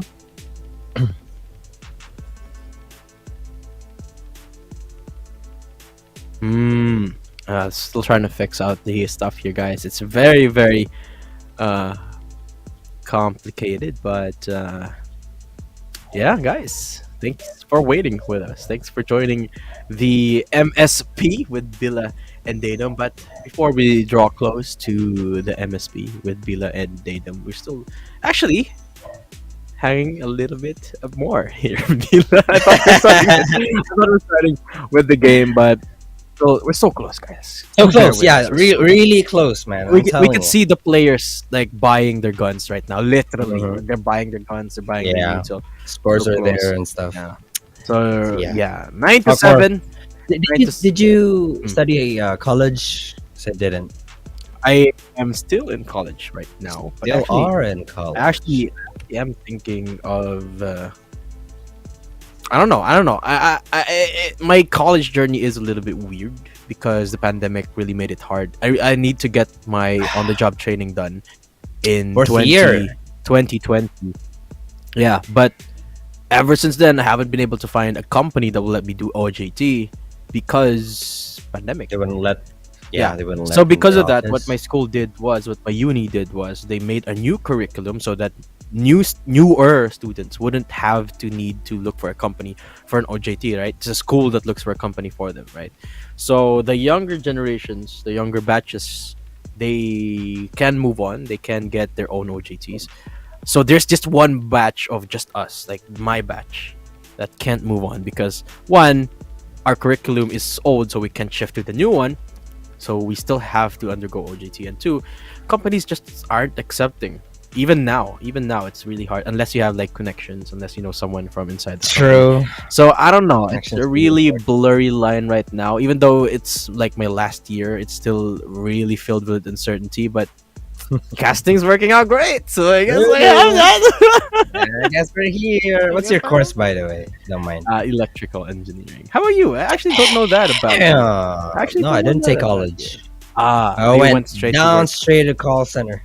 Yeah. Oh, respect the hustle, man. I respect that. Yeah. I can't imagine that, by the way. Like, straight going to work. I never applied for work until I was in my 20s, I guess, or like almost 20s. I can't imagine applying for work. How old were you when you applied for your first work?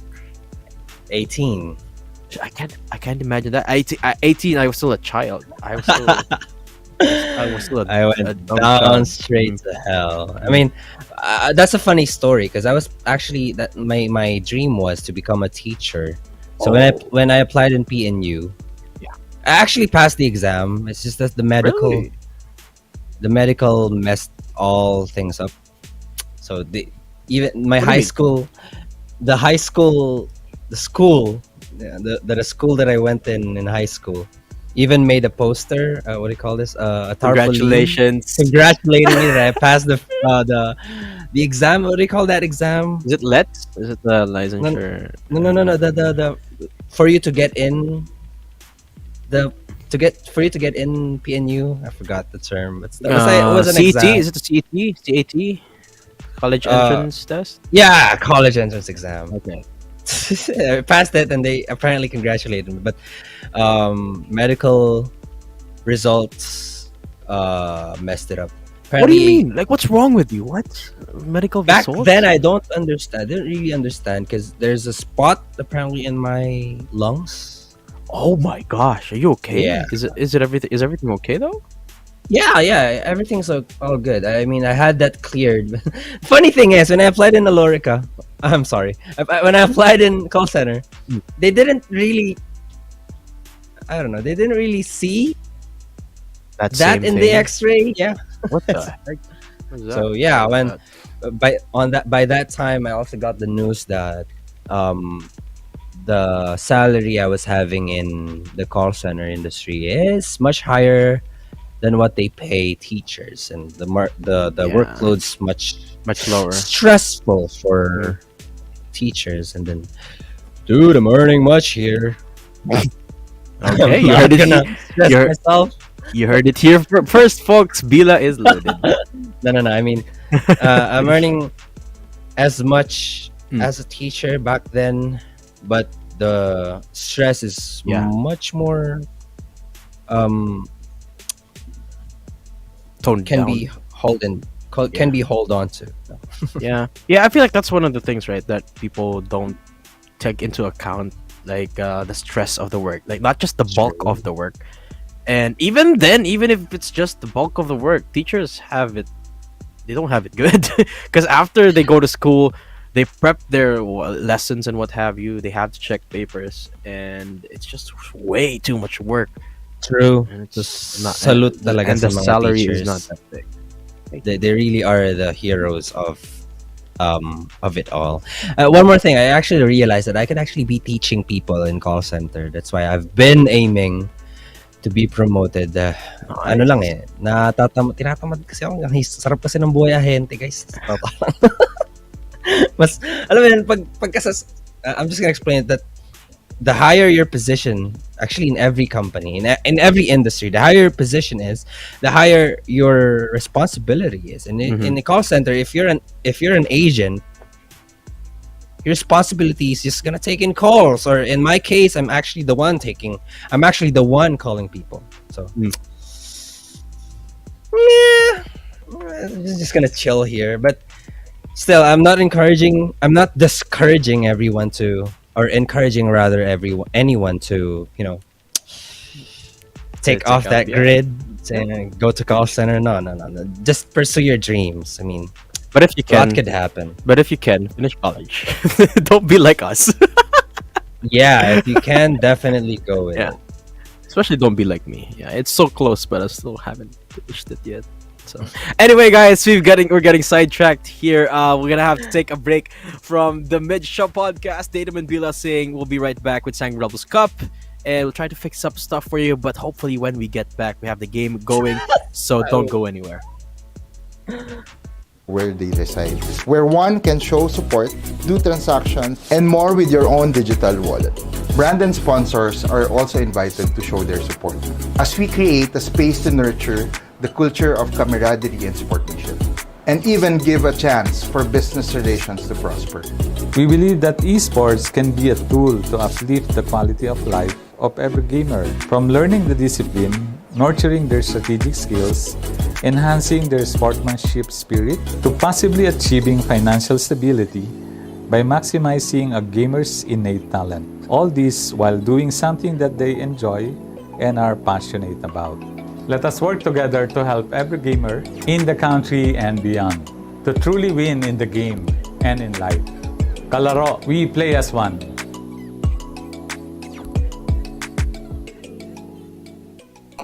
Playing without lag is the best, right?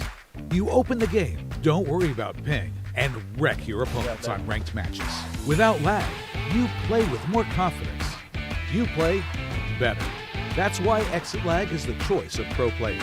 Besides their training routine, they need a software that optimizes their routes and gets rid of lag and latency.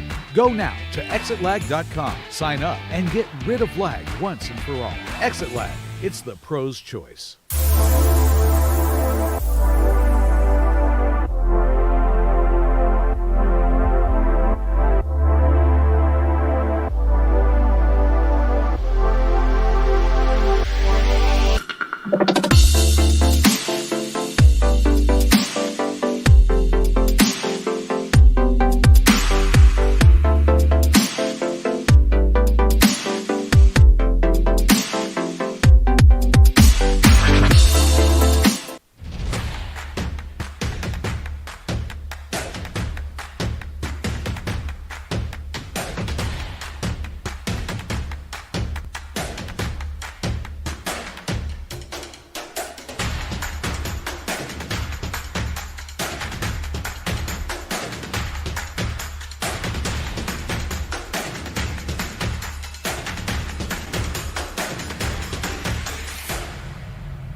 My bad, guys. I'm really lagged. What? Dude just teleported. My connection is bad. I'm lagging. I'm lagging. I'm lagging. With exit lag, your game stops lagging, and there will be no excuse because you won't need one. Without lag, your game runs smoothly. Your ping goes down, your skill goes up, and you play better than ever. Register now at Exit Lag and find out for yourself in a free 3-day trial.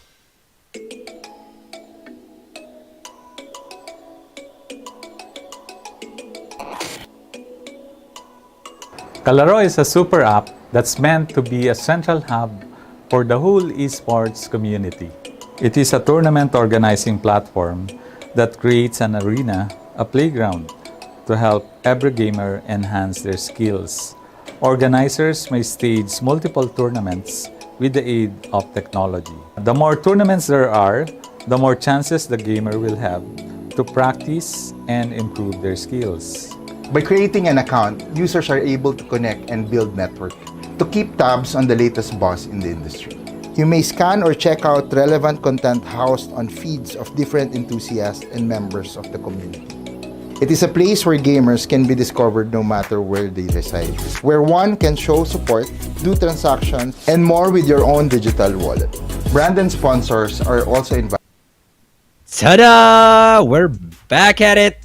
Kala nyo 4 minutes pa? Nuh-uh. It's so late for that. And we're going back in action. The timer's already unpaused. And 97 it is. We're gonna be resetting it all down to square. No, not 1. But yeah, kind of, because 16, 17 here as we go into round number 17. And a quick recap: 9-7 is the score. NCG making hard for Talon to get back into the series. But here we keep happening. Zind going into sight, and that's an easy plant here for the NCG. Oh, Mark also fast, too fast rather. From the back though, quickly equalizing things out. He's been caught unaware, but they are being surrounded this time. Look at Naro just spamming it. Wow! It's all connected. Udotan gets the better of Maxi and just leaving him headless. Oh, Zint though gets the trade out 2v2, and someone's gonna peek unexpectedly. Chamber's gonna be. Oh, he's denied. So much well denied, and Narus is the hero of it all. Oh, he's gonna get spammed so hard. Oh, he's not. But the decision here, the what do you call this? Yes. The I'm round is won. I'm losing by it. Nakagwe. Yeah. Yes, Bila. The round is won by Nakagwe here. 10-7, and The discipline. There we have it. SR Nakagwe. Again, Yudo-tan finding so much impact in that round. Really, rather not Yudo-tan, but Zind shutting down Yudo-tan. And pivoted again the round in favor of NCG. It sort of has been the way the entire game has panned out, and it seemingly hasn't changed. Chamber, okay, Mark too fast, going in. How does that shot not connect? It went through. Oh my gosh, was he blindedly It was able to spam. connect the shot? Oh my Oh, yeah. goodness. There's someone going very back. low as well. That's Maxi on the other side. But on the verge of the drone, yep, he's gonna get. Oh, wait, is he spotted? Nope, Nice! he won't. Okay, he connects it. And Right, too one fast, very big low shot. HP. 2 HP now for Maxi. He gets the shot connected, and it's a 1v2. Just like that, but it's so winnable here for Team Talon Esports. Wow, 1 HP left on Maxi. What a shot as well, shutting down Mark L too fast there.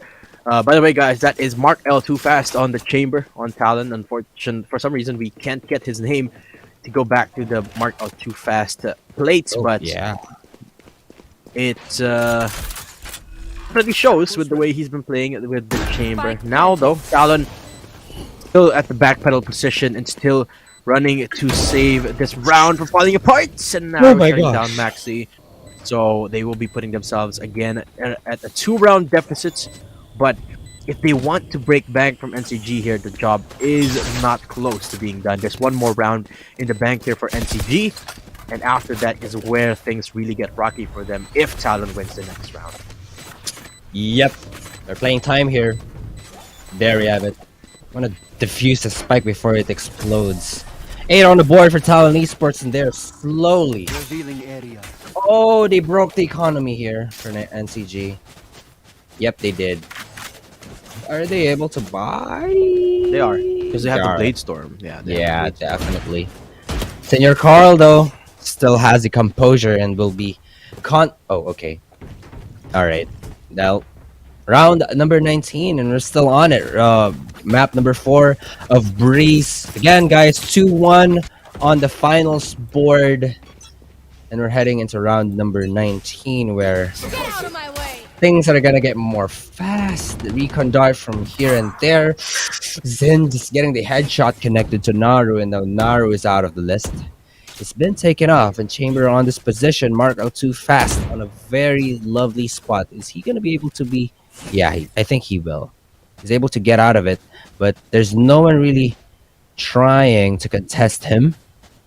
Zind here is walking slowly on their way in onto a site. The operator is on the other side, and the wall's has already been set up. Udotan rather gets that. Oh, just gets away with it as well. And now there's the Hunter's Fury being invested from here and there. That's not really gonna get a tag or whatnot. But the spike, yep, Udotan just punishes Zend. And there's Bro on the other side as well. Third for Udotan, and the fourth. They know where Bro is. They should know, but Bro before everything else. Nice. Nice. Mark out too down there fast. for Mark L. Nank. Does get the kill. Amazing stuff here from Mark L. But Talon, a little bit rocky there. The only reason that they won that round, honestly, is because Zin didn't connect the blades. If Zin got the blades against Udo, that was 100% NCG's round. So again, Talon has to be really, really careful of these rounds. They have everything to lose. Remember, Look at that. this round a little bit different. They've got such a much better looking eco, and they've also got the Viper's pitch. So as long as they play standard here and not really risk any of these angles, they should be good. Yeah, right. Still with the operator in the hands of Mark Altufa. Okay, I was about to say he's about to get punished yet, but he's about to. Oh, not if he's so aware. He gets out of the position, but there's some quibble about to happen on A main. But yes, a punish. Oh, here and there, both sides from B and A. There's looking for more. Zind here trying to avenge the fallen teammate, and sheesh. Boink! The headshot connected. Zin is down, and is Marco too fast looking for more. The third for him this time. And 2766. He's against the world with the sheriff, 2 shock darts, and 1 drone. Now also with the recon dart, but what else could he offer? That is the question. Boink! Boink! Okay, spotted. Patman just so good on that Vandal. Flawless done by Talon as they equalize the numbers. Oh no. Oh no, that is one of the worst BMs you can do in this game. That's gonna be a mad 2766. I mean, I know he is not performing the best in this game, but now that he's got nothing to lose, he's gonna come for you here. But of course, the fact of the matter is 10-10 is the scoreline. There's still the Viper Spit available for Dre, and Patman has that those Seekers as well. But look at this curious defense strat here for Talon. Bit of reinforcement down in Hall, a lot of presence in a site, so I think they've got a proper read here. That's a lot of... Okay, well, there's a drone being invested, not really gonna get as much as information that they need, and there's not really much going on yet, and I'll keep it back. And the Viper's wall has been set up, so there we have it. The rotation's been pulled off. Oh, good decision as well for the Viper to be back there, but Zin's just retaliating everyone. He's trying to look for more, but there's the shot connected from Mark out too fast. There's one on the left. Is not going to be able to connect it, but he's not yet done. Dre's the name, but he's gonna get shut down. Yeah, very, very aggressive positioning there from Talon Esports on that A side defense. And even though they got the stack, Yudo-tan, because he was so exposed and because the null command was used, Drake couldn't activate the wall for Yudo-tan to become covered.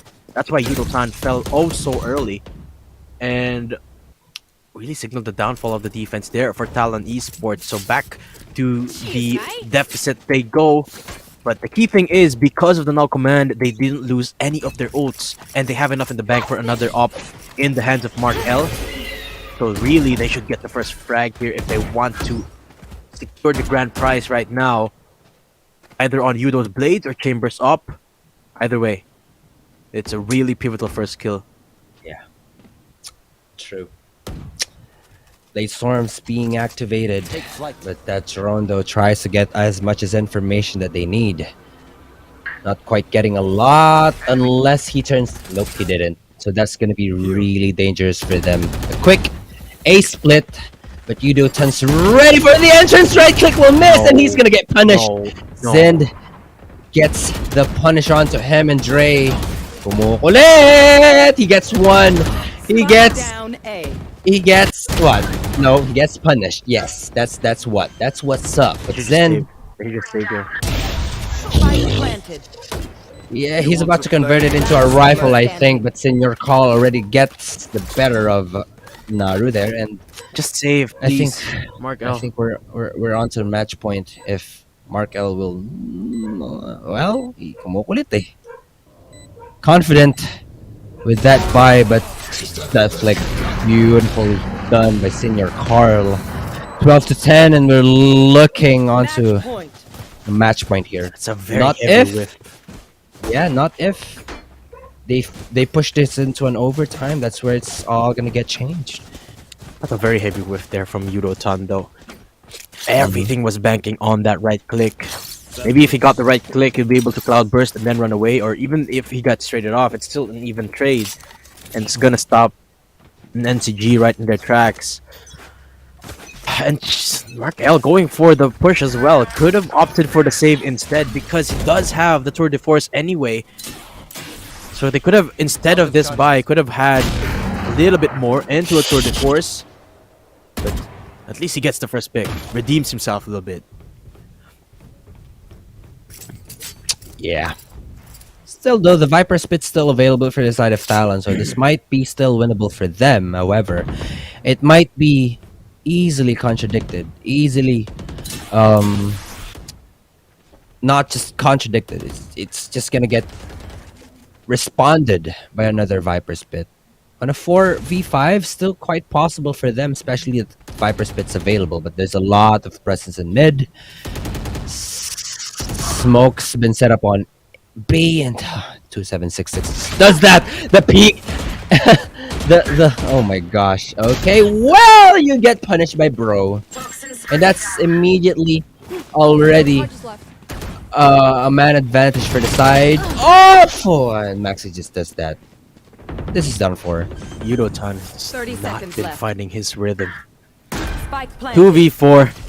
And the risk of extending it into game number 5, it's all down to Mark and Dre.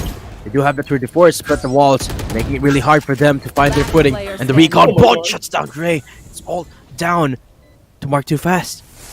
He's got a Tour de Force, but 4 people and only a couple of bullets left. He doesn't have it in him.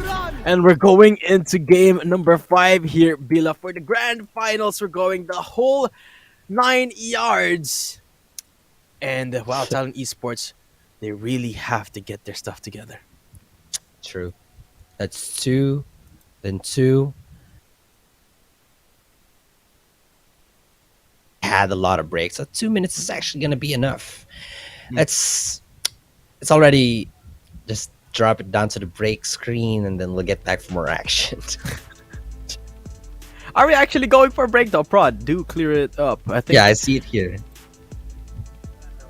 Okay, we will not be having a break. We'll just be. Oh, so we'll continuing just talk. with the game. So, yes, game number 4. Let's talk a little bit about that, Bila, because honestly, I feel like one of the biggest hurdles that Talon had to overcome in that game is not their opponents or rather, it's partly their opponents, but also themselves. I feel like Yudotan sort of lost his footing after Yeah, true. that break, and even then he was not really being as consistent as the Yudotan that we are used to. Now, NCG, they really have to play to that momentum that their team currently has, because honestly they are looking on point with the aim, the fundamentals, everything going their way, and of course the mental is looking still so good here, despite the long break, despite the long games, and despite being behind 0-2. They're now 2-2, and they're forcing their way into the grand finals, game number 5. However, before we continue with the game, I'd just like to thank our sponsors for making this event possible. Alcapro, Calero, and Exit Lag, thanks so much for making this event possible. And of course, huge shout outs to Fulcrum Esports for being at the production side things. Now, okay, let's take a look again at the map beta. We're going into Icebox. Bila, what do you think about Icebox? Oh, it's such a big map as well. So, if Talon here consistently lost their footing on the last 2 maps, it's just like when you lost the last round of the first half. SR Nakagwe, they have the chance to close this thing out, but I don't think this will be easy for them as well. As much, such a big map as well, so they got a lot of room to play around with. And well, Talon, this is one of the maps where with 2, which is why I'm a little bit curious what the reasoning is by SR Nakage, why they picked it. But of course, they are a team that has a lot of that's found a lot of success in Icebox as well. Makes me wonder what type of composition they'll be rocking in that last game. But last game, Bila, it's essentially a best of 1 here in our grand finals. Yeah. Everything is on the line between these 2 teams. I apologize, guys, because we're just getting ready with the game before we continue on into it. So, you're thinking what I'm thinking, Bila? Definitely. Okay, since we're talking about maps, since we're talking about maps, what is your favorite map in Valorant? What right would now? be that? Yes. Or all time. Before Split, when I was playing, when I was rocking Raze, just again, I kind of got used to it. But right now, since Split is out of the option, Haven. I mean, Pearl is very similar to Split. It's a little bit different, but it's still sort of similar. Hell do you mean? It's huge. It is, but there's also a lot of corners, and you basically, well, you can use Sova in one side, but on the other, not really. So kind of like Split in that sense. And are there a lot of Raze lineups in Pearl? There's a lot as well, but yeah, exactly. it's big, but it's big, and you'll just be landing and just be giving away your life. Yeah, that's why I don't play that much of Raze anymore. So yours the option. is Haven. Okay, that makes sense. Haven. My favorite Valorant map has to be Breeze. It has to be Breeze. Nothing comes close to how much I love Breeze. Even Icebox, no matter how similar. Too. Yeah, no matter how similar Breeze and Icebox are, especially as a caster, if caster's point of view, it's still not close. Breeze is just so much better, in my opinion. But speaking of Icebox and Breeze, we're heading into the final map, which is Icebox here. So that's it for our getting its MSP. But here we go. The agent select screen up for you guys. SR Nakagwe versus Talon Esports Philippines. The last game of this whole tournament. A whole month of playing leading up to this moment, Bila, and we're going the whole 9 yards between these 2 teams. Honestly, I wouldn't have had it any other way. Even with the tech pauses, sure, as long as we get to this point and to the final match. Talon, I feel like they are up and ready for this game. It really is a question of whether SR Nakagwe is exhausted, whether their mental is still there, because they've been so far ahead, but now they're not ahead anymore. Yeah. I don't think Killjoy would be a really great option here, though they made it work. But for the side um of Talon here, it's still pretty the same as what we've seen on the semifinals. The difference is they don't have a KO.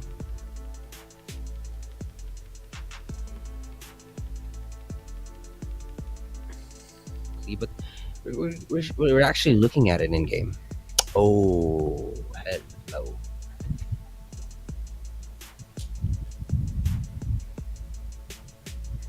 Okay, Time for a so field here we are test. showing with the first picks, and it's going to be a Killjoy for SR Nakagwe. And into a KO. Think It's you going can to be keep the up? double initiator. May Your wind Carl guide your blades, on that Hawk. KO, and then the Viper to follow after. Pretty standard stuff. Apart May from wind that guide your Killjoy going blades, for that Hawk. safer You want to route play? Let's instead play. of going for the Bring chamber them on to Maxi. me. I like I that am both partly shield because and this is sword. Maxi's playstyle. He doesn't necessarily Think you can take as keep up? much risks as his teammates does. And besides, Senior Carl already does that for his whole team, apart from Zind, of course. And I really think, yeah, this is the ideal comp here for SR Nakagwe. Meanwhile, for Talon Esports, you're going for the Sage on Patman, and then Mark L and on the chamber, and Yudotan back on that Sage, or rather on that Jet. So yeah, really really standard stuff here for the members of Talon Esports. However, Sage on Icebox has sort of fallen out of fashion. It's not really receiving as much priority in this map these days. More often than not, people want to go for a second initiator or even a second duelist that has a flash just because of the flash. Because in this standard comp where you have a chamber into a jet, while you do have a lot of fragging potential, you don't really have a lot of that raw entry potential because you don't have a flash. And in some cases it really makes it so hard for some teams to execute on the attack because of that fact. So again, I'm not the biggest fan of the Sage here, but it's the standard. It's the reason. Yeah. And looking at the composition here for SR Nakagwe, I like their composition more actually. It's gonna clear so much angle, especially there's a lot of what do you call this? A lot of hiding spot wherein you're just gonna get surprised na dito pala yung kalaban. Oh my god. I like their composition more. So composition, SR Nakagwe has it ready and up for this final map of today. And I'm just gonna charge it. It's all red. There we have it. Oh, here we go. Yeah. Sorry guys, we're caught a bit off guard. We don't know we're gonna be on camera. That's why I'm sniffing my thing here, and Bila's charging his headset. But last game of the day, and it's in Icebox, the frozen tundras. And who is gonna be left here in the snow? Is it gonna be Nakagwe or is it gonna be Talon Esports? We will find out right now, Bila. Yes, and the option here is A. Wala nang ano-ano. Pasok-pasok na lang, and Yudo-tan will be leading the charge on that. The first test, who's gonna be passing it? Oh, there's the shock though. There's no Spike planted. way he dies there. The dodge of it. That's really great. But what's about to happen is gonna get more interesting, and they've been walled off, and that's gonna take much more time for them before they could actually go with a retake. There's a dash in, there's a flash point, and there's the retake going on. Carl with the headshot, and the frags are already piling up. We're already on a 4 versus 2 scenario, and the spike is about to get defused. And there's Bro just finishing every single people. Again, the weakness, or rather the difficulty of going for the retake defense here for Talon Esports still is obviously holding them back. And that's despite having a double Sentinel comp, even putting their main Sentinel, their hard Sentinel, on the Killjoy really says a lot about this game. So yeah, Talon Esports unable to win that pistol, but it's just a pistol round. Could have gone either way. And now we're going into round number 2. So Nakagwe looking to take things as quickly as they did in the pistol. Absolutely. They have the upper hand in terms of the weaponry, but Talon is just not stopping, man. They know they could potentially win this round. Now with that snake bite being invested, he's gonna die! Senior Carl just got 2 frags out of nowhere, and on 2v3 with some bit of upgrades, this could actually be one by Talon, not F Zen. Just do that on very low HP, I think. Wow. Yep. No. 2-0. 2-0 it is. A little bit of damage done as well. 2 kills going their way. They were able to shut down Senior Carl in that round, but by this time, Senior Carl already has 5 orbs for that null command. So retaking prowess here for Nakagwe, if anything, is only gonna get better once that becomes online. And yeah, it really is a scary prospect here for Talon Esports. Timeout comes early here for Talon. They really want to pull out something interesting here, so I can't wait what they're going to bring out. But I really wonder what's going to be. That's so here. early, man. Way early. Yeah. They really want to stop the momentum of NCG. Yeah, well, maybe they're really worried that NCG might be able to convert their bonus into a win and convert their bonus into free upgrades, rather. It's just too early. Still too early for them to be calling the timeout, but who knows? Maybe they're about to snowball. They're about to start a massacre out of this snowball. one. Get it? Mm-hmm. Oh, yeah. Have Forgive you ever me? touched snow? I haven't. Even on Star City, I haven't. That's not snow. That's just ice. I mean, that even that kind of snow or ice or whatever, I haven't. Me neither, actually. Frick touching grass. Let's touch snow. Let's touch snow, bro. But here we go, Talon touching down the site. Touching down in a site, rather. But Urotan gets shut down from the get-go. Naru finds a punish onto Bro. So that is the Viper that's gone. And Naru still pushing down into site as Talon going in for the plant, but Maxi gets one. They're really denying the spike from getting down. Oh my god. god. It's an eco and NCG. They're still winning the round. 1v1 now. Yes, and Between still Maxi holding down a Spectre, and and he Dre. knows where Dre is. Oh my tag goodness. Off, 70 HP as well. Going in for the second time. Oh and my Maxi, 3K NCG deny round number 3 despite the timeout from Talon. Absolutely denying everything that Talon have. Oh my goodness.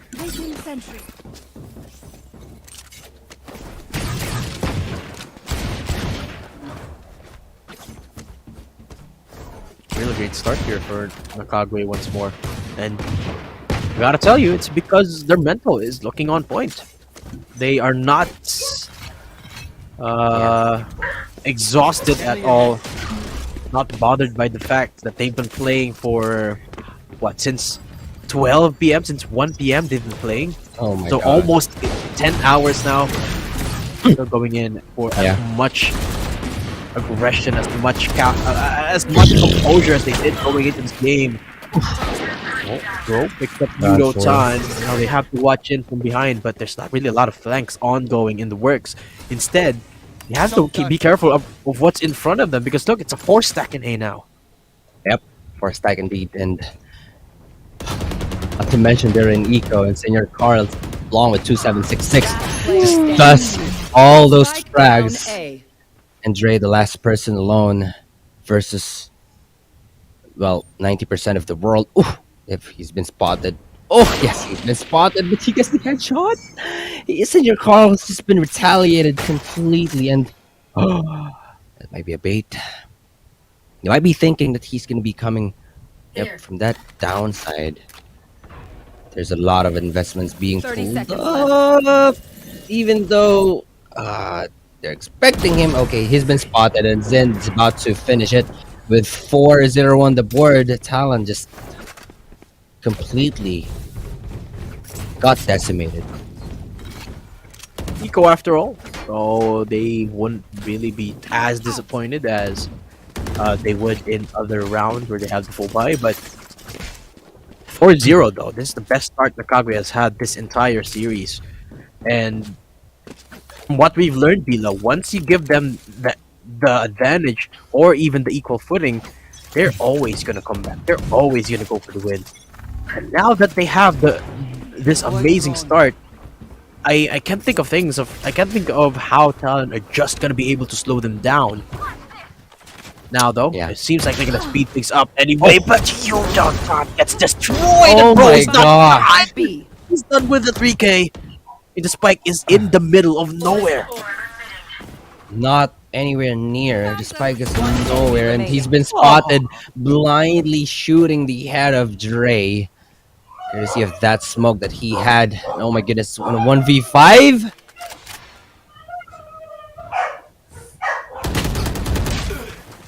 Okay, Mark gets one. But not bro. Bro with an absolute hold. Look, he only took one bullet by taking out 4 members. And it's mostly because they all walked into him, but man. Bro on the Viper. Viper spits available for both of them, but what a performance so far already for Bro on this defense.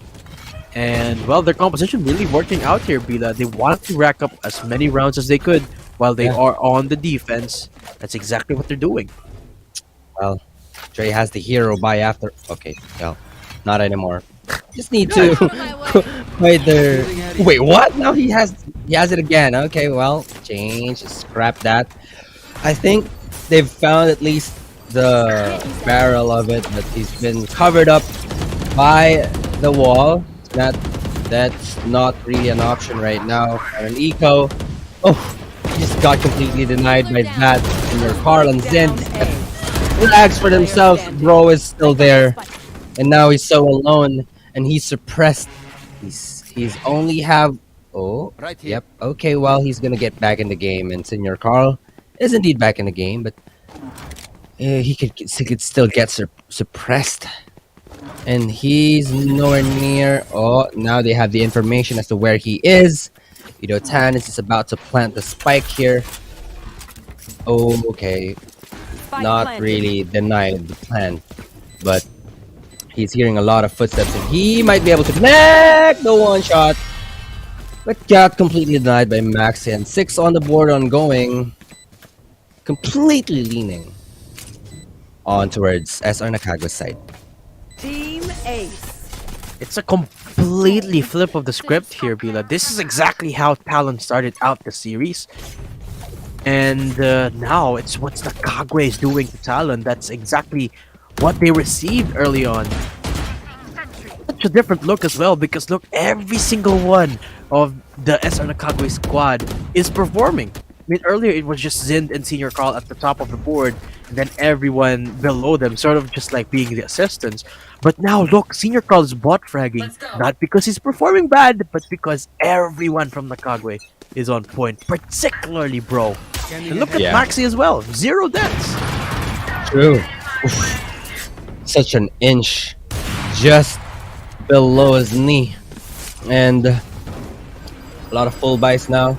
Fragment gonna be invested. Not really the bad timing you're expecting, but Yudotan gets the better of that spot, and he's able to punish one. Since about to fall down as well because of Naru. he gets to tag 2 more. But there's the heal. Oh wait, there's the heal coming in. Yudotan's gonna get to punish Maxi, and he's able to destroy the lockdown. Still, there's a Viper Spit ongoing, and there's 2v5. Now, they're really having the struggle here, even though Bro's at the back. I don't think they could. Yeah, Naru's really much aware of it, but they boiled it down to 2v2 that quickly. But still, we have the Viper Spit available. There's not much time available. Dre here with just one snake bite. There we have it. He's gonna be able to put 1 on the board for his team. Dre, the name we needed to see, able to clutch the round for his team. finally on the board here, Talon, but it took so long and so much. Lost the 4 of his teammates and almost the entirety of their eco. Thankfully, they have just enough to be on the full reinvests. And of course, that's thanks to the eco god that is Chamber, Mark Too Fast. But speaking of Mark, he's somewhat struggled to find any frags this game. He's only got 1 on the board. Maybe this tour de force is going to be the key for him to find that same level of performance that he did in the past 4 maps. And this is part of the reason as well, I guess, why NCG has been having an easier time, is because Mark has been methodically cut off from the team here. Yep. And traded back and forth over there, but the rest is still available. We have the shock darts connecting here and there. But Yudo-tan looking for a punish. Drace back in the game. Screener will be there, but frags are already piling up. And just like that, Maxie's all alone with 1 Nano Swarm available. But they're not done. They're looking for it. They're looking for the punish that they want. They want the economy here to be really into the downfall. And Maxie's confident. I think he's looking for a punish that will make the economy here of Talon Esports really bad. But Trace is looking at the correct spot. He spots the head. There's also one from the top on the right. They know where he is, and he's gonna be repositioning Yudo-tan. He just panicked a bit. And there's the speak. Yudo-tan finishes it and puts 2 on the board. 2-6, and Talon really giving NCG a run for their money here on the defense in Icebox, but 1 more round in the bag of NCG should put them at a pretty good spot here going into the second half. Still a ways to go before we get to that point anyway. And Talon, even though they've got a lot of groundwork to cover, they shouldn't be looking poised to do so. I'm just waiting for Mark L to become online again, and that's when really Talon sort of transforms into full form. But until then, NCG should try and get as much on the board as they could. Almost a headshot there onto Unfair Bro, but here comes Hunter's Fury, and Talon, they're really executing into a site right now. Yudo-tan from up above, but they can't really push forward because of this Viper's Pit. They really need a lot of that kills, a lot of those suppressions, but once it goes down, the curtains unveil each other's teammates. Batman picks up Bro, and that's the Viper's wall gone. So that's gonna make it so much easier for Talon to get into sight. They just have to take clear of 1 last hurdle. That's Senior Carl from down under. He gets 1, but that's it. That's a sight open and spike plant from Talon. Yeah, but they've left every single person for the side of Talon very low, not considering that there's still Sage, yes, but heal's about to be available anytime soon, I think. Yep. And Zin does that. Trey's about there to perform as much, but Trey's about to be falling down as Maxie, the hero of this round, saves his teammate from getting nailed on 6, and he's about to put 7 on the board on that defuse. I said 1 more round, and they already have the advantage going into the second half. And just like that, NCG have secured themselves of at least 7-7 in round number 15. Actually translate that into more right now, especially with Bro's performance, especially with NCG's performance. And Mark Too Fast, he's been trying to become as proactive as he was in the past couple of games, but every single time they find him and they shoot him down. Yes, that's right. Now with nothing but Blade Storm available from both sides, he doesn't. He just leaves in your Carl headless.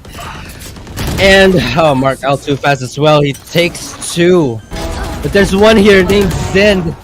He's alone and he's well known. He's well notified here. The dash is so much available. And there's a drone being invested to know the spot of his location. And that will force him to back away from that spot. But he's not stopping. He's well expected there. There's a 2 peaks. Close enough to get the 4th. But Patman is just there What's the 3 on the board? Timeout comes out, and it's a valiant effort there in that round from Zind, almost getting the double kill. He's gotten the double headshot already. Damage just not enough, and it's all started with Zind's hold in above screens. They're looking for the timeout early because they have a feeling that, hold up, Talon's already gaining that traction, gaining that momentum, and we have a timeout anyway, so let's use it right now. Let's nip that momentum in the bud and gain back our control. Because yes, this round is going to be an eco, but the last round is going to be of more importance. Absolutely. And with the timeout active, they could play a lot more. There's a lot of options. There's the null command, though. There's the resurrect available for a side of Talon here, but this it's not really that impactful as much as the null command. So I don't know, man. With this timeout, perfectly timed. I mean, not really, because they're on eco, but I don't know. Yudotan on that Blade Storm as well. He's been so deadly.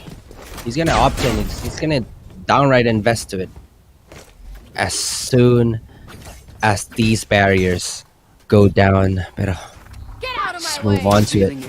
They're gonna try and force their way in on the 7, and Zen just does that, gets one and gets away. Tries to look for more. Yo, the Udutan is back. There's mark out too fast with a punish to respond on that one, and Maxi's from the back. Dotan already got the second. They're fully aware as to where these people are coming from, and with that trademark being destroyed, Maxi is fully notified. Plant's about to go down, and Naru making Maxi fall down as well. 4 on the board now for Talon Esports. Yeah. They nullified that eco really effectively, shutting down Zin, but this is where NCG looked to stretch that advantage into an Everb in the round where they have 3 ults.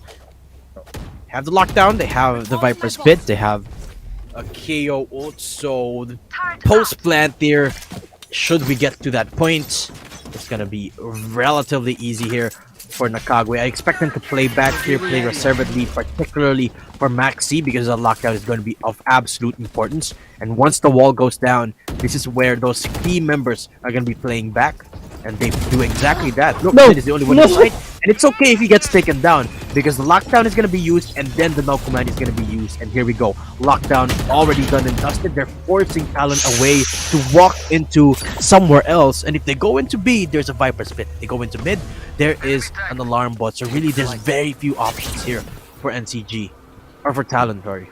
Yeah, and there's one more. There's one more ultimate that could be invested here, not to mention Patmon.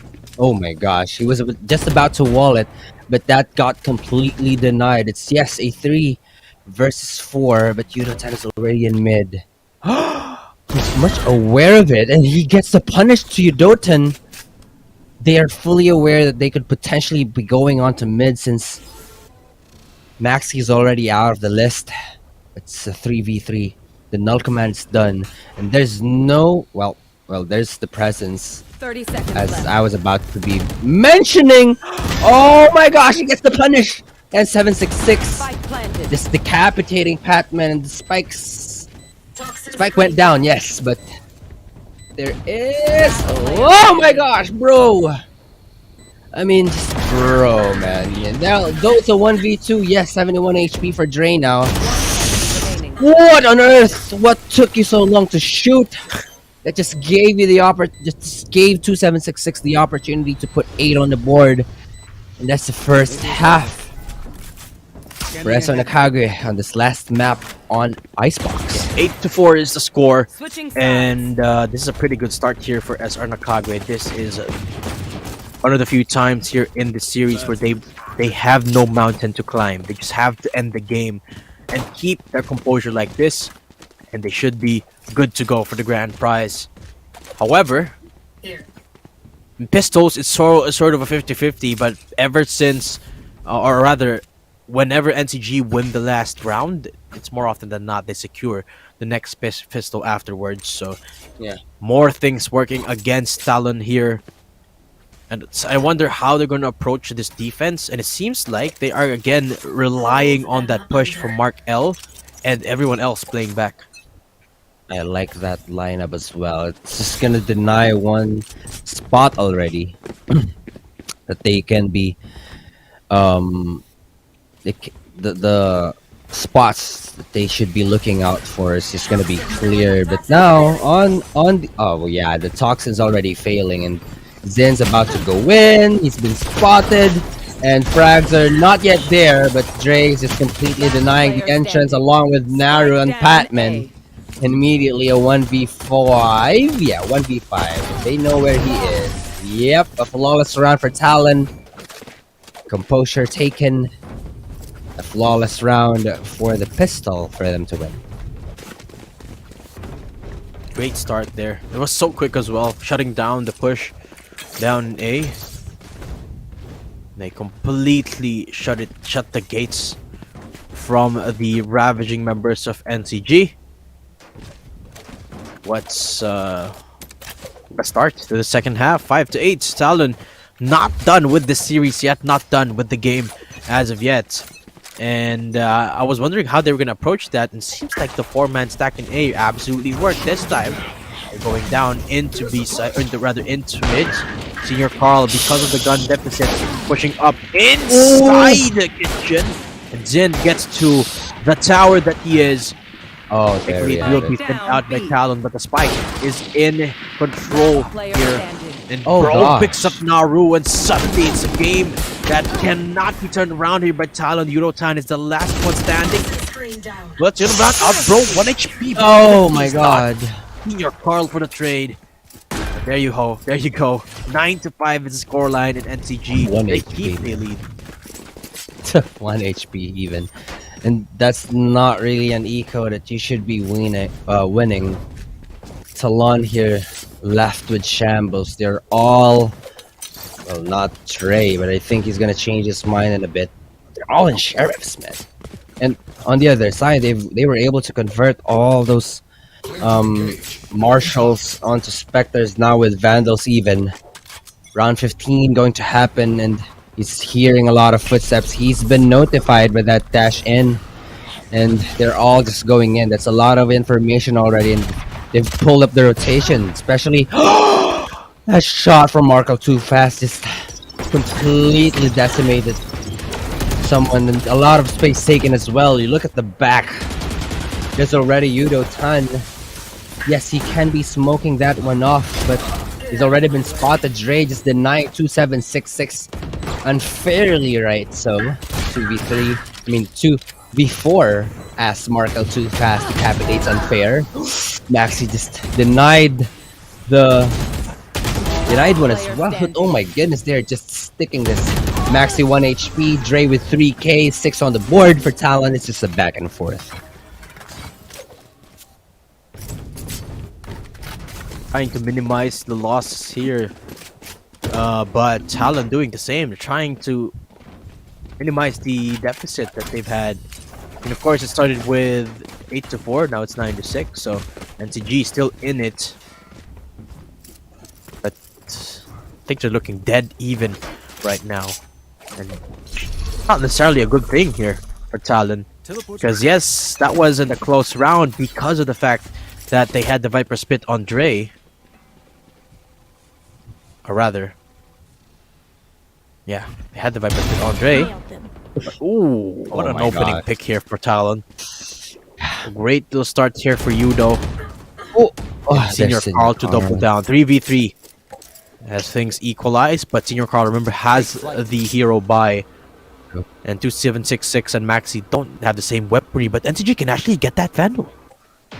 Absolutely, they absolutely can. Despite 2766 being on that sheriff and Senior Carl being on that marshal, they already got the upgrade and completely trying to crawl their way in onto the A site. There's no information on B whatsoever. You can completely TP away though to get reinforcements on to B, but that's not where the spike's actually going. Now with that recon dart being invested in a lot Well, just one gunshot though, but that's already an information. No one seemed to be biting it off. But 2766, he gets it. Oh, he kills the Panther. Oh, the spike's been planted. Either way, it's about to be a 2v2 retake. Well, Senior Carl on 45 HP, and all the utilities have been broken. That Marshall will miss. He's just gonna stick it, but there's Maxi peeking out. Now, at least they know where these people are. 1v1 though, Marco too fast. He doesn't have much time, and he knows someone's pushing onto his spot. Maxi just ready for it. 6 on the board. Marco just been put in the grave. 10-6. They won that thrifty there, Villa. And NCG looking amazing in this game. And bro, at the helm of that lead, not only does he have the most frags, he's also have the most assists in this game. Same is true for Senior Carl. So much impact on the Viper and the KO. Maxi as well, so consistent on winning those rounds where it's a clutch. That last round was absolute proof of that. There you go, Yudo Tan being denied of the early aggression because of the presence being detected. But comes an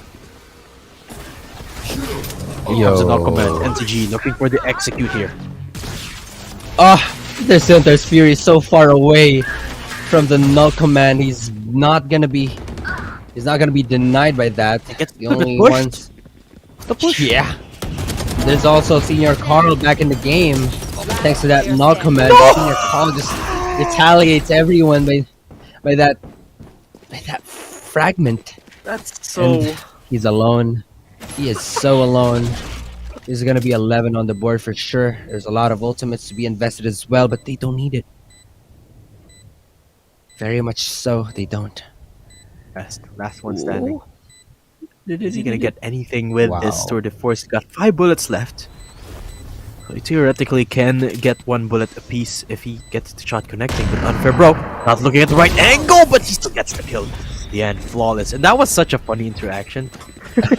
Naru throwing out the Hunter's Fury. It hit Senior Carl 3 times. So what does Senior Carl do? He gets resurrected, and then he throws out the fragment, and he got the kill on Naru. Poetic justice. Absolutely. 11 on the board. There's 4 ultimates that could be invested just alone on this round just for them to secure the match point. But Talon Esports here, they've already secured their first place spot. Yeah, if ever they lose this, but it's already 10,000 already. You know, I mean that's so much small amount. Oh my gosh, I was about to say it's not too small, but the timing is not quite right for Patman. He gets punched. Senior Carl is just on point with the frag. And he's not gonna get captured by that. And that's a lot of information just with the owl drone alone, but that's also an investment and a half for the side of what do they call this? Of SR Nakagwe. And they're all ready for it. Yudo Tan completely gets denied, and Unfair Bro is here to give a much bonus angle. They haven't even captured Unfair Bro with 15 HP, but the spam's there. And there's the response. Yeah. A counter, Viper Spit, and they know where one is. There's a tap. The spam is about to go in. And here's the peak. There we have it. At the same time, at the same time, they're gonna be finishing them in the round, and the 12 on the board. SR Nakagwe, they forced their way into sight with the Viper Spit, and in the same manner, they close out the round in their favor. Made it so expensive as well for Talon. It's already match point. The game flew around us, Bila, and it's so quick because NCG made it seem quick. They made it seem easy as well. Like each and every round, super expensive here for Talon. And NCG 1 away now from securing the grand prize. This is it. Everything on the line. Yudotan has to make this Guardian work. So does Stray. And Mark Too Fast really has to get his composure right now Oh my because gosh. the room is not there. He does get one, but immediately gets shut down. Batman falls down as well. So NCG again off to a good start. Absolutely. They still have the Hunter's Fury available as well, though it could be considered as a 3v3, knowing that someone's very low. Oh my gosh, he's so seeing this. Gets one, gets out. There's the blind, but it's not really. Oh, it's just Stray that's gonna be connected onto it, but Yudotan's not stopping. He even dashes out as well, and Naru with a follow-up. Maxi here, he's been notified. There's one from top, and they make it drop from the WAP. That's the WAP.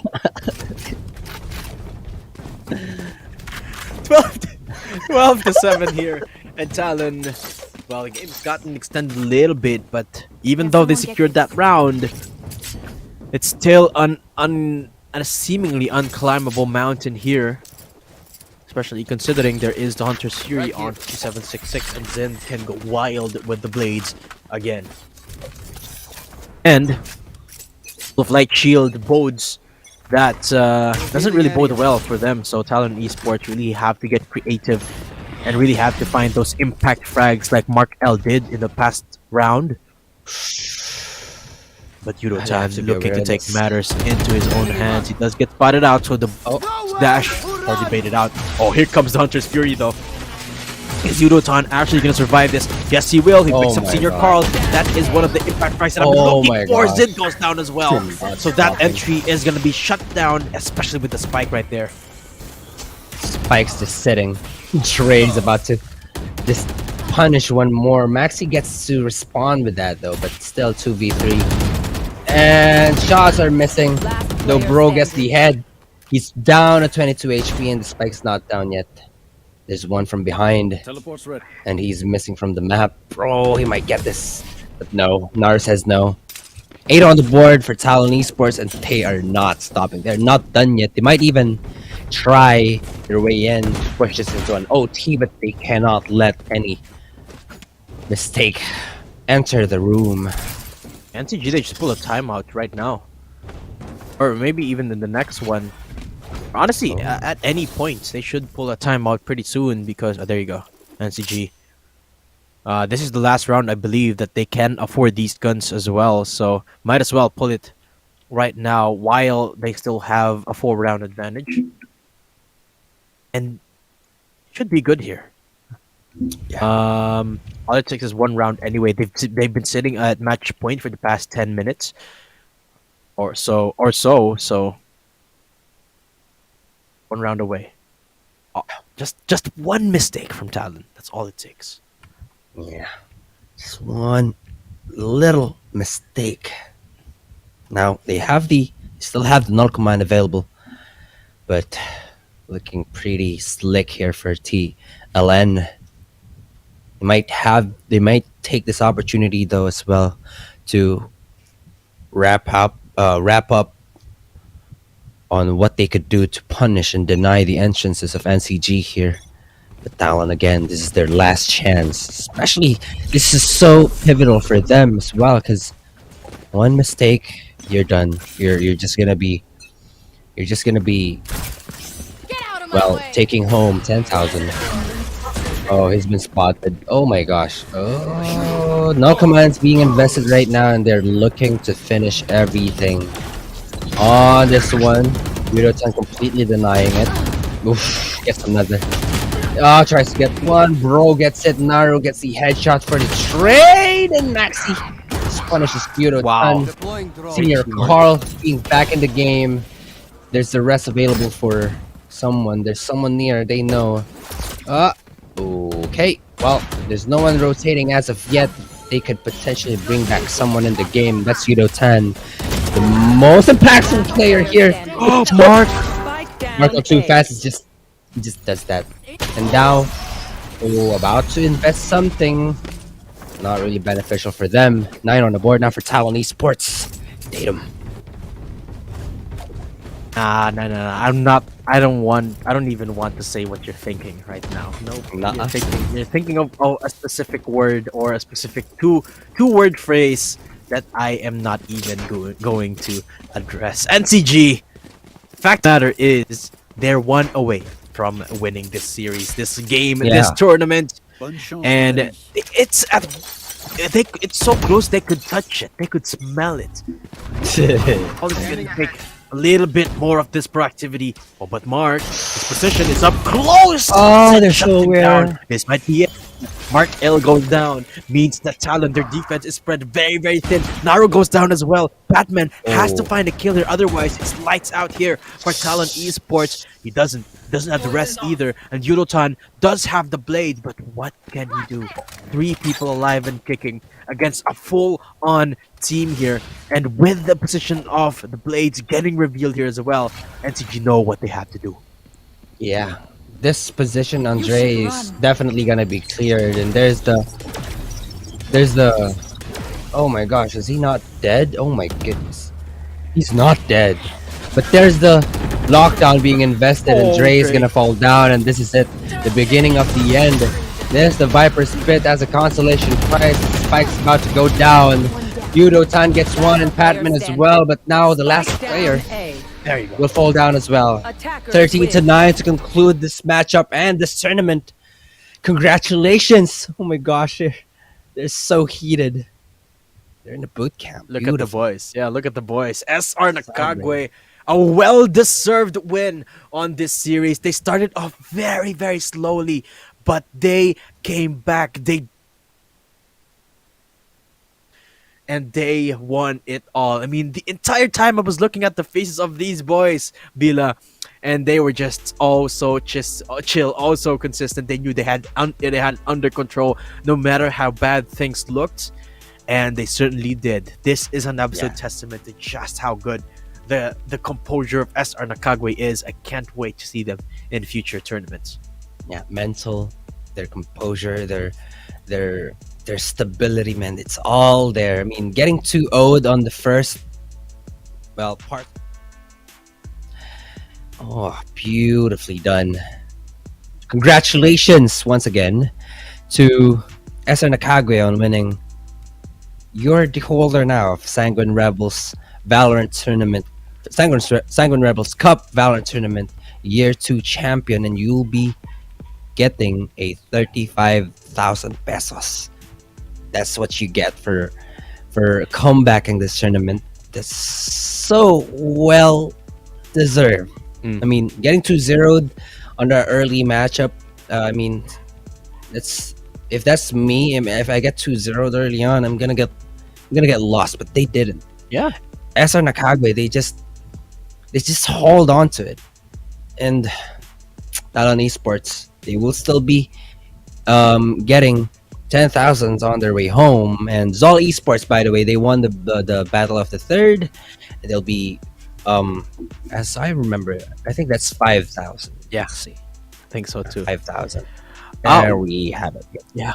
Well, that's it for our game of the day. Let's call on over Oblivion back over to the desk to close things out. Unfortunately, Sneaky Frog won't be able to join us here on the outro desk here, but that's it for this year's Sanguine Rebels Cup, guys. An amazing couple of weeks, an amazing month here culminated into this one moment, and I'm honestly so thrilled to be part of it.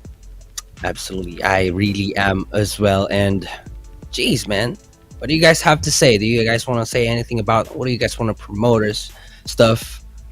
Talk about anything. Oblivion, how about you? Well, I think for this one, not only teams won their prizes for this one, I think we're going to be giving away last winner for our subscription of Exit Lag. Prada, please show the winner right there. Oh, there's the winner. Mark Lim. Congratulations to Mr. Mark Lim.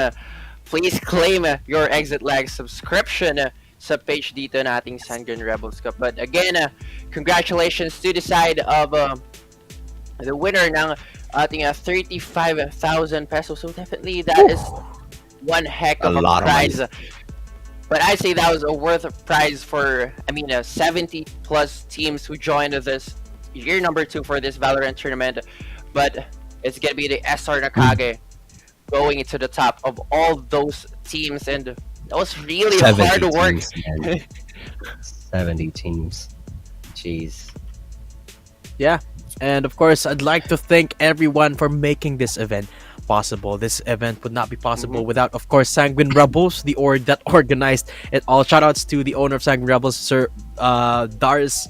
Thank you for having us as your casters. And of course, shoutouts to our guests who we interviewed across the semifinals and the grand finals, Sir BJ and GN. Thank you so much for joining us in the games. And of course, shoutouts to the teams that joined and took part in this competition. This event wouldn't be a thing without you guys. And the most important part, you guys, the viewers. Thanks for staying all the way up to this point through tech pauses and through all the highs and all the lows 12. that we've been through. Yeah, exactly. And of course, thanks so much to my co-casters for making this such a wonderful event. Bila, Oblivion, and of course, Sneaky Frog. Thanks so much for being a part of Sanguine Rebels Cup year number 2. And of course, thanks to our sponsors, Alco Pro, Kalaro, and Exit Lag, and our partner in making this production possible, Fulcrum Esports. And I think I've covered everything, right? Have I covered? You have. everything? You definitely have. So, okay. Time for Okay. plug And in- on, yeah, yeah. this is time to plug in the And on that channels, note, sure. Go ahead. Let's do that. I might as well be the one to. Well, I'm on the left side, so let's do this consecutively. My name is Bila Bahuraba, and you may check me out. Well, I'm not in the comment section anymore. I'm so tired. I can't comment anything anymore. So you just see the name. Just type it in after .com and then slash and then that's name. You can. I mean, if you search Bila Bahuraba, I'm the only one that you're gonna see. So might as well check me out. I stream Valorant as well from here and there, and I'm not that good, but I'm not that bad either. Full honesty, I like it. And I think I'm the next one on this one, since we're gonna be doing this consecutively. So I'm inviting you guys to please do like my Facebook page, Acast Valorant, MLBB, Wildrift, and other stuffs as well in mobile games. So if you need a caster, please don't hesitate to hit me up. So again, I'm really thankful to the viewers, players, and also the staffs behind this tournament. Without you guys, this event would not be as great, as memorable, and as entertaining as possible. Thank you. Yeah, and me, I am the last one. I am Datum. I've been with you the whole day, but if you want to check me out, I'm in the comment section down below. Just look up at Matt Datum as well, at MattDadum on both Facebook and Twitter, and I have other socials coming up in the future, so be on the lookout for that. But also be on the lookout for the next installments of Sanguine Rebels Cup. This is year number 2. Can't wait to go back for year number 3. But until then, guys, this is us, Datum, Oblivion, and the Bilabaraba, and on behalf of Sneaky Frog and the entire Sanguine Rebels and Fulcrum Esports family, saying good night, see you again next time, and bye-bye. We hope you had fun. To show their support as we create a space to nurture the culture of camaraderie and sportsmanship, and even give a chance for business relations to prosper. We believe that esports can be a tool to uplift the quality of life of every gamer, from learning the discipline, nurturing their strategic skills, enhancing their sportsmanship spirit, to possibly achieving financial stability by maximizing a gamer's innate talent. All this while doing something that they enjoy and are passionate about.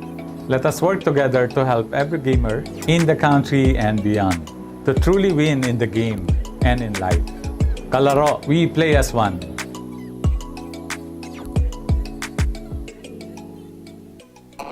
Playing without lag is the best, right? You open the game, don't worry about ping, and wreck your opponents on ranked matches. Without lag, you play with more confidence.